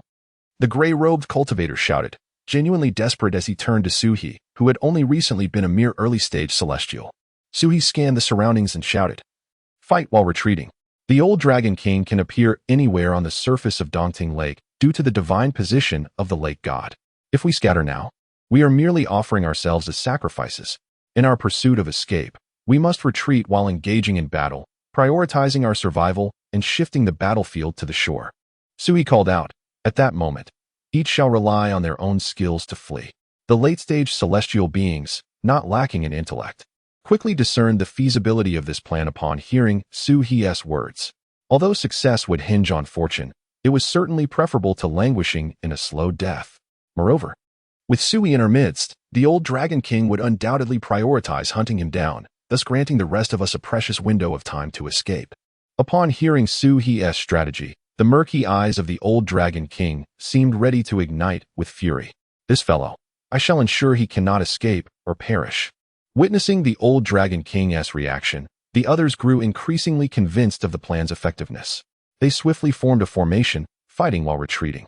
Yet, misfortune struck again, as two more late-stage celestial beings fell victim to the old Dragon King, who regained his full strength, the portion of his body devoured by Suhi having regenerated. Less than 50 miles to go, Suhi shouted. Observing Suhi's fervent effort, Lu Xianxiao pressed his lips together and finally said softly, "Run with me later. My flying sword technique is swifter than most late-stage celestial escape methods." Now, Suhi had become a thorn in the old Dragon King's side. Without assistance, he would likely be the first to perish. However, should Lu Xianxiao take him along, the old Dragon King might be inclined to abandon the chase. Realizing their swift escape could lead to greater losses if he pursued them all, Suhi glanced at Lu Xianxiao in surprise, wondering if a great benefactor had emerged from the Valley of Villains. Noting the astonishment in Suhi's eyes, Lu Xianxiao smiled. "Of course. If they refuse to let us go and continue to hunt us down, we shall part ways and seek our own paths to survival. Let us survive this ordeal first." Suhi replied. "What do you mean?" Lu Xianxiao queried, as they were nearing the shore. With just over 40 miles remaining, a distance they could traverse in the blink of an eye. Their SA formation, Suhi replied softly. "Indeed." As Suhi's words fell, a hoarse, maniacal laughter erupted from behind them. The old Dragon King had struck the water's surface with its claws, causing the entire Dongting Lake to illuminate with golden patterns. Water curtains rose abruptly, forming a semicircular dome that enveloped the group. "Did you truly believe you could escape?" The old Dragon King cackled. The expressions of the group turned to horror as they instinctively looked towards Suhi. At that moment, the old Dragon King fixed its gaze on Suhi, extending a claw and pointing, "You. This little dragon shall be the last. Slowly, piece by piece, I will devour you before your very eyes." Unperturbed, Suhi turned to Lu Xianxiao and asked, "Can this formation be broken?" Lu Xianxiao glanced at it and nodded, "Yes. But it will take some time." Although they had lost their momentum and could no longer kill the old Dragon King, the formation it had set could still be dismantled by Lu Xianxiao. "How long will it take?" Suhi inquired. 2 or 3 minutes, Lu Xianxiao replied. Before Sui could respond, the gray-robed cultivator could no longer endure. We cannot last 2 or 3 minutes. Previously, they had relied on a strategy of retreat and resistance to endure this far. Now their numbers have dwindled to fewer than 10. With this shift in dynamics, the old Dragon King's speed in eliminating them will only increase. By the time Lu Xiandao breaches the formation, it is likely that only 1 or 2 of them will remain alive. In all probability, there may be none left at all. The gray-robed cultivator intended to urge them further, but was halted by Su He's outstretched hand. How long can you hold out? The gray-robed cultivator hesitated, uncertain of the situation, but after exchanging glances with the other late-stage celestial immortals, they reached a consensus. At most a minute and a half. If it exceeds that, we will be defeated. Upon hearing this, Su He chuckled softly. Well then, what do you mean? The gray-robed cultivator asked, perplexed. Leave the remaining minute and a half to me. Do you? This time, not only the others, but even the old Dragon King furrowed his brow. You, a mere fledgling who has just broken through to the late-stage celestial immortal realm, what makes you think you can hold out for a minute and a half? The previous late-stage celestial immortals were all vanquished by the old Dragon King in a single strike. Observing their reactions, Su He smiled lightly. Then with a sweep of his golden wings, soared into the sky to confront the old Dragon King. If I lacked the necessary skills and trump cards, would I dare to remain here alone at this juncture? Chapter 64. Forgive me, I have no kin in this world. Su He extended his hand, gesturing for the crowd to take refuge behind him. With a powerful flap of his wings, he ascended slowly, confronting the old Dragon King from a distance. At that moment, the winds above Daunting Lake seemed to freeze, and even the surging waves fell silent. The old Dragon King's murky eyes narrowed as he fixed his gaze intently on Su He, who he had expected would flee in panic but was instead bold enough to stand his ground. Su He did not rush to attack. Instead, he retrieved the damaged spear from his spatial artifact. He gazed down at the spear, then decisively disassembled it, leaving only the spearhead floating in his palm. Brother Lu. Su He turned to the grounded Lu Xiandao, who was gathering his strength, and smiled. Weren't you just asking why I do not evade its attacks? Why I am unafraid? Lu Xiandao looked up in confusion, curiosity evident in his eyes. Su He lightly tapped the spearhead with his fingertip, and it instantly transformed into a streak of luminous light, gracefully swirling around him like a silver dragon. Now I shall reveal it to you, so observe closely. As he spoke, Su He's aura began to shift. His realm plummeted suddenly from the late stage of celestial immortal, and within the blink of an eye, he reached the stage of scatter immortal, ultimately transforming into a mere mortal under the scrutiny of the onlookers. His presence exuded no trace of aura or spiritual energy, replaced instead by an inscrutable depth of restraint. Witnessing this, the old Dragon King's expression finally changed. It lowered its form instinctively, tightening its body as its decayed claws slightly unfurled, poised to respond to Su He's impending surge. The Dragon King discerned that Su He's aura was not a mere decline in realm, but rather an extreme form of restraint, a precursor to the compression of all his power to its utmost limit. Moreover, the spearhead in his grasp seemed far from ordinary. It appeared to be a fragment of some innate spiritual treasure, prompting the Dragon King to approach with caution. The two parties remained locked in a standoff for nearly 10 seconds. Below, the late-stage celestial immortals could no longer withstand the psychological pressure. A gray-robed cultivator stepped forward and shouted, "Let us make our move." Su He slowly turned, casting a cold glance at the gray-robed cultivator who had just spoken. Silence. At Su He's rebuke, the gray-robed cultivator instinctively shrank back, feeling a sense of trepidation. This maneuver relies on timing. Should we act rashly, it might backfire, rendering us incapable of vanquishing the foe. Su He's tone was resolute, and for a moment, no one dared to utter a word. Yet, it was somewhat unjust for the late-stage celestial immortals. They had just been reprimanded for attempting to assist Lu Xiandao, and were now chastised anew. Upon hearing this, the old Dragon King's decayed whiskers trembled slightly, a flicker of apprehension flashing in its murky eyes. It had just witnessed Lu Xiandao's poised swordplay, and Su He's demeanor now mirrored that of Lu Xiandao at that moment. The Dragon King dared not underestimate the situation. Tightening its claws as a wave of lifeless energy surged around it, coalescing into a layer of dark shield upon its surface. After a brief moment, the old Dragon King noticed Lu Xiandao's rising momentum and furrowed its brow. Time was not on its side. If this stalemate continued, it would not bode well for it. Just moments ago, Lu Xiandao had failed to slay it, and this twisting dragon's maneuver was unlikely to claim its life immediately. The old Dragon King trembled, poised to strike. Suddenly, Sui turned to the celestial beings at the late stage and exclaimed, "Do you possess any remnants of late-stage celestial beings?" The celestial beings exchanged glances, and then a demon celestial stepped forward, declaring, "I have half a carcass of the tongue snake." Though it was a trump card for recovery, the urgency of the moment outweighed all else. "What do you need it for?" the demon celestial asked anxiously. Sui furrowed his brow. The old creature was still hesitating, and he could feel himself on the verge of collapse. His strategy relied on striking after his opponent. Initiating the attack would deliver power, but also expose vulnerabilities that the old Dragon King would surely exploit. At that moment, "You must protect me, allowing me to consume that carcass to restore my injuries. Otherwise, we shall perish together." "Absolutely. We are all in this together," the celestial beings echoed in unison. Fearful that if they did not act swiftly, Sui would lose faith in them, leading to their demise in Dongding Lake. "Very well," Sui replied, turning his anxious gaze towards the old Dragon King, as if reproaching it for its delay. Observing Sui's reaction, the old Dragon King's contemplation deepened. It fixated on the spearhead that danced around Sui, each glimmer of silver tightening its brow further. Time ticked away, and the old Dragon King's agitation grew. Suddenly, Lu Xuanxiao's sword aura surged once more, prompting the old Dragon King to finally lose restraint. "Enough of this charade," it roared, lunging towards Sui. Yet, at that moment, Sui raised his hand and shouted, "Stop!" The old Dragon King's assault halted abruptly as it turned to Sui with a tense gaze. Sui twisted his wrist, retracting the spearhead into his palm, then let it drop from the air. All eyes were now fixed upon him. As Sui descended, the previously chastised gray-robed cultivator nervously licked his lips and inquired, "What is happening?" Sui rubbed his nose, glanced at them, and then at the old Dragon King. "I have exceeded my mission. I delayed for 2 minutes. The rest is up to you." Upon hearing this, an eerie silence enveloped the scene. The old Dragon King's pupils constricted, fury igniting in its eyes. It suddenly realized that Sui had been toying with it. Sui had anticipated this reaction and promptly declared, "I'm sorry, but I have no relatives in this world." "You little wretch." The old Dragon King's rotting beard quivered violently, erupting in a thunderous roar, before its massive form lunged towards Sui. Witnessing the old Dragon King's response, the late-stage celestial being sprang into action.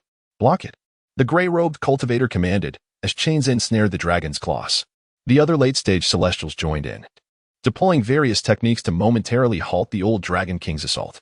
Observing their struggle, Sui swiftly reduced his form once more, ready to escape the moment Lu Xianxiao breached the formation. Having undoubtedly offended the other party, Sui was acutely aware that he would be the primary target of their pursuit. Yet, his recent actions had been unavoidable. Without a ploy, his companions would surely meet their demise. "You truly possess remarkable skill," remarked Lu Xianxiao with a light chuckle. To deceive the old Dragon King is no small feat. Sui humbly smiled, attributing his cunning to lessons learned from a friend. "I was nearly taken in by your ruse," Lu Xianxiao confessed, believing that Sui genuinely had a hidden ace. Sui nodded with a smile, remaining silent. What hidden card could he possibly possess? Hadn't they observed his strategies and abilities long enough to discern the truth? Did they truly expect him to single-handedly confront the old Dragon King? Moments later, Lu Xianxiao's serious voice broke the silence. "Are you prepared?" Chapter 65, Brotherhood and Heart. "I am ready, Captain," Sui responded, his small golden wings quivering rapidly behind him, a surge of pressure emanating from his back. Lu Xianxiao cast a puzzled glance at Sui, uncertain why he referred to him as Captain, but it mattered little. At this moment, he had gathered his strength to shatter the formation. Lu Xianxiao slightly closed his eyes, and the sword aura around him surged violently, countless streams of azure light erupting from within, tearing the surrounding space asunder, creating intricate black fissures. "Break!" he exclaimed, his long sword crashing down with ferocity. The sword light cascaded like a galactic waterfall, transforming into a brilliant azure ribbon that spanned heaven and earth. With a thunderous roar, the water curtain of the formation above them emitted a piercing sound of shattering, the formation's patterns collapsing in succession like a web engulfed in flames. At that moment, the formation appeared as fragile as glass, beginning to crack from the sword mark, ultimately collapsing with a resounding crash, the vast water curtain cascading down like a torrential rain. Upon hearing the commotion, those late-stage celestials who had been engaged in battle with the old Dragon King immediately ceased their attacks, transforming into dozens of streaks of light. fleeing in various directions. Naturally, it was Lu Xianxiao and Su He who reacted the quickest.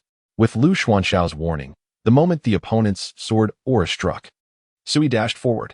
Although Lu Xianxiao was a fraction slower, as he had mentioned, his sword-drawing technique was considerably swifter, allowing him to catch up with Su He. Witnessing the formation's destruction and the celestial scattering, the old Dragon King let out a thunderous roar, his dragon's cry infused with boundless rage, causing the lake's surface to erupt with countless water columns. Little beast! The old Dragon King's hoarse growl reverberated, his gaze fixed intensely on Su He's fleeing figure. Unless I extract your soul and refine your essence today, I shall not be worthy of being a dragon. Seeing this, the other late-stage celestials felt a sense of relief. Indeed, Su He had drawn the old Dragon King's ire away from them, significantly increasing their chances of escape. With his golden wings fully activated, Su He could still hear the increasingly close sound of breaking air behind him. Stay calm, Su He advised without turning back. I have just broken through to the late stage of celestial, and with these golden wings augmenting me, you have enough time to slay 3 late-stage celestials of considerable depth before you can catch me. Stay calm, you say? The old Dragon King's eyes appeared as if they would spew flames. If it weren't for Su He's interference, none of these late-stage celestials would have escaped. He himself could have seized the opportunity to break through to the true immortal realm. Now, that beautiful dream had turned to dust. Such deep-seated enmity. How could he possibly let Su He slip away easily? As Su He was about to escape the bounds of Daunting Lake, the old Dragon King's form suddenly transformed into a stream of water, rejoining the surging waves of the lake. Simultaneously, a vortex erupted on the lake's surface before Su He. A chill ran down Su He's spine. The golden wings flared as he attempted to ascend. Yet in the next moment, the old Dragon King's massive form erupted from the lake, followed by a powerful dragon tail that whipped through the air like a long whip, producing a piercing shriek as it lashed towards Su He with ferocity. I want you dead. Su He's pupils constricted, and in a moment of urgency, he mirrored the action, swinging his own tail to meet the impending attack. Boom! 2 dragon tails collided mid-air, accompanied by a thunderous explosion and a mist of blood that enveloped the surroundings. With a splatter, the blood mist erupted, and Su He's lower half was brutally pulverized, leaving only the top half of his dragon body to be hurled away like a rag. Cough, cough. Su He struggled to surface, blood mixed with internal fragments gushing from his mouth. This was a grave miscalculation. He had not anticipated the vast disparity in strength, nor could he fathom that the enemy would forsake others solely to pursue him. The old Dragon King launched another assault. Despite his grievous injuries, Su He forced himself to stand, summoning the tip of his spear. As he beheld the approaching onslaught, a grim expression crossed his face. He was uncertain if he could withstand the foe's second strike. If all else failed, perhaps he could take the enemy down with him in a self-destructive act, denying them the satisfaction of victory. Meanwhile, Lu Xianxiao, who had managed to escape some distance away, frequently glanced back, his expression fraught with conflict as he watched Su He intercepted by the old Dragon King. Logically, his best course of action would have been to seize the opportunity to flee. Yet, guilt gnawed at him. Without Su He, they would likely still be trapped in Daunting Lake, unable to escape, ultimately falling prey to the old Dragon King. Unlike the other human cultivators and those demon immortals, he had genuinely entered a prestigious sect, learning the virtues of upholding justice and aiding the weak. He did not subscribe to the chaotic ethos of life and death that currently prevailed. After a brief internal struggle, Lu Xianxiao made his choice. Had he ever acted with hesitation? Furthermore, Su He had just referred to him as captain, likely a nod to their previous promise of escape. By calling him that, Su He hoped to evoke the image of a reliable captain, guiding him away from the tumultuous waters of Daunting Lake. Suddenly halting, Lu Xianxiao pivoted his sword, carving a fierce arc through the sky. Return! As Su He, half submerged in a pool of blood, prepared to ignite his essence and fight for his life, he caught a glimpse of a sword light streaking across the heavens like a shooting star, cleaving the old Dragon King into the lake. Busybody. The old Dragon King rose, unfazed by the strike, initially willing to let Su He go, but now seething with vengeance. Today, I shall end you both. Ignoring the threat, Lu Xianxiao flashed to Su He's side. With one hand forming a seal and the other grasping Su He's battered form, he commanded, "Go." Channeling the full force of the flying sword summoning technique, the two transformed into a streak of light, racing towards the shore. Su He, gritting his teeth against excruciating pain, felt his mangled dragon body cradled in Lu Xianxiao's arms, blood dripping continuously as he maneuvered the spear to fend off the relentless pursuit of the old Dragon King. "Thank you," Suhi uttered weakly. His lower half had been reduced to mist. In his current state, he would surely have perished without Lu Xuanxiao's timely intervention. "No need for thanks. But why did you return?" Suhi gasped, inquiring breathlessly. Lu Xuanxiao's lips curled into a faint smile, his eyes glinting with an inscrutable meaning. "Is it so wrong to find you agreeable?" Suhi coughed up blood, yet couldn't suppress a chuckle. Truly a benevolent soul emerged from the valley of villains. This fellow was indeed no ordinary person. Setting aside the simulation, he had only met Lu Xianxiao once before. Yet he dared to risk his own safety to rescue him. A true brother. "You do not forsake me, and I shall certainly not forsake you." Suhi grasped Lu Xuanxiao's arm with a claw, declaring, "You are a good person, and I shall remember this, repaying your kindness in due time." Without a backward glance, Lu Xianxiao continued on his path, urging, "Enough of this talk. Let us first escape this peril." Suhi cast a quick glance back, observing the rapidly approaching figure of the enraged old Dragon King, his expression grave. "If they truly catch up, then you must let go of me and flee alone." "Do not speak such disheartening words," Lu Xianxiao encouraged. "We are nearly at the shore. Once we leave Daunting Lake, it may not be able to pursue us. We shall escape together." No sooner had he spoken than Lu Xianxiao felt an unsettling emptiness in the grip he had on Suhi. "What?" He looked down, only to find that Suhi had vanished from beneath him, replaced by the frenzied, roaring old Dragon King drawing ever closer. Chapter 66. I truly did not mean to. Above the vast sky, a boundless forest billowed like azure waves, while a bloody dragon coiled unsteadily within, its scales peeling away, its breath chaotic. Dark red dragon blood dripped like ink, staining the verdant leaves below. Suhi wore a peculiar expression, the corners of his mouth curving upwards. Yet he forcibly suppressed the urge to smile. Having narrowly escaped death, he felt a genuine relief at having fled from Daunting Lake. Yet, he felt it inappropriate to express joy, as if he owed an apology to Lu Xianxiao. "I truly did not intend for this." Suhi managed a smile more grotesque than tears, but soon, laughter erupted uncontrollably from him. Ha! He genuinely had not meant for it to happen. The Void Escape Talisman had not activated for so long that he had entirely forgotten its existence. Who could have anticipated that the moment he escaped the lake's surface, the talisman would spring to life? He hadn't even had the chance to bid farewell to Lu Xianxiao. "I genuinely did not mean to, Brother Lu. When next we meet, please do not resort to violence." Suhi pressed his lips together, striving to suppress his mirth. If he truly wished to flee, he would not have uttered those words. He held sincere intentions. Otherwise, he would not have suggested that if escape was impossible, Lu Xianxiao could simply let him go. "It's all right. It's all right." Suhi consoled himself. Without this burden, he should be able to move faster, evading the pursuit of the old Dragon King.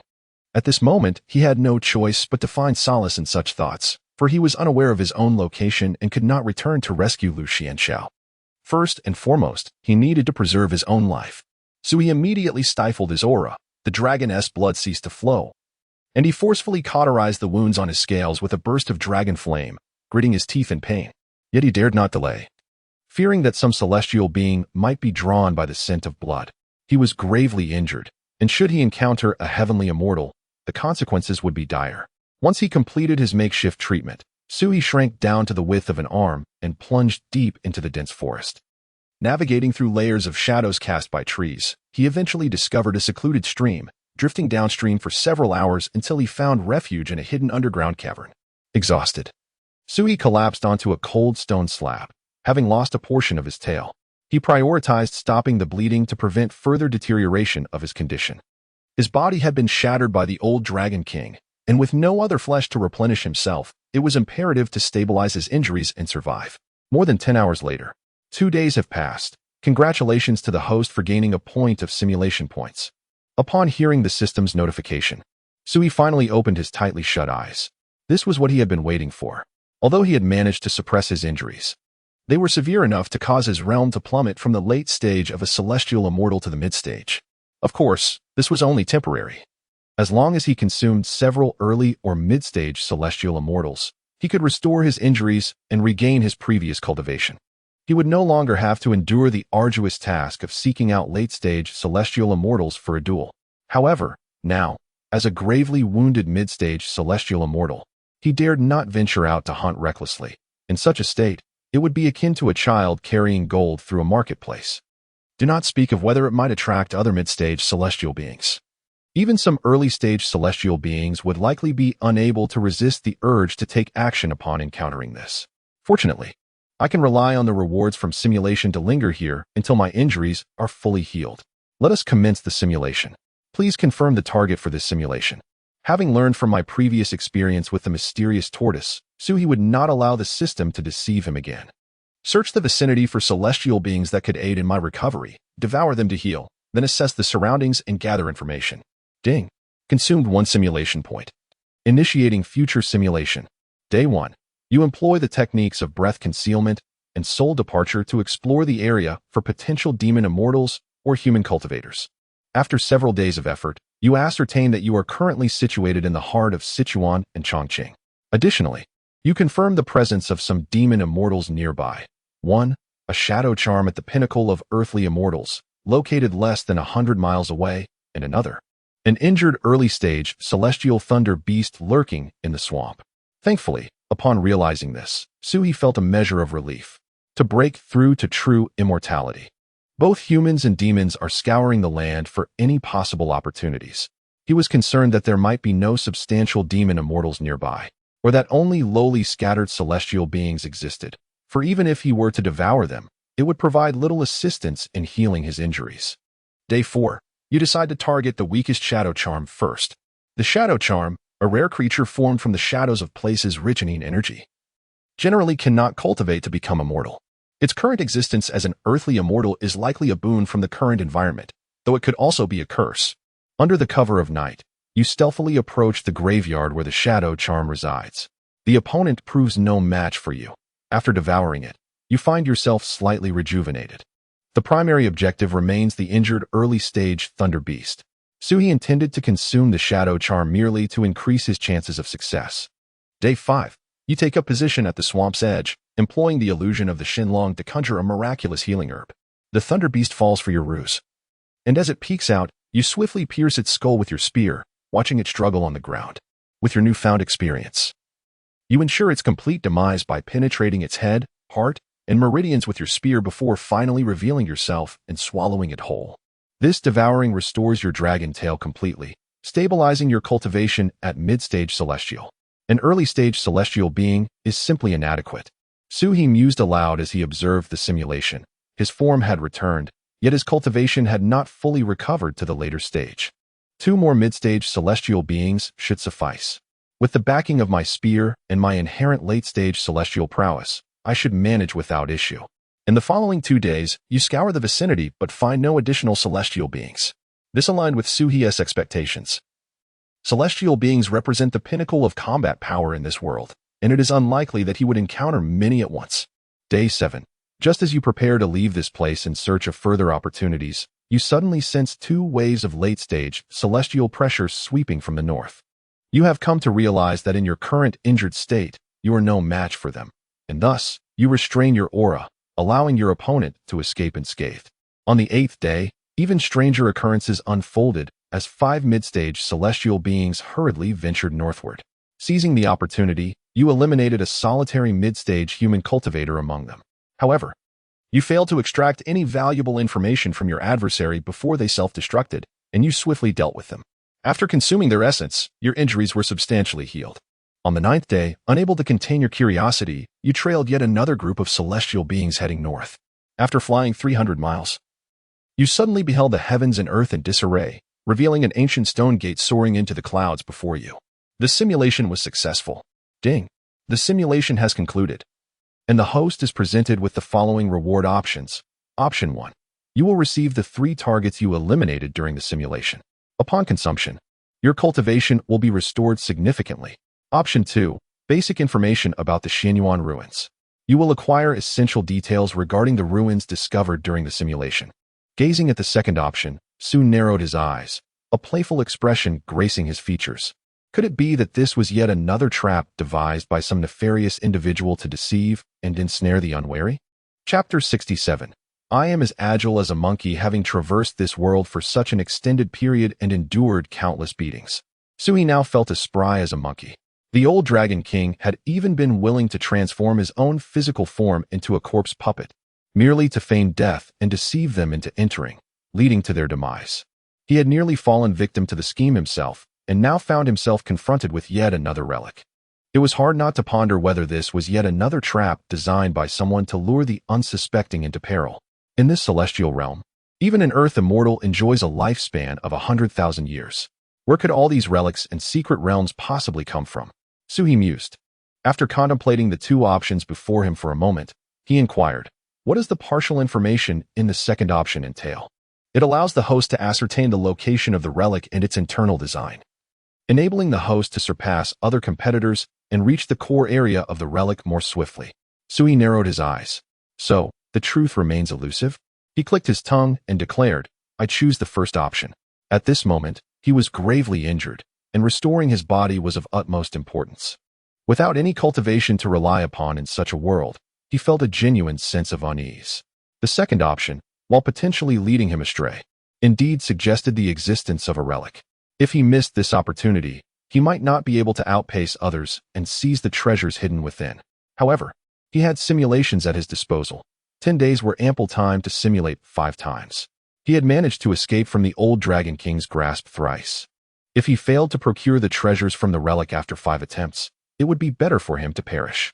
After making his choice, the specter, the thunder beast, and the corpse of the mid-stage celestial human cultivator appeared before Suhi.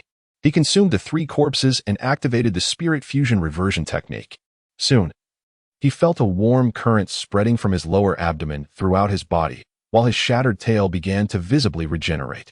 Minutes later, Suhi slowly opened his eyes and exhaled deeply. Phew, just one more mid-stage celestial, and I can restore my strength to the late stage, he remarked. At this point, the urgency and anxiety within him had considerably diminished. His injuries had largely healed, and with his myriad divine abilities and treasures, he felt untroubled even in the presence of a late-stage celestial. Of course, while he was unafraid, he still needed to eliminate a mid-stage celestial in the next simulation to elevate his cultivation to the late stage. The late-stage celestial was already the pinnacle in this realm where true immortals reigned supreme. He could afford to act with greater confidence. 2 days later, after accumulating sufficient simulation points, he prepared to commence the simulation. Sitting upon a large azure stone, he declared, let the simulation begin. Please confirm the objective of this simulation. Let us avoid unnecessary risks. First, verify whether the relic is a trap. If it is, I shall eliminate the orchestrator and claim the benefits for myself. Beep. Consuming 1 simulation point. Initiating future simulation. Day 1. You conceal your presence and venture forth, slaying the thunder beast in the marsh, allowing your injuries to mend slightly. Sui chose to spare the shadowy creature this time, for its celestial cultivation was of little consequence to him, now that he had reached the late stages of the celestial realm. The following day, he journeyed northward, yet, lacking a clear direction, he failed to locate the ruins from his previous visit. Suhi mused, it seems the second option holds significance after all. Aware that many celestials resided in this vicinity, he refrained from broadening his search so as not to reveal his presence prematurely. As a celestial himself, he could have expanded his divine sense to scour the area, but such an approach would be too conspicuous, potentially attracting unwanted attention before he could find anything. He returned to his previous location and waited for several days. During this time, he infiltrated a human city to gather information related to the ruins. Concealing his aura, he entered a tea house and gleaned tidbits of news from several scattered celestials among the humans. The human realm remained relatively peaceful, with little conflict erupting within the cities, making it an ideal place for intelligence gathering. It appeared that the ruins were associated with a sect known as the Xianyuan sect, reputed to have been an ancient cultivation school that vanished after a great conflict with a rival force. Xianyuan sect? Suhi murmured to himself. On the 5th day, he sensed 2 late-stage celestials soaring overhead. Quickly concealing his presence, he followed them. After traveling 600 miles, he once again encountered the towering stone gate. The gate seemed to stand in the void, almost as if it had sprouted in mid-air, resembling a mirage from afar. Apart from this solitary stone gate, no other structures were present, suggesting that it might lead to some extraordinary place. What a sight to behold, Suhi remarked. Had he not experienced the near-fatal pursuit by the old Dragon King, he might have been convinced by the scene before him. Nevertheless, doubt gnawed at his mind. Although he could discern no flaws, something felt amiss. On the 6th day, having confirmed the location of the stone gate, he returned to the path leading to it. Concealed in the shadows, he successfully eliminated a mid-stage celestial beast. Consuming it restored his injuries and elevated his cultivation back to the late stages of the celestial realm. Steady now, Sui smiled gently. On the 7th day, the stone gate began to tremble slightly, and the space around it resonated with fluctuations, indicating that it was on the verge of opening. He did not rush, instead observing the other competitors hidden nearby. For late-stage celestials, 16 mid-stage, and over 40 early-stage celestials, what a rather modest gathering, Sui commented, having witnessed the chaotic battles at Donging Lake. Making this assembly of fewer than 100 celestials seem insignificant. Among the 4 late-stage celestials, 2 appeared to be allied. Sui narrowed his lips. He had accompanied those 2, and although they feigned ignorance of one another now, they could not deceive him. One should consider contingency plans, such as suddenly turning against one's allies during a standoff. However, Sui remains unfazed. His primary objective in this simulation is to ascertain the authenticity of the relic. As for the other matters, he feels no urgency to devise strategies until confirmation is achieved. On the 8th day, the barrier of the stone gate began to weaken, revealing the defensive formation. Yet, those present remained on high alert, with no one daring to make the first move. The spatial fluctuations surrounding the stone gate intensified. And with a crack, the formation encountered issues, fissures manifesting upon it.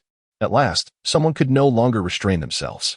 A mid-stage celestial fox dashed forth, slipping through a fissure that had yet to mend, only to collide forcefully with the stone gate. With a thunderous crash, the gate was flung open. As the stone gate swung wide, a surge of rich celestial essence poured forth like a tidal wave. Beyond the gate lay a scene reminiscent of rippling water, a glimpse into another realm. Towering mountains shrouded in mist, celestial cranes soaring above verdant ancient forests, and in the distance, a white jade palace floated amidst the clouds, radiating brilliant hues, as if it were a paradise. Upon witnessing this, Sui felt a flicker of uncertainty. Could it truly be a relic? Although they currently resided in the lower realm, the laws of heaven and earth are intertwined with the celestial realm. Unlike the minor and middle thousand worlds where scattered immortals and earthly immortals can traverse the void, here, venturing into spatial laws is a formidable challenge. Unless one possesses a life-bound divine ability related to spatial laws, such as those held by the water monkey, or employs certain tools like void escape talismans or teleportation formations, it is virtually impossible for anyone below the profound immortal level to breach the void. Even Su-He, as a celestial being, finds himself constrained, unable to exceed a flight of 10 miles. Thus, if there exists another space or world beyond, a typical celestial being could not possibly conjure it. Chapter 68. Issues with everyone. With the lead of the flower fox, the 4 late-stage celestials promptly rushed in, followed by the rest of the celestials who entered in succession. Simultaneously, a voice pierced the air, urging, "Hurry in. If the door closes, the opportunity will be lost." No sooner had the words been spoken than the ancient stone door in the sky began to flicker ominously, as if it might vanish in the next moment. A smile crept upon Suhi's lips, resembling a trap indeed. The disappearing stone door created a sense of urgency for those outside, instilling in the celestials the belief that a moment's delay would mean forfeiting their chance. This was to prevent any calculating individuals outside from contemplating too long and eventually hesitating to enter the relic. After pondering for a moment, you followed the other celestials into the portal. The instant you passed through the stone door, your vision blurred, as if being swept into a vortex. When you opened your eyes again, the scene before you jolted your entire being. A skyline of towering buildings, bustling traffic, and an airplane trailing clouds across the sky. Yet soon, the bloodline of the mirage dragon within you began to sound alarms. A mirage? Sui remarked coolly. You quickly extricated yourself from the illusion, witnessing the city before you shatter like glass. As your senses returned, you found yourself back in the desolate expanse within the stone door, surrounded by a thick mist.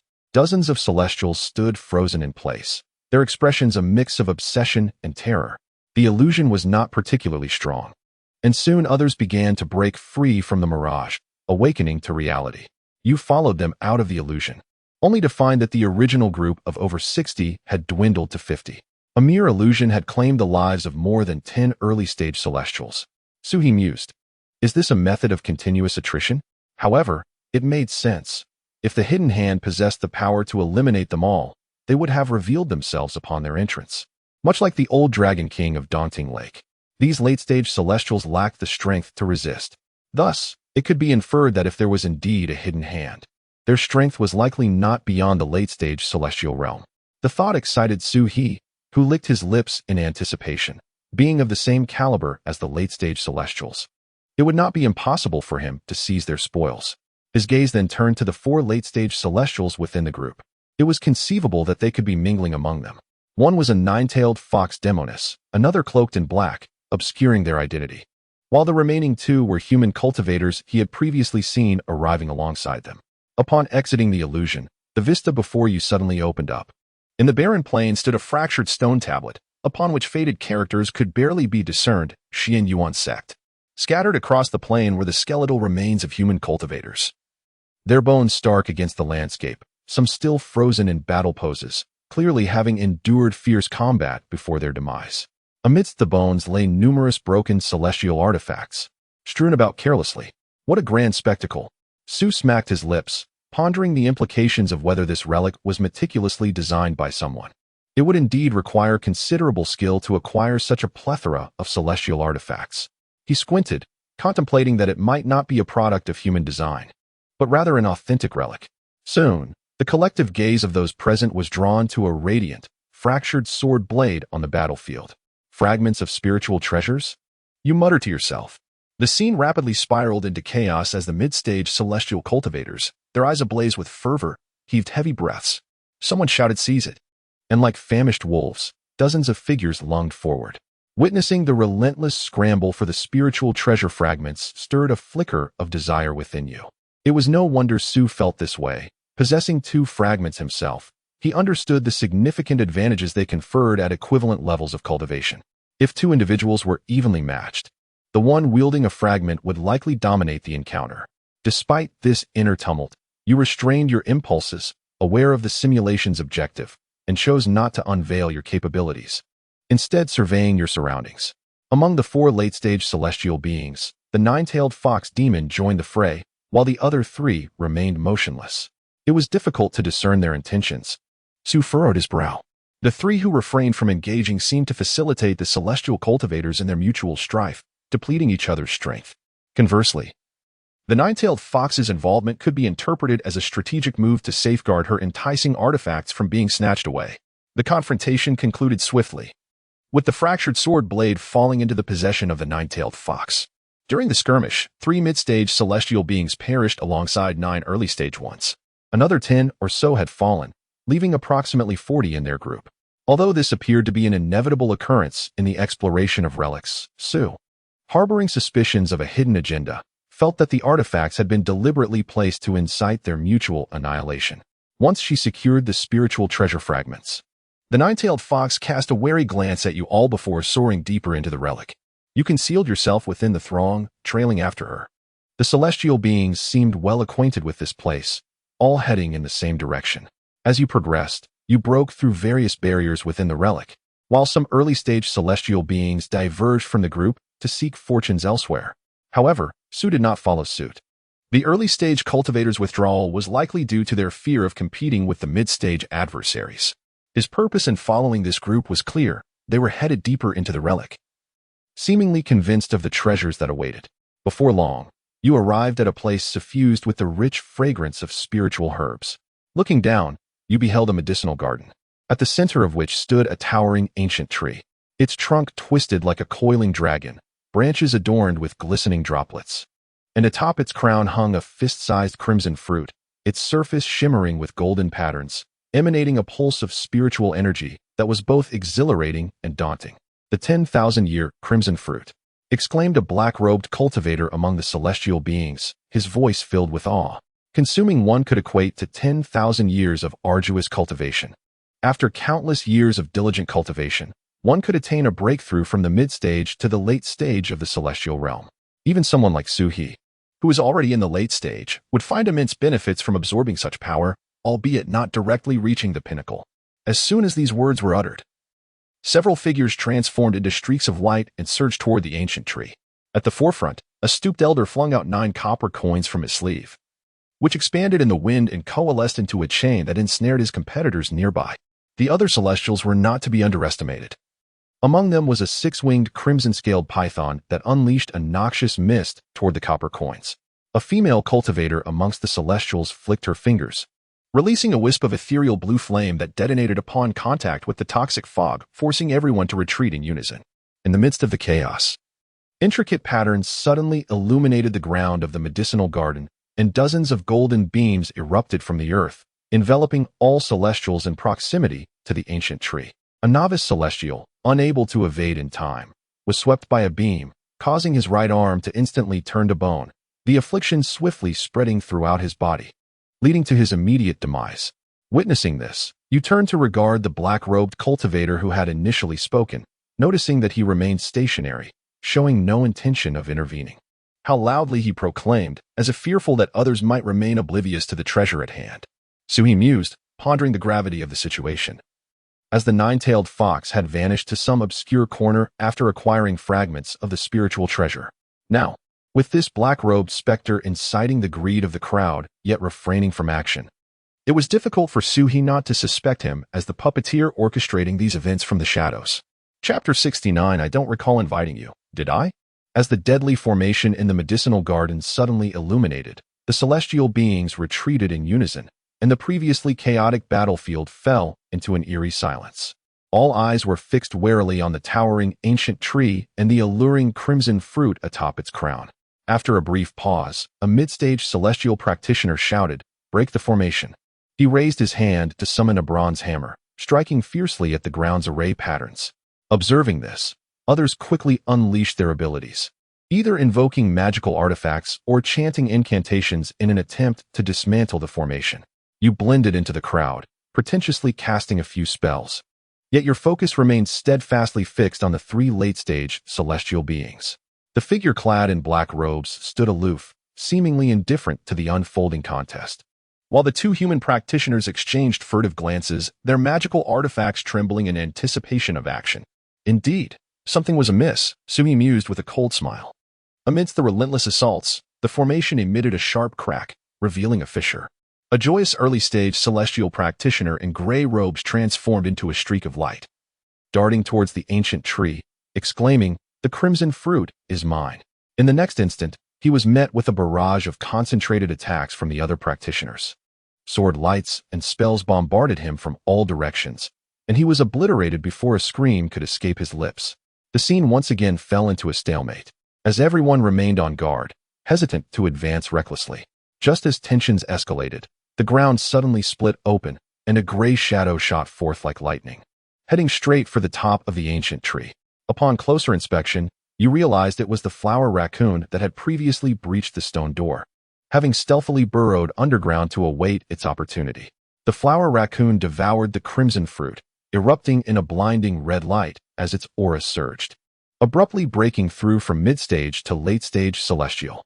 A flicker of ecstatic joy flashed in its eyes, and without hesitation, it transformed into a gray streak, fleeing deeper into the ruins. "Stop it!" the black-robed practitioner barked, his voice laced with urgency. The others finally reacted, hastily summoning their magical artifacts to pursue the fleeing flower raccoon. A smirk tugged at the corners of Suhi's mouth. Could this be the elusive flower raccoon?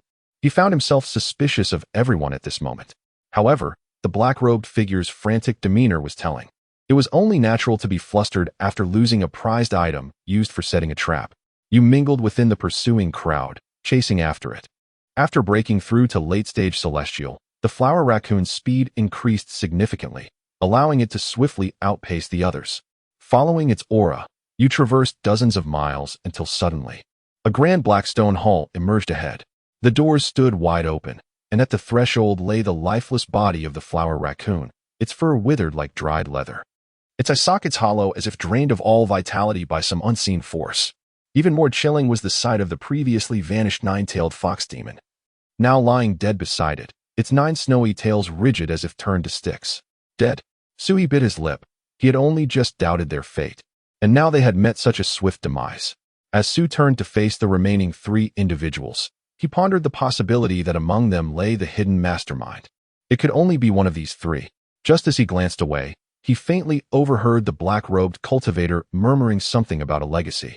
Suddenly, the black-robed figure spun around, a cold glint flickering in his eyes, and whispered to the two human cultivators at the peak of the celestial realm, "These insignificant beings are unworthy of the legacy. Eliminate them first, and then we shall settle our contest." The two exchanged a knowing glance and nodded slightly. After which the trio simultaneously unleashed their formidable auras and charged towards the remaining celestials. A shiver ran down your spine as you instinctively suppressed your own aura, feigning panic as you melded into the crowd, retreating cautiously. With a swift motion of his sleeve, the black-robed cultivator unleashed countless black threads that darted forth like venomous serpents, instantly piercing through the chest of three early celestial cultivators. The two human cultivators brandished their flying swords, their blades gleaming like rainbows, leaving a trail of carnage in their wake. The air was filled with anguished cries as the cultivators below the mid-celestial level found themselves utterly defenseless. And in the blink of an eye, more than half had fallen. You pretended to be grazed by the sword's energy, staggering behind a massive boulder for cover. The slaughter continued for a brief moment, leaving fewer than 10 survivors on the battlefield. The black-robed cultivator let out a cold chuckle, poised to strike once more, when suddenly, one of the human cultivators pivoted his sword, aiming for his companion's back. Yet, the other adept dodged deftly, retorting, "Did you think I would remain unsuspecting?" Before the words had fully escaped his lips, the two were engulfed in a fierce clash, their swords and magical artifacts colliding, sending shockwaves that tore the ground asunder. Seizing the opportunity, you retreated further, maintaining your guise as a gravely injured individual. After an extended battle, one of the combatants, at the cost of half his arm, finally severed his opponent's head with a decisive blow. Breathing heavily, he consumed the remains of his fallen adversary before turning his gaze towards the surviving celestials, a menacing glimmer of malice in his eyes. "It is your turn," he declared, dragging his bloodied sword closer with each deliberate step. The ruthless efficiency with which he dispatched the remaining celestials was alarming, until only you remained. Approaching with his sanguine blade, he pointed it directly at you. "Stop feigning. You have been the most adept at evasion since the beginning." Frowning slightly, you seized the moment as his words faded, raising your hand. Your weapon fired like lightning, piercing through his brow. His pupils constricted in disbelief as he froze, blood gushing forth from his forehead. He opened his mouth as if to utter something, yet ultimately collapsed with a thunderous thud. You rose to your feet, brushing off the non-existent dust from your robe, and gave him a gentle kick to ascertain his lifelessness. As you surveyed your surroundings, the black stone hall lay strewn with corpses, a crimson mist enveloping the scene. At this moment, you found yourself alone within the grand hall. Your expression reflected confusion. Am I truly the last one remaining? Could it be that this was indeed a legacy of ancient ruins? Sue scratched his head, feeling as though he had been engaged in a battle of wits with Miriam. Just as you pondered this, a voice suddenly emerged from beside your ear. "I seem to recall that you were not invited." Chapter 70. I should have realized sooner upon hearing a voice behind me. My heart raced with alarm, and I swiftly turned to look, only to find a desolate emptiness. However, at that very moment, a sharp whistling sound sliced through the air before me, anticipating the threat. The barrel of my weapon glimmered like a dragon in flight, deftly intercepting the lethal attack. With a sigh of relief, I realized it was merely a ruse to lure me into turning around. If my assailant could approach me so silently, their strength would be formidable indeed. The crisp sound of metal clashing echoed painfully in the stillness of the grand hall. I pivoted, fixing my gaze ahead. Before me stood the very tabby cat that had already met its demise. Upon witnessing my successful defense against the ambush, a flicker of surprise crossed its eyes. It quickly contracted its form, powering its hind legs, twisting its body, and executing several backflips to create distance between us. Seeing my opponent, a smirk crept onto my lips, and I remarked, "I should have anticipated this." "What do you mean?" The cat's eyes glimmered with cunning. The so-called 10,000-year vermilion fruit was a mere illusion. You dared not allow any of them to succeed, lest they uncover the truth that this ruin was a trap, a design to ensnare them. It was it that initially banged on the door, and after consuming the vermilion fruit, it was this creature that lured them here. Its role as the mastermind came as no surprise to me. Should have anticipated? You know this is a trap? It licked its paw, a knowing look in its eyes. I remained silent. The creature, noticing my reticence, emitted a low, rumbling sound from its throat before suddenly splitting into three shadowy figures, each rushing towards me from different angles. Yet, I remained unperturbed.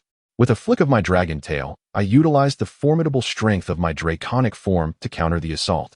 Sparks flew as I used the momentum to retreat, distancing myself from the tabby. Having witnessed my prowess, my adversary hesitated, refraining from immediate attack. Seizing the opportunity, I inquired, "What did you mean earlier when you mentioned I was not invited?" Narrowing my eyes, I recognized that this simulation had taken place in the enemy's territory, and my chances of survival were slim. Thus, I sought to extract further information. The tabby nonchalantly groomed its paw, its sharp claws flicking in and out between its toes.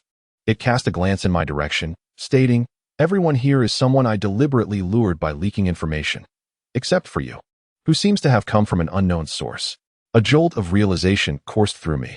Was their scheme so meticulously crafted? Were the 60-odd celestial beings who had entered this ruin all part of its elaborate plan? Was I truly an anomaly? Perhaps it had preordained the demise of each individual. Surprised? The tabby tilted its head, a glimmer of mockery in its gaze. "I am curious about you. Since you are aware this is a trap, why did you still dare to enter?" Just as I was about to respond and extract more information, an unexpected turn of events unfolded.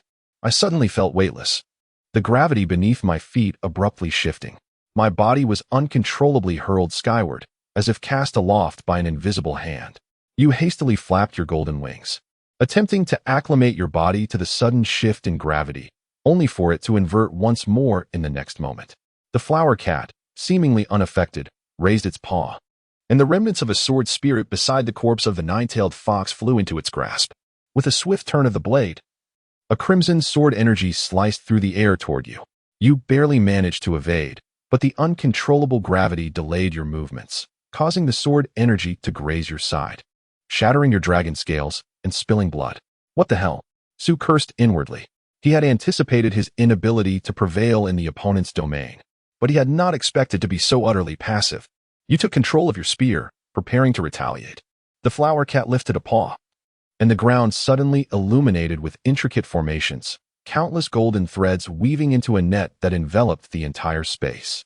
The speed of your thrown spear drastically diminished, becoming visible to the eye, allowing the opponent to easily evade it, casually stepping on it with a light leap. Realization dawned upon Su. The recent reversal of gravity and the sluggishness of space were the handiwork of the formation. This flower cat excels in formations?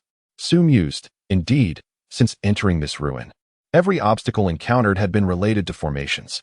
Simultaneously, Su felt a deeper sense of helplessness. If the opponent was proficient in formations, his chances of victory in their domain were virtually non-existent. You sensed an overwhelming pressure surrounding you, as if it aimed to crush you entirely. Gritting your teeth, you summoned your internal magical energy to forcibly break free from your constraints. Abandoning thoughts of defense, you suddenly hurled your spear toward the flower cat's throat. A flicker of surprise crossed the opponent's eyes, yet the spear failed to achieve its purpose. It halted mid-air, as if frozen in time. TSK. Su clicked his tongue in resignation. Damn, this home field advantage was even more unreasonable than the old Dragon King and Daunting Lake. You possess a complete set of damaged spiritual treasures? The opponent curiously examined the spear, remarking that it only lacked a shaft. Having said that, the opponent looked up at you, smiling. Then I shall graciously accept it. Once it had completely subdued you, the flower cat's expression turned placid. It gently lifted its paw, and the remnant sword spirit transformed into a blood-red phantom, cleaving down from the air. Your pupils constricted as you attempted to struggle, but the power of the formation around you tightened like an iron hoop, leaving you unable to move even a finger. The sword shadow swept past, neatly severing your dragon form in two, blood gushing forth like a spring. Agonizing pain enveloped your body, and your consciousness began to blur as you plummeted to the ground. The opponent raised its paw once more, and the remnant sword spirit pierced through your skull. The flower cat, standing at a distance, cast a glance at you, its expression complex and peculiar, evoking a sense of lamentation, as if mourning a fallen companion. Your consciousness began to fade, its figure gradually became ethereal, ultimately vanishing from this realm. Simulation complete. Su was momentarily taken aback, although he had long prepared for the possibility of being unable to defeat the opponent in their territory. Experiencing such a brutal defeat left him feeling somewhat unwilling to accept it. It felt as though he had been utterly toyed with by the opponent. As for the final gaze of the other party, Su was not unfamiliar with it. In the moments when he had previously slain those earthly and celestial beings, he would feel a pang of melancholy as he witnessed their last breath. He pondered whether he too might ultimately meet a similar fate, being killed by others. The current plight of his adversary mirrored the potential demise that awaited him. Nevertheless, he decided to shake off such thoughts and focus on the rewards instead. After uncovering so much information, the rewards should be substantial. Ding. Simulation concluded. The host has received the following reward options. Chapter 71. The Intact Spiritual Treasure. Option 1. Late Celestial Immortal Realm. You may recover all injuries and restore your cultivation to the simulated late Celestial Immortal level. Suhi immediately rolled his eyes. You even throw in a reward for merely swallowing a mid-celestial immortal? Of course, given that this simulation was primarily an exploration, and I did not consume many demon immortals or human cultivators, this reward seems reasonable. Option 2. Proficient in Formation. You may attain an entry-level understanding of formations. Oh, only then did Suhi feel a flicker of interest. Throughout this simulation, he had indeed witnessed the formidable power of formations. Having engaged with that tabby cat, Suhi recognized that its cultivation was equal to his own, also at the late celestial immortal level. The ability to overpower him was primarily due to the formations it had set in advance. Had those formations not existed, the outcome of a direct confrontation would have been uncertain. With little hesitation, Suhi chose the second option. The rewards from the system had been progressively improving. Previously, it was merely remnants and divine abilities, but now even skills and formations were included. Suhi mused to himself. Is this reward intended to equip me to break formations and confront the opponent face to face? Since the incident with the Void Escape Talisman, Suhi had become quite cautious regarding the system's rewards. He had initially believed that the talisman was meant for him to linger and seize the opportunity to consume the corpse of the old Dragon King. To his surprise, the talisman had anticipated his actions, providing him with a means of escape. 2 days later, let the simulation commence. Suhi took a deep breath. Please confirm the objective for this simulation. Ambush and eliminate that tabby cat, then consume the spoils. Despite having acquired a proficient level in formations through the system's reward, Suhi had no intention of entering the ruins this time. After all, that was the opponent's territory, rife with formations. Did he need time or contemplation to break through them? What if he failed to react in time and could not breach the formations? Just because you grant me a formation reward, does that mean I must enter? Am I your obedient child? Rather than recklessly entering and risking his life against the opponent, it would be far more prudent to lay in wait outside. He could wait for the opponent to dispatch all the celestial immortals inside, and then execute a surprise attack as a yellow sparrow behind. Would this not be more exhilarating than foolishly attempting to break formations in the opponent's domain? Utilizing one's advantages to exploit the opponent's weaknesses is indeed the appropriate strategy for combat. Ding. Consumed 1 simulation point, commencing future simulation. Day 1. You have left your hiding place and begun searching for potential mid-celestial immortals in the vicinity. The tabby cat had mentioned that those celestial immortals were meticulously selected and precisely lured by its revelations. To avoid arousing suspicion, Suhi decided against targeting the previous mid-celestial immortal and instead sought a new target, one not within the opponent's focus, to restore his own cultivation. After spending several days searching over tens of thousands of square kilometers, you finally locate a mid-celestial immortal human cultivator in a grand human city. You forcefully breached the defensive formations established by humanity, ruthlessly eliminating the adversary under the watchful eyes of numerous celestial beings. Your cultivation has been restored to the late stage of the celestial realm. On the 5th day, you return to your original position and soon sense the presence of celestial beings soaring above you. You refrained from immediately pursuing them, instead committing their direction to memory. You feared that if you followed them now, you might be marked. The adversaries possess means to conceal their aura, and hiding nearby could potentially expose you as well. Thus, it seemed prudent to wait until they had entered the ruins before lying in ambush. On the 6th day, as the time you anticipated arrived, you swiftly set off toward the ruins. Estimating that you were nearing your destination, you halted to await developments in tranquility. Indeed, it was not long before you sensed spatial fluctuations emanating from ahead. You were somewhat perplexed as to how the spatial realm within the ruins had been crafted. Following the rewards from the system, you had gained some understanding of formations. It was clear that the space was not merely folded by formations. Rather, it existed as a realm independent from their world. The adversaries, evidently of the celestial realm, had managed to carve out a space in this world, which was under the suppression of the heavenly Tao. Such a feat could only be accomplished by a formidable being of the mystic celestial level or higher. Quickly, or the gate will close, and you shall lose your opportunity. The familiar voice urged you into action as you proceeded toward the ruins. Now, the tabby cat had already entered the ruins, allowing you to follow suit and commence your ambush preparations. You stealthily approached the edge of the ruins, where the stone door had become completely concealed. However, armed with your newfound knowledge of formations, you discerned that the stone door had not vanished from this world, but had instead been hidden within the void. You activated your breath-concealing technique, suppressing your aura to nothingness, while simultaneously minimizing your form to blend seamlessly with an ancient tree in the vicinity. Your dragon-like eyes narrowed as you focused intently on the towering stone door, eagerly anticipating the unfolding events.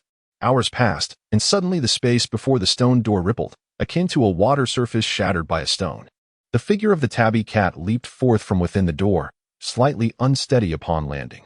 After emerging, it swiftly scanned the surroundings and, upon confirming the absence of others, extended its tongue to lick its forepaws. You caught a glimpse of it swiftly using its tongue to wipe away a trace of blood that had seeped from the corner of its mouth. Injured? You squinted, surprised that such an unexpected turn had caused it to stumble. Nevertheless, judging by the result, it seemed that the adversary ultimately succeeded in eliminating all celestials who had ventured inside, emerging as the sole and greatest victor.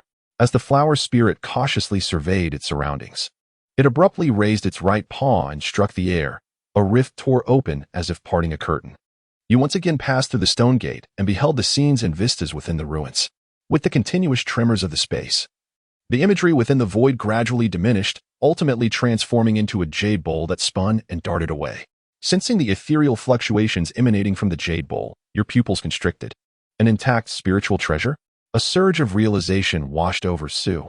It was indeed his first encounter with an undamaged spiritual artifact. Now, he comprehended why this celestial being could manipulate space within this realm. The ruins were likely concealed within that very rift. After reclaiming the jade bowl, the entity immediately began to weave a spell with its forepaw, intent on fleeing. Humph! Seeking to escape? Sue exclaimed with exhilaration. You suddenly leapt from the ancient tree.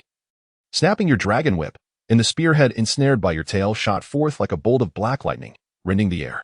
The creature's fur bristled as it hastily twisted to evade the attack, but your strike had been charged with anticipation, and the spearhead struck with such velocity that it pierced straight through its heart in the blink of an eye. Chapter 72. A remarkable skill. I nearly perished at your hands. The bullet you discharged pierced through its body, causing the flower raccoon's pupils to dilate sharply as it expelled a torrent of blood from its mouth. Subsequently, its form plummeted from the air like a severed kite, crashing heavily to the ground. Though the adversary struggled to rise, as soon as its claws made contact with the earth, it collapsed once more, curling and convulsing several times before its claws lost strength, feebly clawing at the soil while intermittent whimpers escaped its throat. Witnessing the creature's grievous state and futile struggles, you refrained from recklessly advancing. Instead, you summoned the bullet once more, gripping it with your dragon tail and swinging it anew. The projectile traced a chilling arc through the air, again hurtling toward the flower raccoon's skull. You were no naive newcomer to this world. Having previously been deceived by a golden eagle feigning severe injury, you resolved not to grant your adversary an opportunity for a comeback until it had completely expired. To say that the recent maneuver had merely inflicted grievous injuries upon the flower raccoon was an understatement, even if its breath ceased. You would need to pierce its skull and dantion several more times to feel assured.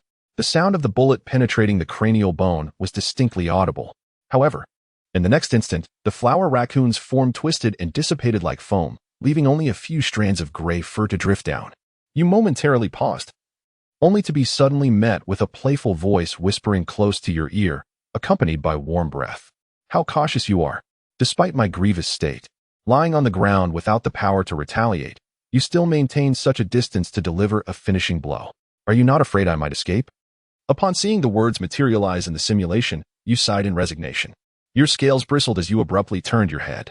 Yet, in that instant, a sound of rushing wind reached your ears, and from the corner of your eye, you glimpsed a pair of claws slicing through the air, bearing down on your throat with a foul wind. Once again with this tactic, you sighed, pressing your forehead in exasperation. Your reaction was swift. With a flick of your dragon tail, another bullet shot forth like a serpent, precisely blocking the strike at your throat. The jarring sound of metal clashing echoed, sparks flying as the flower raccoon's claws were thwarted. Realizing the ambush had failed, the flower raccoon twisted its body, its hind legs treading on nothingness as it retreated several miles, leaping to the treetops in a series of graceful bounds. Such a collection of damaged spiritual treasures? It chuckled. You narrowed your eyes, observing the adversary, who showed no signs of injury whatsoever. The previous wounds had clearly been a ruse to lure you into a trap. Hiss. You inhaled sharply. Were the inhabitants of this world also treacherous? Could they not engage openly and honestly, allowing you to vanquish them without pretense? The figure you had just attacked was likely merely baited and conjured to ensnare you. It was no wonder you had been so naive the last time. Even with your late-stage celestial prowess, the opponent had emerged victorious, effortlessly annihilating you. Now, without your presence, it could only be more at ease. How could it possibly be wounded? Even if injured, the celestial corpses contained within were sufficient for it to recover with ease. Alas, you sighed lightly. One often comes to a profound realization only when the truth reveals itself. If the opponent lacks a contingency plan and one manages to eliminate them, it would likely evoke a different narrative, leading one to believe themselves a genius. Nevertheless, this is inconsequential. It is merely a transition from exploiting an advantage over a disadvantage to engaging in a direct confrontation. With the opponent stripped of their home field advantage and the support of various formations, Sui harbored no doubt about his ability to prevail. How did you discover my presence? He inquired, his confidence unwavering in the flawless nature of his ambush. The opponent, with a sly smile, replied, I did not discover you at all. A flicker of confusion crossed Suhi's mind. The opponent pressed a claw downwards, causing the ground to illuminate with intricate array patterns. Golden light spreading like a spider's web, enveloping Suhi in an instant. Sui thought to himself, well, now I am no longer perplexed. The opponent had indeed prepared a hidden tactic, reminiscent of that beastly creature, the humanoid ape. They had not discerned his ambush, yet regardless of its existence, upon their emergence, they would feign injury to entice those who might be lurking nearby. Should someone like him fall for this ruse, believing they had gained the upper hand, their very first move would ensnare them in the opponent's trap. This wretched creature had set up another formation outside, solely to undermine the promising intellects like his own. Your silence speaks volumes, he remarked, finally giving a thumbs up in admiration. Well done. As soon as the words left his lips, a swift blade of energy sliced through the air, aimed directly at his heart. Instinctively, he sidestepped to evade, the blade grazing his scales and igniting a shower of sparks. However, in the next moment, a searing pain erupted in his chest, as if struck by a colossal hammer. His dragon scales shattered, blood gushing forth. Had he not evaded? Sui sat up abruptly, stumbling back. The bloodline of the Shinchong dragon surged violently within him, and the illusions before his eyes shattered like glass. What he had perceived as the blade of energy was merely a feint. The genuine lethal strike had quietly approached while he was distracted. Huali, seated at a distance, raised an eyebrow, astonished that he could penetrate the illusion of the sword formation. This would complicate matters significantly. With a delicate tap of his claw in the air, the array's patterns erupted in blinding light. Countless blades of energy materialized from all directions, descending upon Su He like a torrential downpour. The Shinchong dragon's bloodline incessantly warned him. Relying on his instinct, he pierced through the illusory blades. However, the real blades were numerous, and under the onslaught of repeated strikes, he inevitably sustained injuries, with several piercing through his form. Realizing he had fallen into a passive position, and that continuing in this manner would surely lead to his demise, he ceased his defense. Once more, he gripped the spearhead with his dragon tail, channeling all his magical energy into it before executing a powerful flick. The spearhead transformed into a straight line, hurtling toward Huali's heart. Upon witnessing the incoming attack, Huali's expression shifted, panic coursing through him as he attempted to evade. Thud. The spearhead pierced through his shoulder, inflicting a grave wound, causing him to plummet from the sky. As you relinquished your defenses, you were pierced by dozens of sword energies, rendering you powerless and causing you to plummet from the sky. Upon landing, you beheld your adversary staggering towards you, with a bemused expression. You regarded the one feigning severe injury and remarked, "Is this truly necessary? Look at my state, and yet you still pretend." Your opponent coughed violently, exclaiming, "What skill? Had it not been for my timely evasion, I might have perished at your hands." Suhi, this scoundrel's words were not directed at you, but rather intended for those lurking nearby, eager to reap the benefits. After half a minute, your opponent finally staggered to your side. You locked eyes, each studying the other. Half a minute had passed without any further attacks. It appeared you were alone in this confrontation. You smiled with composure. Your adversary reciprocated with a faint smile. "Is this your true form?" You inquired with curiosity. "You are dead," came the reply. Simulation concluded. Chapter 73. Why do you not allow me to bestow upon you the cultivation of a grand immortal? Upon seeing the words "you are dead," so he could not help but applaud. Well, Well, you too. I have taken note of you. Too. Certainly, referring to that tabby cat and my own dog system. First and foremost, that tabby cat behaves like a dog. Luring others into the ruins to ambush and slay them is one thing. At least I could foresee that to some extent. However, I truly did not anticipate the depths of its cunning. After ensnaring individuals within the ruins, it devised means to outwit those who lay in ambush for it. Even in its final moments, when it feigned injury to draw out potential assailants, I was taken aback by the extent of its precautions. How meticulous and fearful of death you must be. Naturally, I was outmatched. I lacked the calculative prowess of my opponent, thus I accepted my defeat with grace. Yet, my dog system is a different matter entirely. I am loath to speak of it. During our last encounter at Dongding Lake, when it provided me with the escape talisman, I naively believed it was to enable me to stealthily seize the old Dragon King's fortune, only to discover it was meant for my survival. Now, with this formation, I assumed it would allow me to confront that tabby cat head-on. Foolishly, I positioned myself outside, thinking it would be of no use. Little did I realize that this dog system had already anticipated my thoughts. It had adeptly dismantled the formation set by that deceased tabby cat while I lay in ambush outside. Sui sighed. Unable to restrain himself from questioning the system, isn't this formation mastery? Why could I not discern the formation it established? The opponent's mastery of formation surpasses yours. Having achieved a minor level of success, Suhi. A moment of silence ensued. Then why did you not reward me with a formation mastery of minor success? Upon seeing the system's response, Suhi ceased his inquiries. The series of ellipses conveyed the system's implied message. Why do you not allow me to grant you the cultivation of a grand immortal? The formation set by the opponent is deeply concealed. Even with a higher level of formation mastery, it is difficult to discern without careful investigation. After considering the system's explanation, Suhi's mood calmed slightly. It was indeed not the system's fault. I had not anticipated such treachery from my opponent, who would lay a formation outside the ruins to ensnare those who might ambush it. However, since I had previously received mastery-level formation skills as reward, I should be able to dismantle the formation laid by my adversary with those skills. Sui took a deep breath, the flames of vengeance igniting in his eyes. This time, I was wholly toyed with by my opponent. I must reclaim my dignity. Just wait. Next time, I shall ensure your demise. 2 days later, the simulation begins. Sui gritted his teeth. Ding. Consuming 1 simulation point, the simulation of the future commenced. On the first day, you emerged from your hiding place and located the grand human city from your previous encounter. After eliminating the mid-stage celestial human cultivator from that day, your cultivation advanced to the late stage of celestial. By the 4th day, you found yourself 100 miles away from the stone gate, where you lay in wait. Upon hearing the familiar warning to hasten, lest the door close and the opportunity be lost, you promptly set forth toward the ruins. Before long, you arrived at the site of the ruins, carefully concealing your presence. Drawing from your past experience, you refrained from hiding immediately. Instead, you circled the vicinity, meticulously investigating. The formations laid by the opponent were indeed deeply concealed, and after an extensive search, you found no signs. Had it not been for your prior simulation experience, you might have assumed there were no formations at all. After a thorough half-hour of examination, your adept knowledge of formations allowed you to discern the opponent's focal point. You did not immediately breach their formation to avoid alarming them. Instead, you set your own traps at the focal point, unsure if the opponent would sense any disturbance. You opted to wait until they exited before dismantling it. Once all preparations were complete, you concealed yourself.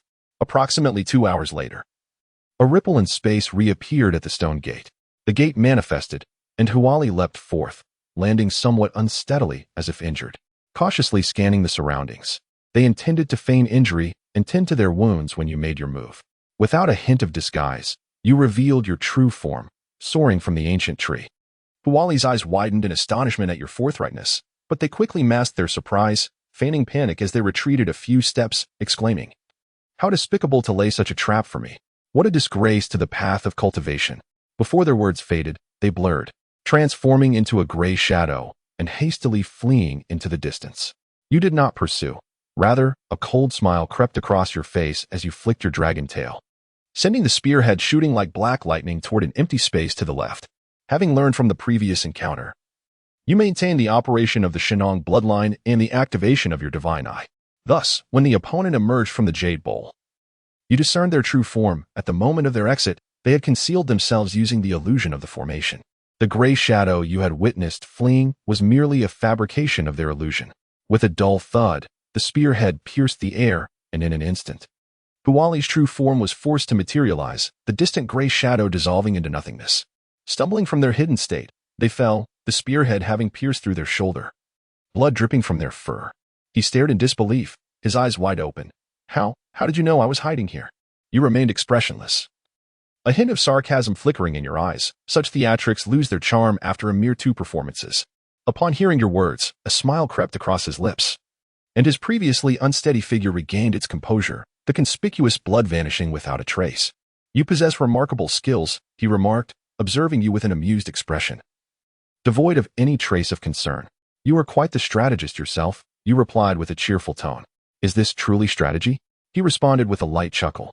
Oh, of course, you feigned sudden realization, gesturing downward. There's also the formation, isn't there? Only with that does it count as strategy? Upon hearing your words, a flicker of panic finally crossed the face of the flower spirit. Immediately, it extended its clawed hand to press downwards, and the formation's patterns illuminated. Golden light spreading like a spider's web, threatening to envelop you. You remained utterly unperturbed, merely extending your finger and snapping it with a sharp sound. As the echo of your snap resonated, the ground erupted in a series of deafening roars. The formation that the flower spirit had just activated trembled violently amidst the explosion, the golden light splintering like a shattered web.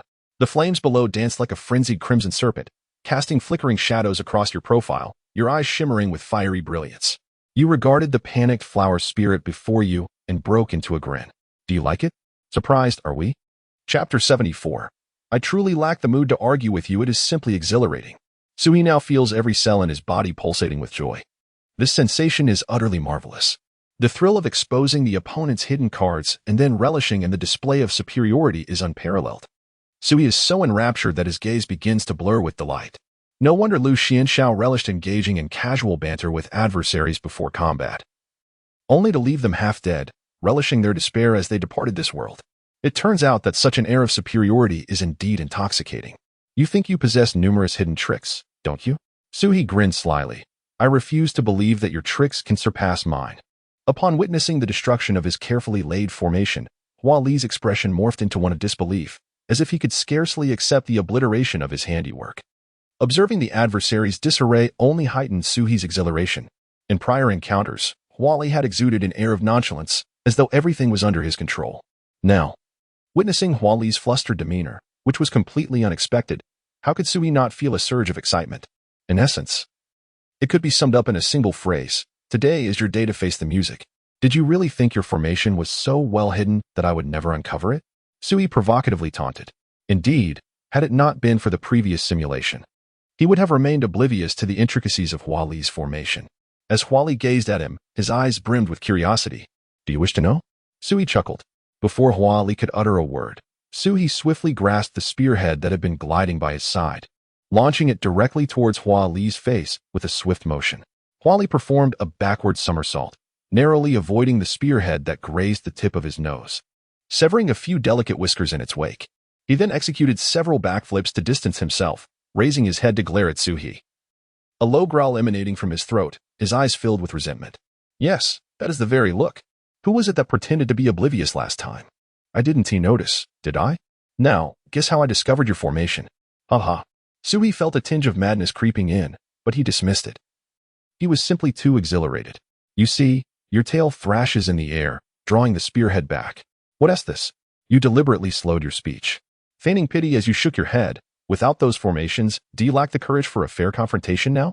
As the words left his lips, Hua Li surprisingly grew calm, tilting his head to scan the surroundings, as if verifying something. Then, with deliberate slowness, he reached into the air, causing a green jade bowl to descend from the void, shrinking steadily until it settled securely in his grasp. A flicker of apprehension crossed Suhi's eyes. He remained wary of whether Hua Li intended to unleash an attack with that pristine spiritual treasure.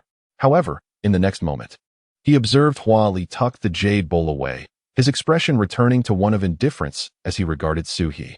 A sense of foreboding washed over Sui. Hua Li's hand re-emerged from his robes, revealing an additional object, a verdant talisman. Your pupils flicker, an inexplicable sense of familiarity washing over you. The other party. with a flick of their fingertips, ignites a talisman that spontaneously combusts, then raises their gaze to you, their expression enigmatic yet courteous as they greet you. Farewell. A heaviness settles in your heart. Upon looking again, the figure of the flower fox seems to fade away like pencil marks erased by an eraser, starting from the tips of its claws until the entire cat vanishes from your sight. At last, you recall why that talisman felt so familiar. Simulation failed. Sue, with hands on hips and head drooping, succumbed to an eerie silence, feeling like a mere jester. Just moments ago, he had been exuberantly shouting, "Damn it!" Now he had let it slip away. After an indeterminate time, Sue finally spoke. "How foolish I am, only knowing that it is cunning, capable of laying traps to ensnare others, yet never considering that such a cunning creature might possess an alternative escape plan when faced with someone who can see through its schemes." Sue no longer cursed fate. All the blame lay with him. It was his folly, his lack of intellect. If it weren't for the absence of a system as a golden finger, he would have perished countless times in this world. He felt undeserving of existence here. How foolish I am. Only realizing that the system endowed me with proficient formations meant to dismantle its traps, yet failing to consider that once I dismantled its formations, I would need to establish my own to counter its escape. How foolish.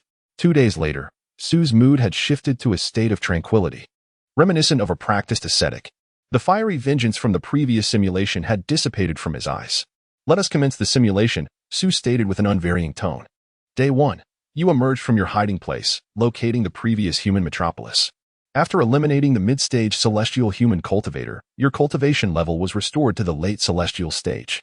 You scoured the city for all cultivation materials, preparing to establish a spatial ceiling formation. Day 2. Once everyone had entered the ruins, you approached the site. Drawing from your prior experience, you swiftly identified the hidden focal points of their formations and made arrangements upon them.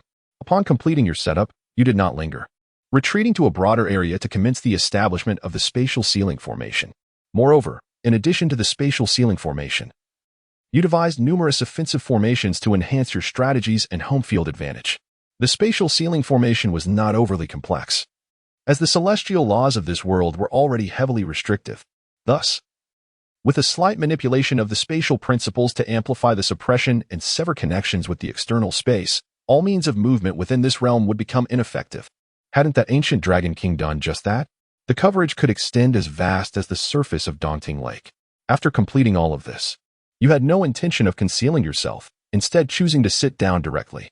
Half an hour later, a spatial fluctuation resonated through the air once more, as the flower-like creature leaped gracefully from the stone gate.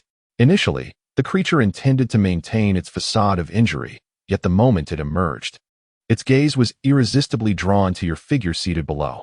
In its eyes, a flicker of astonishment appeared, and while it contemplated prolonging its act, your patience had waned. You soared into the air, locking eyes with the creature. Before it could utter another word, you snapped your fingers, and the ground erupted with a cacophony of explosions and blinding flames, obliterating the array it had meticulously set. The creature's astonishment deepened, yet it was abruptly interrupted by your commanding voice. "Stop. I have no inclination to indulge in your charade any longer. I have established a spatial confinement array within a radius of several thousand miles. Your escape talisman is futile. Now, reveal any remaining tactics you possess and employ them swiftly." Sui had exhausted all his capabilities. Should the creature still possess a means of escape, he would concede in admiration. The 4 late-stage celestial beings, a dozen mid-stage celestial beings, and over 40 early-stage celestial beings were all rightfully its due, though they were originally its own. Chapter 75. A sudden downpour quenches the heart's fire. The blade reflects the cold stars as the sword resounds. The other party gazed at you for several moments, their initial shock gradually fading into a mask of indifference. Subsequently, they reached into their garment and produced a void escape talisman, tearing it with a swift motion, enveloped by an invisible force. Indeed, they had set up a spatial blockade array. Puali cast a glance at the invisible energy that surrounded them, responding simply. Sui recognized the intent behind this action. It was akin to their own escape from the old Dragon King, aiming to trigger the talisman and teleport away the moment they exited the array's confines. You continued to watch intently as they gestured in the air, causing a jade bowl to shrink from the skies and descend into their grasp. Would they employ this spiritual treasure for an assault? Sui grew cautious, for it was, after all, an intact spiritual artifact, undoubtedly more potent than the 2 damaged treasures in their possession. Once the jade bowl was secured, Huali further reduced its size and concealed it within their garments. No attack was initiated? Sui narrowed his eyes. After stowing the jade bowl, the other party raised their gaze to you, licking their lips with an air of trepidation. How about this? They proposed, we shall split the corpses in half. What do you think? You were momentarily taken aback as they continued. You lay in ambush for me, seeking the flesh and blood of those celestial beings. I shall grant you half, and in return, you allow me to depart. This way, we can avoid mutual slaughter, a win-win situation. You scrutinized their furry, round visage, attempting to discern any hint of deceit, yet their words resonated with sincerity. Shall we? They continued, gesturing with a wave of their hand, revealing 2 corpses of late-stage celestial beings and 5 or 6 of mid-stage celestial beings laid out before you. You locked eyes with them for over 10 seconds, sensing that they had entered a passive state, prompting them to speak again. My tactics have been unraveled by you. These are my tokens of sincerity. They retreated several dozen meters. I have activated the Void Escape Talisman. You are well aware of its properties. If you permit me to exit the coverage of your array, I shall be instantaneously transported away. The purpose of my departure is beyond your knowledge, leaving you the sole occupant here to claim the flesh and blood. Observing the expression of the other party, Sui felt a surge of emotion ripple through their previously tranquil mindset. Ah, how intriguing. Sui's eyes sparkled. Have they truly been cornered, leaving them with no other options? As they spoke, the other party retreated several miles further, stating, I shall release around 20 corpses of early-stage celestial beings just before I exit your array's boundaries. A flicker of hesitation crossed your gaze. The late-stage and mid-stage celestial corpses they had offered were indeed generous. However, the 20 early-stage celestial corpses held less value than 1/50th of what had been presented. Even if they ultimately chose to abandon the agreement and flee, Sui would still emerge with significant gains. However, observing the cautious compromise in the other's demeanor, a sly grin crept upon your lips as your dragon tail danced swiftly in the air, seizing the gun's muzzle with precision. After drawing forth all your hidden tactics and strategies, do you truly believe I would allow you to escape? What use are mere scraps of flesh? I shall claim it all. As the torrential rain extinguished the flames of my heart, the blade echoed with the resounding chime of cold stars. Prepare to meet your demise. With a decisive flick of your dragon tail, the gun's muzzle surged forth like a bolt of black lightning, slicing through the air towards the throat of the flower raccoon. While simultaneously, a silenced projectile shot forth from your sleeve, 2 glimmers of cold light, one bright and one dark, sealing off any route of retreat for your adversary. The flower raccoon's pupils constricted sharply, its forepaws striking the ground for leverage as it leapt into the air, twisting its body in an uncanny arc to narrowly evade your onslaught. Sui was not surprised. If the opponent were to perish so easily, all his previous simulations would be rendered a mere farce. Why bother? The opponent sighed. You paid no heed, pressing down with your dragon claws, activating a 3-fold killing array that you had previously laid out. The ground's runes blazed to life, flames coiling like a giant serpent, while thunder manifested as a cage descending from above, accompanied by a torrent of sword energy erupting from the void. Upon witnessing this, the flower raccoon unsheathed a remnant sword, sweeping it with force. The crimson sword light clashed with the thunderous and fiery glows, using the recoil to narrowly escape. Seizing the opportunity, your dragon claws grasped in the air. The deflected gun muzzle suddenly reversed its trajectory, striking towards the back of its head. The flower raccoon sensed the impending danger, pivoting its wrist to block with the remnant sword, sparks flying upon impact. After deftly countering your attack, it quickly glanced at the 3-fold killing array below. Then with a sudden puff of its cheeks, it expelled a seed-like object from its mouth, precisely striking one of the array's focal points. Instantly, your formation faltered, the runes flickering before the thunderous light vanished without a trace. Subsequently, the opponent replicated the action, and within moments, the killing array you had meticulously crafted was effortlessly dismantled. Sui remained unfazed.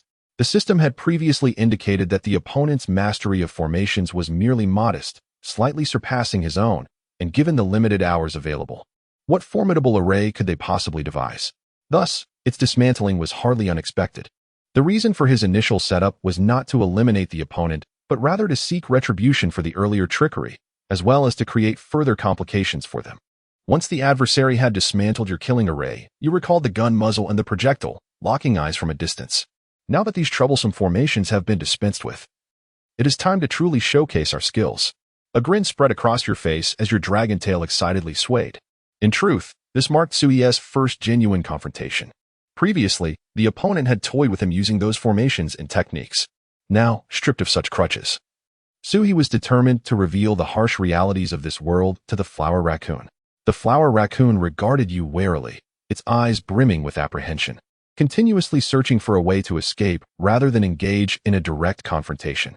You maneuvered the gun muzzle and projectile in a crisscross assault towards the flower raccoon, with the muzzle aimed directly at its head and the projectile sealing off its escape route.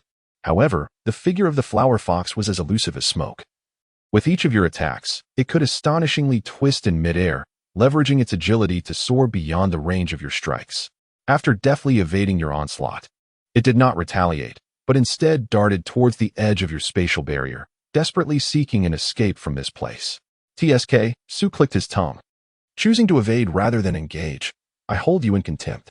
Frustrated by the repeated evasions of your opponent, a surge of anger ignited within you. With a fierce motion, your dragon tail coiled around the swirling tip of the spear, swiftly retrieving the previous spear shaft from your spatial artifact and rapidly assembling the components together. As the tip of the spear trembled, a dragon-esque roar erupted, and with a powerful beat of your wings, you launched yourself into the fray. Observing your aggressive advance, your opponent lost the nonchalance they previously exhibited while dodging your spear-esque assault. They abruptly halted, twisting their wrist to tightly grip the remaining sword spirit artifact, their gaze fixed intently upon you. Chapter 76. You dare. With a swift, descending strike, you unleashed a powerful thrust, resembling a dragon's might, accompanied by a piercing sound that cut through the air, aimed directly at the head of the flower fox. Upon witnessing your formidable assault, the flower fox raised its paws, positioning the remnants of a spirit sword as a shield. The moment the sword's edge met the tip of your spear, an ear-splitting clash of metal reverberated through the air. Unable to evade, your attack came crashing down, and you anticipated that it would subdue your opponent. However, unexpectedly, an immense force surged from the spear's shaft at the instant of impact. The flower fox deftly twisted its wrist, exerting tremendous strength, sending you hurtling back several dozen yards. You regained your composure midair, casting a bewildered glance at your adversary, perplexed by their unexpected prowess. The flower fox, too, regarded you with a mix of curiosity and astonishment, pondering your unconventional approach. What do they mean by unconventional? Sui furrowed his brow, murmuring to himself, perplexed by the term. Your gaze fell upon the still trembling spear. The recoil far surpassing your expectations. This was indeed peculiar. Noticing the flower fox glancing about, seemingly contemplating an escape, you shook your head and lunged forward once more, the spear's tip transforming into a flurry of cold stars, raining down upon the flower fox. This time, the creature appeared less apprehensive, its form evading your strikes with ghostly agility, the remnants of the sword narrowly parrying your attacks. In the intervals of defense, it even managed to retaliate against you. After several exchanges, the flower fox emerged unscathed, while you bore several wounds from its blade, the sharp energy having sliced through your protective scales. Breathing heavily, you maintained your distance, exchanging glances with your opponent. You frowned at the flower fox, which mirrored your expression, both of you locked in a moment of contemplation. For several seconds, you remained in the standoff, hesitant to initiate another strike, while the flower fox, too, seemed to be wary of something, refraining from launching an attack. Hiss? Sui inhaled sharply, nervously biting his lip. This was deviating from his expectations. After scrutinizing you once more, the flower fox suddenly withdrew its sword and leapt back, swiftly retreating towards the edge of the formation, intent on escaping. Noticing this, you acted without hesitation, spreading your wings and sweeping the spear to obstruct its path. Trying to flee, you exclaimed. The creature showed no intention of engaging in battle. Nevertheless, you relentlessly pursued and obstructed it, ultimately forcing it to a halt. What do you intend to do? It regarded you gravely. Sui observed the flower fox's expression, realizing it bore an authenticity that suggested no deceit. After enduring numerous encounters, its demeanor did not imply any hidden traps or ulterior motives. Otherwise, it would not have been so eager to escape. Had you not intervened, it might have already breached the confines of the formation's jurisdiction. I will take your life. You roared, relinquishing any restraint. You unleashed your full prowess, the spear piercing forth as your dragon form expanded, scales bristling, charging towards the flower fox with fierce determination. Intending to engage in close combat and evade its agile dodging capabilities, you lunged forward, your dragon claws tearing, fangs gnashing, and tail sweeping like a steel whip. Even willing to exchange injury for injury, swiftly dragging your opponent into your entanglement. At first, Huli's eyes flashed with surprise, but upon realizing there was no escape, that astonishment was quickly replaced by fierce determination. It charged forward, sharp claws clashing against your dragon scales, sending forth dazzling sparks. Bang! You collided violently, your jaws aimed at its throat, only to be met by a claw that held your jaw in place, while another claw lunged directly towards your heart. You twisted to evade, seizing the opportunity to wrap your dragon tail around its waist, tightening with ferocity. Yet the anticipated sound of shattering bones did not resonate. Huli's body proved as resilient as tempered steel. Your constriction bore no fruit. Instead, it twisted and seized your tail, its razor-sharp claws piercing through the gaps in your scales, blood gushing forth. How could this be? A sense of dread engulfed you. Huli suddenly twisted its body and flung you towards the ground. Boom! You crashed heavily into the mountainside, debris scattering around you. Before you could rise, it pounced like a specter, its remaining sword aimed straight for your brow. You hastily turned your head, the blade grazing your temple and showering blood. In the throes of agony, you retaliated fiercely, your dragon claws rending its shoulder, yet it barely flinched, seizing the moment to sink its teeth into your neck. The unmistakable sound of cracking scales echoed in the air. Amidst the blood mist, you resembled two frenzied beasts, each assault causing the mountains to tremble. As time wore on, you discerned that with every clash, your movements grew sluggish. You were beginning to feel the weight of exhaustion. Amidst the frantic assaults and struggles, you sensed your strength draining rapidly with each drop of blood, while Huli grew ever more invigorated, its eyes gleaming with a cold light, its fangs embedding deeper, as if it were poised to sever your head with the next strike.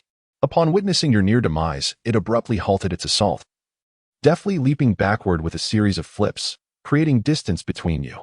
You relished this hard-won respite, only then realizing you were on the brink of collapse, your neck nearly severed, your dragon tail fractured, and a grievous wound in your abdomen gushing blood.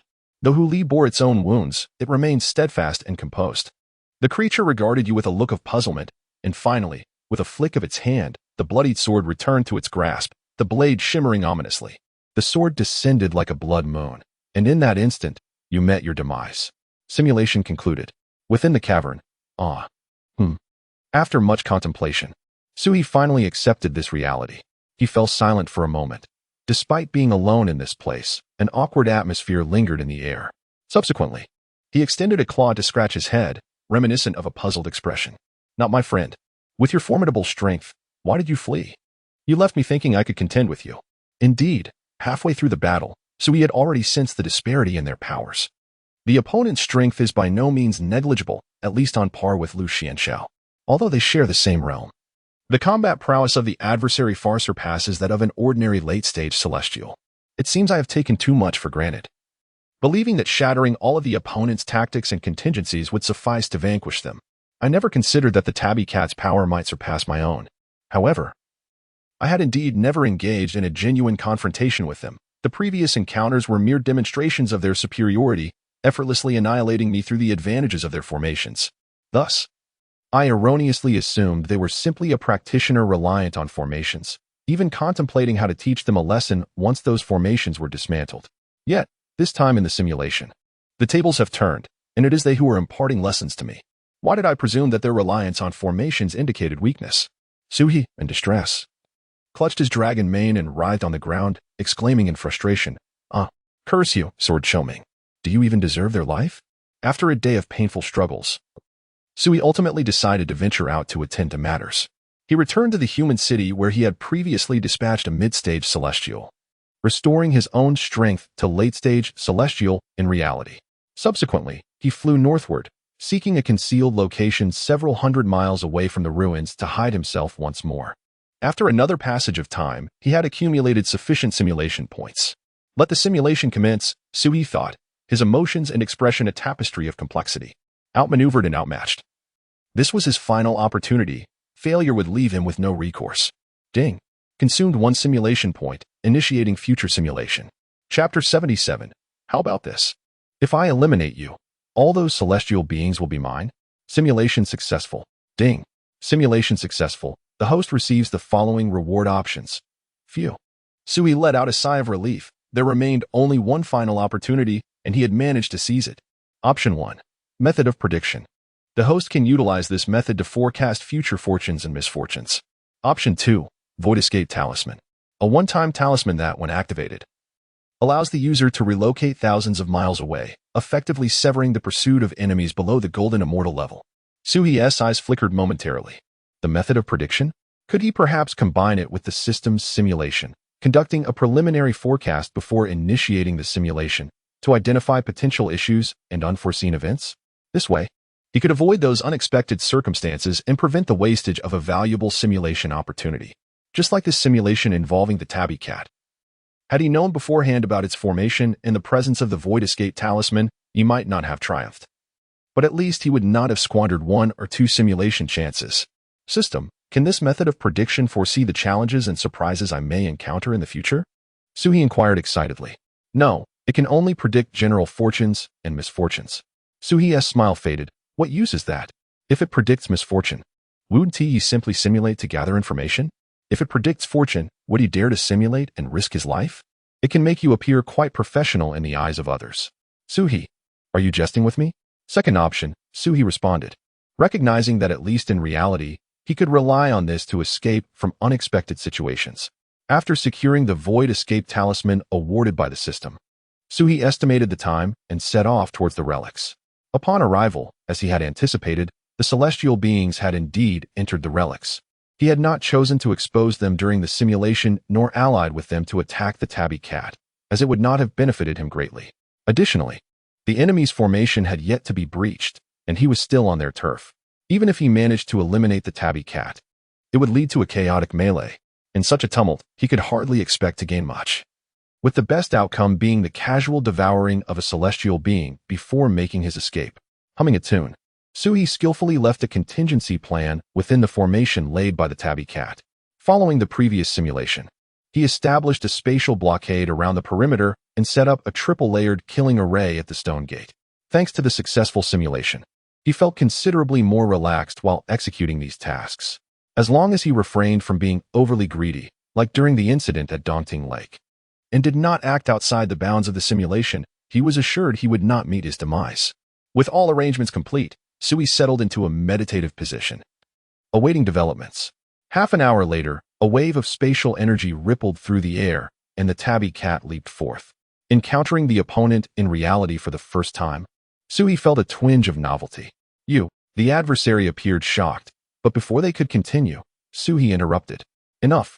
You reached out to interrupt it, then turned your gaze toward its concealed form. Feigning shock is unnecessary. I am aware of your presence. Once the true form of the flower fox emerged, Suhi raised his hand once more, snapping his fingers. Instantly, an endless blaze erupted below, accompanied by a cacophony akin to firecrackers. This time, the astonishment on the flower fox's face was no longer superficial. It was genuinely perplexed as to how Suhi could penetrate its elaborate scheme. After years of mastering formations, it was expected that few could surpass its prowess in this realm. Put away your jade bowl, Suhi spoke slowly. The flower fox regarded him with caution, hesitating for a moment before obediently retracting the jade bowl from the air into its grasp. Observing this, Suhi offered a slight smile and continued, Now, take out the void escape talisman you are holding and tear it apart. Upon hearing this, the flower fox reacted instinctively, its fur bristling as though electrified. Who are you? It demanded, staring intently at Suhi, unable to comprehend how the other party could decipher its plans and even its thoughts. After uttering those words, the flower fox's toes touched the ground, swiftly distancing itself from Suhi, its fur still standing on end, fixated on him. Suhi remained silent, simply gazing at the creature. A flicker of hesitation crossed the flower fox's eyes, yet it was but a fleeting moment before it took action. It retrieved the void escape talisman from its possession and tore it with a decisive rip, instantly enveloped by an invisible force. Though reluctant to comply with Suhi's command, it acknowledged that this was indeed the most prudent choice given the circumstances. Upon activating the talisman, the flower fox discovered it had not teleported as expected, surprise flashing in its eyes. Quickly surveying its surroundings, its astonishment deepened further. It abruptly looked up at Suhi. Did you preemptively set up a spatial blockade? Suhi nodded slightly. Indeed, the range extends for 1,000 miles. The flower fox felt a weight in its heart. It had not anticipated that the other would be aware of its escape talisman and had made such preparations. In that instant, Sui's last shred of concern dissipated.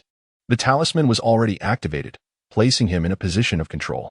Should the flower fox realize he was deceiving it, he could deactivate the formation, causing it to be involuntarily transported away.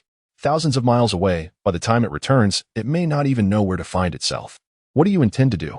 The flower fox's voice quivered slightly. Sui shook his head with a light laugh. You truly possess remarkable stratagems. Having ensnared so many celestial beings while retaining numerous contingencies for yourself.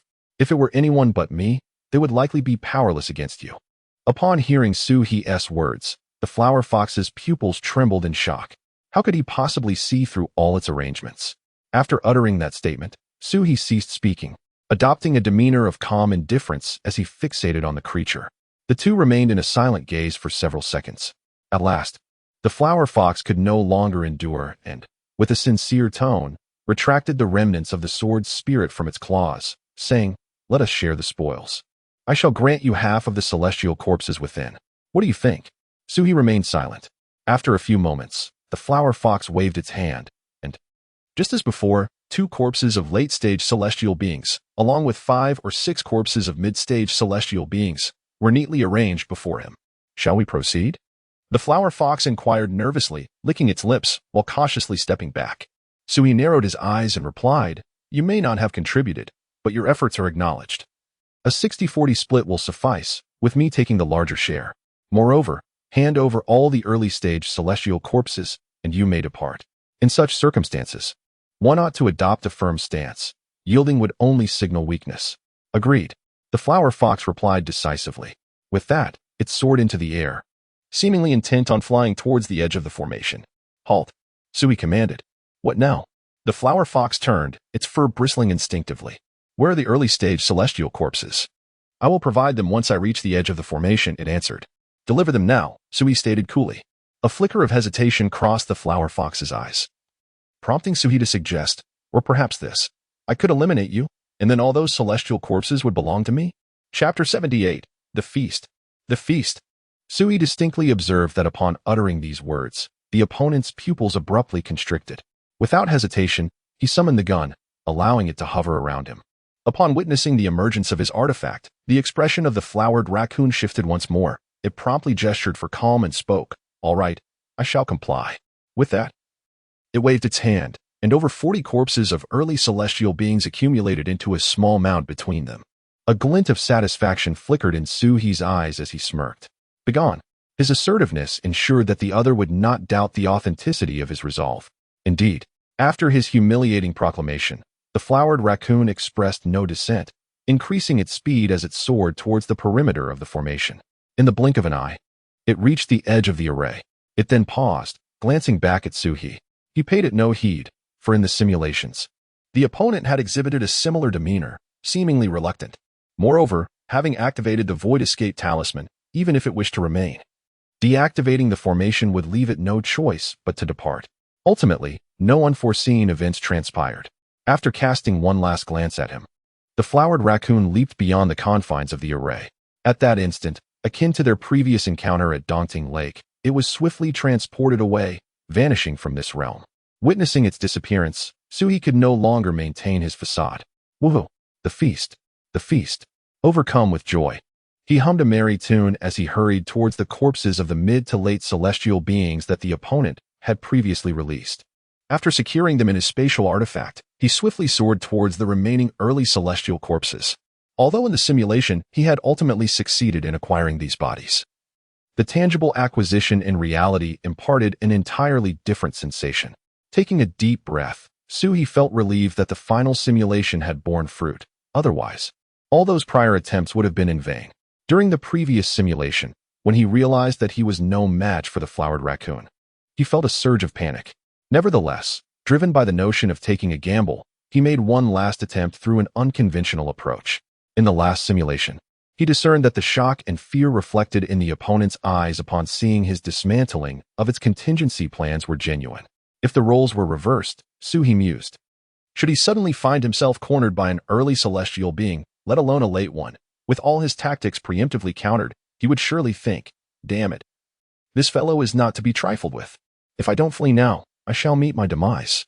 Thus, The flowered raccoon's initial proposition to share the spoils and retreat was far from insincere. It genuinely wished to avoid conflict, particularly in the absence of knowledge regarding Suhi's true strength.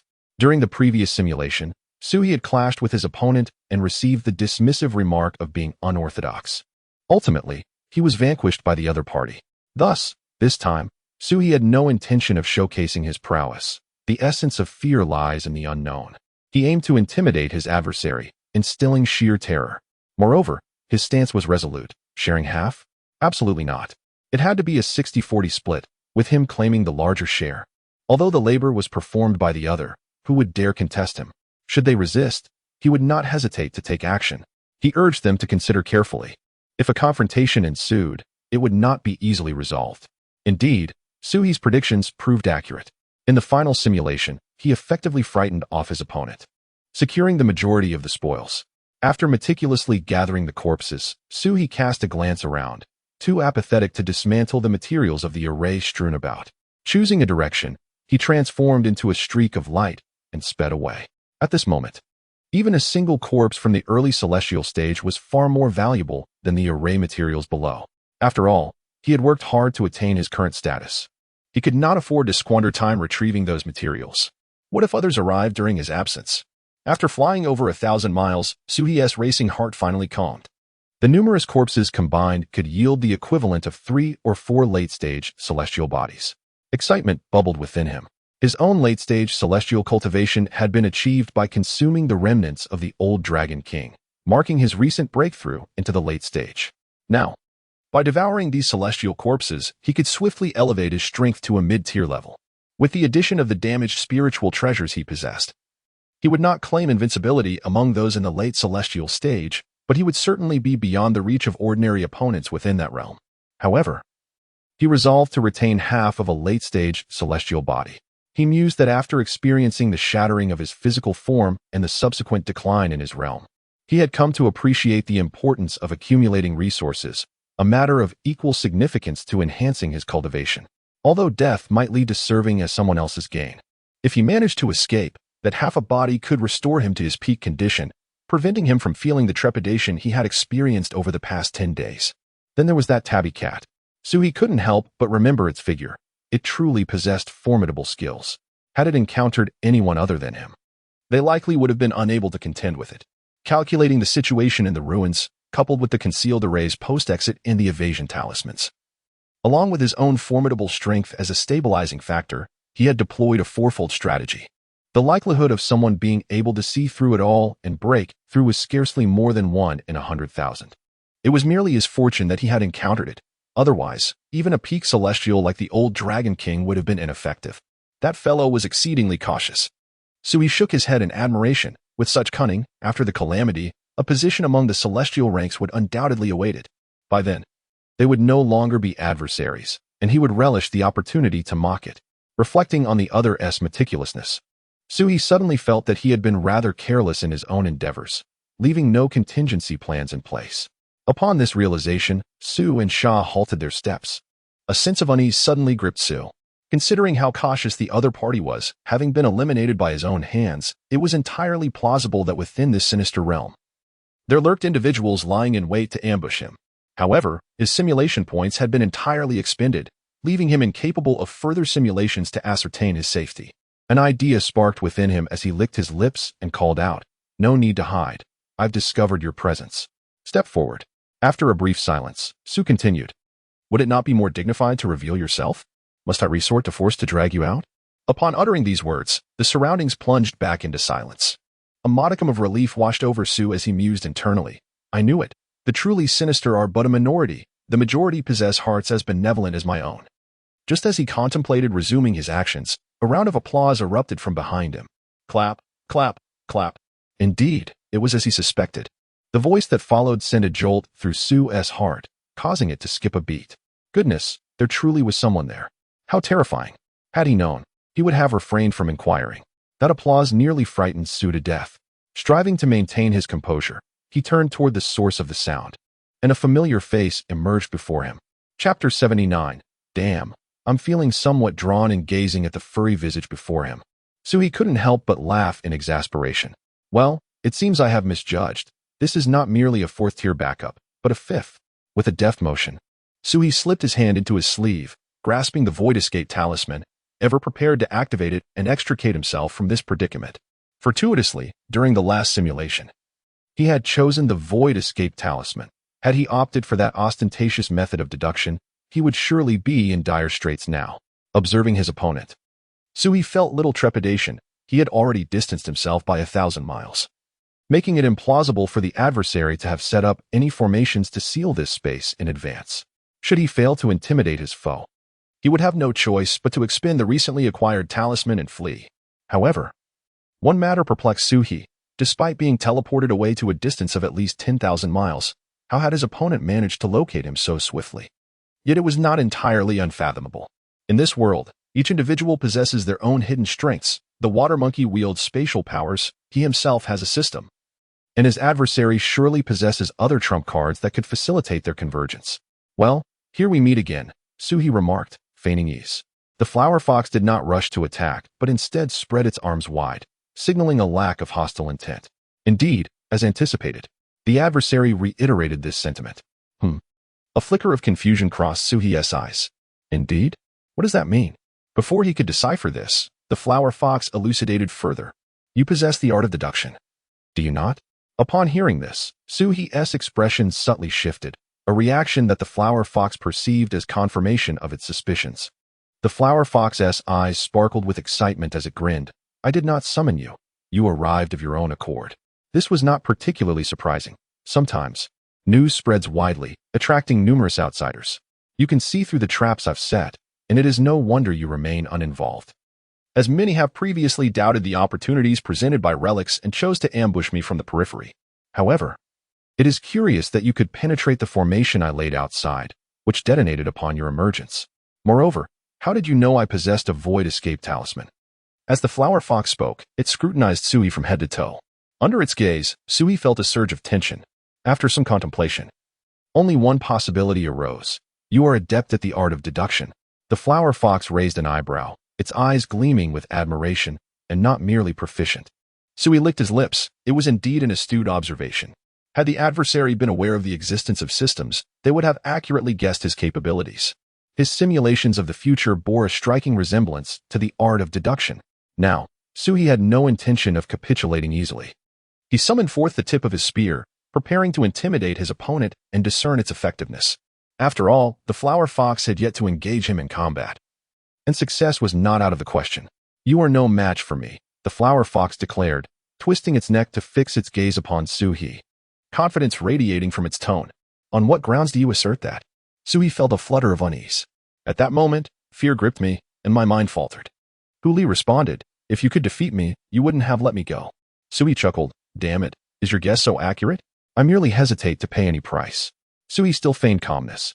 No, Li said, raising a finger and gently shaking it. With only a few months left until the impending catastrophe, what do a few sacrifices matter?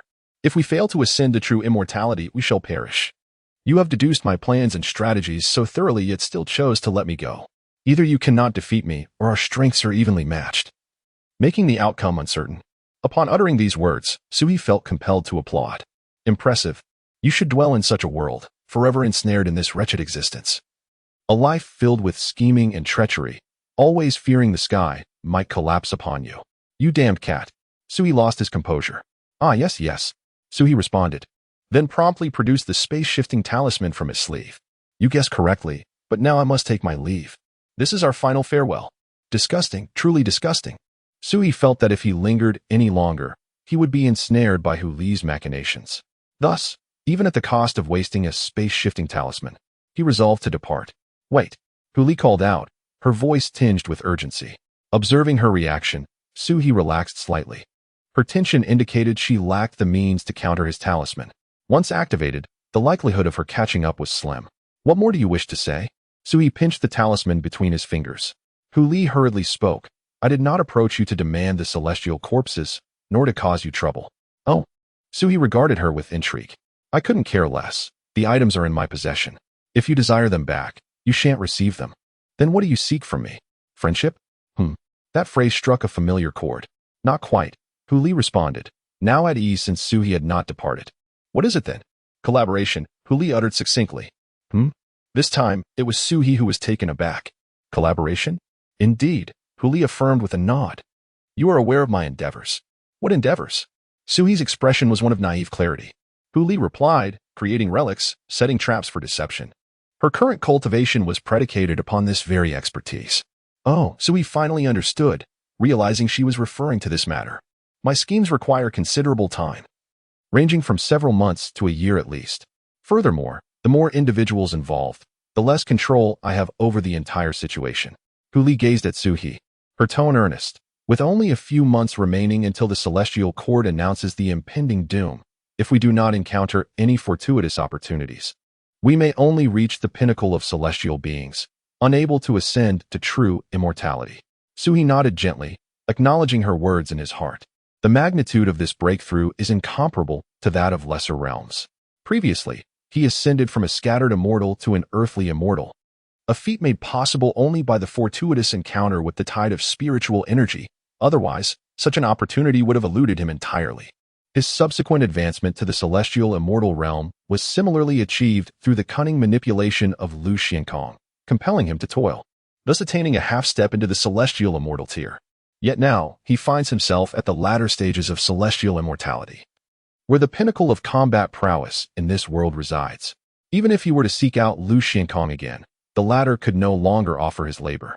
Hence, without genuine opportunities, the prospect of breaking through to true immortality within such a brief span seems utterly implausible. As the conversation reached this juncture, Suhi comprehended the implications of his counterpart's words. Do you wish for me to utilize the method of deduction to assist you in condensing the time frame for setting the trap? Huali nodded decisively. Indeed. Should we achieve results, we shall split the gains 50-50. Suhi licked his lips, a smirk threatening to betray his composure. Damn it, he felt a stir of temptation. The other party had previously ensnared numerous celestial immortals with a single trap, accumulating the flesh and blood of 5 or 6 late-stage celestial immortals. If he were to join forces with this entity once more, ensnaring a dozen late-stage celestial immortals would be within reach, allowing them a fair share of the bounty. The apex of celestial immortality was tantalizingly close. Chapter 80. How delightful indeed. While his heart was stirred, Suhi did not immediately acquiesce to the proposition. The reason was simple. He was acutely aware that he was no match for this scoundrel. What if it was merely deceiving him? If they were to collaborate and one of them turned against the other, his life would be at stake. Observing Suhi's hesitation, Huali remained silent, merely fixating her gaze upon him. Suhi furrowed his brow, pondering deeply, occasionally glancing up at her. The weight of her thoughts made him uneasy. Who could tell if she had some ulterior motive that might ensnare him? Perhaps sensing his uncertainty, Huali spoke. Are you wary of me? Suhi replied. What do you think? I've only just managed to shake you off, and yet you've managed to follow me. Shouldn't I be cautious? Huali licked her lips, her expression slightly awkward. You possess the art of deduction, do you not? Just now, when I was tailing you, you sensed my presence. So why not calculate whether my intentions are genuine, and if I might harbor ill will towards you? In due time, you shall discern my sincerity. Suhi bit his lip, internally rolling his eyes. What use was his so-called art of deduction? Yet, her reasoning held merit. He could simulate a scenario and perhaps reveal some flaws to see if she would take the bait. This would undoubtedly be far more effective than mere deduction. However, he had exhausted his simulation points. Turning to Huali, he said, All right, I can consider your proposal, but I won't commit just yet. Let us arrange a time and place to discuss further. Very well, Huali replied, a hint of excitement lacing her voice. In 2 days. Suhi glanced in a specific direction and stated, Let us meet in the city of Jingwencheng. Although it was a renowned city among humans, both of them were at the late stages of celestial beings. With their adept concealment techniques, even if they inadvertently exposed themselves, they had no fear of being thwarted by the human cultivators within. Agreed. Huali responded decisively, a slight smile gracing her lips. Until we meet again. Suhi waved goodbye to her. Upon seeing his gesture, Huali understood his intent, and, in an instant, her form shattered like a mirage, dissipating into the air. Oh, a clone? Suhi mused, furrowing his brow, still unable to grasp her methods. Despite being transported away by the escaped talisman, she had managed to pursue him. Yet, her aura remained unchanged, evidently not diminished, and she did not appear to be a mere clone. After she departed, Suhi finally relaxed. I can't believe I was tempted. He murmured to himself. With her heavy thoughts and cunning nature, working alongside her offered no sense of security. Nevertheless, the potential rewards of their schemes were indeed substantial. Each endeavor she undertook yielded approximately 4 or 5 celestial corpses of the late stage. If he successfully participated in a few of her ventures, breaking through to the true celestial realm was not out of the question. One step at a time, Su muttered to himself, acknowledging that he had no pressing matters to attend to at the moment. Moreover, with the simulation at his disposal, he could rehearse his actions beforehand, minimizing the potential for unforeseen circumstances. After his adversary departed, Su concealed his presence and darted about, traversing several thousand miles with numerous twists and turns. At each location, he emulated the speech patterns of the human-faced ape, testing for any potential followers. The sudden appearance of the flower raccoon had been utterly terrifying, and he finally comprehended the sentiment expressed by the human-faced ape. Enduring such torment might indeed render death preferable. After an entire day of running, Su felt a sense of security settle within him and sought refuge in a hidden spot. A day later, his simulation points were replenished. It was time to commence the simulation. Su took a deep breath. Please confirm the target for this simulation. He aimed to discern his opponent's intentions and test whether they would strike if the opportunity arose. Ding. Consumed 1 simulation point. Beginning future simulation. Day 1. You extracted all celestial corpses from the spatial treasure and consumed them, resulting in a marked increase in your cultivation. Su, however, did not consume the corpses immediately upon finding a hiding place. Instead, he intended to exploit the simulation to identify any glitches, hoping that with the system's rewards added, he could potentially double his source of nourishment. You sense your burgeoning power and feel confident that you could now contend with the flower raccoon. Yet, upon reflection, you realize that your adversary would also absorb the celestial corpses in their possession, thus augmenting their strength, which dampens your spirits once more. Su contemplated his power fluctuations briefly before swiftly heading towards the city of Jingwencheng. After half an hour, you arrived above Jingwencheng, transforming into human form as you approached the city gate. As you gazed up at the imposing gate, a sudden thought struck you. Damn. I forgot to specify a precise meeting location. Su grinned. It dawned on him that his opponent was exceptionally cautious, surely adept at concealing their presence. Even now, as a late-stage celestial being, he doubted he could be detected by Lu Xianxiao while concealing his aura. This predicament was troublesome. If neither could locate the other, it would be a futile endeavor. Perhaps he could leak a bit of his aura to draw them in. However, that would undoubtedly alert the human cultivators in the city, leading to complications. As you hesitated over whether to intentionally release some aura to inform your opponent of your whereabouts, suddenly, your clothing was tucked. You turned to look, your heart skipping a beat. There was no one behind you. Hey, what are you looking at? A familiar voice called from below. You glanced down to see a boy, not much taller than your chest, with his hair tied back, gazing up at you. You paused for a moment, then took another glance at the other person's slightly chubby cheeks and the gently upturned tip of their nose, finally confirming their identity. Hee. It turns out the human form is just a little kid, Su joked. Come on, Huali said as she walked ahead, leading the way. I've been waiting for you for quite a while. What took you so long? You followed behind, fixated on the distinctive braid of her hair, unable to resist poking it with your finger. This is so much fun. What are you doing? She asked, turning her head to look at you with a stern expression. You explained. Your hair is a bit askew. Let me fix it for you. Don't touch me randomly. She retorted, rolling her eyes. Next time you do that, I'll chop off your fingers. You shrugged nonchalantly. Her face bore no semblance of a threat whatsoever. Chapter 81. Is this name newly given? As you entered the bustling city of Jingguan, you made your way towards the vibrant market district. The other party came to a halt in front of a tea house and gestured for you to follow. Casting a glance at the establishment, you shook your head and opted for an alternate location. What's wrong? Is there an issue here? Huali inquired, her brow furrowed in confusion. Unlucky, you replied curtly. Sui could not forget the scene from his previous encounter at the tea house by Dongting Lake. The mere sight of another tea house conjured memories of an ambush waiting within. Though uncertain of your thoughts, the other party hesitated momentarily before choosing to heed your advice. In their eyes, Suhi's knack for deduction and his premonitions of fortune and misfortune were quite natural. After meandering about, you finally discovered a modest stall. Settling down, you promptly beckoned the proprietor for 2 bowls of noodles. I want to be having any, the other party stated. I didn't tea order for you. You may choose whatever you wish, you replied. In this simulation, Suhi aimed to appear more at ease. Once the proprietor departed, The other party cast a glance around, deftly twisting their wrist to perform a hand gesture that shrouded your presence and conversation in silence. You turned to face them, your expression now grave. Since we are here, we may as well discuss matters, they began. Indeed, you nodded. Your suggestion is commendable. I believe we could undertake a venture together. Share your thoughts. The other party slowly nodded and spoke. We both aspire to ascend to the pinnacle of celestial beings, which necessitates us consuming the physical forms of at least 6 or 7 celestial beings of the same realm. This means we must attract over 10 late-stage celestial beings. Moreover, with some mid- and early-stage celestial beings drawn in, the total number will likely exceed 200. This nearly rivaled the elaborate trap laid by the old Dragon King. Sui mused.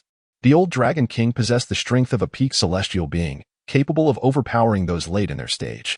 They, however, lacked such formidable prowess. Should they be discovered, the 10 or more late-stage celestial beings would swiftly dispatch them, likely within mere minutes. Thus, the trap we devised must be significantly grander than the previous one, Wally continued. The level of danger will also be heightened. Is that why you require my foresight? You interjected. If one possessed a method of divination to predict outcomes, the chances of success would surely be enhanced. Precisely, Wally replied, fixing her gaze on Suhi.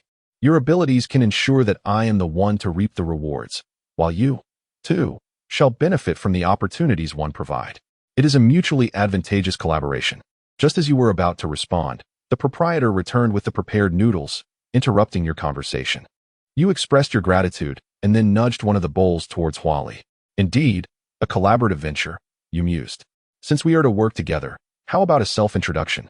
Suhi was eager to understand the cards and strategies the other party held. The other party cast a fleeting glance at you, questioning why you did not speak first.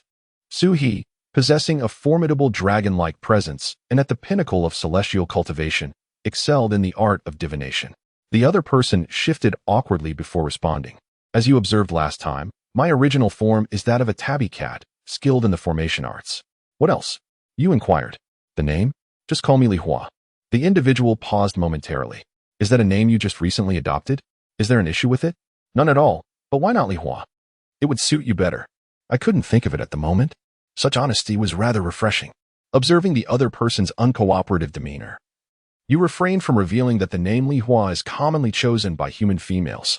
I wasn't inquiring about that. What were you asking then? The tabby cat looked at you with curiosity. For instance, what about that flawless spiritual treasure of yours? You raised an eyebrow. Care to introduce it? Spiritual treasures are not uncommon, yet encountering one in pristine condition is a rarity. Noticing your curiosity, the tabby cat casually retrieved the jade bowl from within its robe and placed it on the table. Nothing extraordinary, the tabby replied. It's a low-grade, postnatal spiritual treasure. Postnatal spiritual treasure? Suhi raised an eyebrow again. Indeed, it is artificially crafted, the tabby cat elucidated. The fragment of the spiritual treasure you hold, the spearhead, is also postnatal, albeit of a much higher grade. Thus, while it's a fragment, its potency remains formidable. So, this, you gestured towards the jade bowl on the table. Yes. It lacks any special capabilities. It merely contains an internal space spanning tens of millions of miles, with perfected laws, allowing living beings to reside within for extended periods. Over 100 million square kilometers, surpassing the area of an entire continent from your previous life, Suhi mused, realizing he had not perceived such vastness during his last visit. Aren't there any offensive capabilities? You inquired with curiosity. In previous simulations, the other party had never used this bowl against him.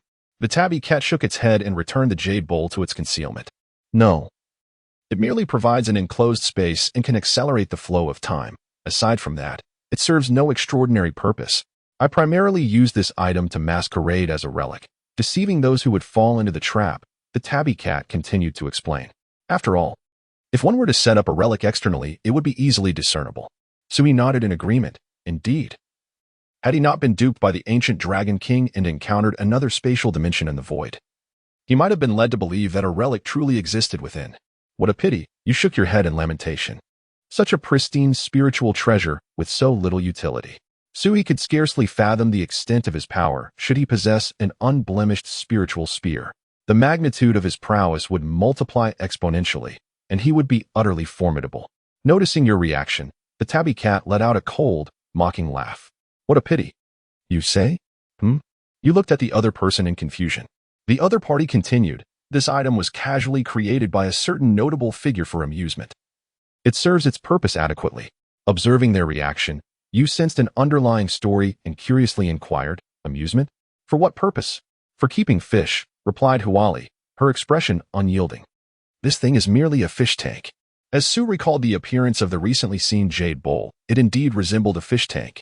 Watching the other's demeanor, Sue surmised that the individual must have encountered some unfortunate experiences upon acquiring this spiritual treasure. A cat and a fish tank, perhaps they had been deceived at that time. You promptly shifted the topic, asking, by the way, do you really think that employing relics as a setup each time would ensnare so many people? Surely, there cannot be that many relics in existence. Upon hearing your words, the other party looked up in confusion. You truly do not know? Chapter 82, The Legacy of the Ruins.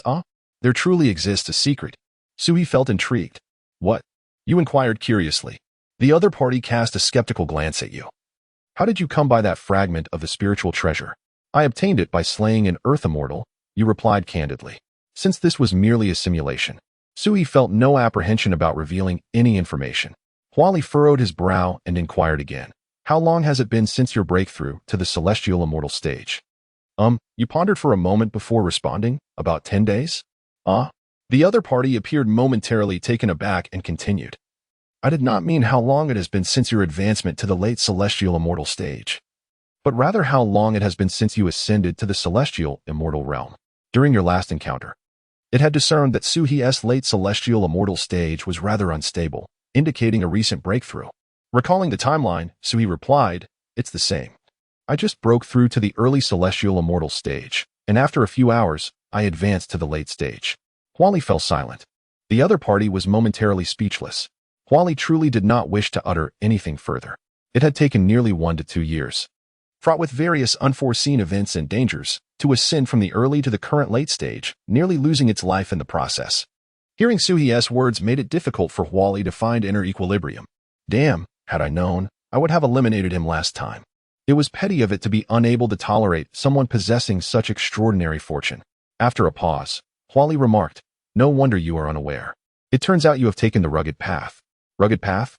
Sui heard this term once again, before you could inquire about the meaning of the rugged path. The other party continued, where do you think those fragments of spiritual treasures originate? You hesitated, tentatively responding, from the ruins? Huali nodded, indeed, otherwise. Where do you think so many fragments of spiritual treasures in our realm come from? Sui scratched his head. He had not truly pondered this question. Primarily, he had no time to think deeply, as survival was his immediate concern.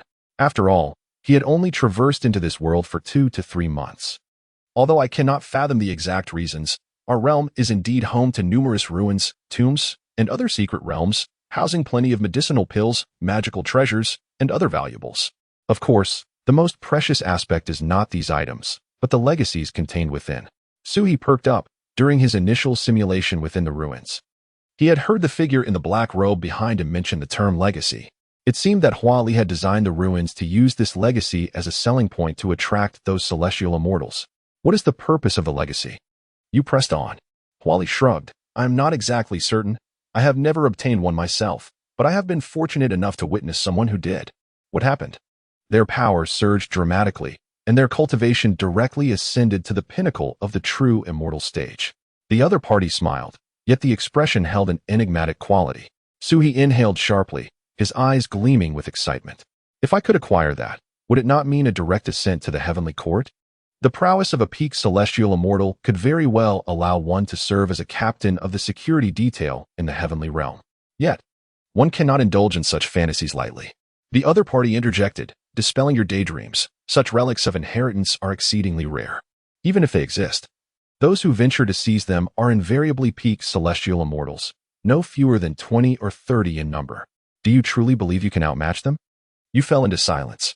Merely days prior, you had been pursued by the old Dragon King, a single peak celestial immortal, and now faced with a multitude. Your fate would be uncertain at best. Very well, let us devise a scheme to ensnare them, you conceded. Indeed, the other party nodded in agreement, then turned to you, confirming your collaboration. Of course, you replied. Then let us proceed. The other party rose. Where to? You inquired, placing a copper coin upon the table and following closely behind. To the central plains came the response. This area has already been harvested once. Further traps will attract little attention. We require a locale where late-stage celestial immortals congregate, ideally with no fewer than 14.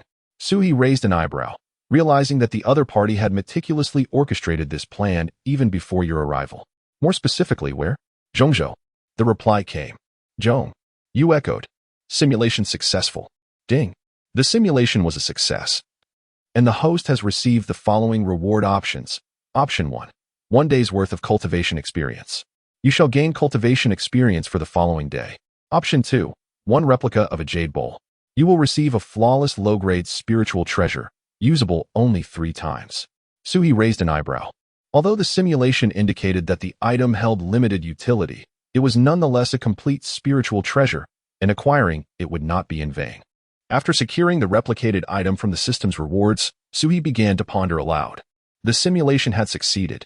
It seemed unnecessary to worry about the other party harboring ulterior motives or a potential betrayal. They genuinely wished to invite you to set a trap and eliminate other late-stage celestial immortals, at least until the trap was successfully laid. There was little cause for concern regarding their intentions. Should they choose to eliminate you, their gain would merely be a single late-stage celestial immortal's corpse. Whereas aligning with you might allow them to dispatch over a dozen such immortals, elevating themselves to the peak celestial level. If they possessed any semblance of sanity, they would recognize the more favorable choice. However, once the trap was laid, vigilance would be required to guard against the possibility of betrayal, where they might attempt to claim all the spoils for themselves. Yet, Suhi found little cause for alarm in this regard. If they were contemplating such treachery, so too was he. He possessed the advantage of simulation, and it remained uncertain who might first betray the alliance to hoard the remains of those late-stage celestial immortals. Convinced that this encounter posed no danger, Suhi tidied himself and ventured forth, soaring towards the direction of Jingwenqing. The prior encounter had merely been a simulation. He needed to meet the other party once more in reality to solidify their collaboration. With the experience of simulation, Suhi was not intimidated at the city gate this time. Instead, he stealthily approached from behind, startling his opponent. Naturally, Suhi could not resist poking the tied-up hairpin, which earned him a reprimand, but he felt a sense of relief afterward. Upon entering the city, he sought out a small stall, reminiscent of the previous one. The conversation mirrored their earlier exchange, yet Suhi deliberately concealed a significant amount of information to avoid appearing inexperienced and provoking disdain from his counterpart. Upon reaching a mutual understanding, the two departed from Jingguan City, journeying together towards the Central Plains. 2 days later, within the city of Bianliang, they found themselves once more at a modest stall, still sharing 2 bowls of noodles. Suhi sat facing his companion, their eyes locked in a silent stare. You certainly have a way with numbers, Huali remarked with a look of exasperation. Suhi merely responded with silence. Chapter 83. You bastard claiming to have a conscience. Suhi indeed contemplated it, yet he was utterly incapable of such a feat. He understood that the means to foresee the future relied on simulation rather than any method of deduction. He had only ever attempted simulation in solitude, never before the gaze of others. What if, during the process, Huali discerned some clue that would spell his doom? Suhi pressed his lips together, finally realizing that the system had once offered him 2 choices, one of which had the effect of appearing very professional to outsiders. Damn it, he cursed inwardly, realizing he had made an erroneous choice back then. Noticing Suhi's prolonged silence, Huali could not help but furrow her brow. What was the matter? Did he require time and materials to prepare? Suhi forced a smile. Indeed, he needed time, yet after 2 days, his simulation points had accumulated. The crucial aspect now was to ensure that the other party did not witness his simulation process, lest they uncover some flaw. Do you comprehend the method of deduction? Suhi inquired, casting a glance at her. Huali hesitated momentarily before shaking her head in reply. I do not understand. A wave of joy surged within Suhi. Her ignorance was fortuitous. Do you know about causality? He pressed further. A little, Huali responded, her tone uncertain. The method of deduction predicts future events. So if I wish to deduce an outcome, must I not first establish a cause? Otherwise, what would I be deducing? Huali pondered for a moment, then slowly nodded. So, you mean I must first bring forth the ruins before you can make your deductions? Suhi nodded in satisfaction. Conversing with an astute individual was indeed delightful.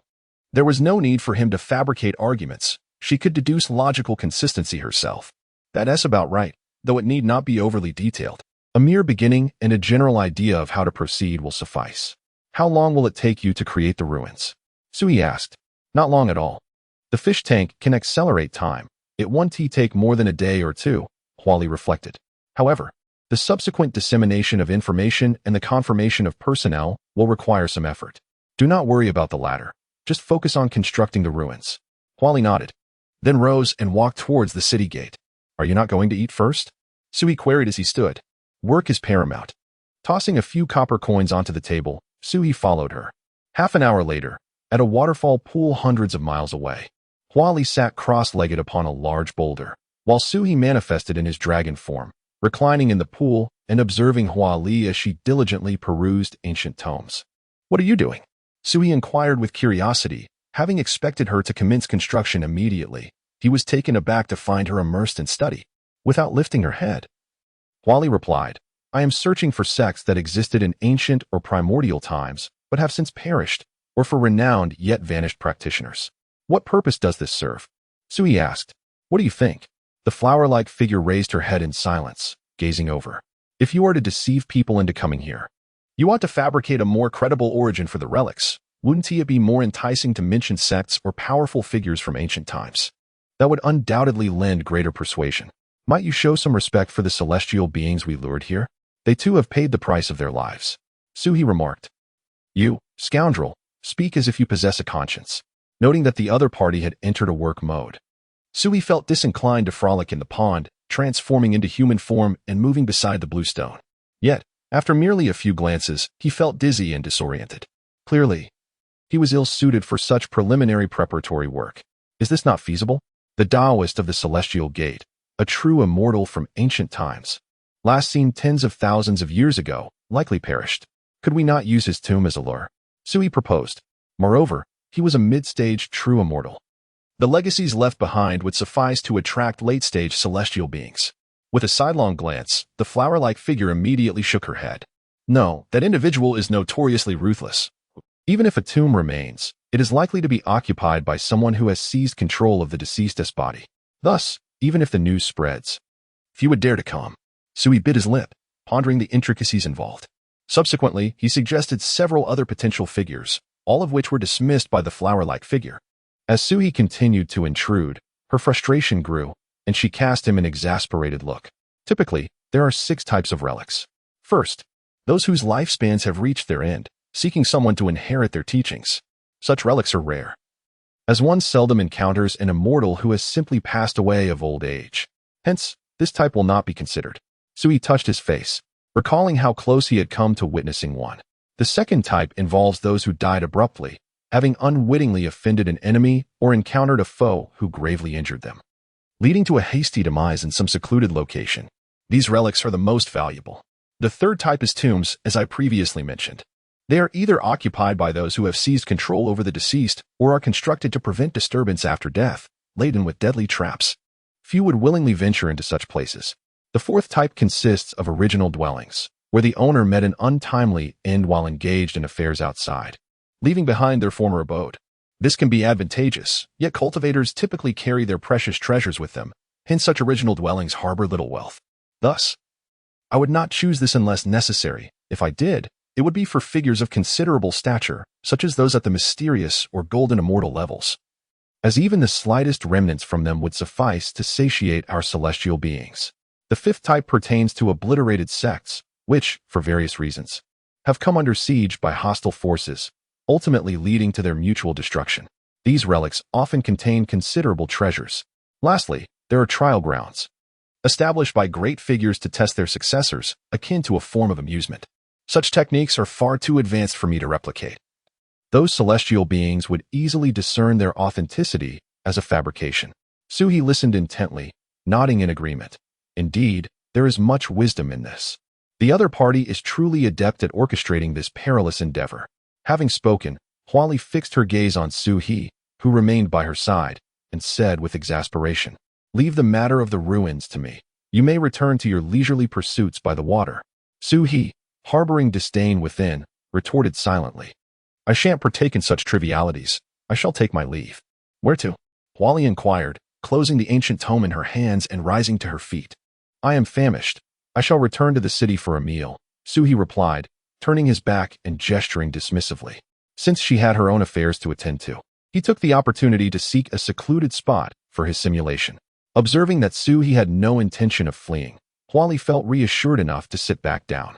Once back in the city of Bianliang, Suhi concealed his presence and meandered through winding alleys until he finally emerged from a hidden corner. Upon locating another discreet nook, he summoned the system forth. Let the simulation commence. Ding. Consumed 1 simulation point, beginning future simulation. Chapter 84. Will you die horizontally or vertically? On the first day, you returned to the pool where the flower fox had already prepared the ruins.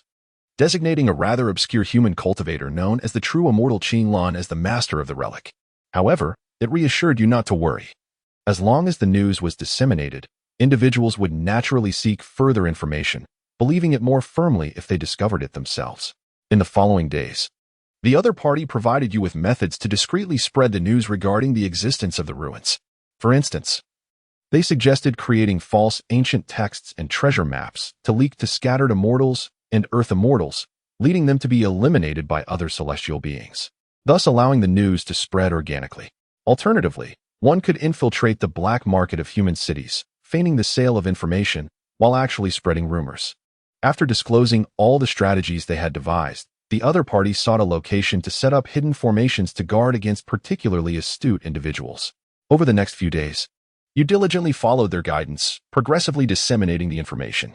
On the 11th day after completing their tasks, the other party joined in the propagation of the news. They inquired if you had completed your calculations.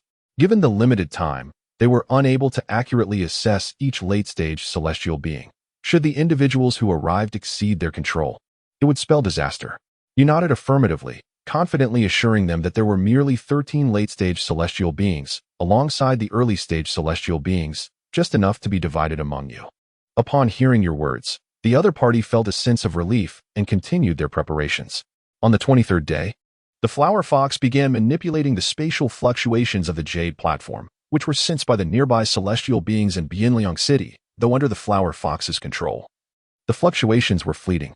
On the 24th day, you infiltrated Bianliang City, learning from conversations among human cultivators that most believed the rumors you had spread, convinced that an ancient relic left by a true immortal was about to emerge. On the 25th day, you intentionally revealed details, prompting the late-stage celestial beings who had obtained the specific location to head towards the direction of the relic set by the flower fox. On the 26th day, the day before the relic was to open, the flower fox smiled at you. Holding a broken sword and pointing outside the jade bowl at the more than 40 late-stage celestial beings and several hundred early-stage celestial beings, asking whether you preferred to strike vertically or horizontally. As you observed the words indicating a failed simulation, Su awkwardly touched his dragon horn. Although this failure was anticipated, the flower fox's questioning left him feeling somewhat embarrassed. Fortunately, it was merely a simulation. Su felt relieved, for had it occurred in reality, the flower fox's petty nature would undoubtedly have held him accountable. Ding. Simulation successful. The host has received the following reward options. Option 1. Experience in cultivation for the next 26 days. You will gain cultivation experience for the next 26 days. Option 2. Spear technique. Dragon's roar 7 kills. This martial technique is akin to a dragon soaring through the heavens. It strikes accompanied by the sound of piercing air. It comprises 7 interconnected lethal moves, each more formidable than the last, with the final strike capable of amplifying the power of the preceding 6. After a moment's contemplation, Sui chose the second option. What can 26 days of cultivation experience possibly amount to? What he desperately lacked was precisely this method of aggression. Having reached this conclusion, Sui did not hasten back. Instead, he lingered outside for half a day before soaring back towards the water pool. That will suffice. Sui called out to the jade bowl resting on the bluish stone, even before he had landed. As his voice echoed, the figure of Huali emerged from within. What is it? Huali inquired with a furrowed brow, having spent several months inside due to the accelerated passage of time. And much of the relic had already been prepared.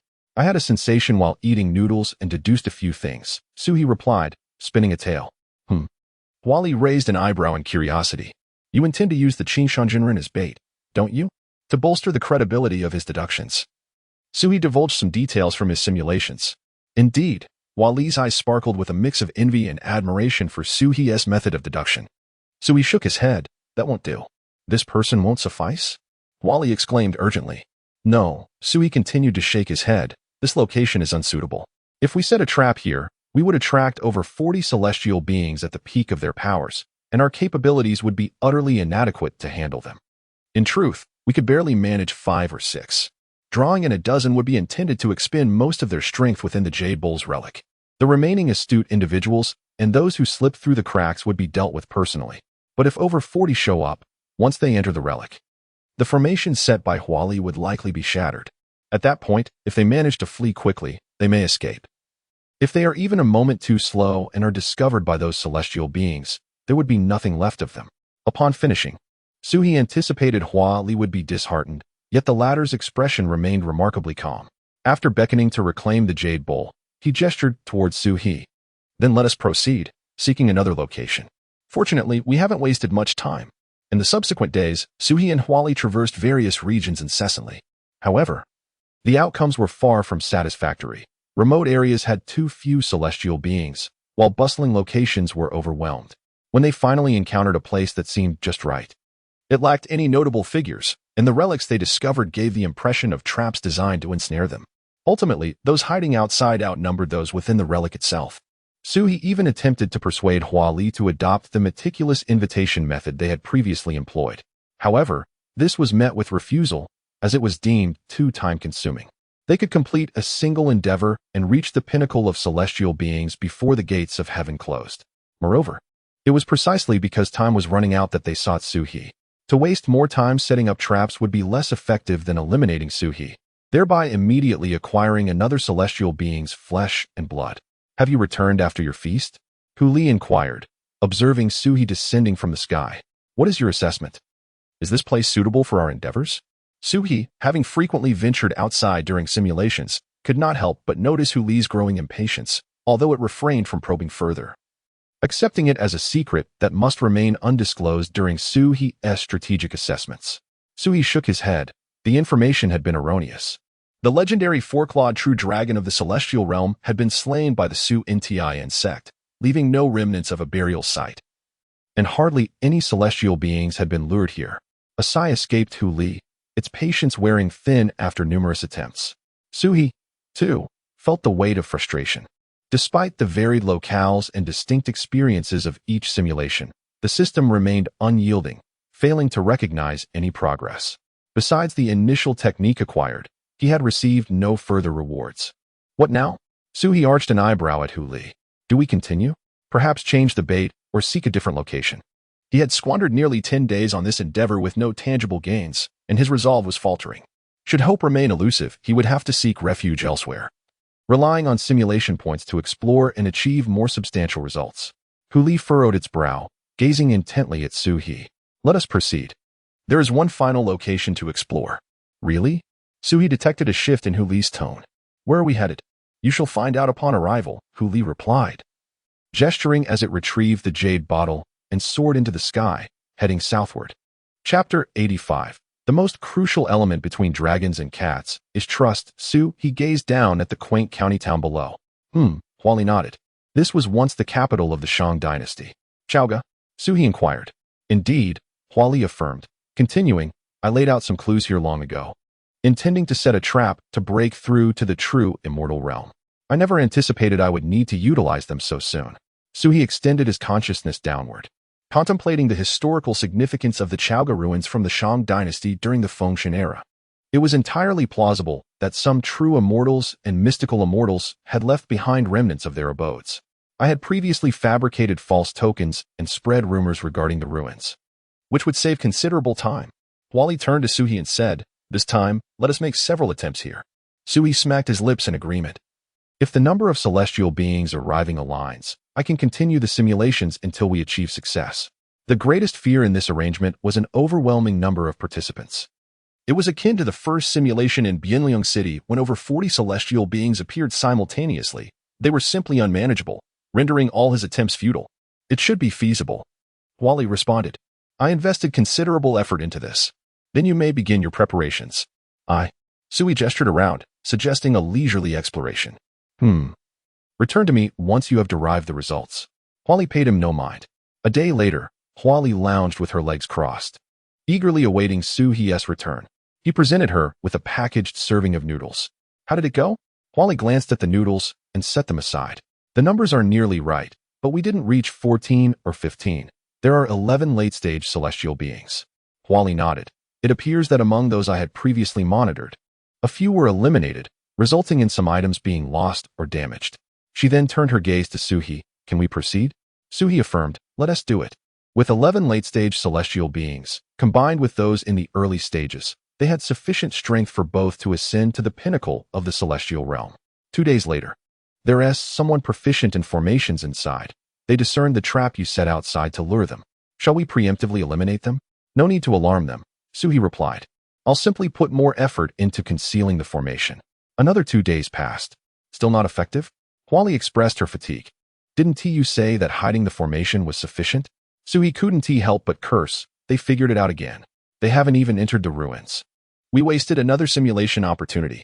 Observing Su-hee's frustration, Huali suppressed her own anger. After all, it was her oversight. All right. I'll help you take care of it in advance. 2 days later, what about now? No mistakes this time. Su-hee glared intently at her, hesitating to respond. It worked, but are you even human? Su-hee exclaimed, pointing an accusatory finger at her. Huali fixed her gaze upon Su-hee, biting her lip, hesitating to respond immediately, uncertain of what Su-hee had deduced from this latest simulation. Is something wrong? She endeavored to keep her tone as tranquil as possible. Su-hee, looking as if he wanted nothing more than to kick her in the face, retorted, what do you think? Are you truly unaware of your own actions? I regarded you as a friend, and I let my guard down. Yet you tampered with the formation, seizing the jade bowl the moment the celestial beings entered your domain, and then you fled using the escape talisman. Su-hee had been infuriated during the simulation, nearly bursting with rage. How could someone be so despicable? Huali fell silent for a moment. How can you accuse me of tampering? The original formation was set by me, and I have not altered it since. There was never a formation to seal the space. She had prepared to flee if she couldn't win. How could she possibly set up a sealing formation that would cut off her own escape route? Su-hee diverted his gaze, awkwardly scratching his nose. Indeed, the sealing formation had been his clandestine setup, intended to prevent Huali from escaping the moment she dealt with the celestial beings inside. His original plan was to wait until she had resolved the celestial beings and emerged to lure her in, then swiftly seize her jade bowl and deactivate the formation to escape himself. Yet he had not anticipated that she would act even faster, opting to flee immediately instead of confronting the celestial beings. Moreover, she had turned his own sealing formation against him, leaving no hindrance to her escape. The two exchanged silent glances for a moment. Can we genuinely cooperate? Su-hee asked earnestly. As long as you do not harbor ulterior motives, Huali nodded solemnly. Very well. Su-hee replied with satisfaction. I have nothing to hide. I simply have an extraordinary capacity to trust strangers. Huali responded with a hint of skepticism. Just a moment ago, I was still your friend. 2 days later, what the hell? Su-hee had not yet arrived when a long spear descended from the sky like a streak of light. Huali was both amused and enraged, exclaiming, what have I even done yet? Just thinking is a crime now. You let them escape. Do you realize that? Su-hee shouted furiously. His objective was clear, to acquire enough flesh from a celestial being at the peak of their power. However, Huali had allowed the strongest celestial being in the late stage to flee, whose flesh was comparable to that of 3 ordinary late-stage celestial beings. The moment the adversary escaped, the message of failure flashed on the simulation screen. How did I let them escape? Huali was at her wit's end with Su-hee, who seemed to blame her without cause. While fishing, I caught 3 late-stage celestial beings. I single-handedly faced 2 of them. I even severely injured one and asked for your assistance in pursuing the other, and you didn't lift a finger? After pondering for a moment, Huali narrowed her eyes and countered. Are you certain they were injured? It is not that kind of cat. Su-hee. Well, it's not as if he is gravely injured. Observing Su-hee's reaction, Huali's chest heaved with indignation. Is that fellow feigning injury? Attempting to deceive me into approaching and then unleashing a lethal strike? The corners of Su-hee's mouth twitched with suppressed mirth, but he managed to force them down. No, you can deduce that? Are you even human? Indeed, that is the case. Su-hee realized he had not inflicted significant harm. Yet the other party coughed up blood and collapsed, staggering away. A clever thought crossed his mind, and he understood that the opponent was feigning injury, hoping to lure him in before launching a deadly attack. Thus, Su-hee called upon Huali, who had just concluded a battle, to intercept the adversary. Unexpectedly, Huali replied, I will take a bit of damage to hold off this unscathed one, while you pursue the other. Naturally, Suhi refused. Who knows what hidden cards that fellow possesses? A single misstep could lead to his demise, and that would be a considerable loss. As the two exchanged refusals, the adversary seized the opportunity, employing some unknown means to vanish in an instant, disappearing into the horizon. Suhi waved his hand, diverting the conversation. In any case, could you not be more forthright? So much time has been squandered, and my simulations also require energy. How can you dare to blame me? After being chastised so many times, Huali could no longer contain himself. Every time you arrive, you declare it won't work. It's impossible. It has failed. I suspect you are merely deceiving me. You do not possess any true methods of simulation. If you could, demonstrate one in my presence. Bah!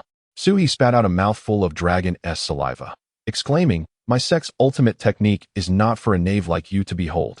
Indeed, you, sir, conspired behind my back to set up formations and tricked me into falling for your ruse. Slander. I swear to the heavens, I did not. Suhi declared with righteous indignation. That was something I did in the simulation. It had nothing to do with him. Chapter 86. Is it not your doing? Subsequently, the two engaged in a physical altercation, yet they retained a semblance of rationality, understanding the importance of the ploy, thus refraining from creating excessive commotion. Their confrontation was merely a straightforward display of brute force. One would claw at the other's eyes while the other would attempt to strangle in retaliation, employing base tactics.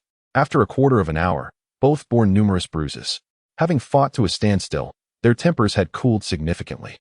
Noticing that the other was still intent on biting his neck, so he hastily intervened. Enough. Let us cease this foolishness. The opponent's prowess still surpassed his own.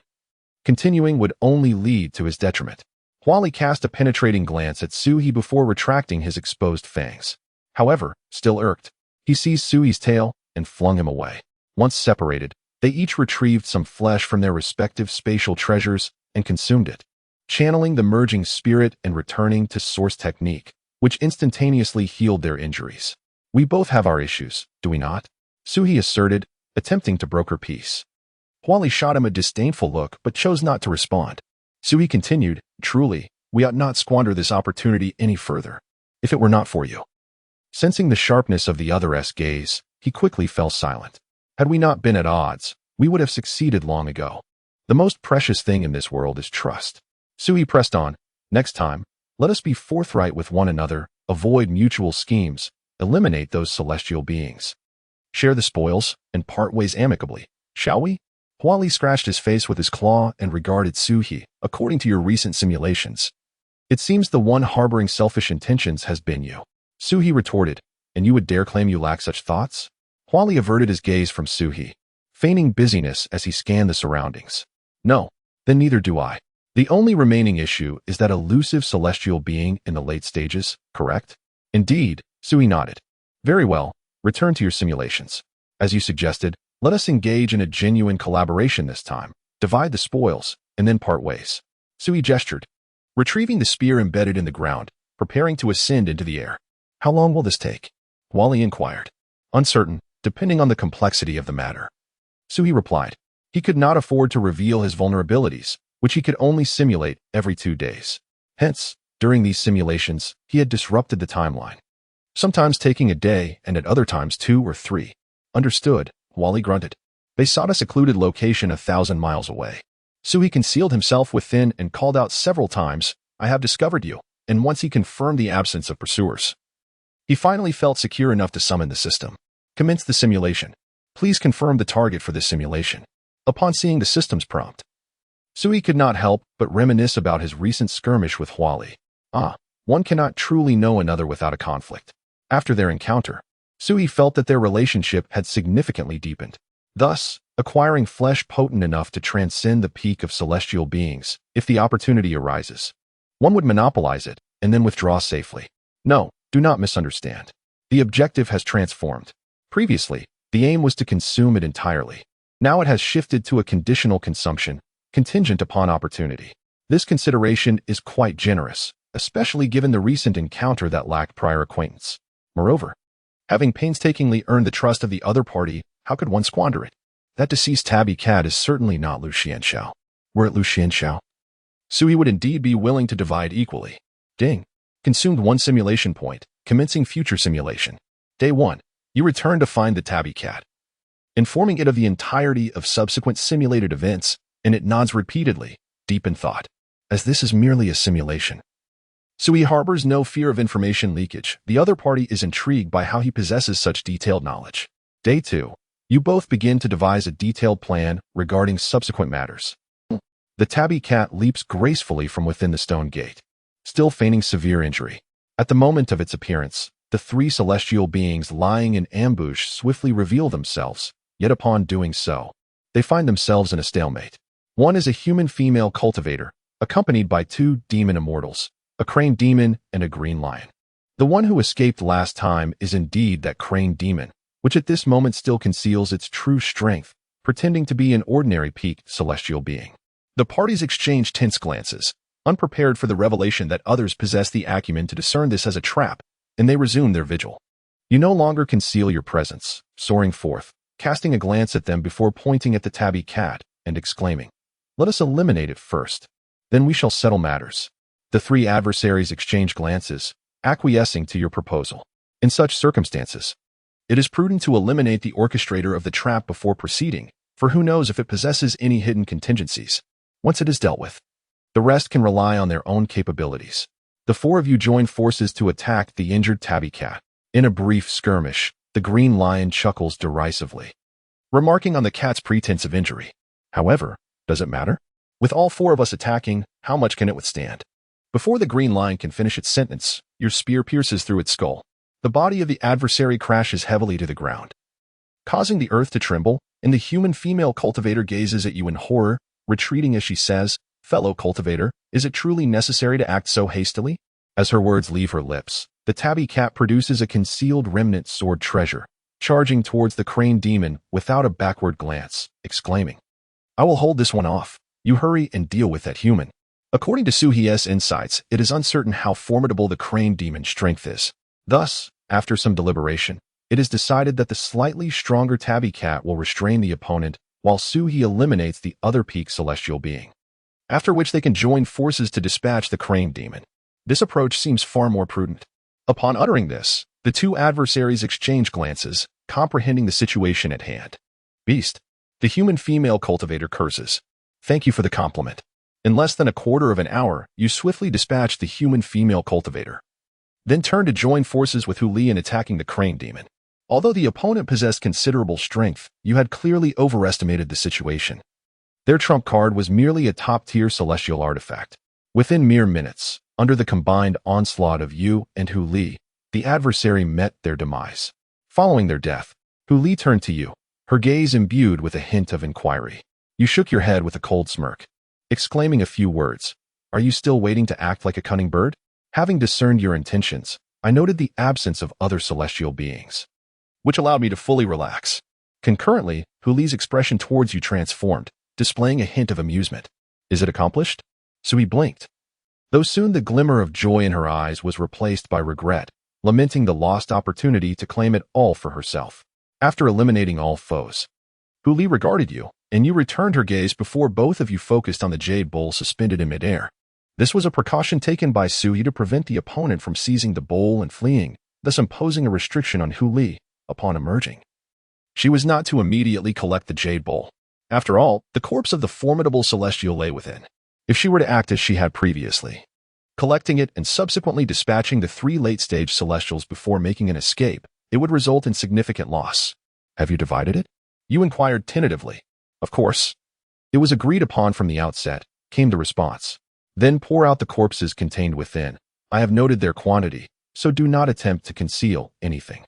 The jade bowl belonged to the opponent's domain, and Suhi could not venture inside. Simultaneously, Suhi's gaze remained fixed on the opponent, wary of any treachery at this crucial moment. Huli observed your tension and couldn't help but chuckle. "I am no fool, with your method of deduction. I shall not be deceived." As she spoke, she gestured towards the jade bowl in the air, attempting to summon it back.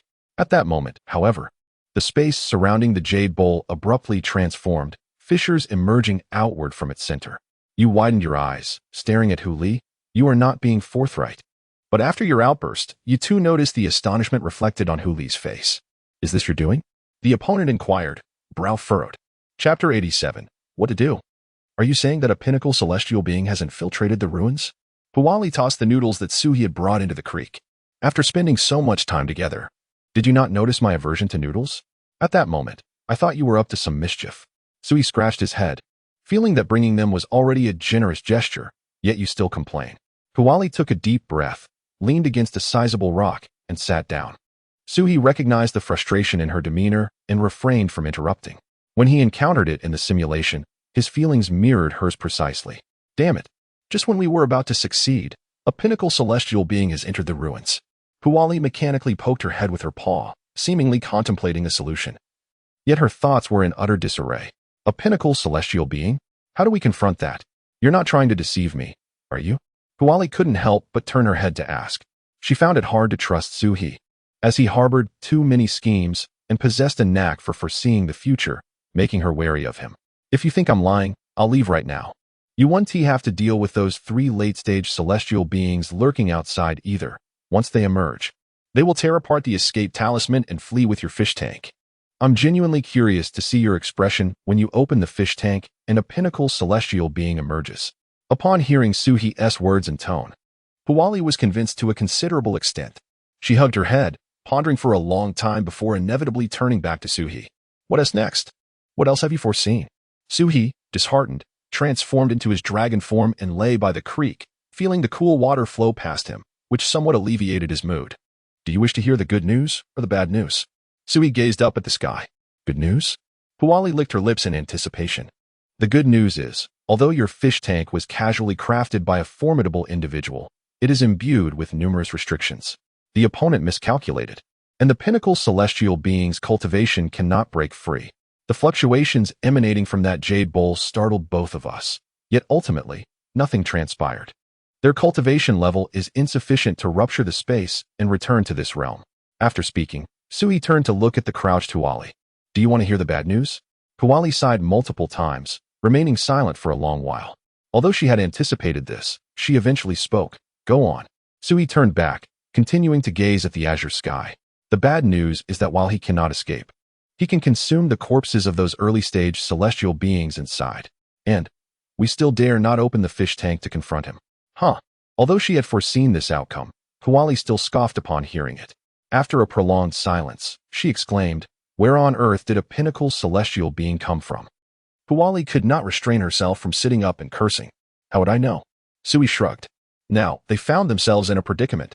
If they placed that being inside, the celestial corpses would become a boon for their adversary, rendering both of their plans mere offerings to another. If they were to be placed outside, the two of them would merely serve as snacks for that formidable celestial being at the pinnacle of its power. After a moment of banter, Puwali reclined beside the brook amidst the river sand, while Suhi gazed at the azure sky, both falling into a contemplative silence. 2 minutes passed. Puwali slowly spoke. I have a brilliant idea. What is it? Suhi replied weakly. Do you know who that celestial being at the pinnacle is? I'm not sure.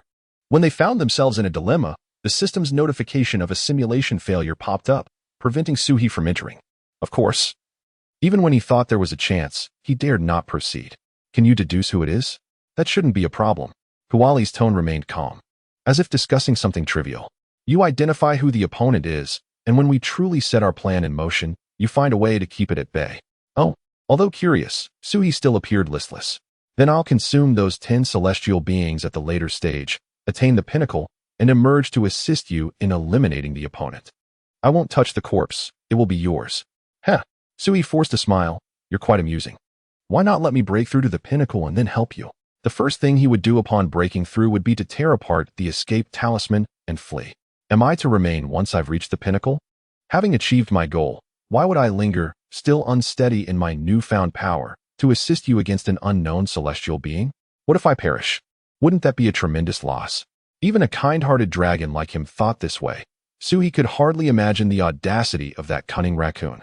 But you won't be able to control the formation inside. My skills in formations have reached a commendable level. Then never mind.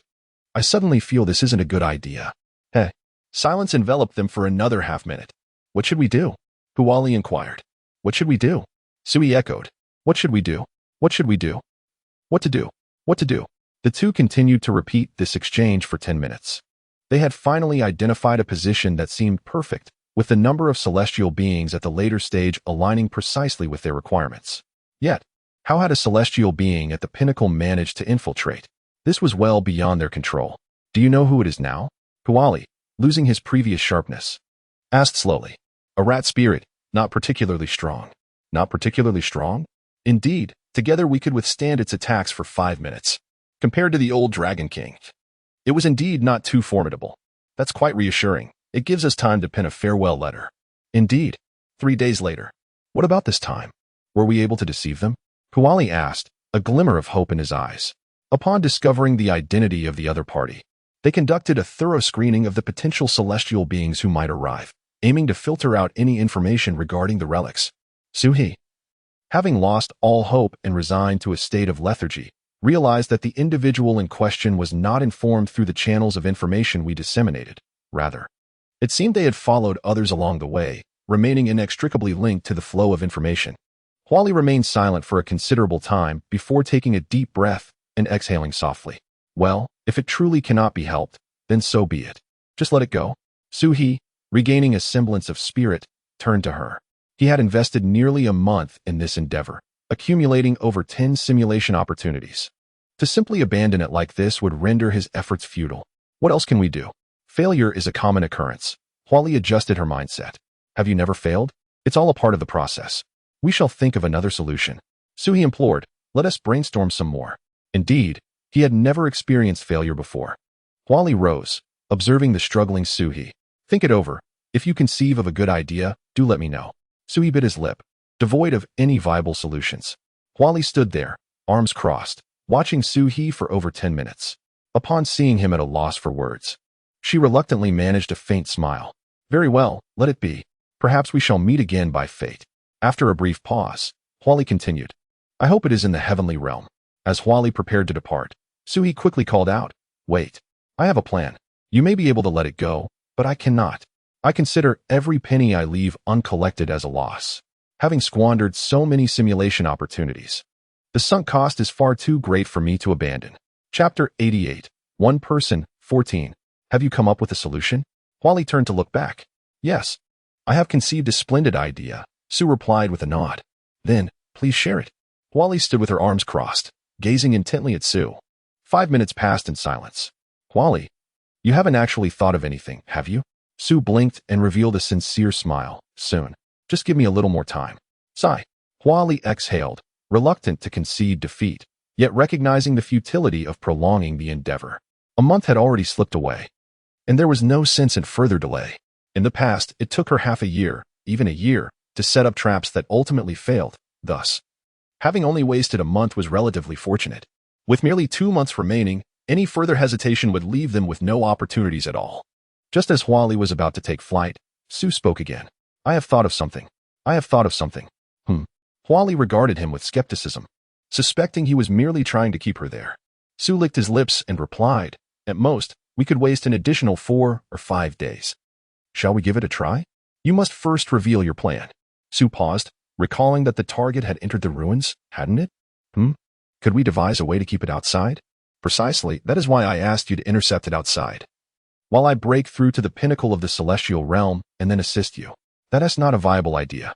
Su rolled his eyes and continued. It came here unaware that it was a trap, so I intend to let it know that it is indeed a trap, thus preventing it from entering the fishbowl. And then, Huali's interest was piqued. Once the other fish take the bait and enter the ruins, we will immediately tear apart the void escape talisman and flee, leaving those self-satisfied fools to annihilate each other. Su said with growing excitement. However, there are some issues. What? Huali narrowed her eyes, sensing a glimmer of feasibility. The celestials inside are insufficient to be divided between us. Su narrowed his gaze at Huali. His prior simulations had taught him that to ensure both could share the remains of the celestial corpses, they would need the 3 celestials lurking outside as well. Their bond was not particularly strong, and any unequal division of spoils would likely lead to conflict. If both broke through to the pinnacle of the celestial realm, they might maintain a balance, but if one succeeded while the other did not, it would test the integrity of the other. And as for integrity, Su believed he possessed none, nor did he harbor any hope that the other would. Moreover, Su added, the positioning of the void escape talisman is uncertain. I cannot trust you. If you take the fishbowl and intend to keep it all for yourself, right? Rest assured, as long as we are close enough, we can tear apart the void escape talisman together and be transported to the same location, Huali explained. Huali harbored no trust in Suhi. Should he allow him to transport the fish tank, it was highly probable that he would never see him again in this lifetime. Suhi's eyes sparkled with intrigue. It was his first encounter with such a function of the void escape talisman. As for the number of celestial beings within, Huali rested his chin on his hand. Contemplating for a moment before responding, let us disseminate the information more widely this time. We shall not bait those lurking outside. As long as the number of late-stage celestial beings entering the relic exceeds 14, we will tear open the void escape talisman and flee to another location to deal with the celestial beings inside. Sui narrowed his eyes in thought, eventually nodding in agreement. He possessed the ability to simulate events. Thus, despite Huali's formidable strength, a portion of the initiative remained in his hands. If they were to teleport together and Huali intended to withhold the bodies from him, he could employ countermeasures, such as setting traps at the teleportation site. At the very least, it would be significantly easier than confronting a peak celestial being. Very well, then proceed with your calculations, Huali concluded, assuring him, rest assured. After the teleportation, I will still divide the bodies as previously promised. After breaking through to the peak of celestial beings, those 7 or 8 late-stage celestial beings would not enable him to ascend to true immortality. However, with Suhi's ability to foresee future events, assisting him in reaching the pinnacle of celestial beings could prove advantageous in the future. All right, I shall take my leave, Suhi said, preparing to ascend into the air. Wait, Huali suddenly called out. What is it? Suhi turned back. I truly dislike noodles. Next time, please either refrain from bringing them or bring something else instead. Eat what you like or don't eat at all. In this central continent, where am I to procure seafood for you? River delicacies would suffice as well. 2 days later, were you unsuccessful? Huali inquired. Sui pursed his lips and shook his head, neither affirming success nor admitting failure. He then presented a bowl of fish soup he had brought back to Huali. Huali accepted it, placing it by his feet, and stared at Suhi. Well, Sui pondered for a brief moment before speaking. We succeeded halfway. Indeed? Huali responded. The process went smoothly, and the peak celestial beings did not enter the relic. However, the information spread widely. Too many celestial beings arrived afterward, and over 30 entered the relic. After our teleportation, we could not maintain control. Upon hearing this, Huali nodded.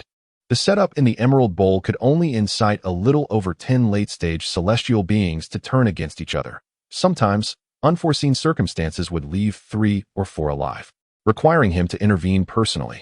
If over 30 entered, even if a dozen perished during the process, should they discover the trap upon reaching the innermost part, a dozen might still be alive. At that point, the 2 of them would have to face 5 adversaries for each of them, and it was possible that they could even cultivate a peak celestial being from among them, resulting in a situation akin to the previous encounter.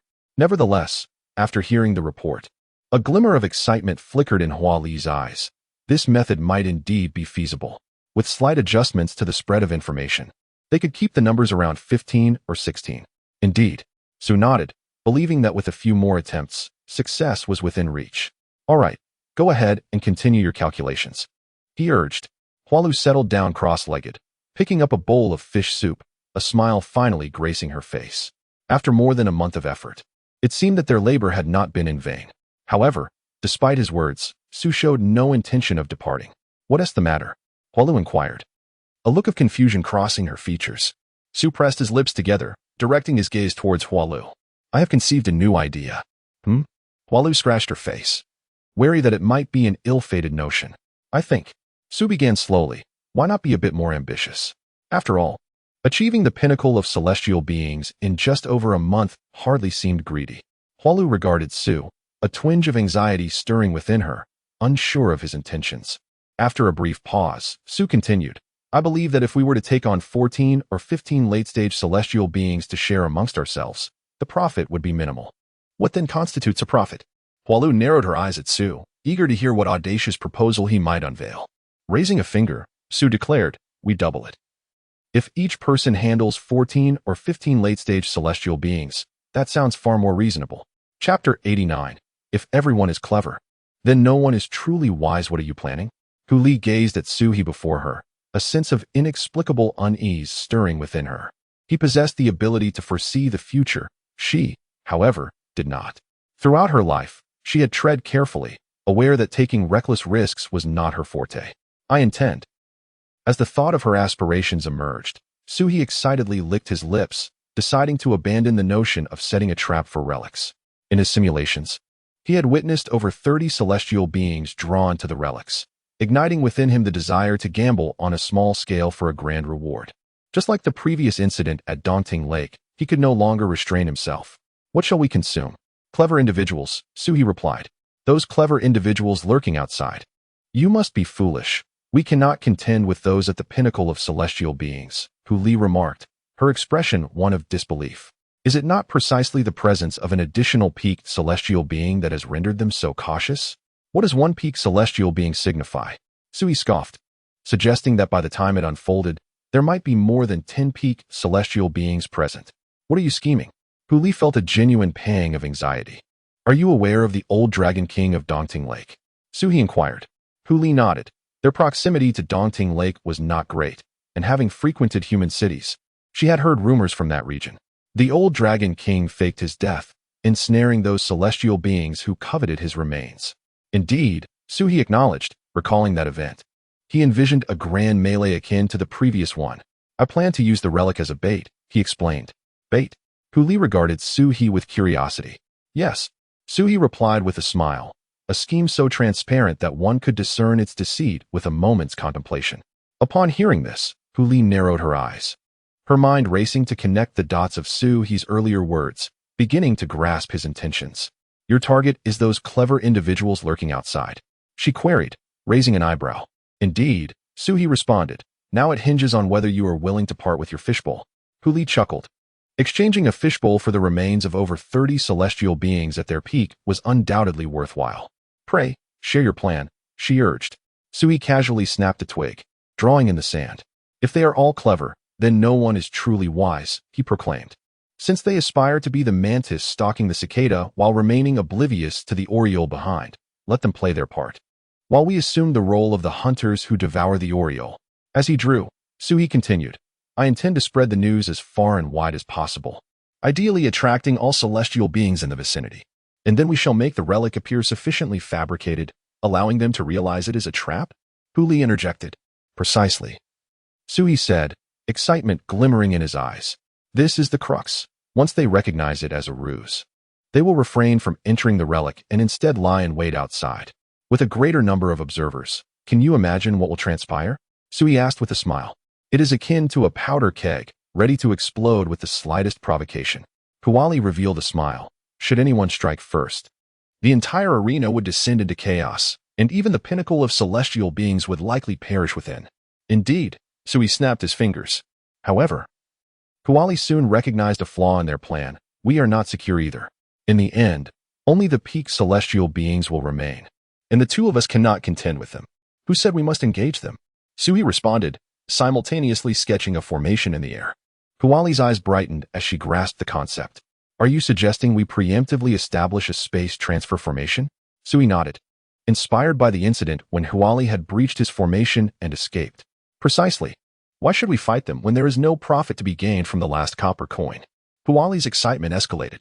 Once they have fought to the death, and the corpses are piled high, we can activate the formation and directly transport that heap away, leaving them to continue their self-destruction. Suhi snapped his fingers again, directing a gesture towards Huali. Clever. However, we face another issue. How do we escape? Huali inquired, aware that their prowess would not allow them to reach the peak celestial beings in time, especially as the danger only intensified as the battle progressed. Furthermore, the formation might inadvertently transport the surviving late-stage celestial beings, an outcome neither desired, as they would not wish their efforts to serve as a wedding garment for the fortunate. Suhi pointed to his head, stating, I can deduce the destination for the Void Escape Talisman. You merely need to set the target for the transfer array there. Alternatively, we could feign death, allowing ourselves to be transported away alongside the formation. Suhi reminisced about the joyous times spent as a mouse with the humanoid ape and water monkey at Daunting Lake.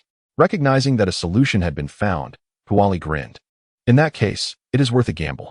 Have you successfully deduced the plan this time? She asked, gazing at Suhi. Not yet, Suhi replied. shaking his head but smiling. However, I am close. I have verified the feasibility of this method. With 1 or 2 more trials, I am confident it will succeed. Very well, proceed as you deem fit. After finding another concealed location, Suhi immediately began a new round of simulations. Commencing simulation. Please confirm the objective of this simulation. Same as last time. Beep. Consuming 1 simulation point. Initiating future simulation. Day 1. You returned to find Huali and informed her that you had successfully deduced the plan. In the following days, through your continuous dissemination of information, the nearby human city, Weizhou City, has witnessed an increase in celestial realm human cultivators. Similar to the previous experience at Daunting Lake, humans, in comparison to these monsters, exhibit a degree of civility and morality. They do not resort to a fight to the death upon first meeting.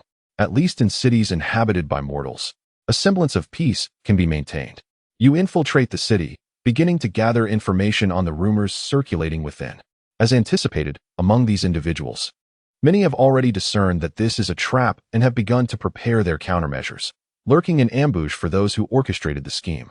Surprisingly, aside from these astute individuals, there exists a considerable number of genuinely clever minds who have also realized that this will culminate in a grand melee. Yet, they have chosen not to withdraw. This was something Suhi had not foreseen at the outset. He had assumed that all these people regarded themselves as the clever ones. It now appears that they are perhaps compelled by circumstance, seeking to seize opportunities for themselves amidst the chaos. Much like those peak Earth immortals who previously emerged from the depths of Daunting Lake to contend for the celestial corpse, they are undoubtedly aware that attaining the body of the old Dragon King is beyond their reach, but obtaining some benefits from the situation is a considerable advantage for them. Clearly, he had underestimated their resolve. Suhi mused, acknowledging that one cannot treat others as fools. However, it matters little, regardless of their thoughts. As long as the outcome remains unchanged, that is sufficient, even if they foresee an impending tumult. Can they fathom that this great conflict has been orchestrated by him and Huali? At most, they might speculate that some inept individual has mishandled a false relic, inadvertently attracting the nearby crowd. A triple-layered scheme. If they were truly to discern its intricacies, Suhi would willingly concede. Chapter 90. Has the young lad gained a conscience? On the eve of the relic's unveiling, you and Huali roughly estimated that the city of Weizhou had amassed no less than 100 late-stage celestial beings. Witnessing the situation escalate to such proportions, you too felt a surge of anxiety. As the number of celestial beings arriving increased, the atmosphere in this realm became suffused with an eerie sense of oppression. Yet, there was not a hint of conflict to be heard. 100 late-stage celestial beings, indeed, rivaled if not surpassed the gathering during the encounter with the old Dragon King. Among them, it was certain that a considerable number of peak celestial beings were concealed, with no fewer than 10 at the very least. Among this assembly, one might believe that the relic's authenticity was questioned by no more than 1 in 10. Su muttered to himself. The remaining 90% likely comprised 60% of astute individuals waiting patiently, while the final 30% had probably discerned the truth and ceased to ponder the intricacies of the situation. The mere presence of so many late-stage celestial beings and the peak celestial beings engaging in combat before them represented a rare opportunity. The deadline for the impending calamity loomed ominously. Without a breakthrough, they faced an inevitable demise. As the moment of the relic's activation arrived, Huali, unlike in previous instances, refrained from entering the designed relic. Those who ventured within were merely remnants, mere morsels for the ultimate victor of the battlefield outside. Their focus was not on that. Even the design of the relic this time received little attention from Huali, as it was Su who proactively requested to undertake the task. Once the stone door of the relic closed, a profound silence enveloped the scene. This time differed from the previous encounter with the old Dragon King, whose corpse floated in the center of the lake. There was none this time. Initiating any action would yield no reward. Rather, the first to act would be the first to perish. Su had anticipated this scenario. The silence persisted for a quarter of an hour before Huali suddenly emerged from an unknown location, reaching out towards the jade bowl suspended in the air. This action set off a cascade of events, as 4 or 5 other late-stage celestial beings, both demons and human cultivators, immediately surged forth to block its path. Su had indeed deceived it, claiming to have calculated the outcome, assuring that its emergence would pose no problem. Of course, he was not to be blamed. He needed to survive longer to gather more information. If he were to be the first to charge ahead and meet his demise, it would render this simulation futile. Thus, he had to impose a burden upon Huali. Should it fall, he could then impart cautionary advice for the next time, to prevent another untimely end. As for Su's seemingly benevolent intentions, they were primarily motivated by Huali's careful strategies. The teleportation array was of its own design.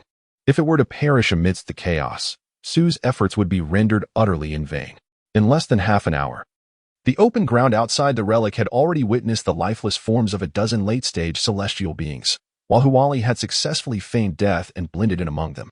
The adversary's prowess among the late-stage celestial beings was exceptional, while those who had engaged first possessed only average strength, making Huali's survival through this ruse entirely plausible. In this battlefield, the presence of celestial beings in the late stages is scarcely observed. Even when they do appear, they resemble the Earth Immortals in Daunting Lake, merely scavenging for remnants before hastily retreating. However, the success rate is rather meager, as one is typically eliminated upon exposure. As the number of late-stage celestial beings joining the fray increased, you two decided to engage in the battle. You have perished. Simulation concluded. Su scratched his nose, feeling an inexplicable urge to chuckle. In his attempt to outmaneuver the cat spirit, he had inadvertently become the first to fall. Nevertheless, Su maintained a positive disposition and soon utilized the simulation points he had accumulated to commence another trial. Days later, upon witnessing the words, "simulation successful," a glimmer of excitement flickered in Su's eyes. At last, he had succeeded. Ding! Simulation successful. The host receives the following reward options. Option 1. Cultivation experience. You will gain cultivation experience for the next 4 days. Option 2. Method of prophecy. The host can use this method to predict future fortunes and misfortunes, imparting an air of professionalism to others. Would the rewards return? Su chuckled softly, realizing he indeed required this. Had he chosen this option previously, he would not have needed to venture so far for predictions. Continuing to read, he discovered an additional reward. Option 3. Celestial Destruction Talisman. A one-time talisman that, once activated, transforms into a bolt of 9 heavens thunder, locking onto the target's vital energy, disregarding ordinary evasion techniques and defensive formations, striking to kill, capable of vanquishing any celestial being below the true immortal realm. As Su contemplated this extra reward, a mischievous expression crossed his face. What could this mean? He pursed his lips, gazing at the Celestial Destruction Talisman, pondering its intended use. The implication was quite apparent. A single strike to eliminate any celestial being below the true immortal realm. Now that he had succeeded in the simulation, whom could he target? Perhaps it was meant for those celestial beings at their peak who had fled and had yet to make their appearance? Su mused. In truth, despite having known them for merely a month, there were no profound feelings involved. He mused that with over 30 late-stage celestial beings, along with one exceptional specimen, he might very well make a breakthrough into the true immortal realm. Snapping his fingers, he remarked to himself, "That cat is rather cunning. It is likely devising schemes against me. If given the chance, it would not hesitate to take advantage." Upon his return, Huali shot Su a glance as he descended from the sky. Every time he ventured out, he would disappear for 4 or 5 days, neglecting the ruins, leaving her with nothing to do. Indeed, Su replied with a light chuckle, offering her the food container he held. Huali accepted it, opening it with surprise as she glanced at Su. "Have you finally shown some conscience? No noodles this time? Besides the fish soup. There's a chicken and a goose as well." Leaning against a stone, Su positioned himself across from Huali. The prophecy succeeded. "It's time for a feast. Is it true?" Huali exclaimed, placing the food container down in excitement. "Indeed," Su affirmed with a nod. "Do not rush. Please enjoy your meal while I share the details." He indicated towards the food container placed back on the ground. Huali nodded, casually tearing off a chicken leg. Raising it to gesture to Suhi, "Have you eaten?" Surprised, Suhi replied, "I wouldn't have returned if I hadn't eaten well. Go ahead and partake. Not poisoned, I hope?" "Haha, what kind of poison could possibly harm a peak celestial being? There are plenty. Yet you will require my assistance in the trap we've set. You wouldn't dare poison me now." Huali took a bite and responded, "Now? Do enlighten me with the details." "Very well," Sui nodded, commencing his explanation. "I am uncertain how many peak celestials will arrive, but that is of no concern to us. We will not need the void escape talisman. We will feign death beneath the formation to make our escape. I will be the first to engage. You will strike after a white marten, and during the battle, you will be caught by a golden eagle at your chest. After that, merely feign death. Once a human female cultivator in a greenish dress perishes, you may activate the formation. Rest assured, we will depart safely. However, alongside us. For peak celestials will also be teleported away, thus, we must act swiftly to prevent their escape. Wally nodded repeatedly, comprehending the plan. Is there anything else you wish to convey? She inquired, looking towards Suhi. Suhi smiled subtly. Nothing more. Ultimately, we managed to capture 36 peak celestials. That's a 50-50 split. Each of us will receive 18, Wally remarked, her face illuminating with a satisfied smile. This exceeds our initial expectations. Even with 4 of us, it is more than sufficient to elevate us to peak celestial status. Indeed, Suhi responded with a smile. Had I known it would be this fruitful, there would be no need for competition between us. Chapter 91. Any pile you choose will suffice. After the flower raccoon had consumed everything, Suhi finally rose and approached it. As he reached the creature's side, he extended his hand. What do you want? The flower raccoon inquired, its expression one of confusion. The fish tank, prepare it for me. You should set up the formation at our teleportation point to avoid any complications when we attempt to deal with those 4 late-stage celestial beings. The spatial laws of this world are exceedingly restrictive, rendering even spatial formations uncertain in their destinations. They are only marginally more reliable than the void escape talisman, merely indicating the general direction and approximate distance of the teleportation. Hence, before Suhi simulated his return, the flower raccoon was oblivious to the precise location they would ultimately teleport to, not dwelling on it further. The flower raccoon swiftly passed him the jade bowl it had been cradling. Previously, Suhi had mentioned the importance of the fish tank, and it was eager to oblige. For it represented the flesh and blood of 18 late-stage celestial beings. Where exactly is the location? To the south, 1,300 miles, at a Confucian temple in Shoujo County. Then another 10 miles east to a clearing. Understood. I shall return tomorrow. With a light leap, the flower raccoon transformed into a gray shadow midair and sped southward. After its departure, Suhi gazed at the jade bowl in his hands for a long while, sighed, and murmured, "My apologies. Consider this a fine meal in recompense." The flower raccoon proved to be true to its word, returning the following noon. Subsequently, the two concealed themselves. After a day had passed, Suhi deliberately caused a slight disturbance with the jade bowl, ensuring that the celestial beings drawn to the area would be aware of the relic's precise location. The response was swift. In less than half an hour, various celestial beings crowded around the site of the relic. Among them, some mid-stage celestial cultivators and demon celestial beings. Sensitive to the peculiar atmosphere, lost all courage to compete and promptly fled. Only a few naive early-stage and mid-stage celestial beings remained, oblivious to the hidden late-stage celestial beings, mistakenly believing the target was still the relic. 2 more days passed. During this time, Suhi accumulated 2 more simulation points but chose not to use them. Having succeeded in his previous simulation, he deemed it unnecessary to squander them. He had no intention of recklessly coveting what did not belong to him, as he had done at Daunting Lake. As the relic opened as scheduled, no fewer than 40 to 50 early to mid-stage celestial beings surged inside. Among them were also 4 or 5 late-stage celestial beings. Once they entered and the stone door of the relic closed, the scene fell into a profound silence, reminiscent of his earlier simulations. Counting meticulously, Suhi noted the time. Precisely 15 minutes had elapsed when he transformed into his true dragon form, reaching for the jade bowl. However, before he could cover half the distance, 4 late-stage celestial beings appeared from seemingly nowhere, blocking his path. Fellow cultivator, it's only been a mere quarter of an hour since we entered. Is such haste truly necessary? One of the wolf demons remarked. Suhi chose not to engage in idle conversation and soon found himself embroiled in a fierce struggle. These 4 fools likely believed themselves to be the clever ones. Suhi did not feign defeat immediately. Instead, after vanquishing several late-stage celestial beings, he pretended to be exhausted and was subsequently pierced through the body by a human cultivator who had joined the fray, plummeting from the sky. Upon landing, Suhi swiftly employed a concealment technique and the powers of the Shendong to create a fade of death, successfully deceiving his adversaries. Meanwhile, the battle above intensified. After a brief interval, as anticipated, a white ferret made its entrance, soon followed by Huali, who also charged into the fray. The duration of this skirmish was brief, lasting only a few minutes, during which Huali met her demise at the claws of a golden eagle, crashing down from the sky. Huali's ability to feign death was equally remarkable. Despite knowing her ruse, Suhi could discern no flaw in her act. After waiting a further 2/4 of an hour, The ground was strewn with the bodies of late-stage celestial beings, forming a small hill. At last, the green-skirted female cultivator, Su, he had mentioned fell, pierced through the skull by a human male cultivator's flying sword. In that instant, Huali, whose pupils had long since become vacant, blinked, her eyes regaining their luster, and her claws pressed against the ground, causing numerous intricate golden formations to illuminate the area.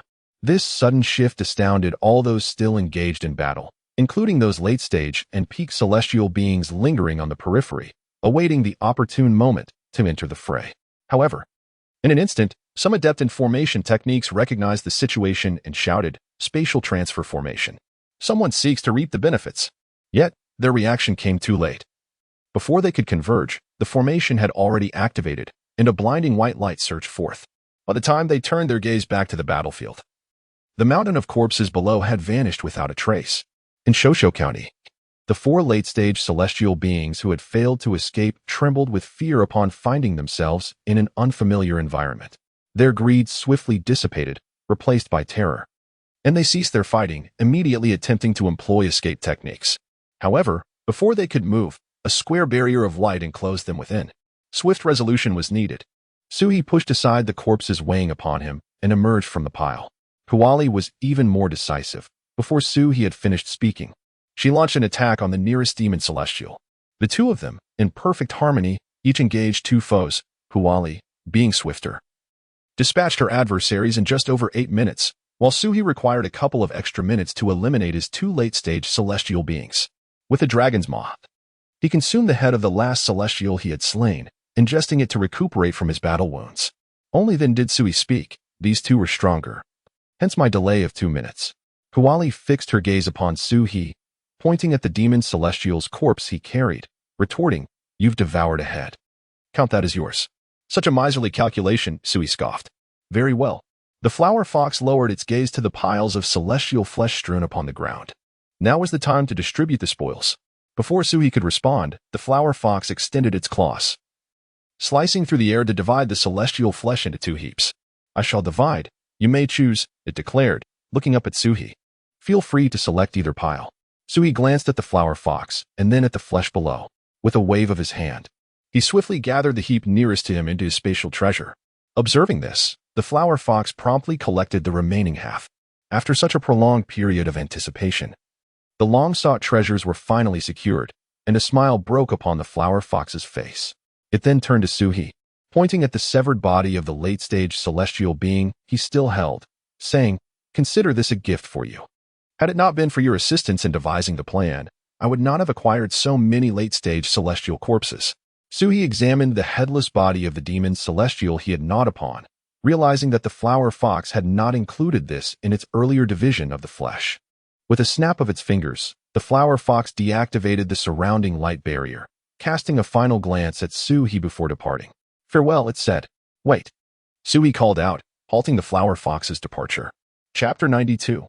Have you ever heard of the Celestial Destruction Talisman? What is the matter? Huali paused, turning to gaze at Suhi, her eyes now tinged with a hint of wariness. Suhi reached into his bosom while inquiring, "Where did you acquire that Void Escape talisman?" "I found it in the ruins," Huali replied, her attention fixed intently on Suhi's movements. "Have you ever heard of the Celestial Destruction Talisman?" Suhi asked again. Huali licked her lips, acknowledging, "Yes, I have. It is significantly more powerful than the Void Escape talisman. One can easily slay any celestial being below the true immortal rank. Even a true immortal, if struck, would suffer severe injuries." Upon finishing her words, Huali fixed her gaze on Suhi, a peculiar smile gracing her lips. "What is this? Do you possess such a treasure? Perhaps you could part with it? I would be willing to exchange it for the corpses of 10 late-stage heavenly immortals." Suhi chose not to respond, gently shaking his head as he withdrew his hand from his bosom. Huali's eyes widened as she caught sight of 3 copper coins resting in his palm. Huali looked up at Suhi, her expression now marked by curiosity. Suhi raised an eyebrow. "You've always been intrigued by how I deduce, haven't you? Since we are parting ways, I shall show you." With that, Suhi flicked his fingers, causing the 3 copper coins to soar into the air, tracing 3 intricate arcs. Suddenly, a faint golden light enveloped the coins, which began to hover, forming a triangular formation and slowly rotating. As they spun, golden threads began to materialize between the coins, intertwining in a mesmerizing display. The secrets of heaven as the guide, the threads of causality as the lines, Suhi murmured softly, his right hand forming a seal. With a flick of his finger, a strand of golden light shot forth, striking the golden threads woven by the coins. Huali's pupils constricted, astonishment etched across her face as she beheld the spectacle. Suddenly, the 3 coins emitted a clear, resonant sound simultaneously. Suhi swiftly captured them in his palm and opened his hand for inspection, gazing at the divination symbol. A smile crept across Suhi's lips as he looked up at Huali. "You are fortunate. It's the hexagram of abundance, a minor auspicious sign. You may well break through to true immortal status within the next month." Upon hearing this, Huali's lips curled into a smile. "I shall borrow your auspicious words." "Indeed," Suhi nodded. The two exchanged glances before he took a step back. Once they had established a sufficient distance, he turned to soar into the distance. After flying over 100 miles, Suhi finally relaxed. He glanced down at the 3 copper coins in his hand, a smirk forming on his lips. Indeed, to awe others requires a professional touch. Revealing such a skill must have left that little Huali utterly astonished. Regrettably, time was limited. Only 2 opportunities for deduction remained. Otherwise, I would have chosen the celestial destruction talisman to vanquish little Huali, Suhi sighed, shaking his head.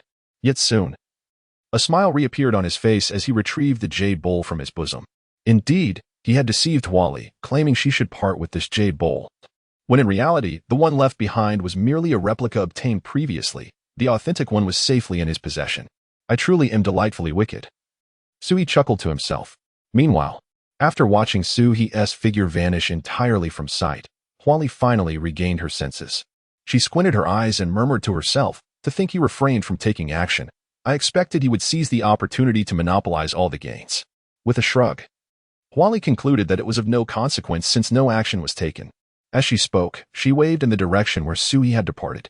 After waiting for about 10 seconds, a gray hair drifted toward her. She caught it and flung it aside, causing a tabby cat, identical in appearance, aura, and cultivation level, to materialize beside her. "You go ahead. I will handle things here," the newcomer said. Huali nodded and transformed into a streak of light, departing from the scene. A few days later, in a quaint town in Jiangnan, Suhi sat in a tea house, sipping from the cup before him, only to grimace shortly thereafter. It was not the bitterness of the tea that troubled him. Rather, it was the vexation of his predicament. Is it truly that difficult to find someone? After consuming the corpses of 18 late-stage celestial beings, his cultivation had surged to the pinnacle of celestial status, making him one of the most formidable beings in this realm. Thus, Suhi no longer needed to hide in the shadows as he once did. He could appear openly within human cities, particularly enjoying the ambience of tea houses. However, Suhi now faced a dilemma. He could not locate anyone. Indeed, he could not find a single person. He had assumed that with his newfound power at the pinnacle of celestial cultivation, he could roam freely, extracting those he deemed unworthy and feasting upon them. Yet, mere days had passed, and he sensed something amiss. Celestial beings could generally be found in large human cities. Yet now, at the zenith of celestial power, only those of similar stature or late-stage celestial beings would suffice. While lower-tier beings were indeed consumable, their effects were negligible. Furthermore, if he were to eliminate a late-stage celestial being in one location, the commotion would undoubtedly frighten off all nearby celestial and earthly beings. In simpler terms, while his strength had indeed increased, he could only hunt a late-stage celestial being every 2 to 3 days. So he had contemplated the idea of hunting those at the pinnacle of celestial cultivation, but their numbers were frightfully scarce, and they were exceedingly reclusive. Since his breakthrough, he had yet to encounter a peer of his level. Now, Suhi finally grasped why the old Dragon King had feigned death to orchestrate such a scheme. Attaining the pinnacle of celestial cultivation without such subterfuge would make it nearly impossible to attract others of comparable strength. Just a few days post-breakthrough, and I find myself nostalgic for the days of being a late-stage celestial being, Suhi lamented, shaking his head. During his time as a late-stage celestial being, he would occasionally encounter fellow cultivators or celestial beings of the same rank. Now, however, if he so much as emitted a hint of his aura, all traces of cultivators within hundreds of miles would vanish without a trace. Of course, Suhi was not one to remain idle. He employed his mimicry abilities in an attempt to break through this impasse. Yet, the results were far from satisfactory. His previous machinations in Chowga had been excessive, leaving no one daring enough to approach. Then, Su and shifted his perspective, employing simulations to ascertain the precise locations of late-stage celestials and pinnacle celestials in the vicinity. The result, however, was rather disheartening. His previous grimace was indicative of his disappointment. There were merely 5 late-stage celestials nearby, and not a single pinnacle celestial in sight. Moreover, these 5 were scattered apart, making it likely that if he took action himself, he could capture at most 3, while the remaining 2 would probably flee. Counting on his fingers, Su realized that less than a month remained until the impending closure of the heavenly realm. Hunting these late-stage celestials would not suffice by the deadline. He would be unable to ascend to the true immortal realm.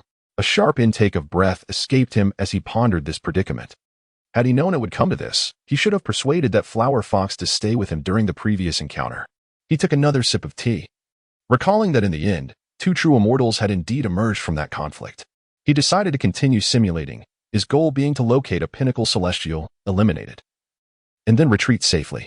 The prospect of only 3 late-stage celestials was far too scant at this rate. He could not fathom when he would achieve a breakthrough to the true immortal realm.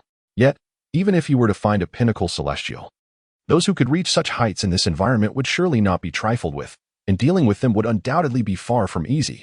With a deep sigh, Su resigned himself to taking one step at a time. Before he could finish his thoughts, a system prompt appeared before him. Would you like to expend 2 simulation points to exchange for information that could lead to a breakthrough into the true immortal realm? Chapter 93. Haven't we met before? Oh. Sui raised an eyebrow regarding the system's prompt that had just appeared. After a brief moment, he inquired, "Are you aware that I possess 2 simulation points, which is why you offered this price?" "Very well, I shall purchase it." Sui rubbed his nose, recognizing that the crux of the matter lay elsewhere. The real focus was that the system had unexpectedly introduced a feature allowing the exchange of simulation points for information. Sui scrutinized the system's notification, reading aloud the details regarding the opportunity to break through to the true immortal realm. If it were indeed genuine, then 2 simulation points would not be exorbitant. In recent days, he had expended far more than 2 simulation points in his quest to find someone to eliminate. 2 simulation points have been consumed to exchange for future information. Shanyuan Town, Shaowu County. Sui stared at the 6 words for a solid 3 to 4 minutes, and after confirming their validity, he suddenly pondered whether he had been duped. Was this all the information he received? His left eye involuntarily narrowed into a thin slit, while his right eye widened in confusion. Just a place name? Was there truly an opportunity for breaking through to true immortal there? Sui pursed his lips. Well, he might as well go and take a look. This location should be in Changle County. Given his peak status as a celestial immortal, he felt no concern regarding the possibility of anyone daring to act against him. Thus, he arrived at Changle County in a relatively short span of time. However, searching for the elusive Shanyuan Town proved somewhat troublesome, because the system had indicated that there lay an opportunity for breaking through to true immortal. Sui refrained from being overly ostentatious. Upon entering Changle County, he concealed his aura. It is always preferable to strike from the shadows rather than to be the one ambushed. Shanyuan Town? Sui glanced at the stone tablet standing beside the official road outside the town gate, where the weathered characters spelling Shanyuan Town were inscribed. Is this the place? Tilting his head to peer inside, he stepped forward cautiously. To avoid drawing attention, Sui refrained from utilizing his divine sense to scan the area, lest he alert any potential threats. While descending from the sky, he had taken a cursory glance, and it appeared unremarkable. The town was even smaller in scale than many others, having reigned in his aura. So he deliberately made his way toward the more bustling taverns and tea houses within the town. However, he still discerned nothing extraordinary. In fact, he did not come across a single human cultivator of scattered immortal cultivation level. Surely they wouldn't swindle me out of my 2 simulation points? So he muttered to himself, casually selecting a roadside stall to sit down. Just as he was about to summon the vendor to inquire about recent happenings, he caught a glimpse of something unusual in his peripheral vision. In that fleeting moment, he noticed an individual seated at a nearby table, seemingly fixated on him, their head constantly darting from side to side. A glint of cold light flashed in Suhi's eyes, yet his expression remained composed as his hand discreetly moved toward the firearm hanging at his waist. Having only just arrived in this place, and with no acquaintances to speak of, such scrutiny was undoubtedly troubling. The individual seemed utterly unconcerned about the possibility of being exposed, continuing to fixate on me. He even appeared to think his actions were insufficiently conspicuous as he stood up from his seat and strode directly towards me. My heart raced in trepidation. Is he really that audacious, approaching me so boldly? My breath momentarily caught, my muscles tensed like a bowstring drawn taut, and I turned to face him. In that fleeting moment, a face loomed before me, occupying my entire field of vision. Lu Xianxiao held a pair of chopsticks in one hand, while the other cradled a bowl of noodles. Just as he lifted the noodles to his lips, a familiar figure intruded upon his sight. HM? He placed the noodles back into the bowl, scrutinizing the profile of the stranger for several seconds. I don't recognize him, yet there is a strange sense of familiarity. The more he contemplated, the more convinced he became that he had seen this person before. He then decided to rise, tilting his head to examine the individual from various angles. However, after a thorough inspection, he still could not recall any associated visage. Ultimately, he simply carried his bowl of noodles and approached the stranger. Are we? Lu Xianxiao inched closer, gazing intently at me. Have we met before? Upon seeing the familiar visage so near, I blinked in surprise. Lu Xian, I thought you were dead. Lu Xian? I called out, simultaneously concealing the weapon I had readied. Upon hearing my voice, a flicker of realization crossed Lu Xianxiao's eyes. Oh, you're that dragon from before? It was no wonder he had not recognized me. During our previous encounter, I had assumed my true form, and he had yet to see me in my human guise. Just as the joy of encountering an old acquaintance flickered within me, I quickly grasped Lu Xianxiao's hand to prevent him from drawing his sword against me. Lu Xian, please let me explain, I said, my expression frantic. That incident was not intentional. Lu Xianxiao looked momentarily bewildered, failing to grasp my meaning, as I hurriedly detailed the events. I didn't mean to abandon you. At that moment, I activated the Void Escape Talisman, you know, the one that randomly teleports you across vast distances then. The area around Dongding Lake happened to be covered by the old Dragon King-S ceiling formation. Once you brought me out, I was instantly transported away before I could even react. Oh, I see. Lu Xianxiao was not particularly concerned with my explanation, and he casually took a seat across from me. No worries, as long as you managed to escape. Seeing that he bore no resentment towards me, I finally let out a sigh of relief. I am not that kind of dragon. I would not want others to misinterpret my intentions. After sitting down, Lu Xianxiao praised me with a keen eye, and admiration flickered in his gaze. You've reached the peak of the celestial immortal realm? I smiled and looked at Lu Xianxiao, only to be met with astonishment as I realized he too had attained the pinnacle of the celestial immortal realm. It appears we both have our fortunes, I chuckled. After He finished speaking, he suddenly recalled his purpose for coming here, the opportunity to transcend to the true immortal realm. He's gaze shifted towards Lu Xianxiao once more.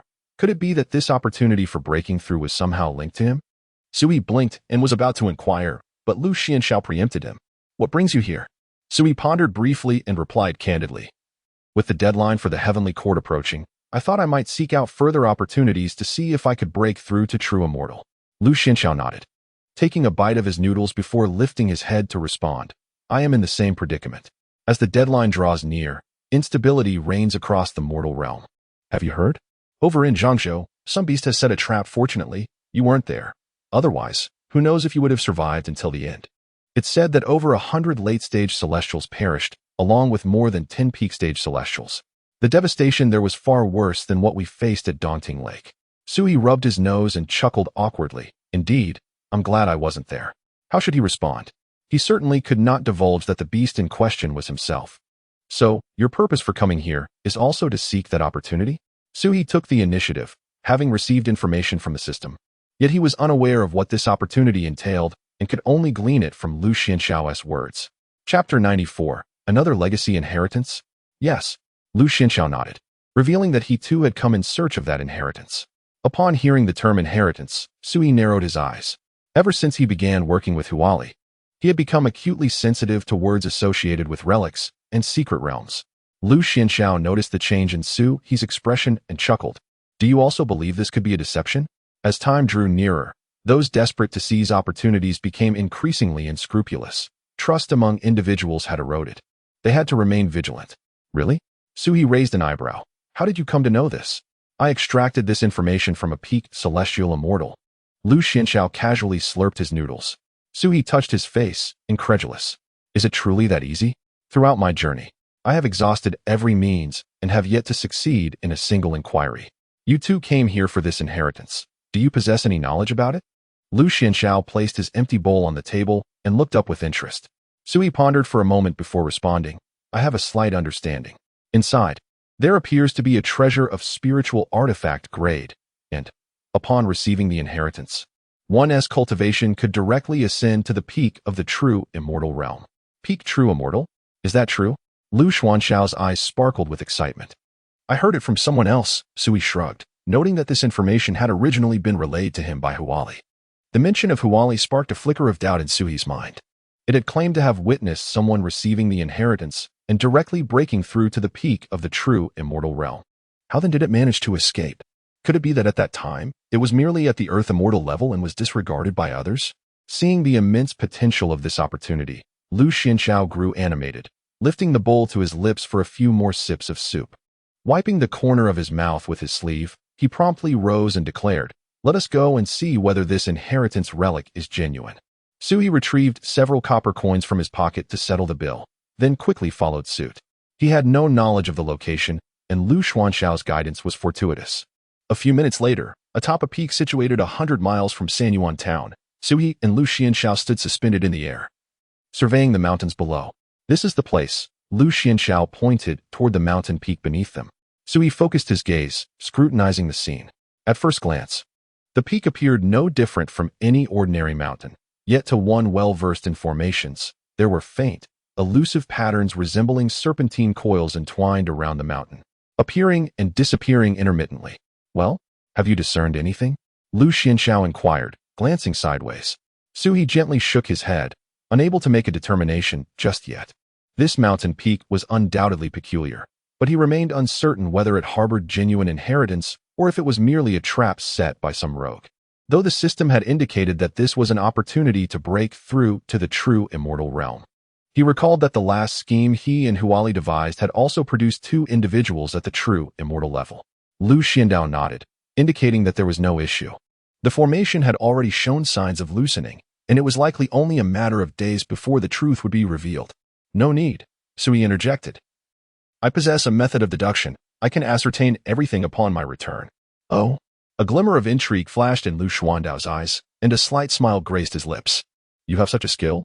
Sui was about to humbly decline but paused, his expression momentarily frozen. Simultaneously, Lu Xiandao furrowed his brow. The two, without prior agreement, turned their gazes toward the same direction. After a few breaths, a figure descended from the sky, emanating an aura of peak celestial immortality. The newcomer, clearly taken aback by the unexpected encounter, exhibited a look of astonishment. The two sides faced each other at a distance, refraining from making any rash moves. In unison, Sui and Lu Xiandao gracefully retreated, drifting back several hundred zhang, while the other remained motionless atop the mountain. Once they had established a sufficient distance, the two transformed into streaks of light and vanished. This was the unspoken understanding between them. Any confrontation would be reserved for after the relic's activation. Engaging prematurely would only benefit other potential competitors lurking nearby. On the journey back to Sanyuan town, Sui contemplated the imminent competition. "It appears we will face quite a few opponents," he mused. "We encountered a peak celestial immortal upon our initial exploration. It is plausible that there may be a dozen or more by the time the relic opens." "Let them come," Lu Xiandao replied nonchalantly, perhaps a testament to his absolute confidence in his abilities. Sui nodded, though his expression bore a hint of regret. "It is unfortunate we were discovered. Otherwise, we could have feigned ignorance and outmaneuvered several rivals of similar standing." As the thought crossed his mind, Sui immediately frowned. "TSK, I must have spent too much time with that tabby cat. My mind is now filled with schemes." Upon returning to Sanyuan town, due to the system's misfortune of draining his last 2 simulation points, Sui had no choice but to ask Lu Xiandao to wait a few days, claiming he needed preparation for his deductions. For days later, the two returned to the same food stall they had previously visited. Watching Lu Xiandao place an order with the vendor, Sui couldn't help but reflect. It was rather coincidental that their encounters seemed to occur at these food stalls. "What would you like to eat?" Lu Xiandao suddenly interrupted Sui's thoughts. "Anything is fine," Sui replied. Lu Xiandao nodded at the vendor. 2 bowls of noodles, please."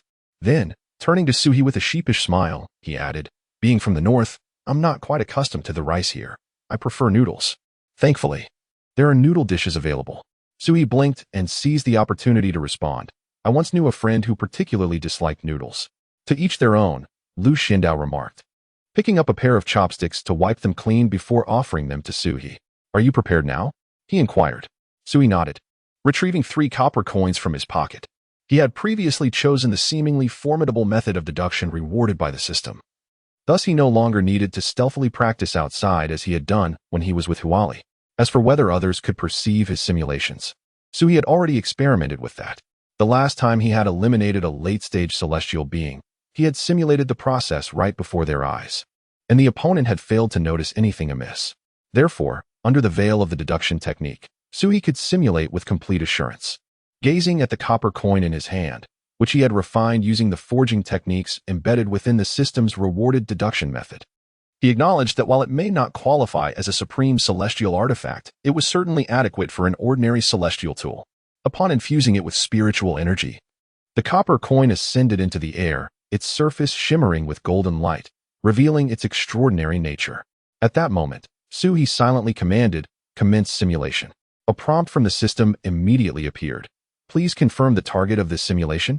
To ascertain the authenticity of that inheritance and seize the opportunities within to break through to true immortality. Ding. Consuming 1 simulation point. Beginning simulation of the future.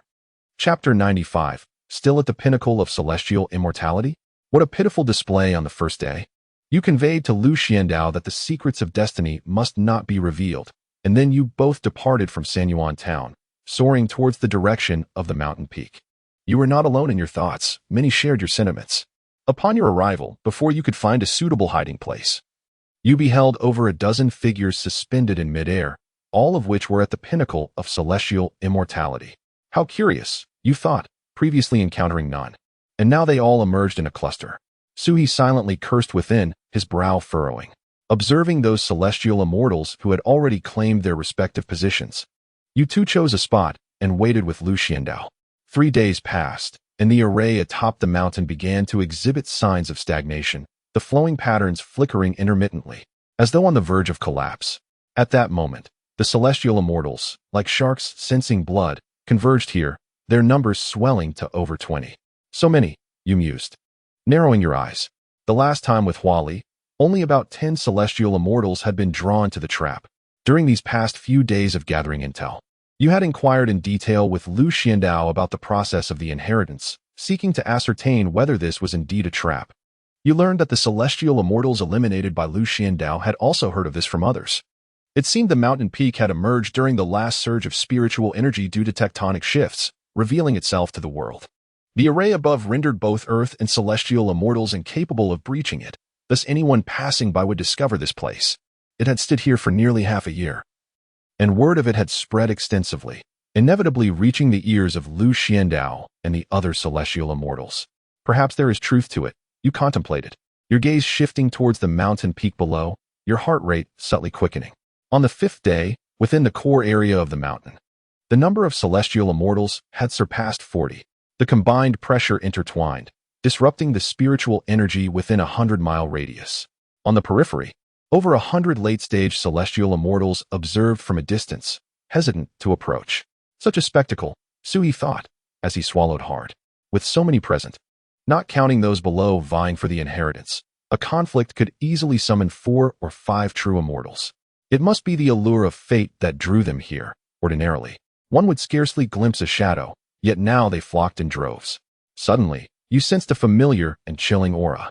You and Lu Xiandao simultaneously looked up, your eyes scanning the crowd with sharp intensity. After surveying the area, your gazes converged upon a familiar figure that had just entered the core region. The old Dragon King? A dangerous smile crept upon your lips. The other party seemed to have noticed your scrutiny, abruptly turning his head, his murky dragon eyes narrowing upon recognizing you.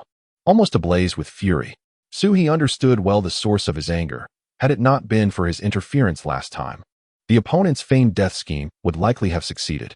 As you observe the other party's predatory gaze, a dismissive smile escapes your lips. It has been a mere month or 2 since you last met, yet it remains at the pinnacle of the celestial immortal realm. How pitiful. It stands at the apex. As do you. Why should you fear it? Why not inquire if it fears you instead? Admittedly, such words may sound rather arrogant. And Sue understands well that in a true confrontation, the likelihood of emerging victorious against the seasoned Dragon King is slim. After all, while it has long been established at the pinnacle of the celestial immortal realm, you have only recently made your breakthrough. Just as when you faced off against the Flower Fox, Despite being of the same realm, the other could still potentially end your life in a desperate struggle. A shared realm does not equate to comparable strength. At the moment when your gazes lock, a crisp crack reverberates from beneath your feet. Instinctively, everyone lowers their heads. The surface of the mountain begins to fissure like a spider's web, the cracks spreading outward. Witnessing this, several anxious celestial immortals hastily form seals, unleashing a torrent of spells that rain down like a tempest. Soon, the array shatters with a resounding boom. As the formation collapses, a moderately sized opening emerges within the mountain. The instant the entrance appears, several celestial immortals dive towards it. You grasp Lu Xuandao's sleeve urgently, urging him to move. Before your words can fully escape your lips, another 7 or 8 streaks of light rush into the cave. This is not an impulsive act on Su's part, seeking a swift demise. To wait outside like a sparrow waiting for the right moment would only be beneficial if it were a trap. Otherwise, if this truly is a relic of inheritance, lagging behind, even for a moment, could mean others seizing the opportunities within. Moreover, if the inheritance that Flower Fox spoke of, which could elevate a person's realm directly to the peak of true immortal, truly exists, then what good would waiting outside do? Would it not be akin to waiting for death? By the time others have fully leveled up inside, you would merely be a pawn for them to dispatch. You tug at Lu Xuandao's sleeve, yet he remains utterly still. Turning to look, you find his eyes ablaze, fixed intently on the Dragon King before you. His piercing gaze manifests like tangible sword energy, compelling the Dragon King, who was poised to charge into the cave, to abruptly halt, adopting a defensive stance instead. I know we harbor enmity towards it, you whisper, urging him to reconsider. But now is not the time for vengeance. The opportunity has yet to present itself. Engaging in a reckless battle would only serve to benefit others. In the current chaos, it is conceivable that the Dragon King could be vanquished by other celestial immortals without any effort on their part. With a metallic clash, Lu Xuandao unsheathes the longsword that hangs at his waist, gesturing for you to enter first. You furrow your brow in confusion. He is not typically one to act so irrationally. Without turning away from the Dragon King, Lu Xuandao explains, my lineage cultivates an indomitable path of relentless progression. Last time, though it set the formation and took advantage of the circumstances and realm suppression, defeat is still defeat. Since then, I have felt an obstruction in my cultivation, as if my thoughts cannot find clarity. Upon encountering it here, I must vanquish it to attain clarity of thought, to restore my momentum to its zenith, and to ascend even higher. You glanced at the fervently determined Lu Xuandao, and then at the grim-faced old Dragon King, finding yourself in a predicament. Perhaps it is best to proceed within, Sui pondered, not anticipating the unexpected encounter with the old Dragon King, nor Lu Xuandao's insistence on slaying him. Yet, the simulation was intended to gather information. Although departing now might seem a disservice to Lu Xuandao, it is undeniably the most prudent choice. Shall I take my leave? You gestured toward the cave entrance atop the mountain. Lu Xuandao's lips curled into a slight smile, his sword intent already materializing. Do not concern yourself with me. You should enter first. I shall deal with this foe and follow swiftly. I will await you inside, you reassured him, patting Lu Xuandao's shoulder before unfurling your golden wings and transforming into a beam of golden light that dove into the cave. Just before you crossed the threshold, the two figures behind you collided like falling stars, their sword energy and sinister aura staining the sky with hues of deep blue and black. You consoled yourself, thinking that this act was not one of abandoning a friend, but rather a courageous endeavor to scout the perils of this legacy on their behalf. Suddenly, darkness enveloped you, and the world spun violently. When your vision refocused, the surroundings had transformed completely. This was no mere cave, but rather a self-contained little universe. The dome above loomed like a dark sky, while the ground stretched endlessly before your gaze. Before you could examine your new environment closely, a multitude of gossamer-like winds converged into a web, hurtling toward you. You perished. Chapter 96. I thought you were a rogue. Simulation ended. Ding. Simulation concluded. The host receives the following reward options. Option 1. 1 Void Escape Talisman. Option 2. 1 Celestial Destruction Talisman. Ah, the elixirs. Suhi lamented, clutching his head in despair. I merely jested. I am not so chivalrous as to probe into dangers for Lu Xianshao. How could it have truly cost me my life? Elixirs. What's wrong? Seeing Suhi's expression of utter distress, Lu Xianshao waved his hand before him. Sui snapped back to reality, retracting the copper coin into his grasp. And no, it's nothing. He cast a glance at the rewards, ultimately choosing the second option. He already possessed a Void Escape Talisman and had neglected the Celestial Destruction Talisman previously. Hiss. Are these two items fraught with unforeseen peril? Sui had no time to ponder further, as Lu Xianxiao interrupted his thoughts. Was the outcome of your divination unfavorable? Lu Xianxiao frowned, concern etched upon his face. Sui pursed his lips. Well, it's rather complicated. Observing Sui's hesitance, Lu Xianxiao refrained from pressing him directly, pausing before tentatively inquiring, so, is this inheritance genuine? Sui blinked, contemplating briefly before nodding. It should be authentic. Although I ultimately perished, I did manage to enter that mountain peak, which harbors a self-contained microcosm, something even true immortals cannot fabricate. Either the orchestrator possesses a spatial spiritual treasure akin to the jade bowl previously held by Huali, or it is indeed a creation of an ancient powerhouse. Sui leaned towards the latter hypothesis.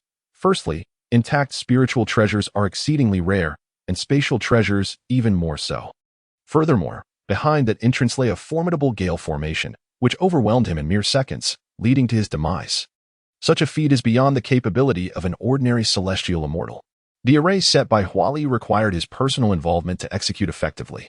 The mere reliance on the formation alone to vanquish him indicated either a prodigious mastery in array formation by the creator or an extraordinary strength on the part of the opponent, allowing even a less intricate array to eliminate intruding celestial immortals. Is that so? Lu Xianxiao's eyes brightened, pressing on. Did you unearth any other useful information? Indeed. Sui pondered momentarily before responding. The inheritance will commence in 5 days. 5 days. That is soon, Lu Xianxiao remarked. The old Dragon King will also be present. Upon hearing those 3 words, Sui distinctly sensed a flicker of murderous intent emanating from Lu Xianxiao, seated across from him. Sui's gaze lifted. As expected. It aligns with what he stated in the simulation. The old Dragon King must be eliminated for his thoughts to be unencumbered. Perhaps sensing Sui's stare, Lu Xianxiao subdued that glimmer of malice, explaining with a light chuckle, my lineage cultivates the path of invincibility. There are advantages and disadvantages. The benefit is formidable combat prowess, essentially unmatched among peers. The drawback, however, is the inability to accept defeat or harbor thoughts of surrender, lest one's combat strength be severely diminished. Last time, I was defeated by it, my mental state hindered. If I could vanquish it this time, my momentum would ascend to new heights, rendering me invincible within the realm of true immortals. Sui suddenly understood. No wonder there was an insistence on eliminating the old Dragon King. He then curiously inquired, if one is nearly invincible within the same realm,